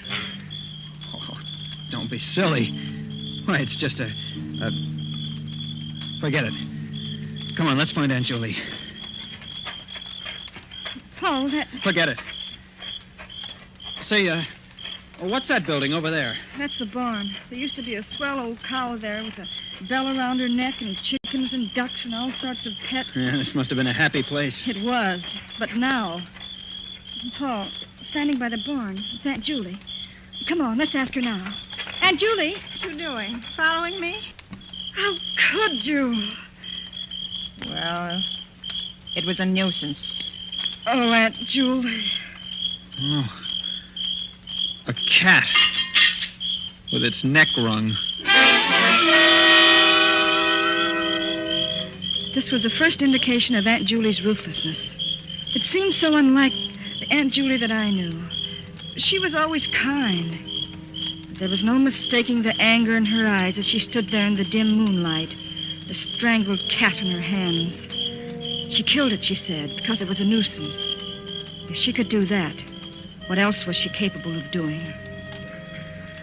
Paul and I went into the house. We went upstairs and put the finishing touches in our room and went to bed.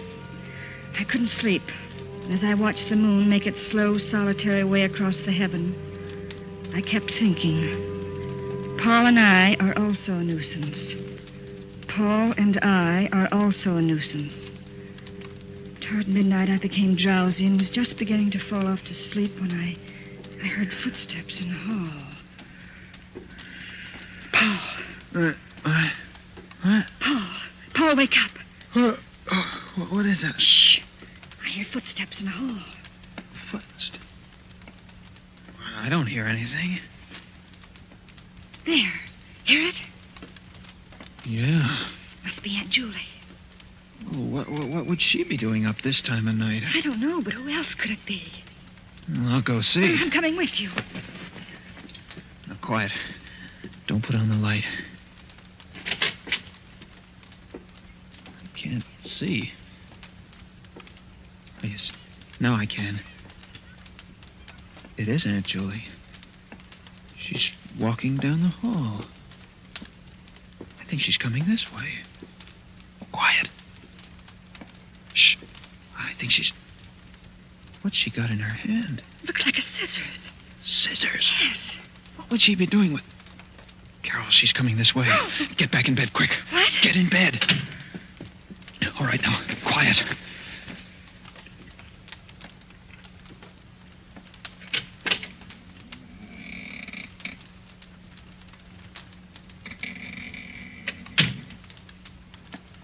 She went out. What? Yeah. She just looked in and left. Do you think she knew we were awake? I don't see how. Let's follow her. All right. Where's my other slipper? Ah, there. All right, come on. She's going downstairs. Come on, and be quiet. I think she's going outside. Let's go. Not so fast. Give her a chance to get out. There, she's out. Come on.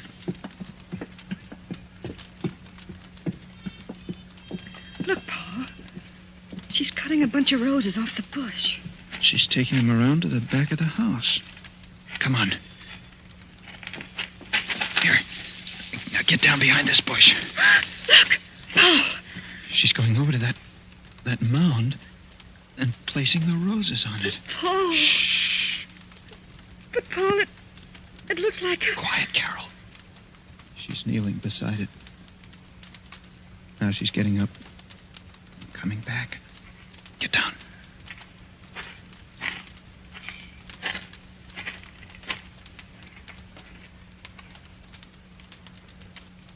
She's gone. Paul, do you know what that is? I got a pretty good idea. Uncle Harry's roses with Uncle Harry's grave. I said it. I said it without thinking. Of course, we had no way of knowing Uncle Henry was dead. We had no way of knowing that that was Uncle Henry's grave, or that it was a grave at all. But at that moment, stooping behind the bush in the blackness of the country, we felt it, not knowing why. Paul and I went back to our room as quickly and as silently as possible. Needless to say, we didn't sleep anymore. We just kept looking at each other, asking ourselves questions, trying to analyze our feelings. Soon we could see the streaks of dawn coming up over the treetops. And we slept the early morning hours trying to convince each other that our thoughts were ridiculous. Frankly, I don't think we succeeded. Finally, we decided not to mention it, to go on with the cleaning the next day as we'd planned, to make believe nothing had happened until we had proof. That day we spent cleaning, and all day Aunt Julie was nowhere to be seen. Yet I had a strange feeling that someone was watching our every move. Toward evening, Paul and I sat down for a bite to eat. More coffee? Oh, thanks. I wonder where Aunt Julie is. I don't know, Carol. That's a strange aunt you've got. Yes. Oh, look. The window. What is it? I saw someone looking in. What? There's no one there now. But I'm sure I saw... Probably just a shadow. Yes, probably just a shadow. You're on edge, Carol. I'll be all right. Finish your coffee. I'll start cleaning the bathroom. We'll both work on the kitchen. And I'll take care of the downstairs. All right. Paul, you look worried. You know, this whole crazy business. Let's not talk about But putting roses on a... I'm sorry, Carol. It's you I'm really worried about.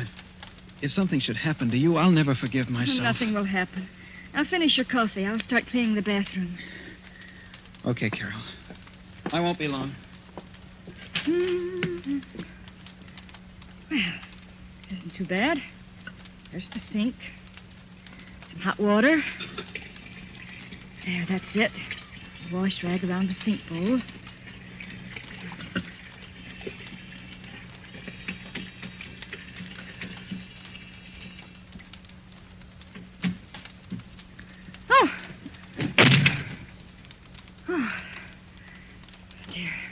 The wind. Guess I'm getting jumpy. This place won't be half bad when it's clean. The medicine chest. Cleaned the mirror. And the shelves. Oh. Paul? Paul? What is it, Carol? Come here. What is it, Carol? What's the matter? Look. Here in the medicine chest. Where?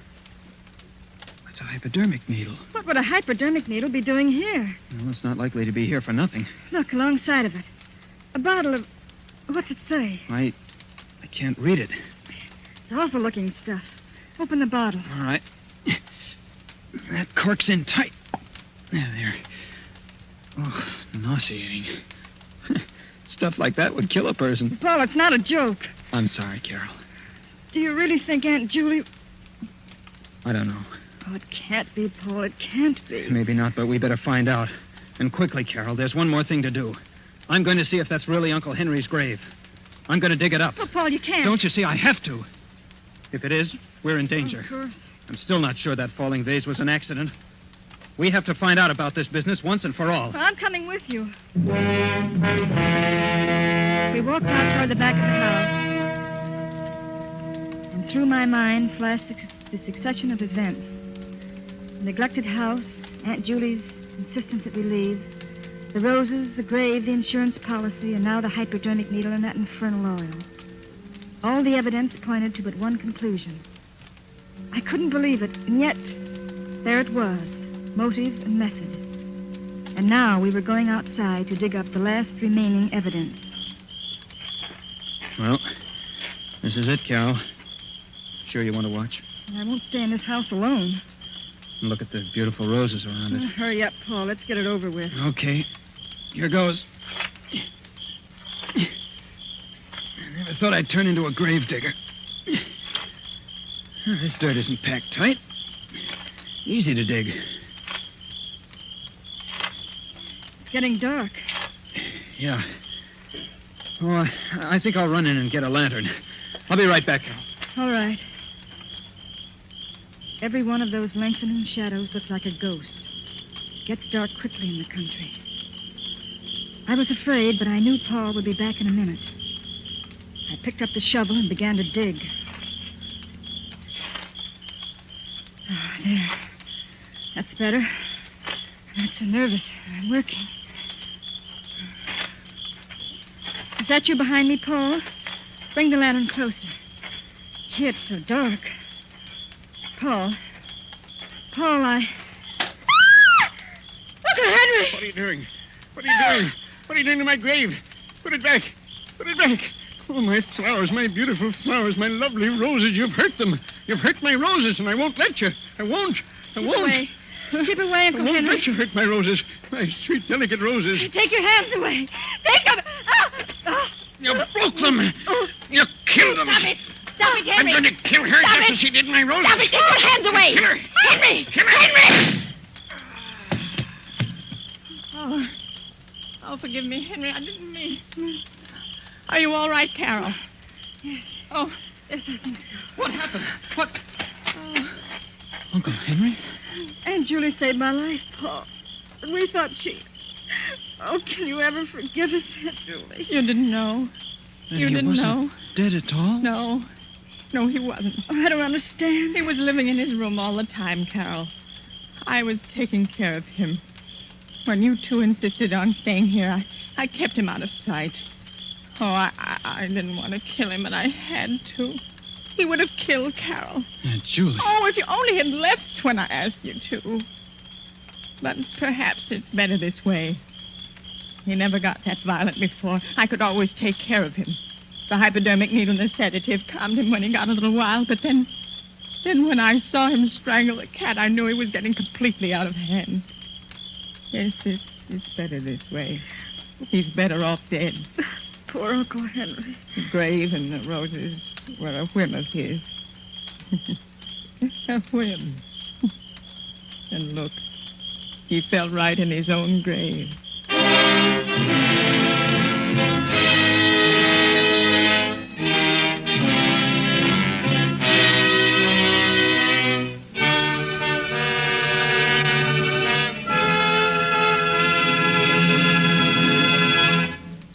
And so closes the story, Uncle Henry's Rosebush, starring Agnes Moorehead, Ellen Drew, and Ted Reed.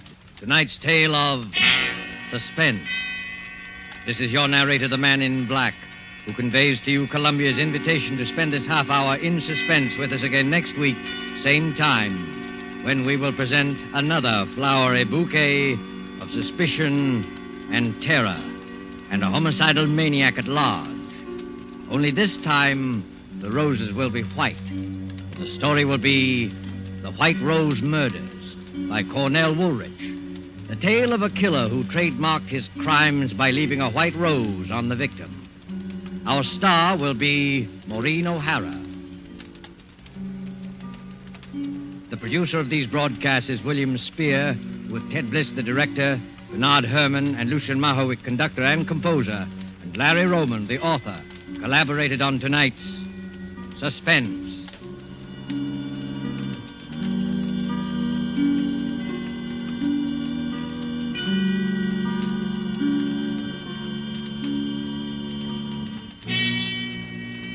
This is CBS, the Columbia Broadcasting System.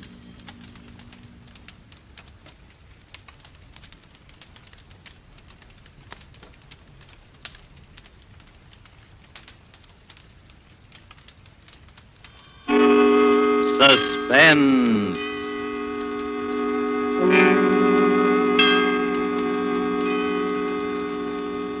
This is the Man in Black, here again to introduce Columbia's program, Suspense. Our star this evening is Miss Maureen O'Hara, whom you've seen rise to stardom in Hollywood within the short space of a year. Her performances in the 20th Century Fox production, How Green Was My Valley, then more recently in The Immortal Sergeant, and now currently in the RKO production, This Land Is Mine, have given her an enviable place in the ranks of America's new film favorites. Miss O'Hara makes her first appearance on our suspense stage tonight as the heroine of A Study in Homicidal Mania, The White Rose Murders by Cornell Woolrich, which is tonight's tale of suspense. If you have been with us before, you will know that suspense is compounded of mystery and suspicion and dangerous adventure. In this series are tales calculated to intrigue you, to stir your nerves, to offer you a precarious situation, and then withhold the solution until the last possible moment. And so it is with The White Rose Murders and the performance of Maureen O'Hara. We again hope to keep you in suspense.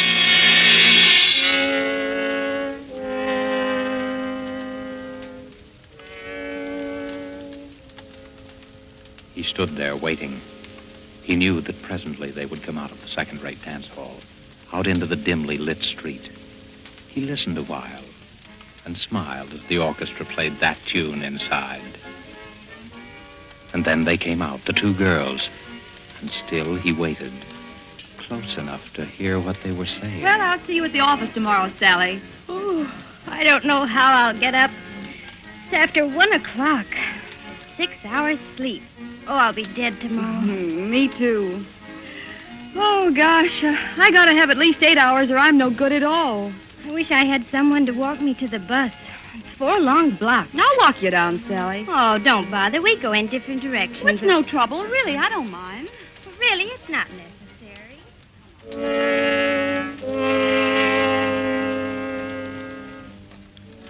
In the narrow alley that divides the dance hall from an ugly office building, he stood smiling. Just a little inside the alley, he stood stiffly against the wall, his head back, eyes closed, arms straight down, and in his left hand, a white rose. Well, all right then, Sally. Good night. Good night, Joan. See you in the morning.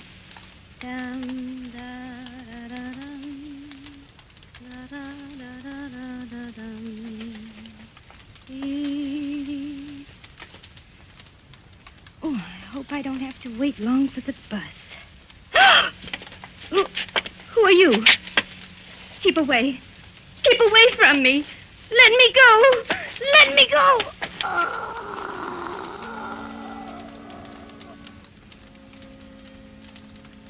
The girl is dead. Tenderly, the figure straightens her hair and gently places the limp body on the ground.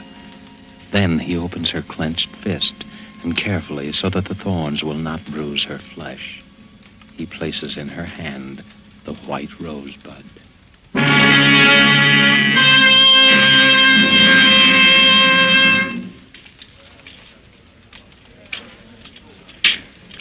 Pardon me, my good man. Is it true that you are the famous detective Terence Riley? Huh?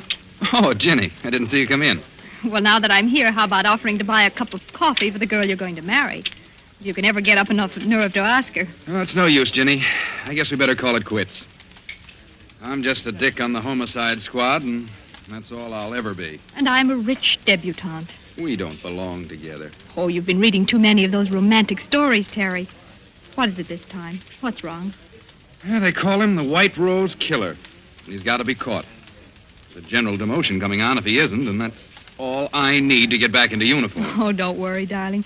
You always look good in blue. Yeah. Just to match the way I feel. Tell me more about the White Rose Killer. What's he like? That's the stumble. He could be anybody. No one's ever seen him except the dead, and they don't talk about it afterwards. Just slips out of the shadows and kills and then slips back again. How many has he murdered? 4. And he's not through yet. It's going to be one of those chain things if he's allowed to keep on. Are you sure it's always the same one? Yeah, that part of it we're sure of. the same touch, the same way of operating every time. How do you know that? Well, it's a rose. A white rosebud. Death rose. Puts it into each victim's hand after he kills her. Her? Yep. It's always a woman. A young woman between 19 and 23. What's behind it? Do you have any idea? Well, I'm not sure. But here's what I figured out. You know what a rose stands for. Symbolically, I mean. Why, yes, it's the flower of love. The white rose, the bud, has another meaning. Purity, loyalty, devotion, and especially it stands for a young girl. That's right. And that's about the way I see it. So maybe it's a double cross, committed against our murderer by some young girl whom he worshipped and who betrayed his faith in her. You ought to be a detective, not me. Thanks, darling. I've got a very fine teacher. Sweet. There's another thing. The murders were all committed near places where there was music, dance halls, and cabarets and the like. There's a song that brings back the original shock that, gives him the final push over into the darkness. As far as we can figure out, it's the beer barrel polka. Well, how does he commit the murder? Is it always the same way? Always. Strangulation between the hands, with the thumb into the windpipe to keep his victims from crying out. But isn't there anything else you know about him? No, that's why it's so hopeless. He's insane, of course. But there's only this one phase to his insanity. Probably perfectly normal in appearance and behavior. You could pass him on the street and even know it. Well, it's only when he sees someone vaguely like the girl he loved and hears that song that the one defective wire in him is jangled and short circuit. But, Terry, the flowers, don't the flowers tell you? He must get them somewhere you could trace. Well, we don't know where he gets them. Maybe he steals them or... Terry, what if you were the one to get him? Well, it would mean a citation and a promotion. And then all the things that stand between us would disappear? We could get married? Well, the chances would be a lot better anyway. But what chance have I? Everyone in the department has been working their heads off for weeks and they've all failed. Uh-huh. Terry, what were the girls like? The ones he killed? Well, as I told you, they were all between 19 and 23. Their heights were pretty much the same, too. They're all tall girls, around 5 feet 6 or 7. A little taller than you. And all dark-haired. How did they wear their hair? Why, they... Say, what is this? Oh, nothing, darling. Just interested. How did they wear their hair? Well, from what I remember, they wore it sort of loose and curly down the back. I suppose each one had a resemblance to that long-dead love of his. That's probably it. Well, anyway, that's how the record stands. And we're all waiting for it to happen again. I see. Terry, I'd like to go home now. I shouldn't have told you all that stuff. I've given you the creeps. Oh, come on, Terry. Take me home.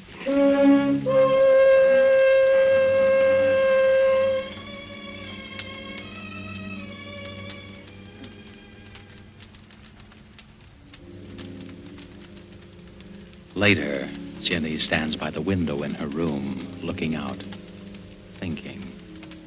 She doesn't move for a long time.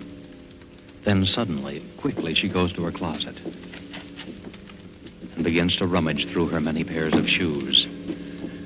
Carefully, she picks one pair with 3-inch heels. 5'6" or 7. Then she walks quickly to the dresser, opens a drawer, takes out a comb and starts redoing her hair. One loose and curly down the back. Well, here we go. Edwards! Yes, miss? Is the car ready? Yes, Miss Virginia. I've been waiting for you. Let's go before Mother sees me. Your mother's been looking for you, miss. I hope you didn't tell her. No, Miss Virginia, I didn't. Good. Come on, Edwards. Where do you wish to go, Miss Virginia? The Starlight Dance Hall on Grove and 2nd Street. Right, miss? Yes, Edwards, that's the place. I wouldn't go there unescorted if I were you, miss. It's one of the worst places in the city. Has a very bad reputation. The Starlight Dance Hall, Edwards. Very good, miss. Very good.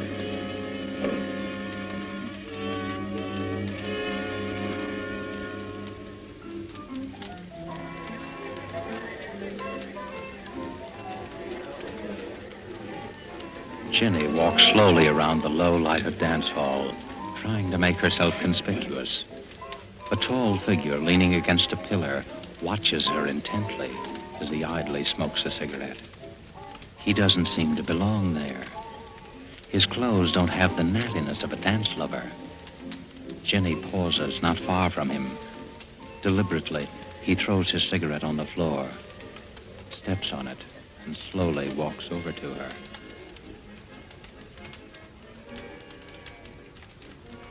Hello. Oh, hello. You're not with anyone, are you? Oh, no, I'm alone. I thought so. I've been watching you all the time. Have you? I haven't seen you dance yet. I don't know anyone here. How about dancing with me, then? All right. Come on, let's go out on the floor. Do you come here often? No. I never go to the same place twice. You don't? Why? I'm always looking for new faces. I'm restless. Do you find the faces you're looking for? Listen. Listen to that song. I like that. I like it very much. Yes, it is a nice song. You know, you remind me of someone I used to know. I'm trying to think who. I do? Yeah. You mind if we stop dancing and go over and get a drink? No, let's go. Oh, look. They sell flowers here. Yes, I see. I'll get you some. What kind would you like? Oh, any kind. You pick it out. All right. Let's see. There's something kind of innocent and young about you. Different from most of the girls that come here. Can't we stay here a little longer? It's intermission now. They won't play again for 10 minutes. Come on. But I like it here. Let's stay a little while longer. Well, then let's go down for some air. We can come back in a few minutes. Come on. But... We'll be back before the music starts.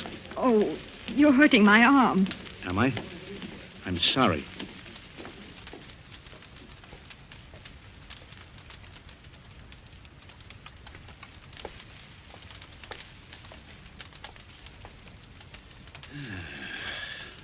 Fresh air smells good, doesn't it? It's so dark here. Let's go back. You're not scared, are you? Oh, no, it's Let's walk just down that this alley and back. Please. No, you Let me don't. go.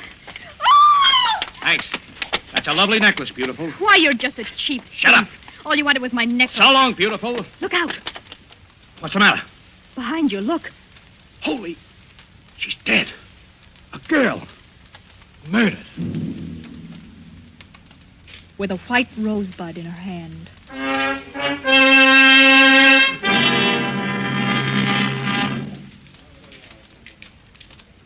Well, Jenny, happened again last night.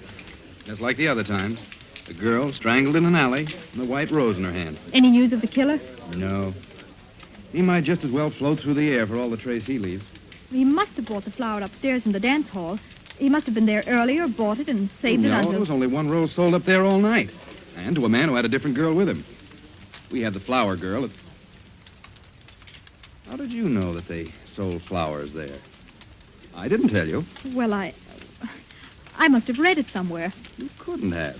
Wasn't in any of the papers.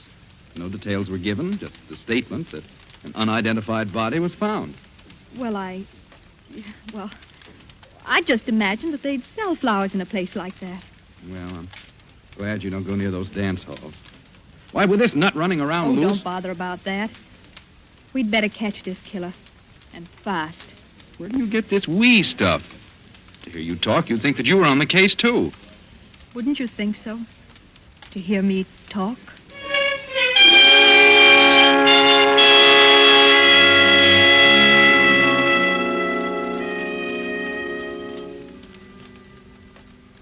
Again, Jenny tours the low dives, hunting for the White Rose Killer. Her search carries her to the waterfront. And as she walks past each dingy bar, she listens to the jukebox music.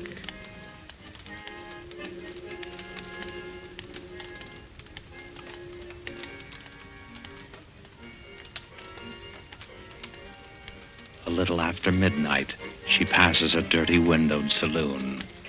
The thin music catches her ear.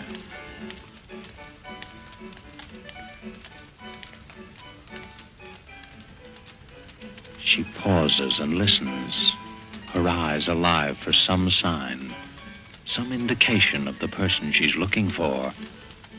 Then suddenly her body becomes rigid as her eyes fall upon a figure huddled in the shadows. Someone's watching me. Slowly she starts to walk up the street. Behind her, the heavy tread of a man's footsteps keep pace with hers. It's a quiet tread, unhurried but deliberate. For several blocks, it keeps the exact distance. Jenny starts to walk faster. I've got to know if he's really following me. The man quickens his pace. Jenny starts across the street. The man follows. She's sure now, sure that the man is following her. She fumbles for something in her purse. Her hand closes around a gun. If he tries anything, I'll shoot. You in any trouble, lady? Oh, no, officer. It's all right. You scared him away. Scared who away? Oh, just a man who wanted to bring me flowers. That's all. Well, he brought you one anyhow, lady. What do you mean? Right there on the ground, right by your feet. A white rose.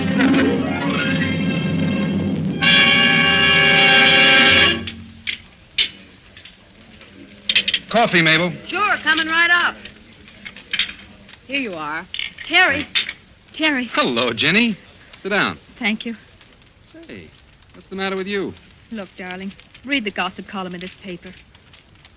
What daughter of a socially prominent family is that way about a detective and waits for him outside the station house in her limousine every night?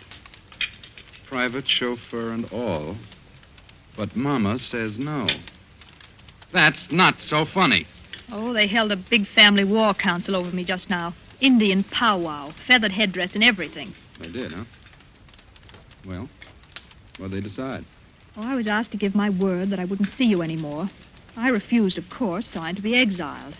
Where to? Our summer home. It's just a few hours out of town, but I'll be there all by myself. Just with Mrs. Crosby, the housekeeper. Oh, maybe they're right. Why don't you listen to them? Are you on their side, too? No. When you leaving? Right away. Edwards is driving me out. I just slipped out to let you know. Here's the address and phone number of the place in case you want to reach me. Don't lose it. I won't. Well, what's new and exciting about the White Rose Killer? Our famous lover of flowers? We're still trying to track him down. I suppose I'll go looking for him at the flower show that's just opened. Oh, a flower show just opened? Yeah. Well, goodbye now. I'll be seeing you.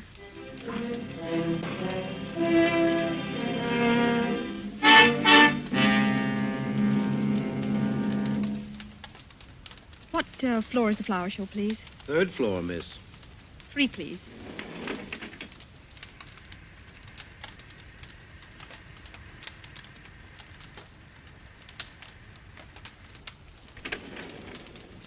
Third floor. Where's the rose display, please? To your left, over there. See where the man in the gray coat is? In the gray coat? Oh, yes, thank you.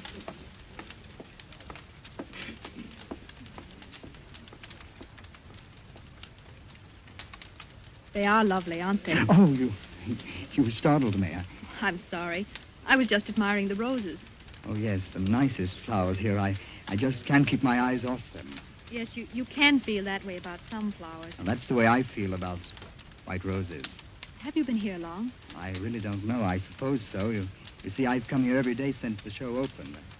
I like to be near the roses, the white roses. Those big ones are nice. No, I like the little ones best, the little tightly curled rosebuds. They're so little and innocent. Oh, well, I really better be going. Are you going down? Yes.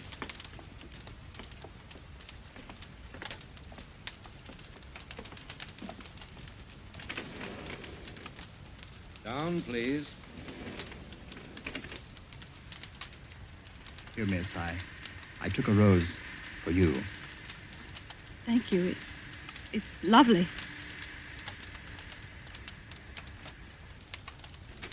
Would you care to have a drink with me?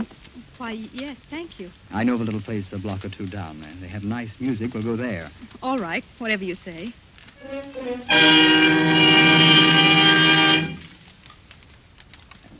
This is it. Where's the music? A nickel in the jukebox does it. Any special song you'd like? No, go ahead and pick one. Okay. Now, there we are.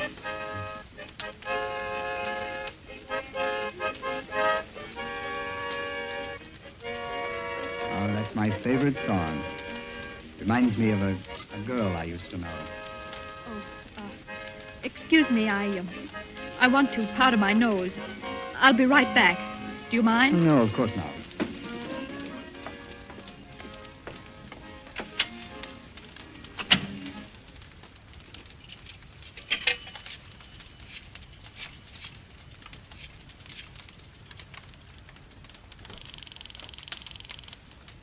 Evans Police Precinct. Sergeant Thomas speaking. Hello, is Terry Riley there? Just a moment, I'll see. Please hurry, it's important. No, sorry, miss. Terry Riley's not here just now. Will you tell him that I can't keep that date with him. Goodbye. Do you always go to the phone booth when you want to powder your nose? Why, I had to make a call. Uh-huh. Well, I'm afraid I'll have to leave you. Oh, wait, let me come with you. I'm sorry, miss, but I've got other things to do. Oh, What's the matter? that car, someone that knows me. Let's get away from here. That's just what I'm going to do. So long, lady. Wait, please don't go. Miss Virginia. Miss Virginia. I'm sorry, Miss Virginia, but I must speak to you for a minute. Oh, Edward, what do you want? I'm sorry, miss. You'd better come with me at once. I've been looking for you everywhere. Your mother's been taken seriously ill. Mother? Where is she? She's out at the country place, miss. I drove her there shortly before dinner. She wanted to pay you a surprise visit. Oh, I believe the shock of not finding you there upset her, miss. is she very bad? She had the doctor with her when I left. Mrs. Crosby has gone away for the day. Your mother needs you, miss. Well, let's go. Hurry, Edward, please. Right, miss.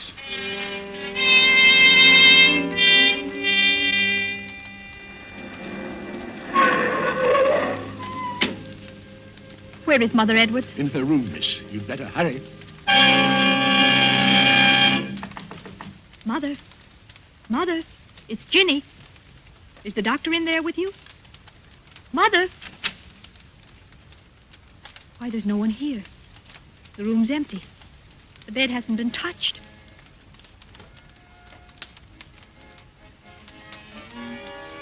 Edwards, what are you doing? Merely playing a song, miss. A favorite of mine. A favorite? Yes, Miss Virginia. Where's Mother? She's in the city, miss. You lied to me. I'm afraid I did, Miss Virginia. Why are you locking the door? You know why, Miss Virginia. It can't be. You're not the... The White Rose Killer. But you see, I am, Miss Virginia. Driving you and your family around day after day. Sitting there right in front of you all the time. It was amusing to watch you hunting for me. Hunting for someone you saw several times a day. It can't be. You're not insane. Of course not. Who said I was? Edward, you know I'm not the girl who betrayed you. Yes, I know that. Well, then unlock the door and let me out. Please, Edward. I've killed 5 times. I've never regretted it. I'm going to kill you, Miss Virginia. Why, Edward? Why? Because you've been so clever. Too clever. You made yourself look like her, the girl who deceived me. I could have killed you the day you first went out looking for me, but I had to be careful. Oh. I almost caught you that night at the waterfront. The night I dropped the White Rose when that police car came. Edward, I've never done you any harm. Your sweetheart, Terry. He loves you, doesn't he? Yes. That's good. Because now you won't be able to deceive him like my girl deceived me. Keep away, Edward. Keep away or I'll... You thought you'd use your gun, eh? Well, don't think I was fool enough to overlook that. I took your gun out of your purse. It won't do you any good to kill me, Edward. I didn't have anything to do with... No, and you're not going to have a chance to break another man's heart like she broke mine. Terry! It won't do you any good to call to him. He can't get in here without breaking down the door. Keep away from me. Terry! It'll be too late then, because I'm going to kill you now. Terry! Just let me get my hands on that pretty white throat. Oh, keep away! Keep away from me! Terry! Stop! Jenny, are you all right? Yes, Terry, I'm all right. Oh, take it easy. Here, sit down. Oh, Terry, I was so scared. There was nobody here but Edwards and I. How did you know where I was? Oh, it was simple. You were supposed to meet me at the coffee shop. You never broke an appointment, and when you didn't show up, I called the number you gave me. You told me the housekeeper was here all the time, and when there was no answer, I got suspicious and came down. Besides, when I got a message down at headquarters that you had to break a date with me, I knew something was wrong. Are you sure you're all right? Yes, I'm, Terry, look. On the floor beside Edwards. A white rose. Must have fallen out of his pocket. That was meant for me. Oh, Terry, it's all crushed. Yeah. Crushed and dead. Just like the white rose killer.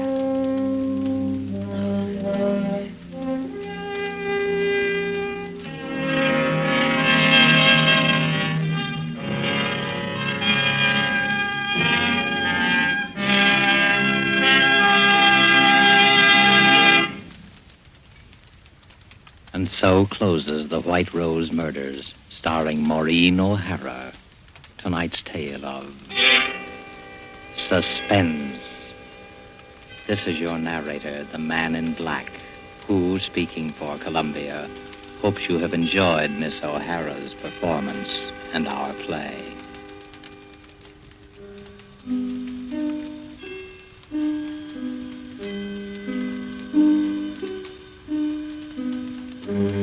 Next week, because of a special broadcast of the All-Star baseball game, suspense will not be heard.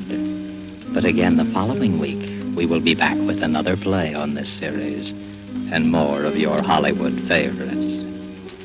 The producer of these broadcasts is William Spear, who, with Ted Bliss, the director, Bernard Herrmann and Lucienne Marowik, conductor and composer, and Cornell Woolrich, the author, collaborated on tonight's Suspense.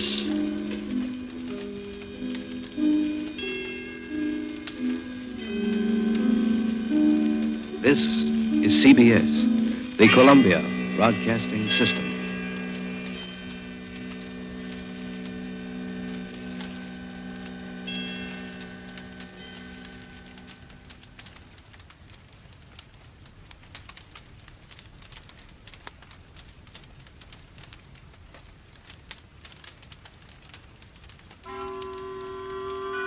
Suspense.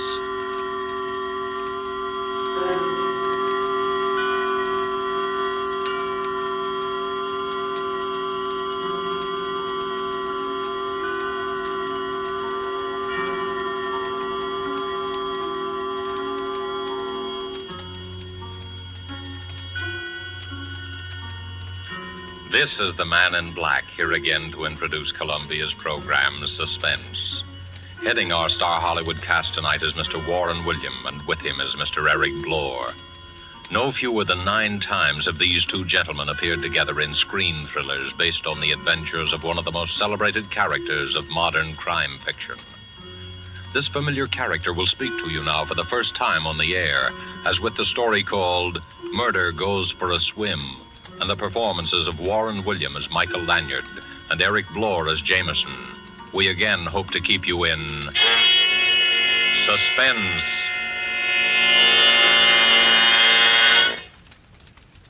Good evening, ladies and gentlemen.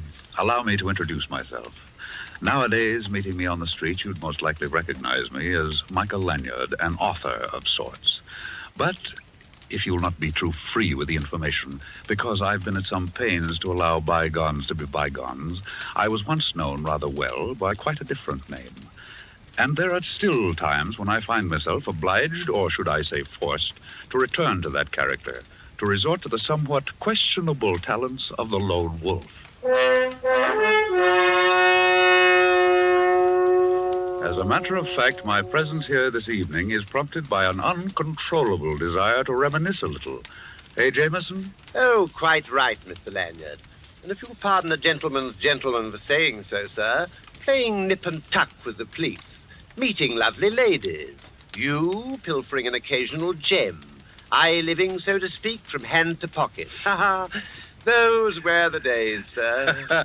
Yes, those were the days. Absconding at times. Perhaps a touch of embezzlement here and there. Now, hold on, Jameson. If we're going to reminisce in public, I suggest we confine our recollections to our later period, when the lone wolf had become a gentleman of leisure and used his talents in the interests of law and order. In that case, sir, I suggest you relate the episode of our little experience at that horrible party we attended at that Long Island estate. Remember, sir? Of course, Jameson, the Rutherford Barnes estate. If I remember correctly, the occasion was some sort of charity bazaar. We were invited for the weekend. The phone rang just as we were about to leave the apartment. Mr. Lanyard, this is Betty Lawson. You've never heard of me before, but I know you've been invited to spend a weekend with Mr. Rutherford Barnes. Please, you must accept the invitation. Come down immediately, right now. It's just a little after 2 o'clock. And if you're not too late, the lone wolf may be able to prevent a murder.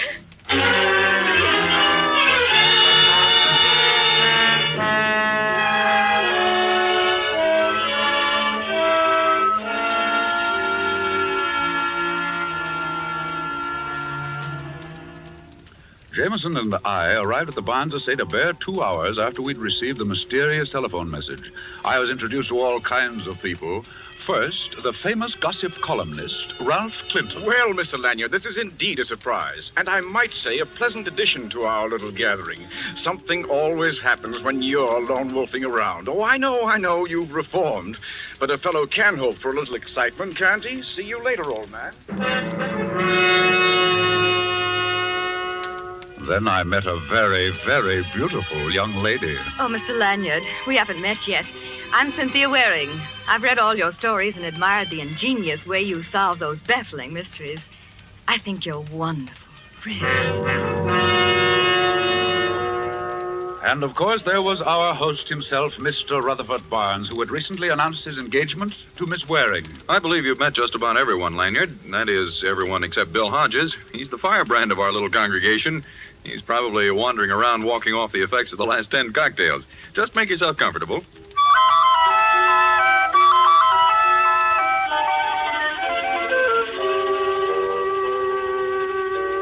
Strangely enough, I failed to meet a Miss Betty Larson, the frightened young lady who had phoned. Anyway, the afternoon wore on through the beauty contest at which I was elected to preside as judge, and at which Miss Cynthia Waring, looking very pretty in a big picture hat and hoop skirt, was the winner. After it was over, Jameson and I managed to break away from the rest of the guests, and to escape the heat of the afternoon, we prepared ourselves for a cooling dip in the pool. I say, Mr. Lanyard, we've been to some pretty big and fancy places in our day, but this one is really something. This Rutherford Barnes person must be really an important person. You're quite right, Jameson. Rutherford Barnes is listed in Who's Who as the gentleman who made a fortune out of sardines. Just think, an entire estate built of sardines. Uncanny, isn't it, sir? Oh, Jameson. Forgive me, sir. No more puns, I promise. Well, I should hope so. I say, this pool is constructed just like a miniature lake. Lilies and all that sort of thing floating on top. Quite naturally, if you're going down for the third time, you just take a lily with you. Oh, what a jolly thought. Well, here goes. Watch this beautiful swan dive.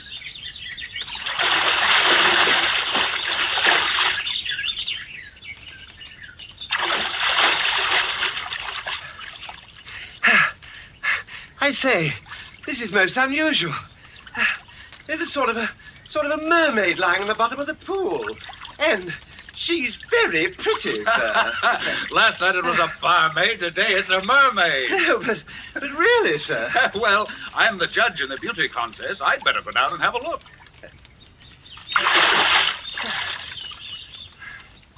Don't be away too long, sir. Remember, there are lots of warmer women in the world.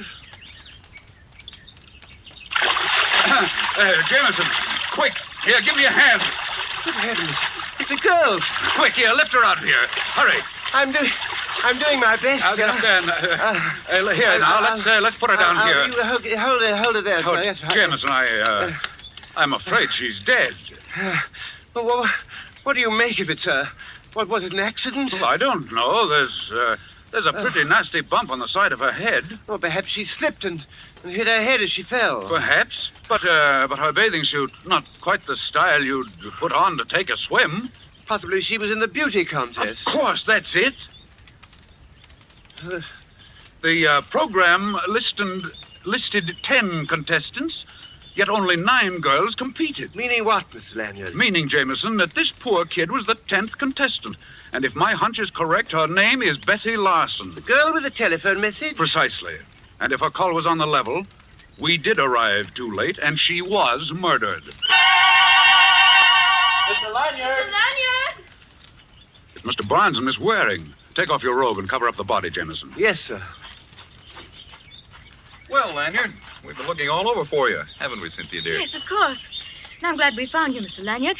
I've been wanting to thank you for awarding me the prize in the beauty contest this afternoon. I really didn't think that... Mr. Lanyard! There, at the edge of the pool. Yes, it's a girl, and I'm afraid she's drowned. Drowned?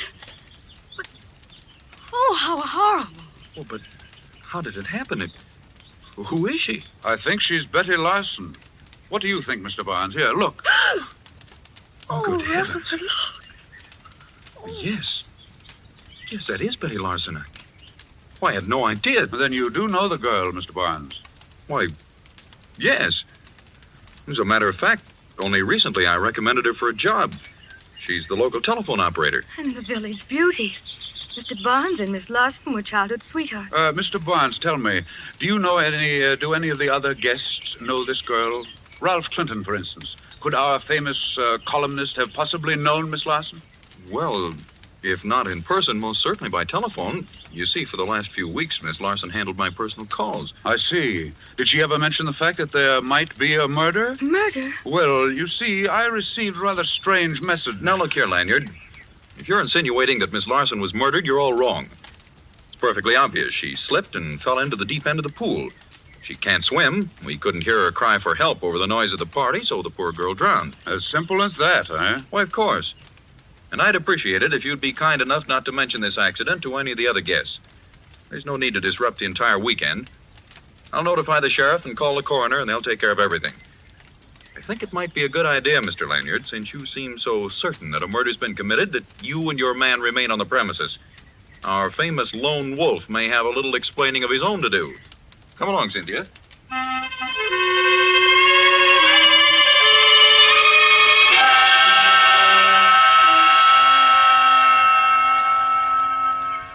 Oh, I'm completely at sea, Mr. Lanyard.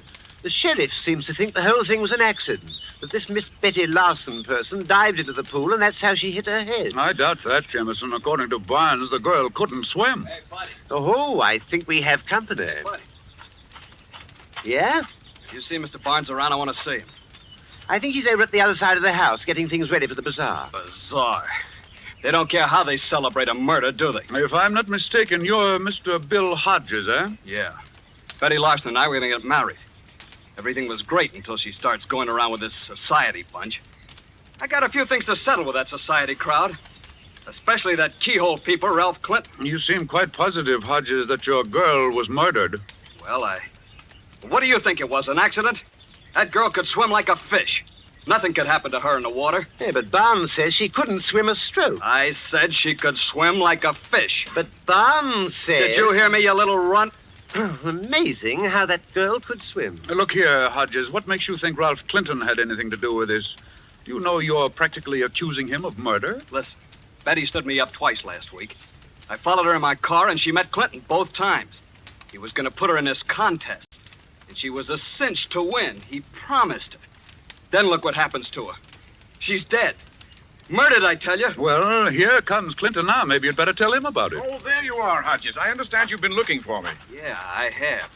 And now I'm going to fix that pretty face of yours. Wait a second. Here, you can't do that. Here, Jemison, help me break this up. I will as soon as they stop punching me. Hey, don't be a fool, Hodges. Stop it. Stop it, I say. All right. All right, let go of me. Let go. Oh, thanks, Mr. Lanyard. This man's a maniac. Okay. But I'm warning you, Clinton. I'll see you again. When you ain't got your friends around. Personally, I don't know whether the girl was killed or not, but if she was, our friend there, Hodges, will have a lot of explaining to do. You mean you've got something on him, Mr. Clinton? Well, when I was discussing the contest with Betty Larson a few days ago, she told me that Hodges had warned her not to enter it. It seems he was afraid that if she won, it might go to her head and she'd walk out on him.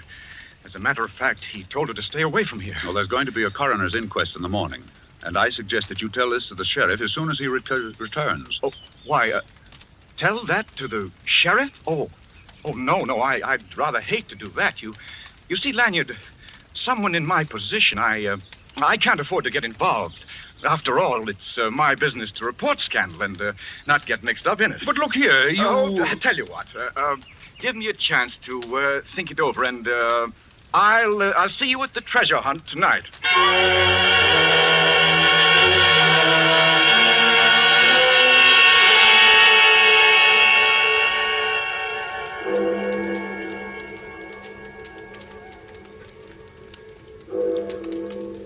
Oh, dear.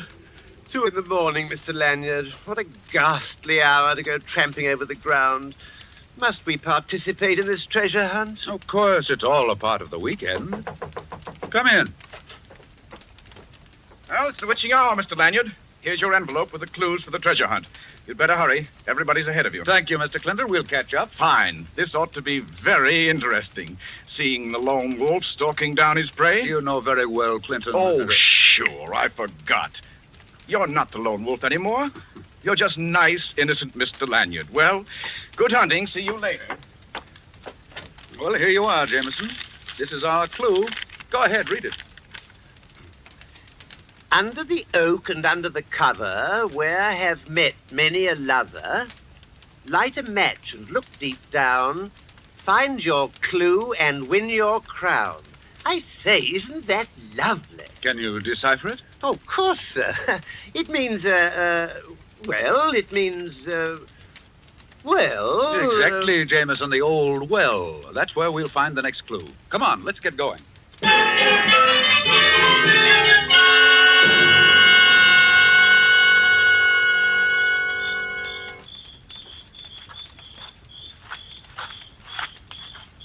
The well is down this path. It's right near the stables.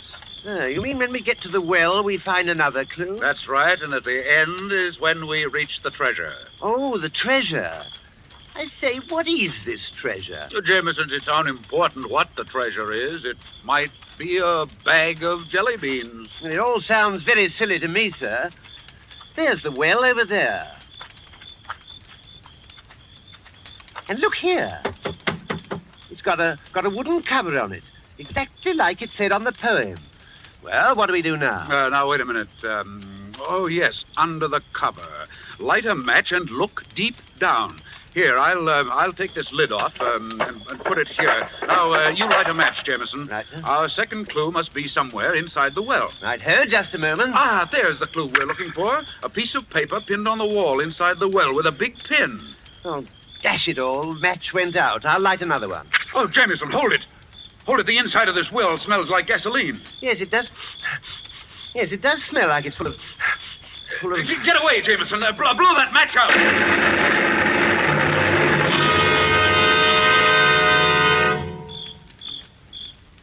Oh, are you all right, Mr. Lanyard? Yes, and no thanks to you. Oh, I couldn't help it, sir. If you ask me, we walked right into a trap. And quite obviously. Here, let me help you up. Oh, thank you, sir. Oh, if I'd had any idea... Ouch! Well, now what's the matter?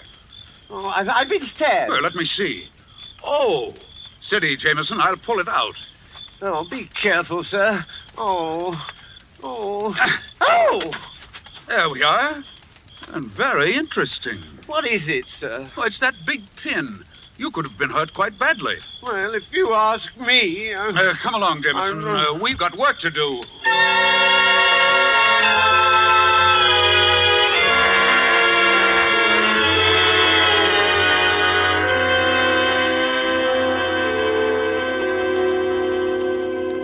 And another thing, Mr. Barnes. We don't mind playing this little treasure hunt game of yours, but it's no fun when the prize is 2 bodies, especially if they happen to be our 2 bodies. Well, surely it was only an accident. I wish I could believe that, Miss Waring. But there's no rhyme, no reason for what's been happening. If the accident at the well was another attempted murder, then all our lives could be in danger. Steady, Cynthia, darling. I presume you have some idea of who the murderer might be, Mr. Lanyard. You flatter me, Mr. Barnes. I would think you had surely lined up 1 or 2 likely suspects, Mr. Lone Wolf. Why don't you tell them about our friend Mr. Clinton, sir? Clinton? Oh, well, there are some mighty interesting aspects to that road company, Winchell. He was meeting Betty Larson secretly. At least that's what Hodges says. I can believe that. Clinton would stoop to anything. I didn't want to have him around, but Cynthia felt that we should cater to him for the sake of publicity for the bazaar. Hodges also insists that Clinton arranged for Miss Larson to enter the beauty contest, and that Clinton promised her that she would win. And there's the little incident at the well. If you ask me, Clinton is in this thing right up to his clues. Help! Mr. Barnes!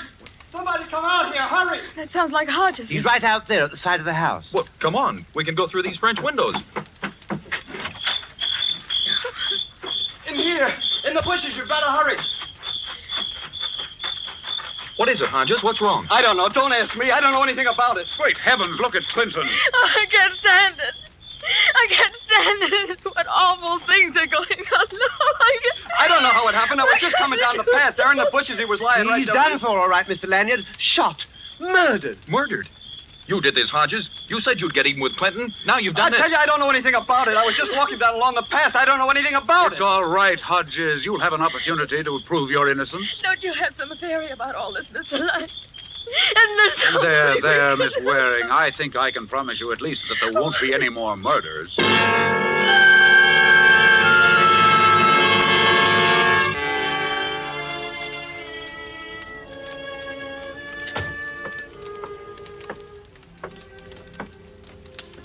Hold the flashlight a little higher, Jameson, on the clock on the mantelpiece. Yes, sir.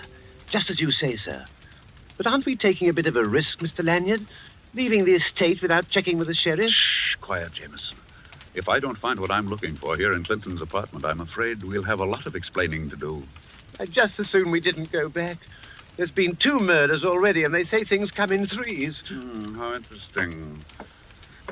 Jameson, why do you think I've got you flashing the light on that clock on the mantelpiece? Well, sir, I'm a bit rusty. I think it might be safe to say, well, it would be safe. Exactly, Jameson. You never fail. The safe behind the clock on the mantelpiece. I say, I was right. Ingenious, eh, Mr. Lanyard? You have your moments. Well, it's a long time since I've operated in this fashion, but we'll see, Jameson.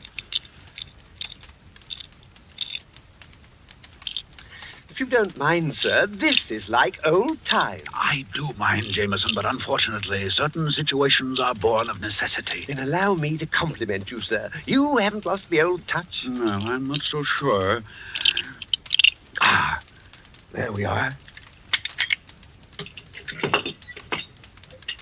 Not much of a haul, if you ask me. Nothing but a stack of letters and a notebook. Let's have a look. All that trouble just for a bundle of papers. Just a waste of good time and talent. There could have been a pound of butter or a gas coupon or a back axle or... Aha! I say, what's so interesting? Just the... Did you find a clue to the murder? Just the motive, Jameson. Just the motive.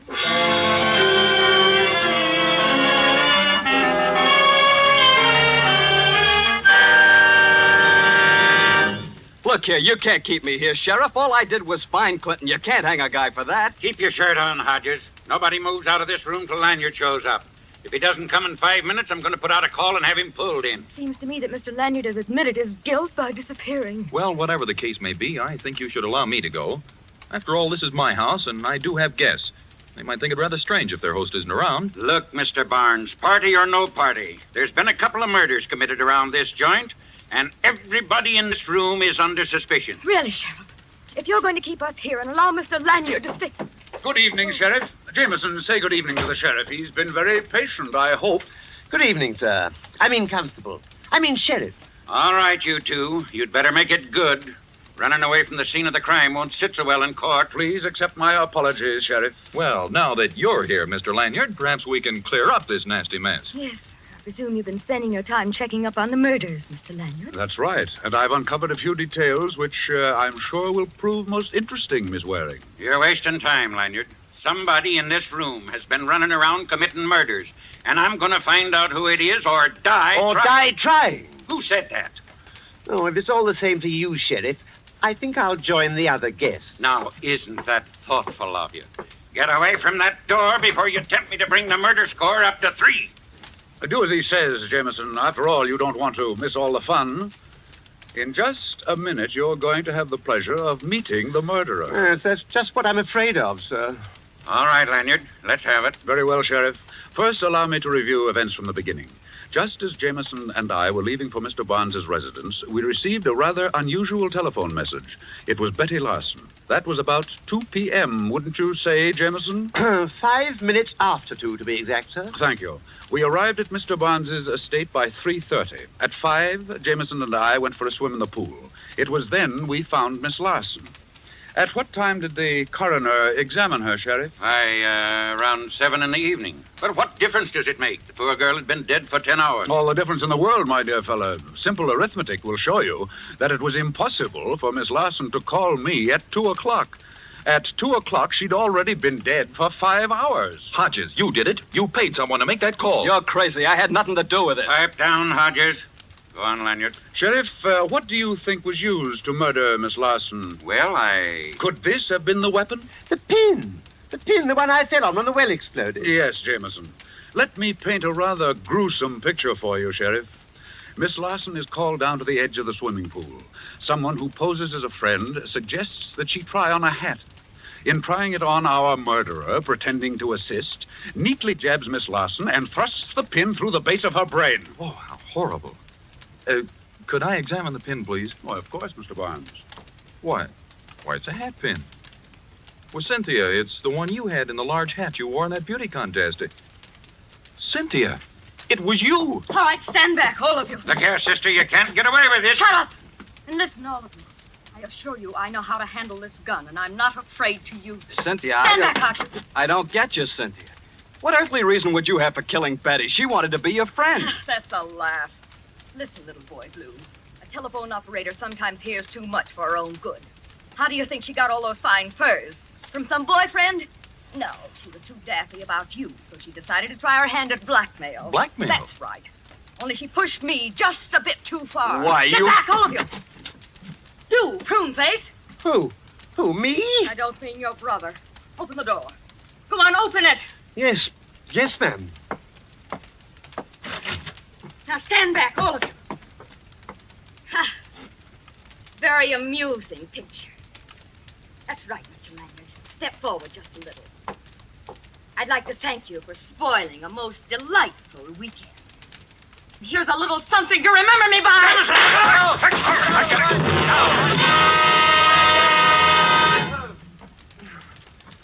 Jameson, are you all right? Yes, I think so, sir. Oh, thank heaven. Yeah, you did a good job, Jameson. You not only saved Mr. Lanyard from getting shot, but when you fell against this door, you also managed to knock Miss Waring colder than a doornail. Oh, it was nothing, really. And as for you, sister, maybe these bracelets will keep you out of trouble.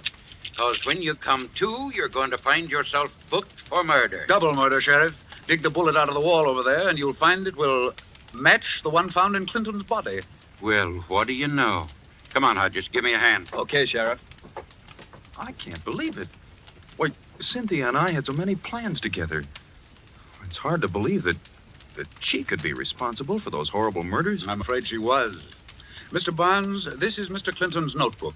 Several canceled checks and a few letters. Look them over, and you'll discover that your dream girl, Miss Cynthia Waring, has quite a number of aliases, and in certain circles has a reputation for landing the biggest fish in the pool. Then, after she's collected enough money, she tosses them back.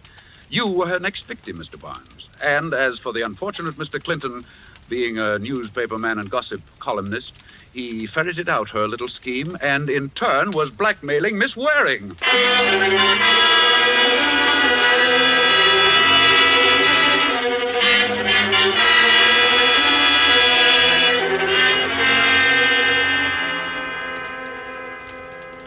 Well, ladies and gentlemen, I guess that just about puts the cap on that story of our little adventure at the estate of Rutherford Barnes.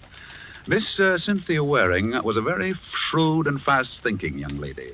She got one victim with a gun. She almost got Jameson and me at the old well when the gasoline exploded, all of which began with the first and most ingenious of the murders, the particularly cold-blooded murder of Betty Larson with that hat pin. And, Jameson, of course, we have you to thank for having discovered that most important bit of evidence, the pin itself. Yes, Mr. Lanyard. And I must say, I got quite a lift out of that myself when I discovered it. Now, Jameson, remember your promise. Suffice it to say, you discovered the pin. The hard way, I admit. Oh, yes, sir. There's no doubt about that. The criminal would never have been stuck in the final analysis if I hadn't sat down and got myself stuck. That will be all, Jameson. Good night, ladies and gentlemen.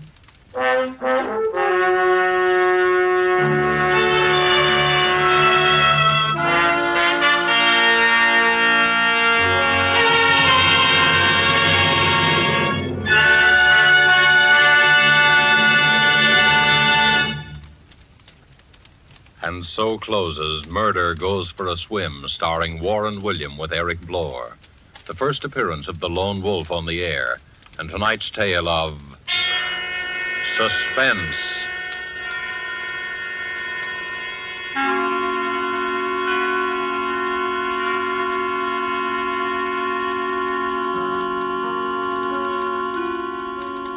This is your narrator, the man in black, who conveys to you Columbia's invitation to spend this half hour in suspense with us again next week, when Laird Cregar will star in the suspense play, The Last Letter of Dr. Bronson, with a cast of 4 distinguished Hollywood players, Helen Vinson, Harold Huber, Ian Wolfe, and Theodore von Eltz. The producer of these broadcasts is William Spear, who, with Robert Louis Cheon, the guest director, Bernard Herrmann and Lucienne Marawick, conductor and composer, collaborated on tonight's Suspense.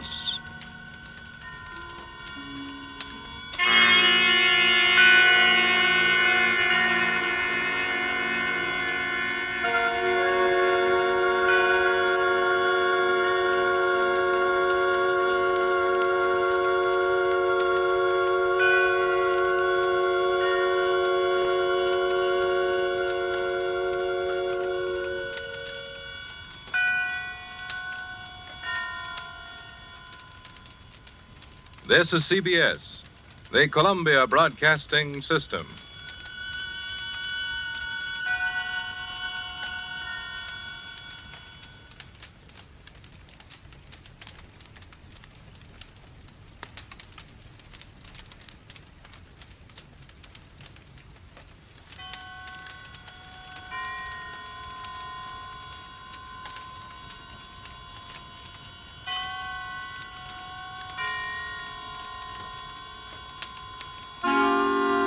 Suspense.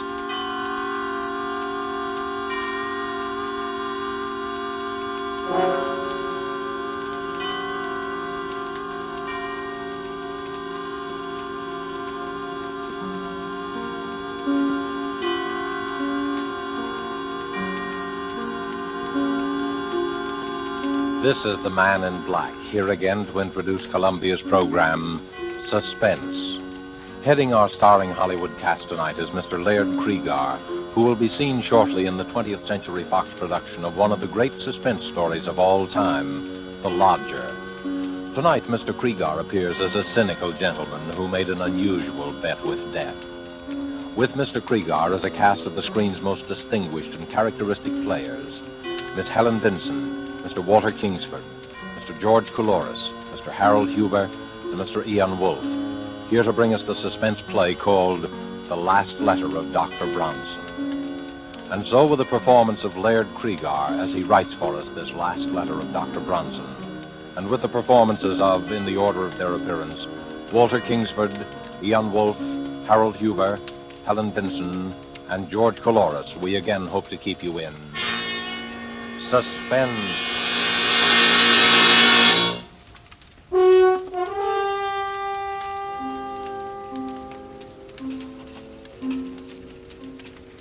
My dear Dr. Mosher, forgive me if I dash this letter off rather hurriedly. There are but a very few minutes remaining for me. The few minutes between now and midnight.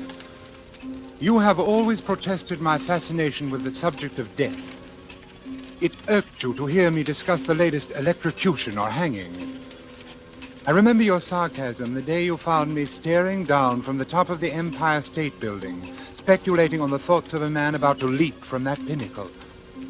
You alone, Moshe, know how this fascination led to my latest experiment. I should say, my last experiment. I promised you a complete account of it all. Here is that account. First of all, let me recall a conversation which we held here in my study a little over a year ago. There you go again, Bronson. Death and murder. Really, you're unhealthy. Please answer my question, Moshe. Why do men behave as they do? What keeps them from breaking loose? Why don't they kill one another as animals do? Why, because they aren't animals. But, my dear Moshe, being neither vegetable nor mineral, they must be animals. But what I mean that is, you do not know the answer. I do. So? I have been studying the question for some time, and I've concluded that there are 5 basic checks which serve to restrain man from murdering his fellow man. Oh, really, Bronson? The obvious corollary is that murder occurs only when some stronger drive overrides these 5 basic checks. Oh, you make it sound very simple. It is simple. And what are these 5 basic checks? Well, I'm not prepared to reveal the outcome of my study as yet. I must put my theory to the test. That would seem to be a difficult undertaking. Difficult, yes, but intriguing. Oh, well, I take it you're about to embark upon another of your experiments. Correct. Bronson, why must you keep on? These studies invariably bring you some physical, or what is more dangerous, some nervous disaster. And in turn, your handsome bill for putting me in shape to conduct the next. Sooner or later, you will experiment yourself into a position beyond my power to aid you. Let it be later, then. Meanwhile, I shall continue to pursue my sole interest in life. And how do you propose to conduct this restraint from murder experiment? Well, a murder is composed of 4 elements. The murderer, the motive, the opportunity, and the victim. My first step will be to select 5 men, each of whom will be restrained from murder by the particular check that I'm testing on him. That's no easy task. By no means. It will require an extensive search. But having found my men, I must then supply each with a motive. Greed, revenge, jealousy. I see, and your next step must be to give each man an opportunity. Precisely. An opportunity which precludes all checks but the one being tested. Well, not knowing what your checks are, I can't help you there. Well, that'll be relatively simple.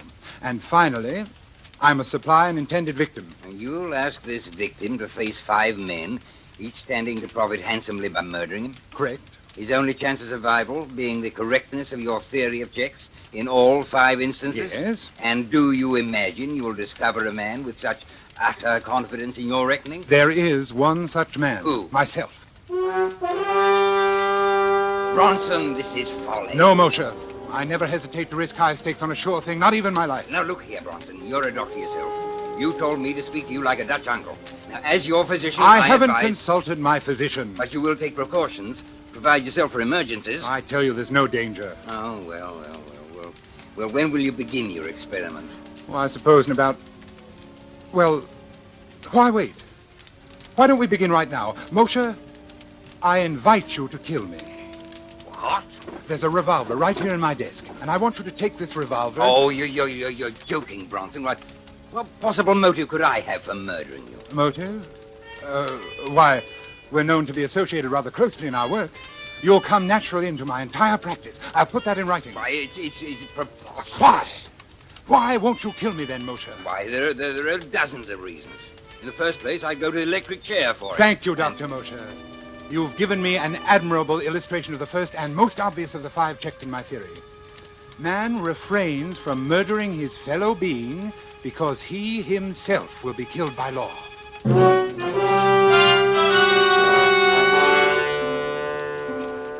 Remember, Moshe? Remember how it began? That was more than a year ago. Yes, I've spent more than a year in selecting my other 4 subjects, because the checks I wanted them to prove were not so simple. In selecting my people, it was necessary that I cultivate the friendship of each, so that when the time should come to confront him with my proposition, I should be certain of how he would act.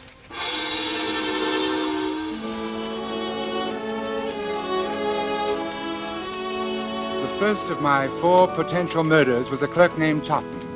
Totten was badly in debt, his wife in the hospital about to undergo an expensive operation, and he was a deeply religious man. We went to church together on Sunday evenings at St. Luke's, right around the corner from my apartment. One Sunday evening after the service, I asked him to come to my apartment, and we talked as we walked along. You know, Dr. Bronson, I was talking about you to my wife the other day, before they took her to the hospital. I was saying what a great comfort it was to be with you these Sunday nights. Now, come, Mr. Totten, you embarrass me. No, I mean it. In the world today, too many people seem to feel that they no longer need their God. Yes, but their lives are void of the great thing you have in your faith. The church is a great comfort to me, and I do need something to cling to in times like these. Mr. Totten, you could make rather good use of $5,000, couldn't you? It isn't like you to make fun of my poverty. No, I'm quite sincere. You know what even $100 would mean to me, and at present more than ever. Yes, with your wife's misfortune. Oh, isn't this your apartment we're passing? Oh, I want to go in the side way. We shall be unobserved. Unobserved? Oh, you'll understand presently.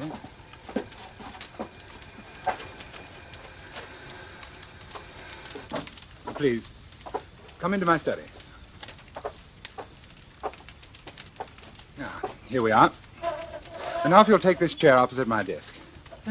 Thank you. Mr. Totten, you said that even $100 would be a great help to you. Here in my desk, I have this package containing $5,000. Well, what could I do for you that would be worth all that money? Let me explain.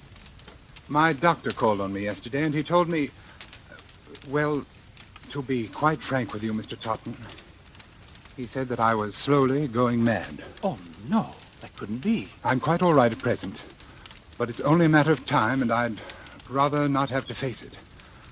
I believe you can understand that. But there must be something you can do, knowing in advance. There is, and I want you to help me. I don't understand. Put on these gloves. Take them. But why? As soon as you have them on, I shall hand you this paper knife. Notice how very sharp it is. I grip it firmly, thus, and clearly impress my fingerprints on the handle. Finally, here on the desk, I am leaving this note, explaining that I have committed suicide. Suicide? When the knife is in your hand, I want you to drive it into my heart. Then you may leave by the same way we came in. You will be quite unnoticed, and with the $5,000 in your pocket. You can't mean this. But I do. You see, I don't have the nerve to... Well, I can't quite make the final move myself. You would greatly oblige me. And with the $5,000, you will be able to give your wife the treatment she needs. What do you say? You can't die yet. You're not ready. Would you have me wait until I've gone mad? You can't take the matter of life and death into your own hands. I am not asking you to pass judgment upon my actions.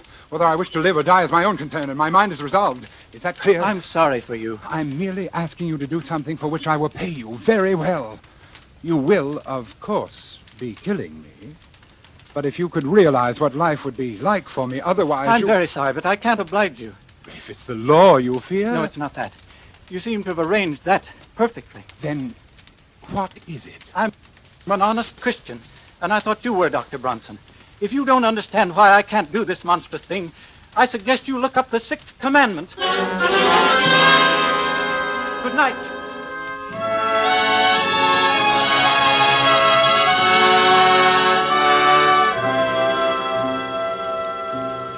So, Moshe, my second point was proved. Man refrains from killing because it is against his religious principles.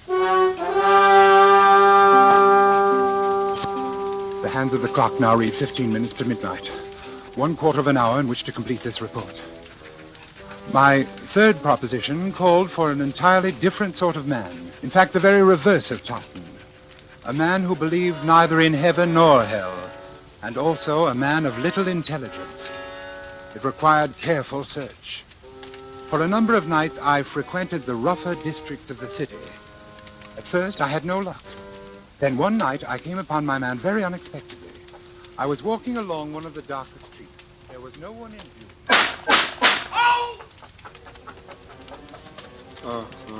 He was slumped down beside an ash can. He'd been shot in the chest and left arm, severing an artery. He was bleeding profusely. I tore off his shirt and made a tourniquet for his arm.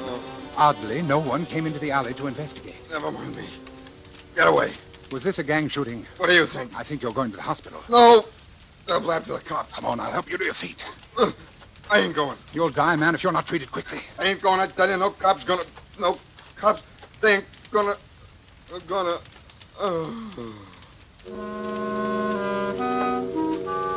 His name was Matt Doyle. I visited Doyle in the hospital almost every day. Several months later, I decided to put him to the test. I found Doyle in one of his hangouts and brought him to my apartment. Hey, this sure is a fancy roost you got yourself, Doc. I find it very pleasant. Have a cigarette? Thanks. Doyle, how many men have you killed? That's all right, Doyle. I understand. Now, suppose we get down to business. Yeah. I've been wondering what you want me for. I want you to do something for me, and I'm going to give you $5,000 to do it. Will you do what I ask you? For $5,000? Spell it.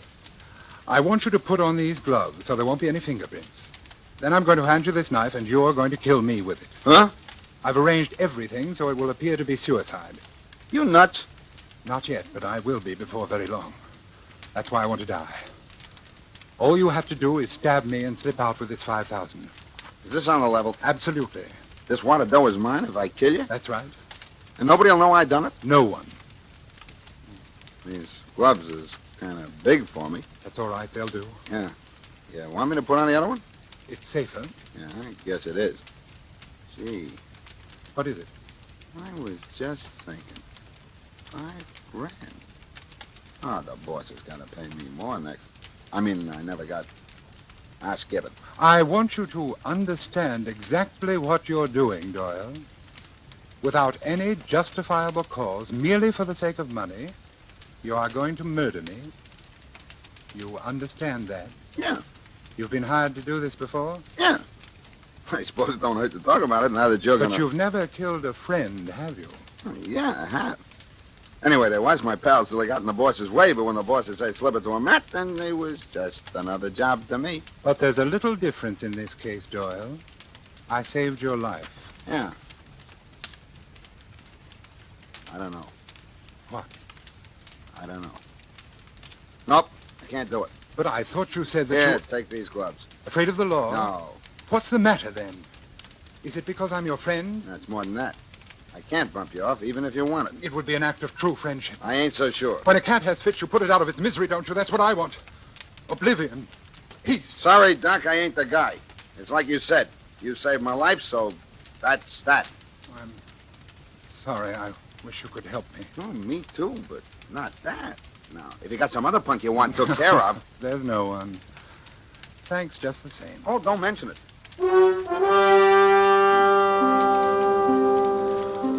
There was my third proposition. Man will not kill fellow man if a sufficient degree of gratitude has been invoked. Even a professional killer and one of the lowest examples of human life, such as Doyle, could not bring himself to murder his benefactor.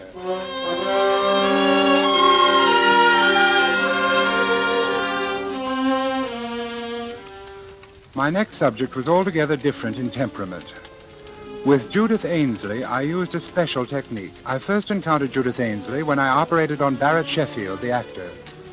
You will recall that Sheffield was brought to the hospital with a lung abscess. As I prepared to do the rib resection, I noticed that the nurse standing beside me was greatly agitated. Retractors, Doctor. Thank you. Doctor, do you think this is advisable? What? His dyspnea is more pronounced. Listen. Miss Ainsley, another hemostat, please. But he's getting blue. Doctor, do you think you really should? He's cyanotic. Miss Ainsley. I'm sorry, Doctor, but if... Doctor. Quickly, caffeine. Quickly!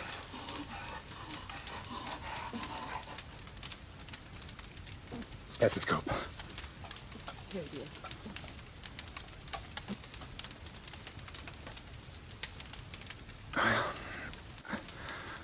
That's that. Yes. That. Miss Ainsley, what's the matter with you? You've been acting strangely all through this operation. You killed him.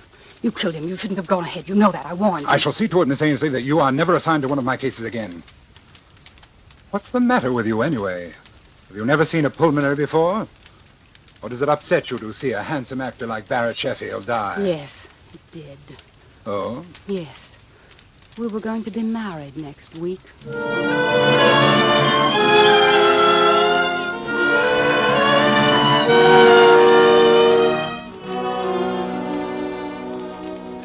If I ever saw hate, cold, undying hate, it was in that girl's eyes as she turned and left the operating room that day. I had made the most implacable enemy of my life. As I come to my third check, dear Mosher, it suddenly occurred to me that Judith Ainsley was the perfect subject. One day at the hospital, I inquired about Miss Ainsley and learned that she had done 4 years of medical and was now interning at Cedars of Lebanon in hope of picking up a resident fellowship. I went down to the hospital and sat in the doctor's lounge waiting for her. Presently, she came in with another intern. I stood up. She turned and looked at me. I saw again in her eyes that inexorable hate. She had never forgiven me for what she felt was my negligence in the death of the man she loved. I walked toward her. Excuse me, please. I see you remember me, Miss Ainsley. Yes, will you excuse me, Miss please? Ainsley, you may not believe this, but I've come here especially to talk to you today. To talk to me, Dr. Bronson? Yes. Come along with me, please. In this treatment room, please. We can talk privately. Dr. Bronson, I don't think there could be anything you and I can say to each other. Well, now, Miss Ainsley, that all depends. That all depends. Sit down, won't you? Miss Ainsley... Dr. Ainsley, if you please. Oh, yes, of course. Doctor, I have a little proposition to make to you. First of all, there are 2 facts I'd like to be sure of. A, you are unable to set up your own practice because you don't have the money to get started. Is that right? I don't see what business that is of yours, but it happens to be true. Fine. Fact B, you still hate me and feel a strong desire to be revenged for the wrong which you consider I have done you. Yes, I'm afraid that's true, Dr. Bronson. Good. Good? Yes. You see, I want to pay someone to murder me. And I think you'd enjoy it more than anyone, and you need the money, too. Dr. Bronson, I'm very busy. There's a patient in 302. Will you... Wait a moment, Dr. Ainsley. I'm perfectly serious. Absolutely serious. You want to die? Yes. You see, I'm going mad. I can't face it. I wish to end my life immediately. You're smiling. Good, you're interested then. You going mental, Doctor? Paresis? Yes. Hopeless. I've been to 5 or 6 men about it. Are you far gone? Hallucinations? Delusions of grandeur? Yes, advanced stages. Agony. Yes, it must be quite a temptation to get it over with. I wonder what I would do if it happened to me. I want you to understand, Doctor, that I'm not asking you to perform a crude murder. This would look like a simple error, unavoidable. There would not be the slightest aspect of homicidal intent. Really? That's most interesting, Doctor. Go on. My heart. I've had considerable damage. Coronary occlusion. Had to spend some 6 weeks on my back. Just got up last week. Naturally, I was given digitalis. Ah, I see, Doctor. You've been heavily digitalized, and if someone were to give you an injection of calcium gluconate, you would have an immediate heart block, dead within a few minutes. Exactly. I must compliment you, Dr. Ainsley. You've learned a great deal. What a pity you can't have your own practice. And that, of course, reminds me. Ah, another inducement? Of course. I plan to pay you the sum of $5,000 for your professional services in this matter. And I think, unless times have changed greatly since I've been in practice myself, you ought to be able to set up handsomely with that. My own practice. You'd better be careful, Doctor. You may tempt me a little bit too far. I thought you'd find it an attractive proposition. It will be only an error. I will say that I'm feeling badly again, a recurrence of my pericardial pains. I'll go back to bed and ask that you be assigned to my case. The rest is simple.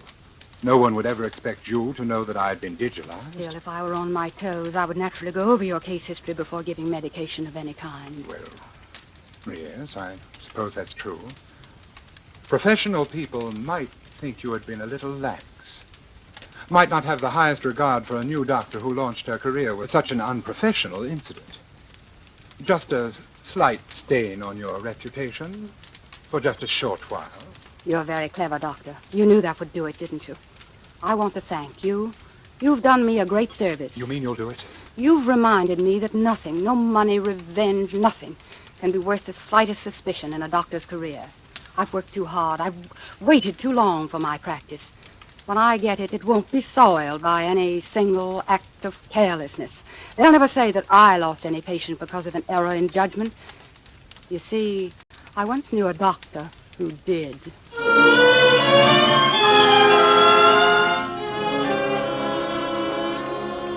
There, Moshe, is my fourth check. Man, or in this case, woman, refrains from killing because of the fear of loss of reputation. Now I come to the testing of my fifth subject. A man who would not murder because he couldn't bear the sight of blood, much less the responsibility for shedding it. Laderne was my man, and I found him shortly after my search began. On that day, I saw him turn a ghastly white as a fast-moving car almost ran over a small dog which had run into the street. It wasn't a particularly frightening sight, but Laderne clutched at his throat and fell in a dead faint. I, of course, made it my business to become acquainted with him. I hadn't seen him for more than 4 months, until tonight. He's changed, I noticed, as he took his place at my desk. He's thinner. His dark eyes seem blacker than ever. Laderne, I want you to do me a favor. It's a little peculiar, but I'm perfectly sincere about it. Well? Circumstances require that my life be ended, but I can't quite reach the point to kill myself. I've arranged everything necessary to give the appearance of suicide. Here is the farewell note which I have written. I see. And here is the knife with which, apparently, I shall have killed myself. Notice I am carefully putting my fingerprints on it. Yes. Here are the gloves for you to wear. And here is $5,000 for you if you will drive this knife into my heart. What do you say? You've arranged everything? Everything. No one knows I'm here? No one. And you want me to kill you? Yes. Of course, it will be a bit messy. When a person is stabbed, his blood usually splurts out. But if you keep to one side, I don't think much will get on you. Why do you want to die? My doctor says that I'm going insane, and that I haven't got much longer. That's strange. About going mad? About him saying that you're going mad. Oh, yes. It was a shock. No, I don't mean that. What do you mean? That's the same thing they told me. Oh, that's strange. They what? They told me over a year ago that I was going mad. I only laughed at them. Over a year? Well, have you noticed any change? Not much, at least no change for the worse. Oh, that's good. In fact, I'm really much better. I've been having fewer and fewer of those sick spells. You remember how I was the day that dog was almost run over? You've gotten over those sick spells? Haven't had one in 3 months. Then there isn't any check. Check? What check? Nothing. Oh. Well, this is going to be a pretty messy business. We might as well get it over with. Nice gloves you've got here. Nice and smooth on my hand. Then you're going through with it? Yes, can't let you down. Oh, never mind the knife. I've got my gun right here. Look, 38. Beauty, isn't it? Yes. Then, if you'll give me back the knife... No, I'll keep it for you. Yeah, I've used this gun a lot in the past 3 months. I've bumped off about 50 dogs. You've done what? Bronson, it's very interesting. I do it after midnight. It's fun watching the dogs. You have to know just where to hit them. It kills them instantly. But the noise in here, aren't you afraid that somebody will... Silencer, look. I don't like to wake people up when I kill their mutts. But they'll find the bullet. They'll trace to your gun. They're sure to get you. In a suicide, the weapon stays right beside the body where it falls. Suicide? Who says this is suicide? It's murder. I'm going to murder you. That's what you asked me to do. Look here, Laderne, this has gone far enough. I was only joking. I don't want you to kill me. 5,000, eh? All here. Listen to me, I was only joking. You ready? Laderne! Shall I shoot now? No, wait! You want it through the heart or brain? Not yet. Can't you wait? Just a little while. Wait, what for? Well, I've been conducting a little experiment. I'd like to write an account of it before I go. Oh, what sort of an experiment? I don't think you'd understand. Oh, okay. I'll wait. Till midnight. Then I've got to go. There's a German police dog I've been wanting to get. A big, ugly brute. It'll be fun. Yes. I'll wait. Thank you. The clock says 10 minutes past 11. Yes. You've got 50 minutes. I'll wait by the window.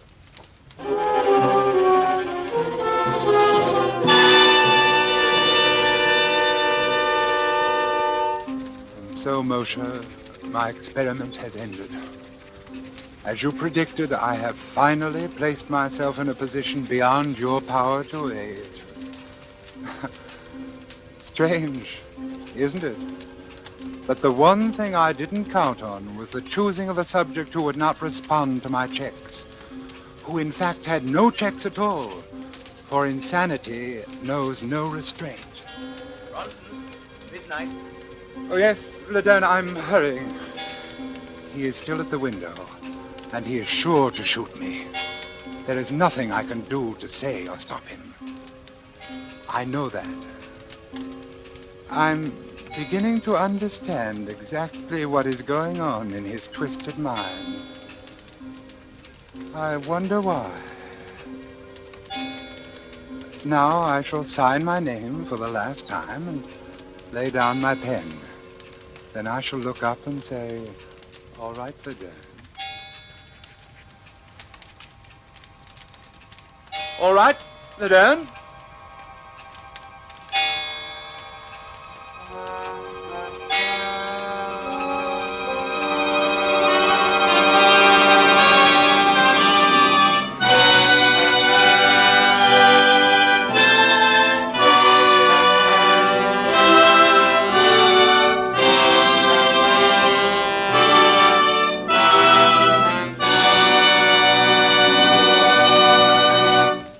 So closes the last letter of Dr. Bronson, tonight's tale of suspense. In our Hollywood cast tonight, Laird Krieger played Dr. Bronson. Walter Kingsford played Dr. Mosier. Ian Wolfe was Mr. Totten. Harold Huber played Doyle. Helen Vinson was Nurse Ainsley. And George Coloris played Laderne. This is your narrator, the man in black, who conveys to you Columbia's invitation to spend this half hour in suspense with us again next week, when Robert Young will star in an adaptation of a story by James Thurber called A Friend to Alexander. The producer of these broadcasts is William Spear, who with Robert Louis Cheon, guest director, Richard Paulette Craik, author, Lud Gluskin and Lucien Marowik, conductor and composer, collaborated on tonight's Suspense. This is the Columbia Broadcasting System.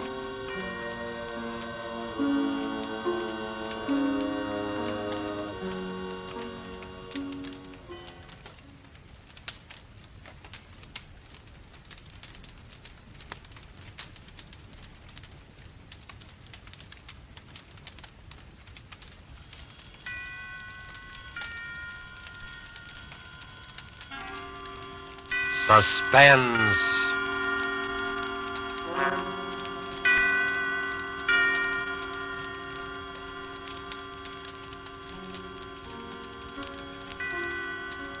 This is the Man in Black, here again to introduce Columbia's program, Suspense. Tonight from Hollywood, we bring you two of America's most artful and distinguished stars. From the Metro-Goldwyn-Mayer-Stadt studios comes Mr. Robert Young, and from Warner Brothers, Miss Geraldine Fitzgerald. Mr. Young and Miss Fitzgerald are with us to play in an unusual tale by the unusual James Thurber. An excerpt from the book My World and Welcome to It, called A Friend to Alexander, adapted for radio by Freya Howard, is tonight's study in suspense. If you've been with us before, you will know that suspense is compounded of mystery and suspicion and dangerous adventure. In this series are tales calculated to intrigue you, to stir your nerves, to offer you a precarious situation, and then withhold the solution until the last possible moment. And so it is with Mr. Thurber's poignant and strange story, and the performances of Robert Young as the man who was a friend to Alexander, and of Geraldine Fitzgerald as his wife Bess, who relates these events to us. We again hope to keep you in suspense.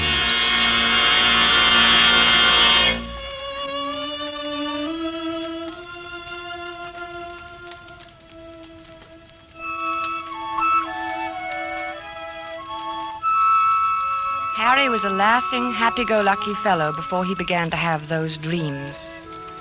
I guess he was pretty much like dozens of other men who go to work every morning, settle down in soft chairs with their newspapers after dinner, and like a weekend in the country now and then. He was fond of easy living and good times. Like everyone else, he talked of the war, rationing, tires, and his golf scores. Until those nightmares began to plague him. At first, I was amused. You know, I've been dreaming about Aaron Burr every night. What for? Well, how do I know what for? Aaron Burr is a funny person to be dreaming about nowadays. Why? I mean, with all the countries in the world at war with each other. What's so funny about dreaming? Maybe you're upset. Well, everybody dreams, don't they? I don't see why you'd see Aaron Burr in your dreams. Well, I do. Where do you see him? Oh, places. In Washington Square, or Bowling Green, or on Broadway. Even here on 55th Street? Mostly downtown. I'll be talking to a woman in the Victoria. A woman holding a white lace parasol. Oh.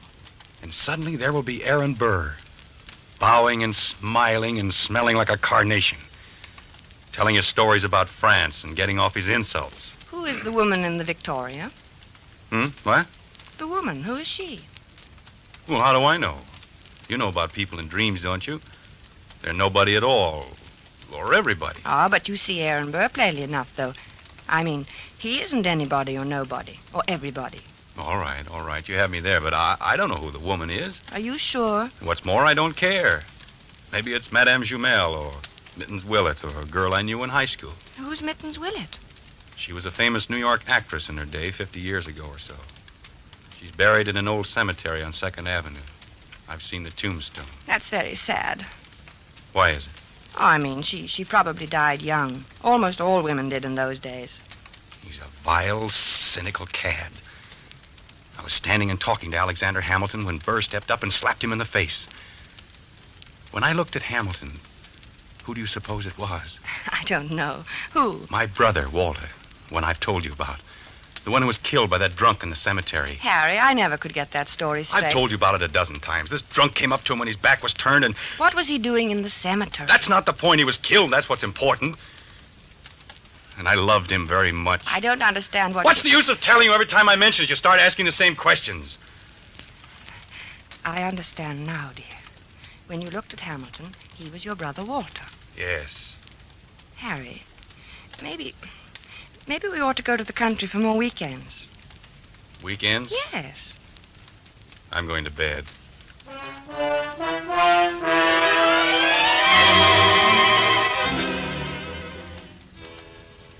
For a time that evening, I worried about Harry. Not about his dream. Why shouldn't he dream? But I wondered about his health. He looked so worried somehow, so unlike himself. I was glad when he went to bed. A good night's sleep was just what he needed, I thought. How could I know? The next morning, we were quietly eating our grapefruit when Harry flung down his spoon. I wish he'd go back to France and stay there, him and his la-la. Who, dear? Oh, you mean Aaron Burr. Did you dream about him again? Yes, he said la-la to me. Why should he say la-la? I was at the tavern and we were drinking ale, and I said something funny. I don't remember what it was. Something amusing about what Ben Franklin had said to Washington once. It was one of those things, you know. No, I don't. Have some more coffee, dear. I don't want any coffee. I made this remark and everyone laughed. Everyone but Burr, that is. He sort of sniffed, and then he said, la-la. Well, why not? I mean, is there anything wrong about him saying la-la? It was the way he said it. He was sneering at me. They all noticed it. Who, dear? Who noticed? The others, all of them. And Hamilton. I was there with Hamilton. It was swell until Burr came in. Aaron Burr. I don't see why you dream about him all the time. Don't you think you should take some luminol? I'm not sick, I tell you. I know what I'm dreaming. I just thought, well, it's always Burr, and that seems odd. Well, why? Why shouldn't I dream about Burr if I want to? But you don't want to. No, but I can't help it. Everywhere I go with Alexander, sooner or later Burr shows up and makes those nasty remarks. Last night he elbowed Alexander out of his way. Did it deliberately. Alexander? Hamilton. Oh, Alexander Hamilton. Yes, goodness knows I'm familiar enough with him by this time to call him by his first name. Harry, you know, we might go to the old Drovers Inn this weekend. You like it there. Hamilton has become not only my brother Walter, but practically every other guy I've ever liked. Don't you like the old Drovers Inn anymore? Isn't it natural that Hamilton should represent my brother and guys I like? That's natural, isn't it? Yes, I suppose it is. Well, then why are you looking at me like that? You know, dear, I wish you'd go and see Dr. Fox. I don't want to see Dr. Fox. I want Aaron Burr to stop sneering at me in my clothes. He looks at me and his lips curl up and he says, "La, Mr. Andrews, what odd taste you have." I wish you'd go and see Dr. Fox. I'm going to the zoo and feed popcorn to the rhinoceros. That makes things seem right, for a little while anyway.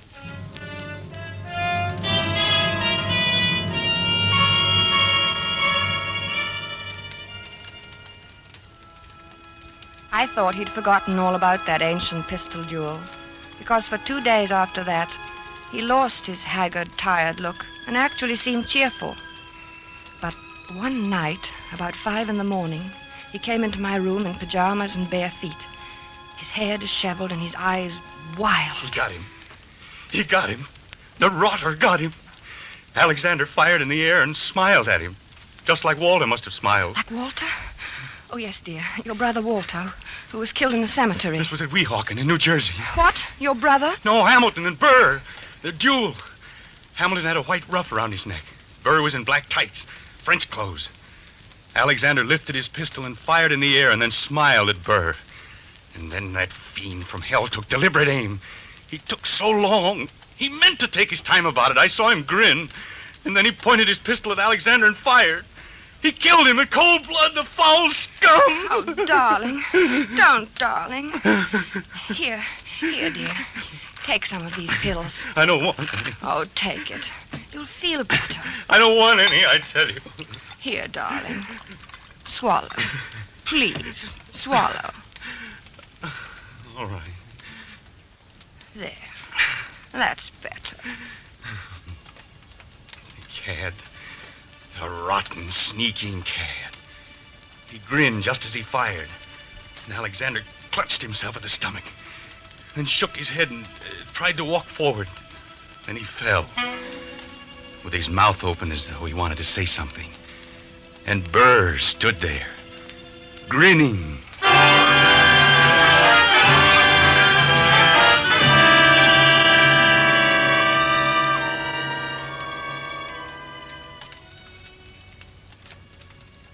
He was better after that, but I kept urging him to see Dr. Fox. At first he refused, but later he decided to humor me. He was humoring me by this time, and Dr. Fox, too. How you been feeling, Doc? Oh, fairly well, Mr. Andrews. My pulse has been Now, just what seems to be the trouble? Nothing wrong with me. He has nightmares. You look a little underweight. Perhaps your diet. Oh, I'm not underweight. Overweight, maybe, but not underweight. Getting enough exercise? Same as usual. He's worried about something. He always has this same dream. Aha, a dream, eh? What kind of a dream? Just a plain old dream. Aha. No, it isn't. It's about his brother Walter, who was killed in a cemetery by a drunken man. Only it isn't really about him. Really? Why, very few people are actually killed in cemeteries. It's an interesting coincidence, if I may say so. You mean you know somebody who was killed in a cemetery, too? Is that the coincidence? No, I meant your brother being killed in a cemetery. You know, dead in a cemetery. A sort of, do you follow me? No. I think you should go see Dr. Fox, Dr. Fox. Interesting. Yes, very interesting. I wonder if you would mind stepping into the next room, Mr. Andrews. I want to give you a thorough examination. Right in here, sir, and we'll just have a look at you.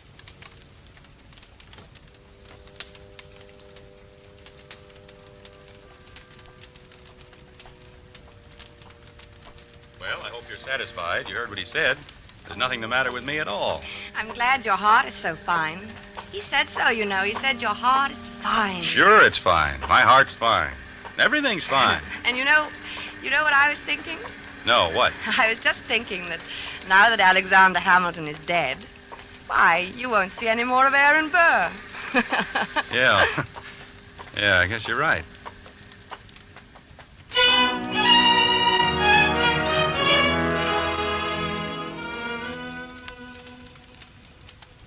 But I was wrong. Aaron Burr did not leave my husband to sweeter or more peaceful dreams. Harry said nothing about it for several mornings, but I could tell he was still being tortured by those ghosts. He brooded over his breakfast. He didn't answer me when I spoke to him. I dropped my butter knife, and he jumped. What was that? Only my knife. Oh, Harry, are you still dreaming about that man? I wish I hadn't told you about it. Forget it, will you? I can't forget it with you going on this way. Can't you forget I mentioned it? Maybe you should see a psychiatrist. Oh, bosh. What does he do now? What does who do? Aaron Burr. I don't see why he keeps coming into your dreams now. He goes around bragging that he did it with his eyes closed. Says he didn't even look. Didn't look when? When he killed Alexander in that duel. Well, what? He claims he can hit the ace of spades at 30 paces blindfolded. Furthermore, since you ask what he does, he jostles me at parties now. I think you should stay out of this, Harry. It wasn't any business of yours anyway. And it happened so long ago. I'm not getting into anything. It's getting into me. Can't you see that? I see that we've got to get you away from here. Oh, maybe if you slept someplace else for a few nights, you wouldn't dream about him anymore. I don't know. Let's go to the country tomorrow. We'll stay at the Lime Rock Lodge. Bess, why can't we visit the Crowleys? They live in the country. All right, fine. Bob has a pistol, and we could do a little target shooting. What do you want a pistol for? Plenty of open space. I think you'd want to get away from shooting. Yes. Sure, dear.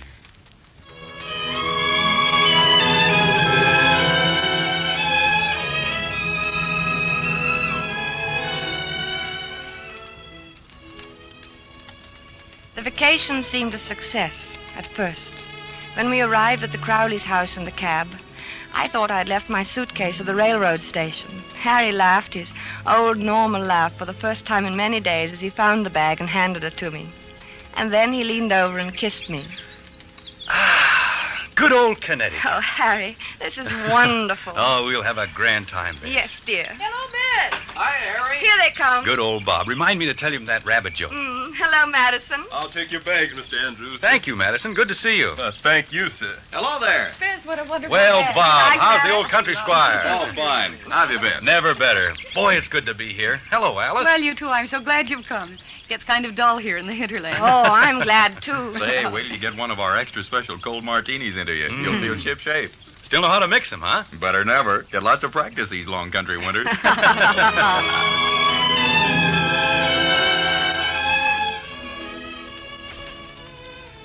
Oh, it was grand, seeing Harry's face relaxed and smiling over his cocktail glass. When I went to bed that night, I felt that at last that nasty old business of the dream was over. And I was happy. But when I woke the next morning, I saw my husband lying rigid on his back, staring at the ceiling. One Henry Andrews, an architect. What's the matter, dear? Nothing. Oh, why don't you go back to sleep, Harry? It's only 8 o'clock, and this is the country. One Henry Andrews, an architect. What are you talking That's about? what he calls me. Calls you who? One Henry Andrews, an architect, he keeps saying in his nasty little sneering voice. One Henry Andrews! Harry, please don't yell. You'll wake the whole house. It's early. People want to sleep. I'm beneath him. I'm just anybody. I'm a man in a gray suit. Be on your good behavior, my good man, he says to me. Or I shall have one of my lackeys give you a taste of the riding crop. Why should he say that to you? You ask me why. He wasn't such a great man, was he? I mean, didn't he try to sell Louisiana to the French or something behind Washington's back? He was a traitor. Then why worry what he says? He was a scoundrel, but a very brilliant mind. I was in hopes you weren't going to dream about him anymore. I thought if we came up here... It's him or me. I can't stand this forever. Neither can I.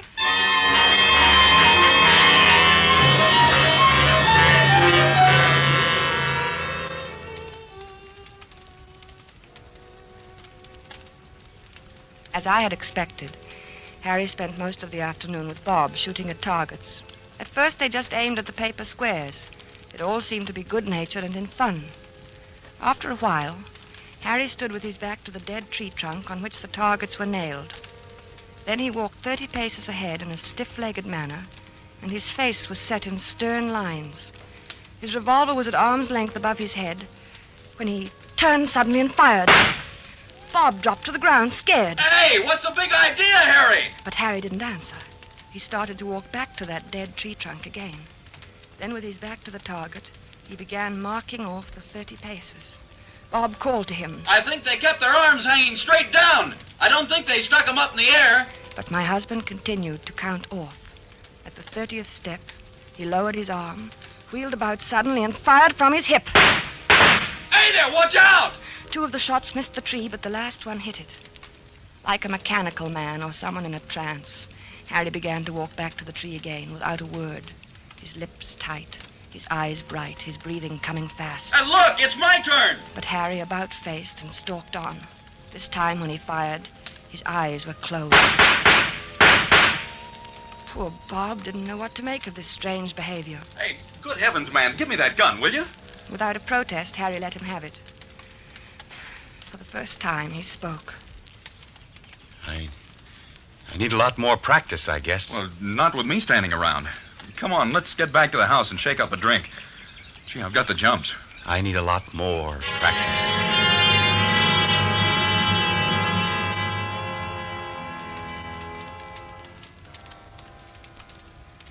I guess I must have slept soundly that night, because I didn't hear him leave the room. He must have crawled out of bed, dressed silently, and crept out of the room. The sun was just coming up, and the light was hard, and the air was cold. Then I heard the shots. I threw on a dressing gown and ran downstairs. The Crowleys were in the hall. Oh, good heavens, Bess. Is Harry all right? It sounds like it. Where is he? What's he doing? It sounds as though he's out behind the studio shooting. Alice. Oh, no, take it easy, Bess. Bob will go out and get him. Maybe he had a nightmare or walked in his sleep. No, he never walks in his sleep. He's awake all right. Now, let's go down and get some coffee. He'll need some. Yes, I'll need some, too. Hey, what the dickens is the matter with him, anyway? I don't know. I'm so sorry. Bob, you go get him. At your service, madam, alive or dead. Bob, stop it. Okay, I'll do my best. Come on, Bess. We'll go to the kitchen. What's that noise? Where? In the kitchen.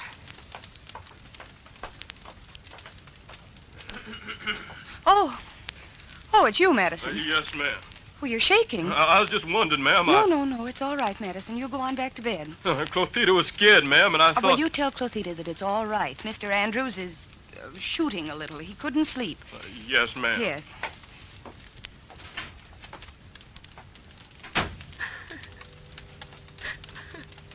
I don't know what to do, Alice.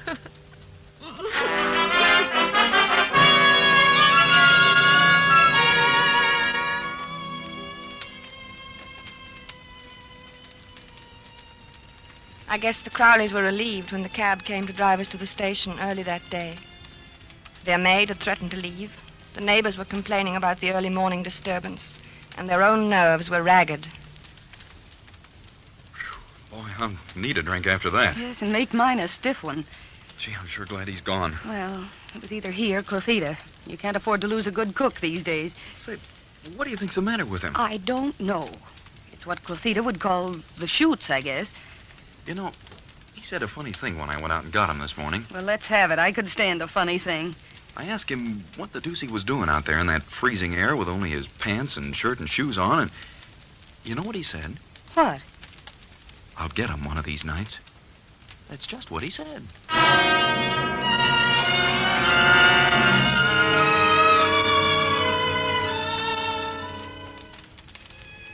By this time, I was really frightened. When we returned to the city, Harry was a picture of gloom. Our first night back, I looked at him as he lay on the chaise longue in my bedroom in his blue dressing gown, smoking a cigarette. He was haggard and tired, and he kept biting his lower lip. I mixed a scotch and water nightcap for him. No thanks, no liquor. I need a steady hand. Watch my hand. Does it tremble? No. Is it steady? Yes, very. That's good. That's very good. You need a steady hand, you know. For what, dear? Oh, things. Harry, will you sleep in my room tonight? No, you keep shaking me all night to keep me awake. You're afraid to let me meet him. Are you still on that? Why do you think everybody's better than I? I can outshoot him the best day he ever lived. Oh, of course, In the dear. waistcoat. Right next to the middle button. He has 3 big pearl buttons on his waistcoat. Came from France. Why don't you dream about somebody else? Anybody else, please. You'd like that, wouldn't you? You'd like to have me dream about somebody who wouldn't hurt a fly. Somebody like that. Because you'd know I'd never get in a duel with him. A duel? You're dreaming of a duel now? Ever since Hamilton died. Burr knows I hate him. It's nearly over now. Harry. It's him or me. I'll get him, the rotter. But, Harry... I know I'll get him. You see, I have a modern pistol. He has to use an old-fashioned single-shot muzzle loader. Is that quite fair? Fair? What do I care if it's fair or not? Was it fair the way he shot Alexander? Was it? Don't be mad with me, Harry. Oh, I'm sorry, darling. I'm very unhappy. I'm sorry, darling. And I'm worried sick. Well, I'm sorry, darling. Don't cry. Please don't cry. It upsets me when you cry. And I mustn't be upset. I must be very calm and rested. My hand must be steady tonight. Especially tonight. I'm so worried, Harry. Don't worry about me. I'll be all right. I'll be fine. My hand is like a rock.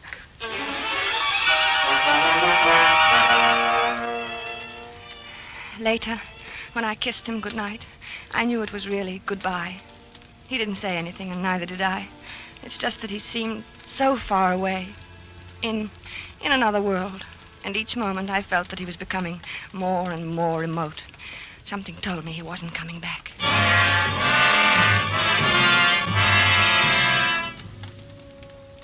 I couldn't sleep. After an hour of tossing and turning, I went to Harry's room. He was sleeping peacefully. I sat down in his chair and watched over him for a long while. Then, finally, I must have fallen asleep. Beautiful morning. It was about 5 in the morning when I awoke. Harry was talking in his sleep. Ah, yes, the doctor. Good of you to come, doctor. Yes, often misty at this hour. Harry. Are they loaded? Splendid. Harry, wake up. Yes, I'm perfectly ready. Is Mr. Burr? He is? Good. Shall we proceed? No, I do not care to make a statement. Very well. Yes, I understand perfectly. 10 paces. Turn and fire at the dropping of the handkerchief. Yes, 10 paces. Harry. Thank you for acting as my second, Mr. J. Of course, extremely good of you. Very well, then I'm quite ready. 1, 2, 3, Harry. 4, Harry, please. 5, Don't, Harry. 6, 7, 8, 9, 10. Harry. Harry, dear. Harry.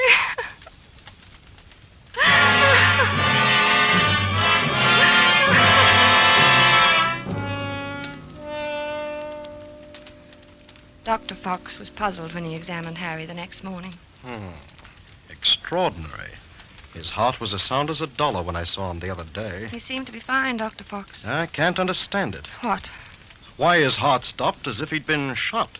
Shot? Yes. Of course, there are no gunshot wounds and no... Shot. Now, Mrs. Andrews. That's it. Shot. No, you'll have to calm yourself. You can't help him now. I should have known it would happen. I kept staring at Harry's right hand. The 3 fingers next to the index finger were closed stiffly on the palm, as if gripping the handle of a pistol. The taut thumb was doing its part to hold that invisible handle tightly and unwaveringly.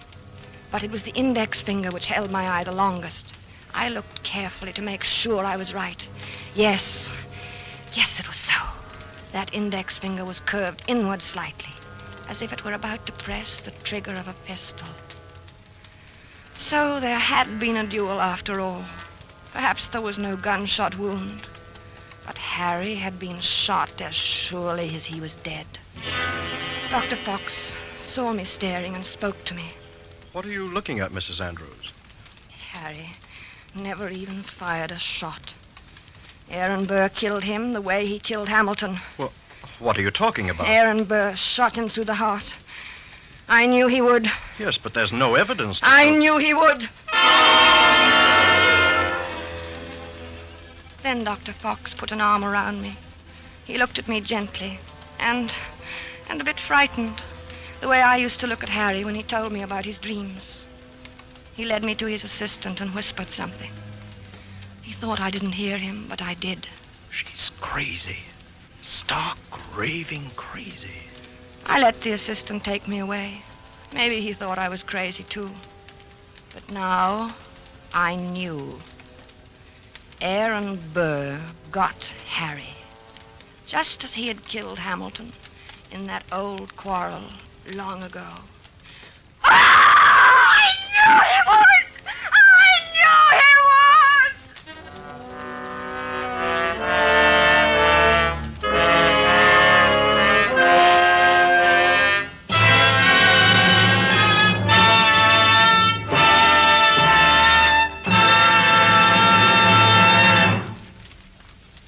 And so closes A Friend to Alexander, starring Robert Young and Geraldine Fitzgerald.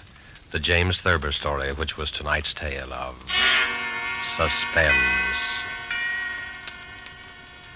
The producer of these broadcasts is William Spear, who with Robert Louis Cheon, guest director, Freya Howard, author, and Bernard Herrmann and Lucienne Marowik, conductor and composer, collaborated in presenting A Friend to Alexander.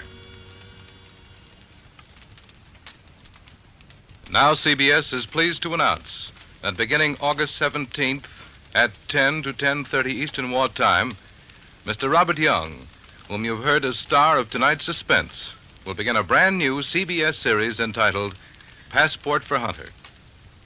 Passport for Hunter will bring you each week the adventures of an American newspaper reporter among the people of the United Nations. Next week's broadcast will be written and directed by Norman Corwin, with music by Bernard Herrmann. And the star, as we have said, will be Robert Young.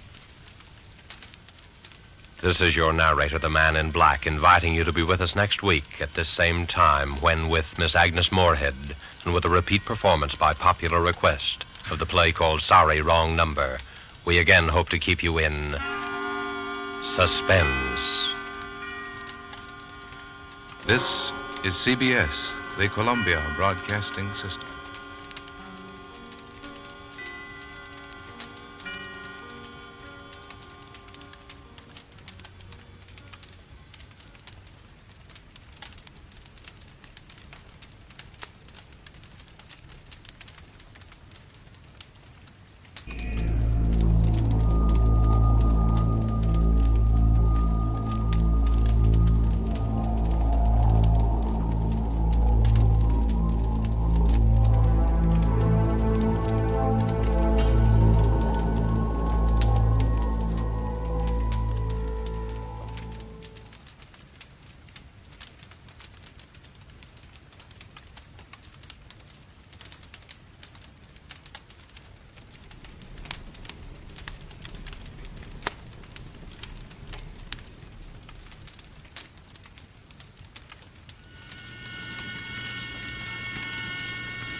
Suspense.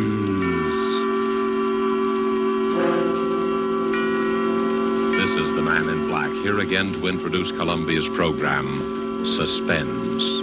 From Hollywood tonight, we bring you the noted British actor, Mr. Edmund Gwenn, the star of an unusual murder study by his distinguished compatriot, Miss Dorothy Sayers. The story called The Fountain Plays is tonight's tale of suspense.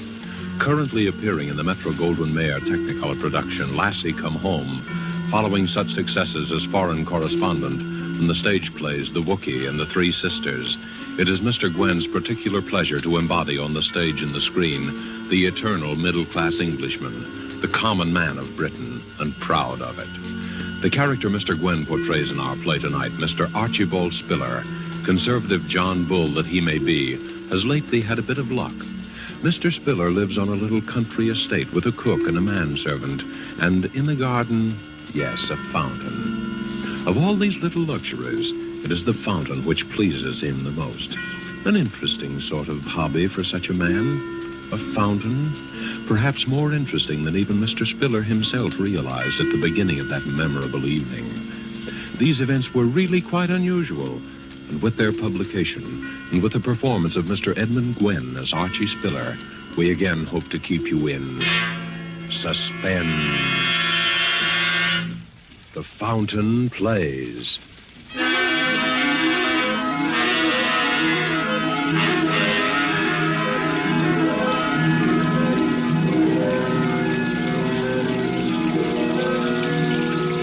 Now then, Mr. Spiller, what about it? Have a care of the fountain, Sam. Get wet if you stand too close. Fountain? You and your blasted fountain, wasting your money on a doodad. It's not expensive, Sam. It's very ingenious, really. Uses the same water over and over again, you see? Don't try and put me off. What about it? Well, I told you I'd talk to you about it later this evening. Later. Well, I want to talk about it now.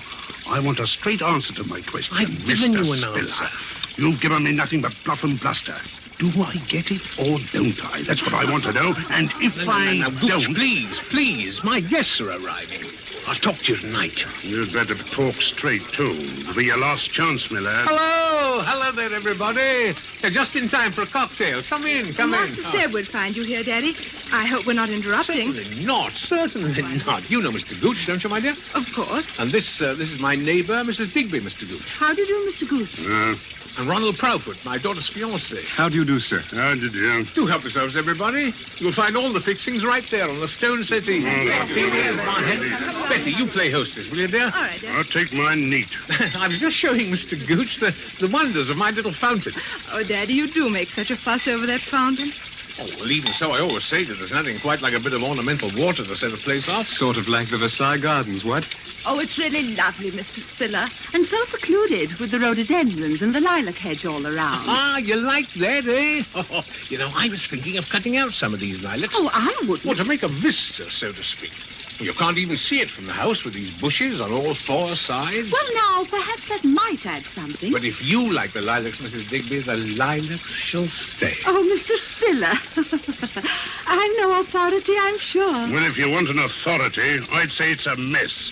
Plaster, backstop and all. A mess, see? A mess? Yes, a mess. Oh, maybe Mr. Gooch means the way the backstop arches up above the stray. It rather overshadows it, Oh, you know. have to have that, you know, my dear. Prevailing winds from the south. Blows the jet of water right out onto the grass. If it weren't for that backstop, I'd have a regular swamp over there. Wasteful, too. Well, I'm glad I know that. You always were a fool, Archie, squandering money on a fountain.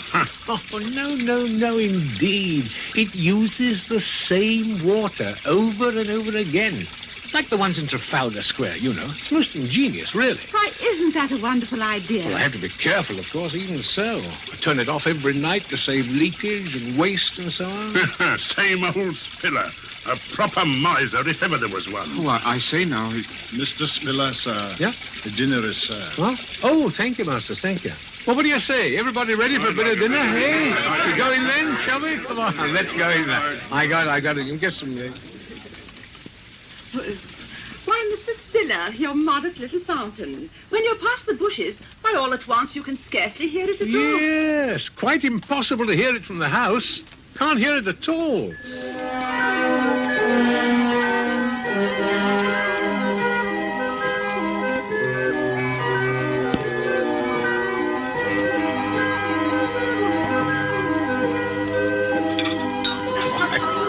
Another glass of port. Won't you have one, eh? What is it, Masters? Will that be all then, sir? Yes, thank you, Masters, yes. Excellent dinner. My compliments to the cook, please. Yes, sir. And coffee in the drawing room. Very good, sir. Well, shall we adjourn? Shall we what? Adjourn. Going to the drawing room, what? Quite a tough you've become, eh, Archie?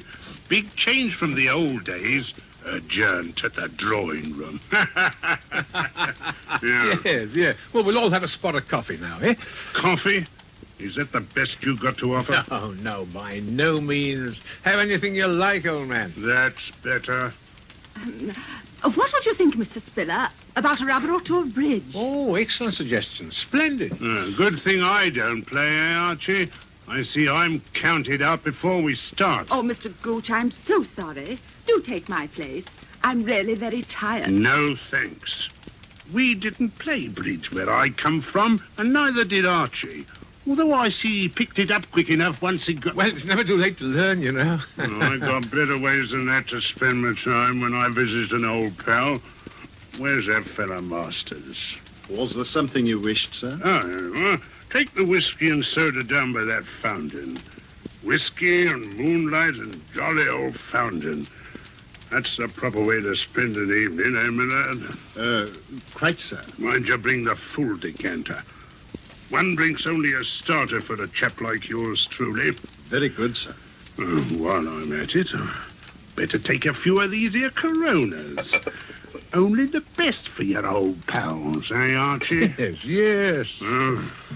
See you folks later. See you later on. Oh, Mr. Digby, shall it be you and me against the youngsters? Daddy, Yes, dear? will you tell me why you put up with that man? Gooch? Oh, come, he's not a bad sort, really. Had a drop too much this evening, perhaps. But... He always has a drop too much. And he is a bad sort. He's a rude, unpleasant, terrible man. Well, old friend, you know, not much a chap can do. Oh, Daddy, you're so soft-hearted.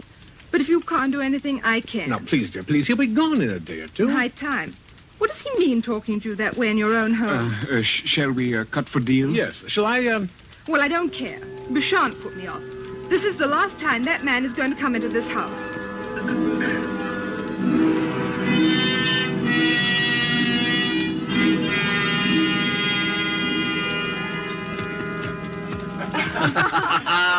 There you are, game and rubber. I guess the old folks aren't so slow after all, eh, partner? Now, don't get Daddy all puffed up. You did have all the cards. Oh, not a bit of it. Jolly well played, sir. Play one more? Oh, I'm afraid not. I don't want to put a damper on the party, but it's 10:30. My word, so it is. Last hour or so passed in no time. Oh, that's probably Mr. Gooch. Oh, wonder where he is. I could guess. He said he was going out by the fountain. Dead to the world, that's what he is. Why, Betty. Oh, from drink, silly. Oh, of course. Well, I'm not superstitious, you know, but... Oh, Gooch will take care of himself, I dare say. Well, Mrs. Digby, if you really must... I'm afraid I really Well, must. then perhaps I can see you home. Well, if it wouldn't be inconvenient. Not a bit of it. It's a pleasure I've been looking forward to all the evening.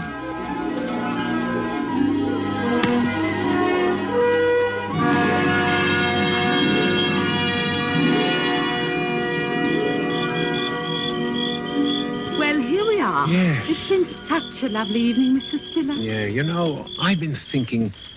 I'm awfully lucky to have found a neighbor like you. At my time of life, I mean. Maybe it's not luck at all. It's fate, you mean? Eh, Mrs. Digby? Or may I call you Rosalind? Of course. And you call me Archibald, eh?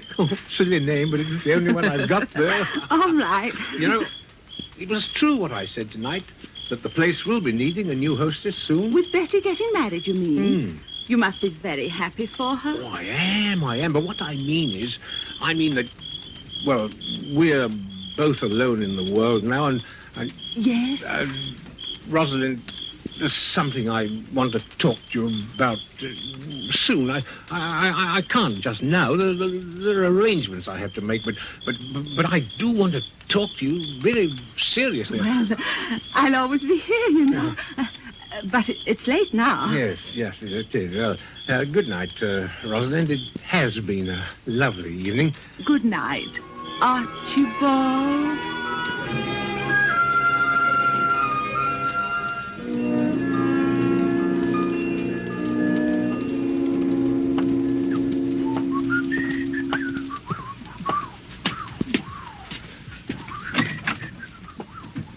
Hello, Masters. Tell me, where's everybody? Mr. Ronald left 5 or 10 minutes since, sir, and Miss Elizabeth has retired. Oh, Well, has Mr. Gooch come in yet? I couldn't say, sir. Shall I go to see? No, never mind. You can cut along to bed now. I'll lock up. Very good, sir. Oh, by the way, Masters, is the fountain turned off? Yes, sir. I turned it off myself at 10:30, seeing you were engaged. Oh, fine. Well, good night, Masters. Good night, sir.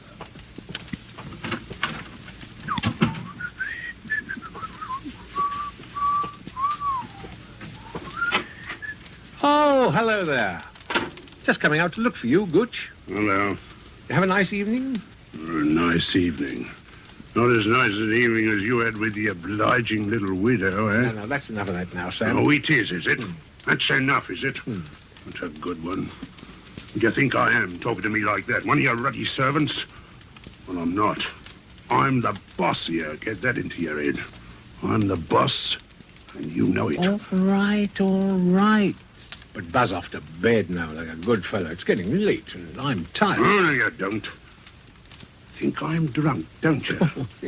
Well, I'm not drunk enough so I don't remember the little business I've got with you. Well, can't we talk about it in the morning? No. We'll talk about it right now. I'm short of cash. It's high time you kicked in with some more. Now, look here, Sam. I pay you your allowance as we agreed, and you stay here whenever you like, but that's all. Oh, it is it? Yes. Getting pretty high and mighty, aren't you, number 4132? Sam, quiet, for heaven's sake. You're in a fine spot to tell me what you're going to do, aren't you? Quiet, the servants, my dear. Quiet, Betty, my dear, or Ronald Flatdoodle, whatever his name is. Sam, you're drunk. Sure I'm drunk. I'm not an escaped jailbird, am I? I'm not liable to be all back to work out 10 years odd labor for forgery, am I? Sam, listen, I'll give you a little extra, just this once. When I think a man like me, that was only in for a short stretch anyway, worked it out all good and proper, dependent on the charity, mind you, of a pal what's rolling in wealth. I'm not rolling in wealth, and you know it. But if you'll promise me, faithfully, that this is the last time... Sure, I'll promise. For an old pal, I'll promise anything. You just give me 5,000 down. 5,000? That's right. I've got a great opportunity. All I need is a little ready cash. Now, don't be an idiot, Sam. What do you think I'm going to lay hands on that much? Just like that. I'll give you a check for 500. Oh, trying to rent it on your old pal, eh? I said 5,000 and 5,000 it is, or you'll find yourself back on the rock pile, see? I tell you, I haven't got it. Haven't got it. You've got enough to go buying fancy fountains, playing around with the widow next door. Now, you leave Mr. Digby out of this. I'll leave her out of it, all right. I'll leave the old pastry to you. What?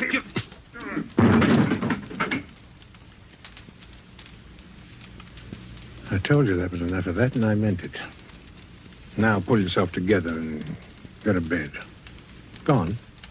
I'll talk to you in the morning. You hear me, Sam? Sam. Yeah, come on. I didn't hit you that hard, you know. Go on, get up on your feet now, Sam. Go on. Sam. Sam.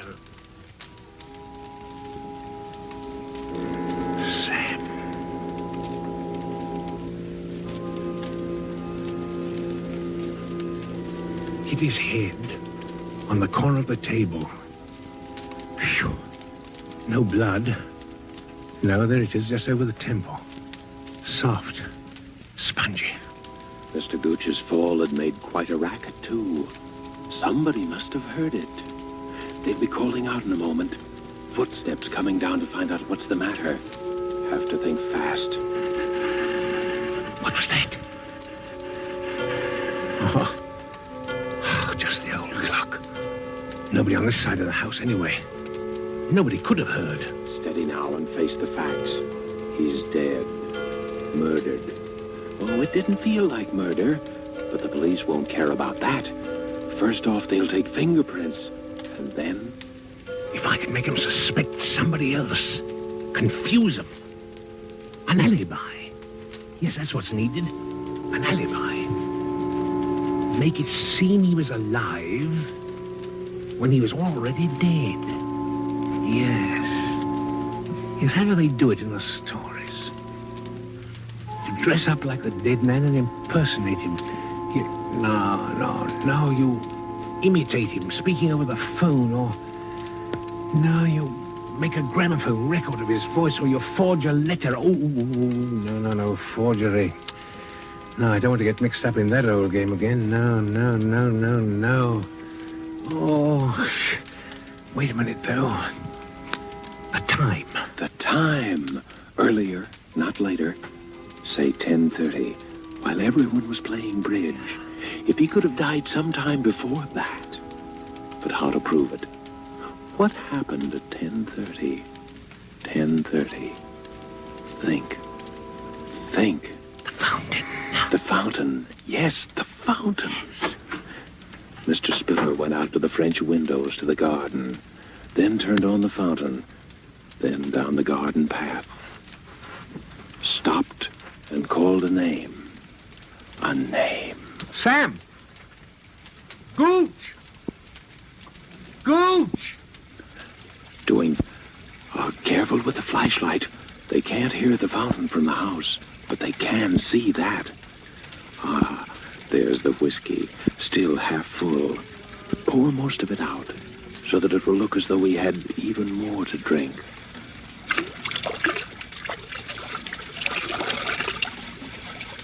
Now back to the house. That'll do. Now back into the house.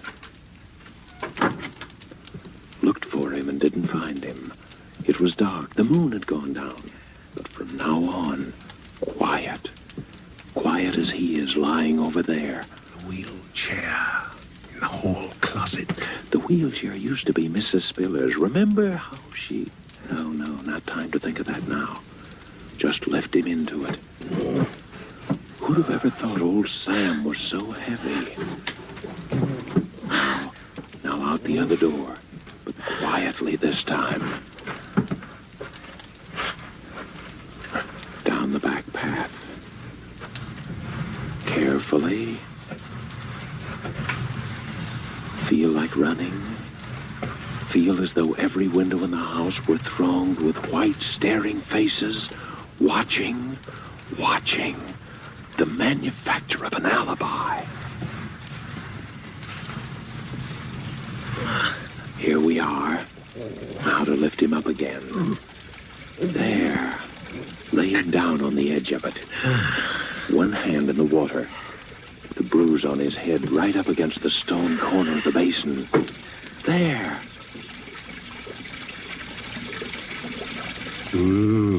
What's that? He's alive. Gooch is alive. After all that trouble, after committing practically the perfect crime, he's alive.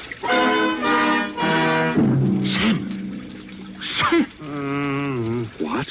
Bring him to life again? More blackmail for the rest of your life? What about Mrs. Digby? Rosalind? What about Betty? She at least deserves something better. Murder? All right, murder. He's dead already as far as the rest of the world is concerned. Now. Now or never. His face is right by the water's edge. Push him under. Now. Now.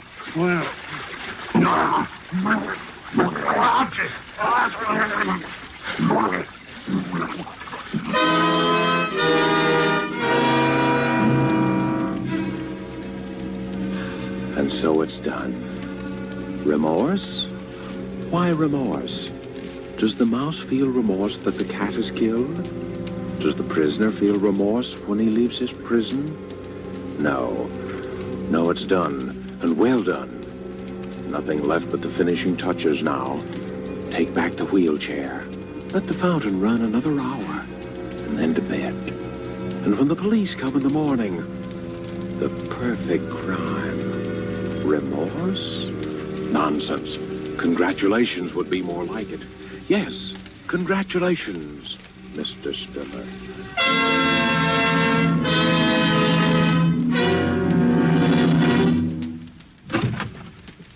Inspector Frampton, sir. Eh? Oh, yes. Come in, Inspector. Come in. I hate to trouble you, Mr. Spiller. Regulations, you know. Of course. Everyone here who was present the night of that is, last night? Yes, Inspector, yes. It's Mrs. Digby, my neighbour, my daughter Elizabeth, her fiancé, Mr. Ronald Proudfoot, and the servants, of course. Excellent. Well, now, if you'll all bear with me, I have to ask you all a few questions, you know. But, Inspector, it wasn't... That's what we have to find out. You know, there was a blow on the head. Oh. Now, as I understand it, the deceased was last seen alive at about 8:30, just after dinner. Let me see. You were the last to see him, eh, my man? Yes, sir. I believe so, sir. You took the whiskey and soda down to the fountain in the garden and left it there with Mr. Gooch. And that was the last time he was seen alive by any of you, eh? Yes. Yes. The four of you then played cards, I believe. Yes. Until what time? Oh, about 10:30. And no one left the room during those 2 hours? No. And Mr. Spiller, you accompanied Mrs. Digby to her home. Yes. Is that correct, Mrs. Digby? Yes, Inspector. Now, when you returned, you were met in the hall by Masters. Yeah. Now, what time was that, Masters? About 10:45, sir. And Mr. Spiller at that time inquired after Mr. Gooch? Yes, sir. He asked if I had seen him, and as I had not, he suggested I might retire, that he himself would lock the house. And the others had all left? Yes, sir. That is to say, Mr. Ronald had left. I heard him drive off in his car, and Miss Elizabeth had retired. Then you were alone in the downstairs part of the house. Is that so, Mr. Spiller? Yes. You tell me, please, what you did then? Well, I was worried about Gooch. He'd been drinking quite a lot, and so I went to look for him. Went down to the end of the garden by the fountain. You didn't go through the lilac hedge to the fountain? No, it was dark by then. I couldn't see. I called Gooch several times. Did anyone hear Mr. Spiller call? Oh, I did, sir. I was half asleep, as you might say. But I did hear Mr. Spiller call out. And then what did you do, Mr. Spiller? I came back into the house. Sat up in the library, read for a while, and about 1 o'clock I went to bed. Now, this is very important. Who turned off the fountain? I did, sir. At what time? At 10:30, sir. You're quite sure of that? Yes, sir. It was the usual time. I see. And no one would have turned it on again, of course? I can't think why, sir. Well, I think that makes everything very clear, Mr. Spiller. Yes. When the body was found, it was still wet from the spray of the fountain. Therefore, death must have occurred sometime before the fountain was turned off at 10:30. And as all of you here were occupied till then, from the time the deceased was last seen alive... An accident, of course. I said so from the beginning. Well, might have been either, you know. There had been a blow, and there was water in the lungs. Well, the man apparently fell due to his intoxicated condition, struck his head, falling into the water, from which he was unable to rescue himself. Well, seems the obvious conclusion, doesn't it? Poor fellow. Well, thanks, everyone. I don't think we shall have to trouble you again, Mr. Spiller. Well, I hope not. And thank you, Inspector.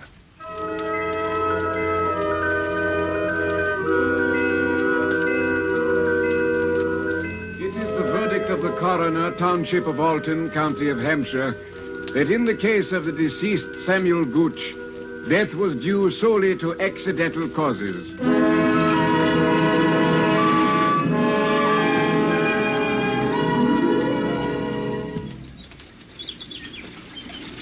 Oh, Daddy, I'm so glad. I was afraid for a while. Oh, there was nothing to be afraid of, dear.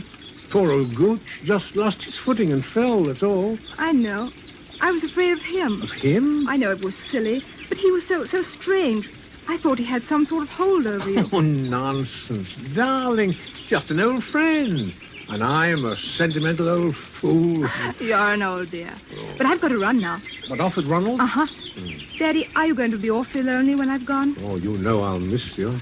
Maybe Mrs. Digby. No, my girl. Oh, she's such a darling. She is rather nice, isn't she? In fact, I thought I might pop over to see her this afternoon, as long as you're going to be out. Daddy, I knew it. I won't keep you another second. Ask her over to dinner. Well, perhaps I shall. You be on time, though. I will.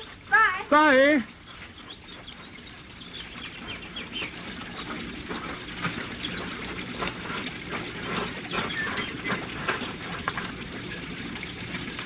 Beg pardon, sir. Huh? Oh, Masters, yes? If it's convenient to you, sir, I should like to have my bedroom changed. I should like to sleep indoors in the main house. Oh? Why that, Masters? I'm a very light sleeper, sir, and noises keep me awake. Noises? The weather vane, sir, above the garage. When the wind changes, it creaks. Oh, well, a little oil perhaps would soon...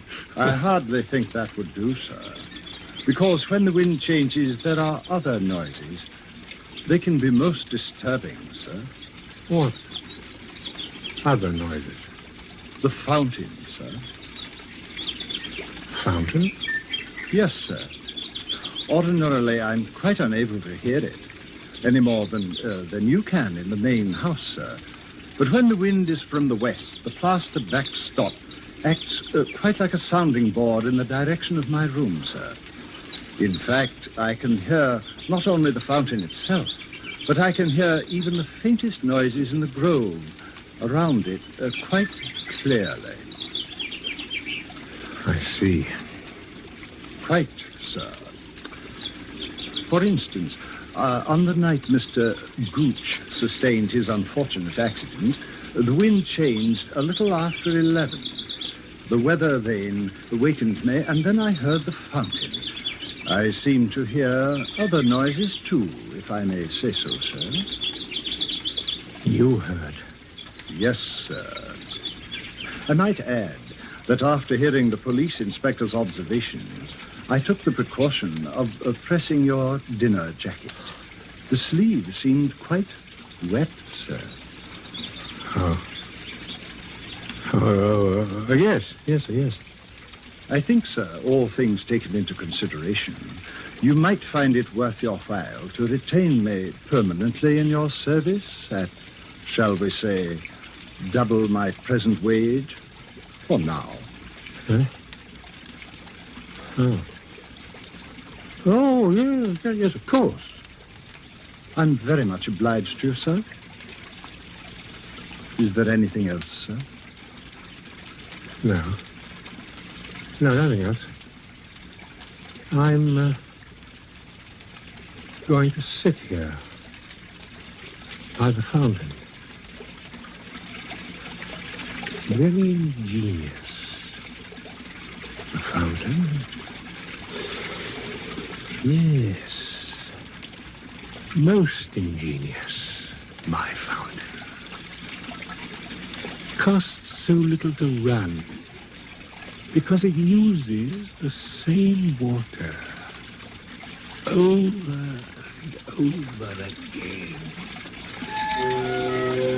Over and over again.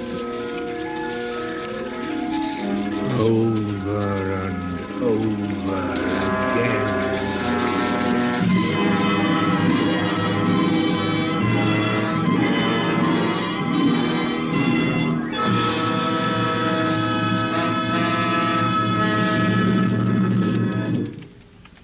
So closes The Fountain Plays, starring Edmund Gwenn, and the Dorothy Sayers story, which was tonight's tale of suspense.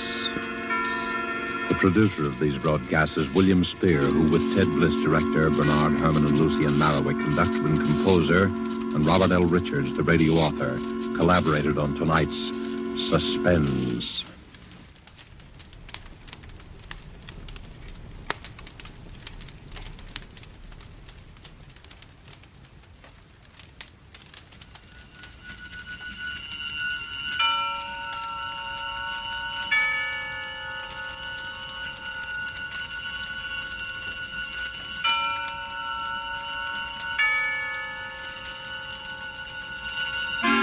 Suspense.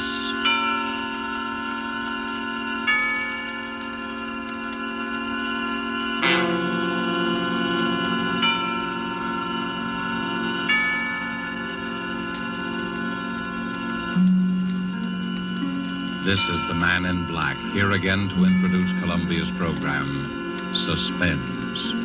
Tonight, in one of her rare radio appearances, we bring you one of Hollywood's most idolized personalities, Miss Dolores Costello.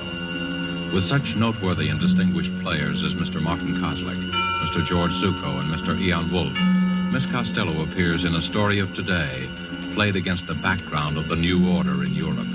The story of an oppressed people who use strange and effective methods in dealing with their oppressors and with traitors. The story tonight is called The King's Birthday and was written by Corporal Louis Pelletier, AUS. And with the performances of Dolores Costello as the Danish Countess Elsa, of Martin Kosleck as the Nazi Gauleiter, Reichmann, of George Zuko as Dr. Erickson, and of Ian Wolfe as old Peter of Cronwald Castle, we again hope to keep you in suspense.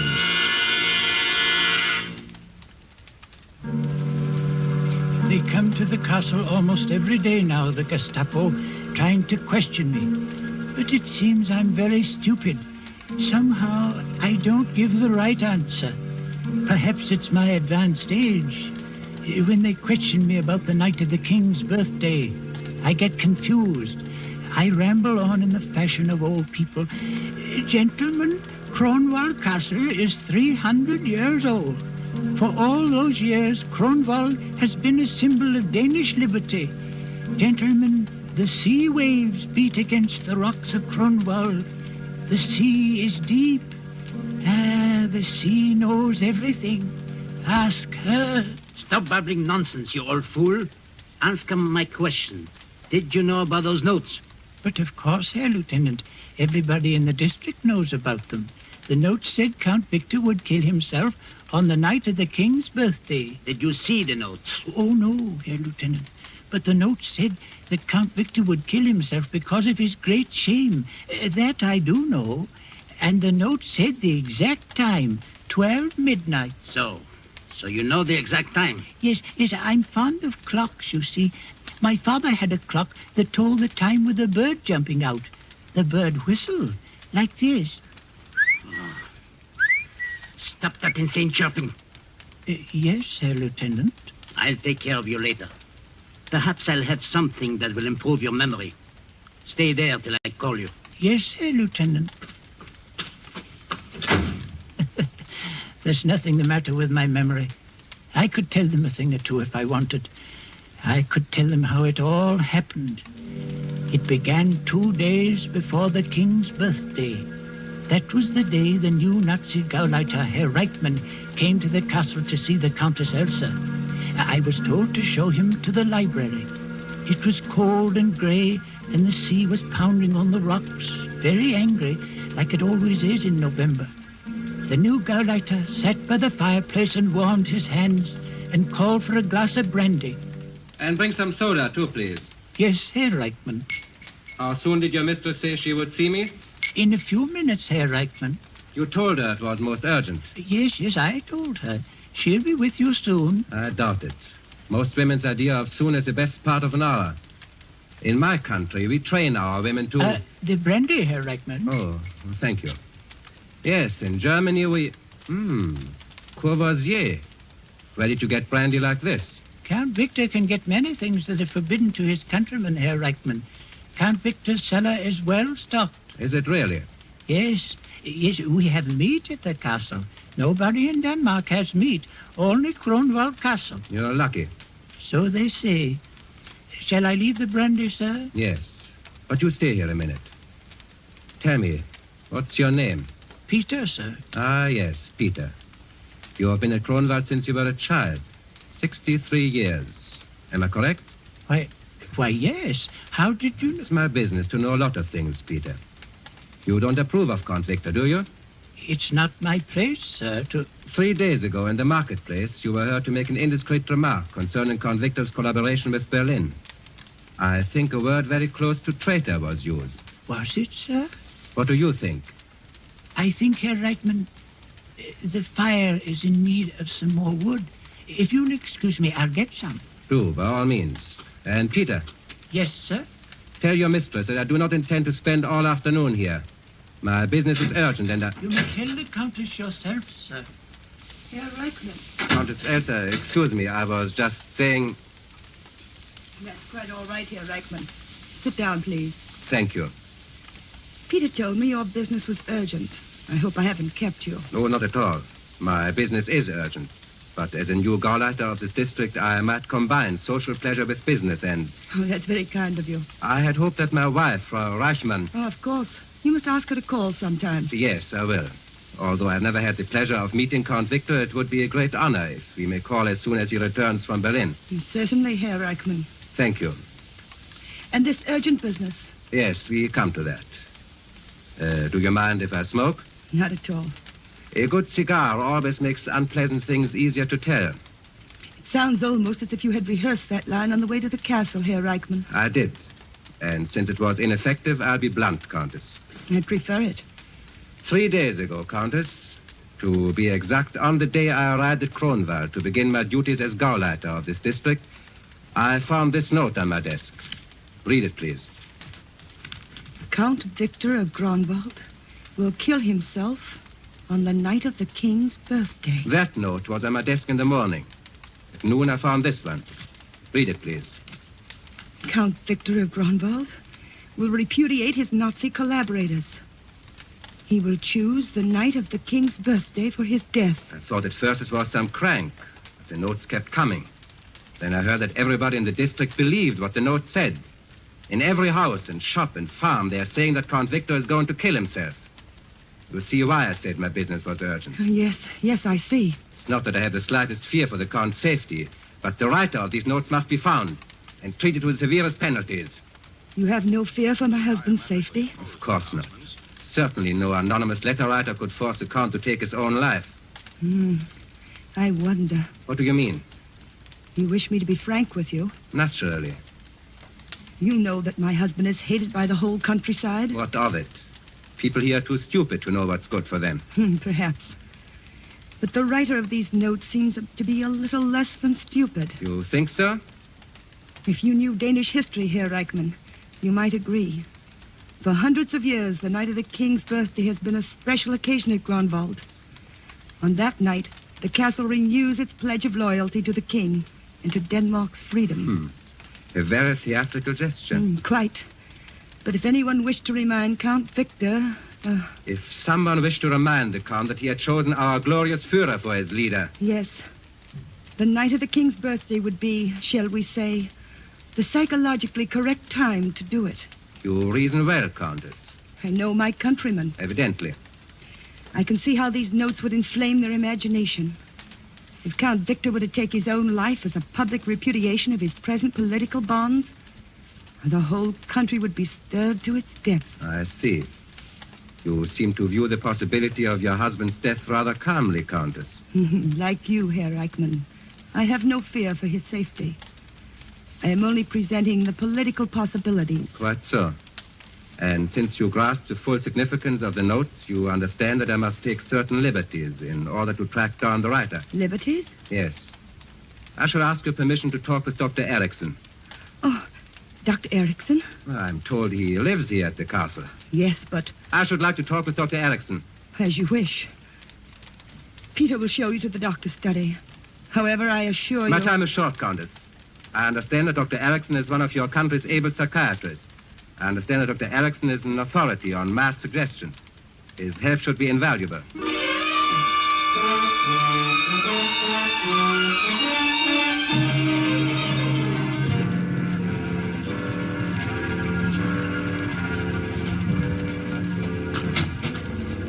Dr. Eriksson. Yes, Peter. Show the gentleman in. Sit down, Herr Reichmann. Don't be alarmed about these mice. I'll remove them just as soon as Herman here gets through the maze. Watch him. He's really quite clever. I've been trying him on liver extract and... Ah, he made it. Good night, Herman. Now, off to bed. I've been expecting you, Herr Reichmann. Please sit down. Thank you. You've come to see me about the notes, am I right? Yes, you're right, Doctor. When I first heard about them, I said to myself, the new Gauleiter will want my theory concerning the type of mind which would be prompted to write such notes. I'll tell you my theory, Herr Reichmann. I don't want your theory, Doctor. I want you to answer some questions. Oh, so it's like that. And perhaps you want a sample of my handwriting, too. I'm not a fool, Doctor. That's very possible. How long have you been treating Count Victor for a certain nervous disorder? 5 years. What would you say is his condition now? You've never met Count Victor, have you, Herr Reichman? No. When you talk with him, you'll see no outward sign of his malady. It manifests itself only during periods of despondency. In the last few years, I am happy to say that these periods have been infrequent. Count Victor depends a good deal on you, doesn't he, Doctor? Perhaps. I've almost cured him. In return, he's given me this laboratory and money for my experiments. But you do have a great deal of influence on his mental processes. Yes, Herr Reichman, I do. In fact, if I decided to, shall we say, liquidate Count Victor, I would have written the notes exactly as the people say they are written. Like all nervous people, the Count would be highly susceptible to such mental attack. That's what you wanted me to say, isn't it? Yes. We know then where we stand. Almost. One thing more I'll ask you, Doctor. Count Victor had a brother who left Kronwald when Denmark was occupied by our troops. That brother, Christian, is now known to be working with the Danish underground. Formerly, he was one of your students at the university. Is that right? Christian was one of my most brilliant students. Do you know where he is now? No, I don't. And neither does your Gestapo. That's the only thing we share in common. You're a very outspoken man, Doctor. I find it the best form of deception. Do you think it wise to try to deceive the lawful government of your country? Lawful government? You have a quaint sense of humor, Herr Reichman. You may not find it so quaint if Count Victor ever removes his protection from you. He won't. When you've informed him of his impending suicide, as I presume you will, you'll see he'll need me more than ever. You do intend to show the notes to the Count, don't you? Yes. I will present myself to His Excellency tonight on his return from Berlin. His reactions to the notes will be most interesting. Would it inconvenience you if I would be present on the occasion? Oh, not at all, Doctor. I'd be delighted. Your own reactions should be most interesting, too.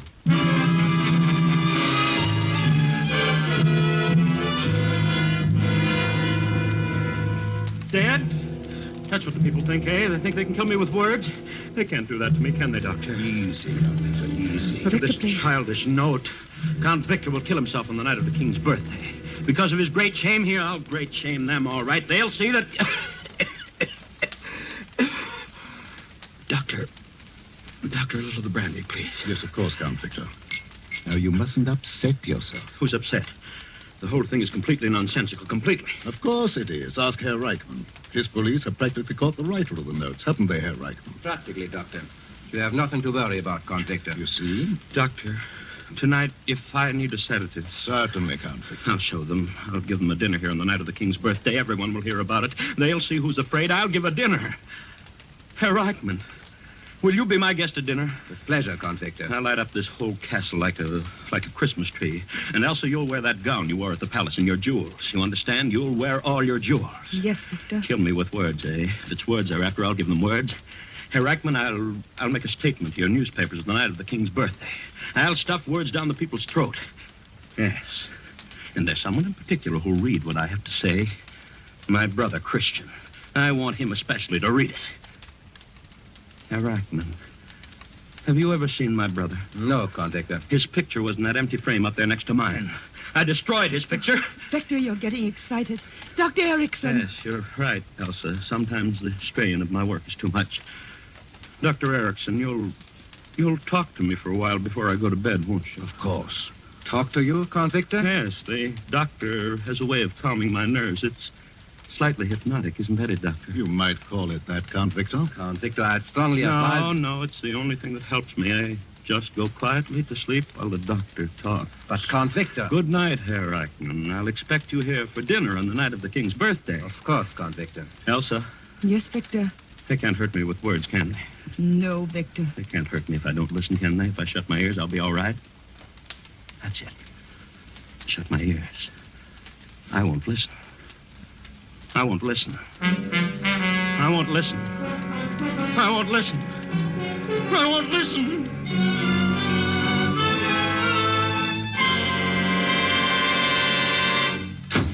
Herr Gauleiter. Yes, Lieutenant? While you were out to lunch... You needn't tell me. It's another note. Yes, Herr Gauleiter. Where did you find it this time? I hesitate to... Speak up! Speak up! I found it, Herr Gauleiter, in the pocket of my own tunic when I was about to go on duty. Never mind the details. I found one of them under my pillow this morning. Count Victor called me and said there was one delivered with his morning paper. The farmer came in here at 8 o'clock. He found one nailed to his door. Lieutenant, it has got to stop. Yes, Herr Gauleiter. Just as our Führer says, if you tell a lie often enough, everybody believes it. That's true, Herr Gauleiter. Is it? Well, as the Gauleiter says... Do you believe Count Victor will kill himself? Oh, no, Herr Gauleiter. Neither do I. But the Countess was right about one thing. If he did kill himself after all these notes, the effect on the people would be electrifying. But you just said that... I'm talking about effects, Lieutenant. From what I have seen of the Count, he is too much of a coward to take his own life. But if someone else killed him and made it look like suicide... Yes, it could be done, but how? How? I don't know. There will be 4 of us at dinner. I have ordered 50 guards to patrol the grounds. 4 guards will be stationed in the dining room while we eat. No one can get near the Count. It's impossible to kill him. But in this strange country, you can't even trust the impossible.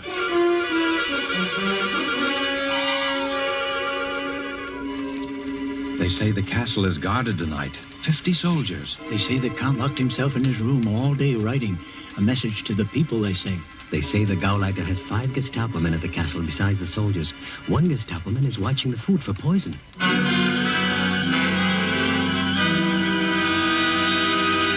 Wait a minute, you. Taste that wine before you bring it into the dining room. What did you say, sir? I said taste that wine. Oh, taste it. Why, of course.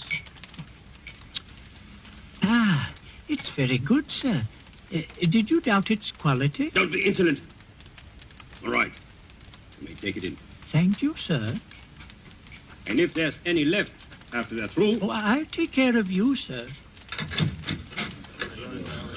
Ah, more wine. Good boy, Peter. Set it right here. We'll drink another toast to the king. Oh, Victor, I think we've drunk enough to... Oh, nonsense. This is the king's birthday dinner. We've got to drink to the king. Oh, Peter. Yes, sir? Did they make you taste that wine before you brought it in? Yes, Doctor, they did. What's this? What's this about tasting wine? A simple precaution of mine, Count Victor. I hope you don't mind. Mind? No, I don't mind, but you don't think that... Now, Victor, don't get upset. Oh, Elsa, for the love of heaven, stop repeating that inane phrase. I've been saying that all through dinner. I'm not upset, not upset. I just want to know what's going on. What have I got to be upset about? You're more nervous than I am. I can understand the Countess's feeling, as this is the first dinner I've ever had with 4 soldiers observing my digestive processes. Don't you think, Herr Reichmann? I must insist, Doctor, that the soldiers remain. Well, at least ask them to sit down. Gefreiter. Yes, Herr Gauleiter. Your men may be seated. Thank you, Herr Gauleiter. Wir können euch hinsetzen. Yes, and Peter, go get some wine for the soldiers. Yes, sir. Yes. Everyone will have more wine, Peter. We're going to toast the king. What time's it, Doctor? 5 minutes to 12, Count Victor.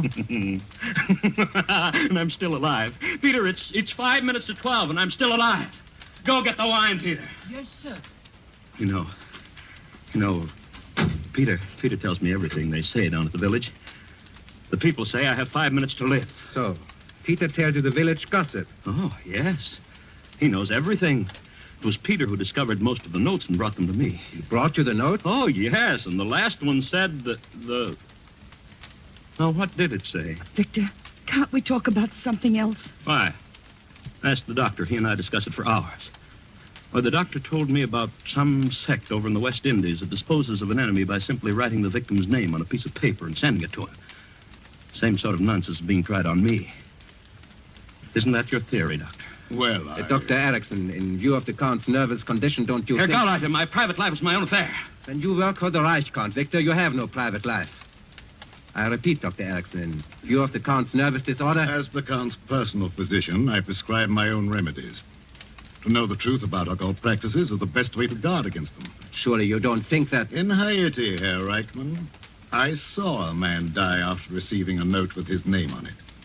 I don't explain it, I tell you a fact. You see? It's possible. It's a fact. Well, I could be murdered with pen and ink. It could be done in exactly 3 minutes if my watch is right. Yes. 3 minutes to live. Where's Peter with that wine? Victor, if you will excuse me, I have a headache. You stay here, Elsa. No one leaves this room till midnight. Gefreiter. Yes, Herr Gauleiter. Lock the door. Bolt all the windows. Yes, Herr Gauleiter. Schulschließen. Yes. Yes, that's right. Bolt everything. They won't come in here after me. They won't touch me. Victor, you're being absurd. I asked Countess, you. I think it best to comply with Count Victor's wishes. Humor me, my dear. Humor me. Now, you'd never forgive yourself if you treated me unkindly during the last 2 minutes of my life. Especially since you wished me dead so many times. Victor. It's the truth, isn't it? Count Victor. 2 minutes to live, Doctor. This is a good time to hear Elsa's confession. If I may say a word. You may not. Elsa, it's the truth, isn't it? Isn't it? Yes, Victor. It's the truth. I wish you were dead. I hate every minute I live under your roof. I hate the thing you've become. A Nazi puppet. I hate your sniveling, goose-stepping mind, just as I loathe this fat specimen of the super race you've invited to dinner. Gefreiter, all right? No, let her finish her Gauleiter. Go on, Elsa. I despise you as a man. Your countrymen despise you. Even before the Nazis came, you were planning to sell us out. All that Kronwald has fought for down through the years. That Danes should be a proud and free people. You sold all that for a cast-iron Nazi cross. I wish you were dead, Victor. I wish your soul were rotting in the grave that's waiting for all these mad men of Europe. Doctor, listen. 12 o'clock.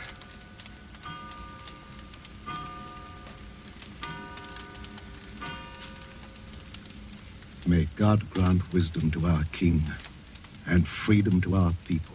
May Kronwald always keep the faith. Who turned out the light? Who turned out the light? Gefreiter, I hear a door opening. No, Herr Gauleiter. My hand is on the door. It is not moving. Victor. Yes? Gefreiter. Victor of Kronwald. I hear you. Who is speaking? Victor, this is your time. Are you ready? I am ready. Now you die like a soldier, Victor. But your name will live on. Victor! Don't do it, Victor! Goodbye, Elsa. Victor!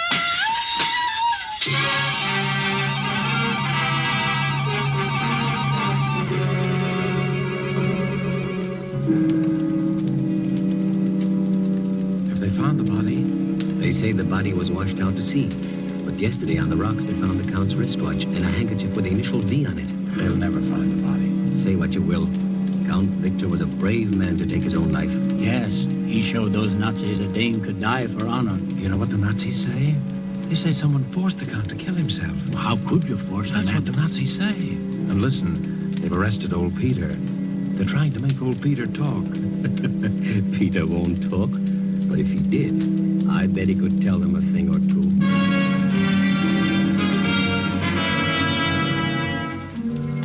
Yes, I could tell them a thing or two. I could tell them why they'll never find Count Victor's body. You know why? Because Count Victor didn't jump out of the window. How could he? Count Victor was dead 6 days before the king's birthday. No, I didn't kill him. He was shot through the head by his own brother Christian the night he came home unexpectedly from Berlin, 6 days before the king's birthday.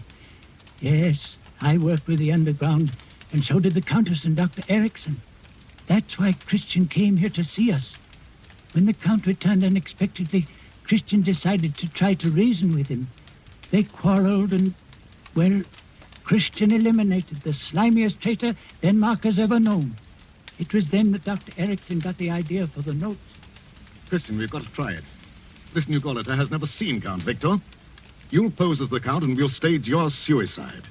The moral effect on the people will be tremendous. Christian agreed, and we started sending the notes. The rest was easy. We all played our parts, and Dr. Erickson coached us on the exact thing to do at 12 midnight. At the last stroke of 12, Peter will turn out the lights from downstairs. You've got that, Peter? Yes, Doctor. Then what do you do? I go through the passageway that leads to the hidden door in the dining room fireplace. I open the door and call out, Count Victor, This is your time. Are you ready? And you, Christian? I say, I am ready. I call out, don't do it, Victor. Don't do it. Then I break one of the windows.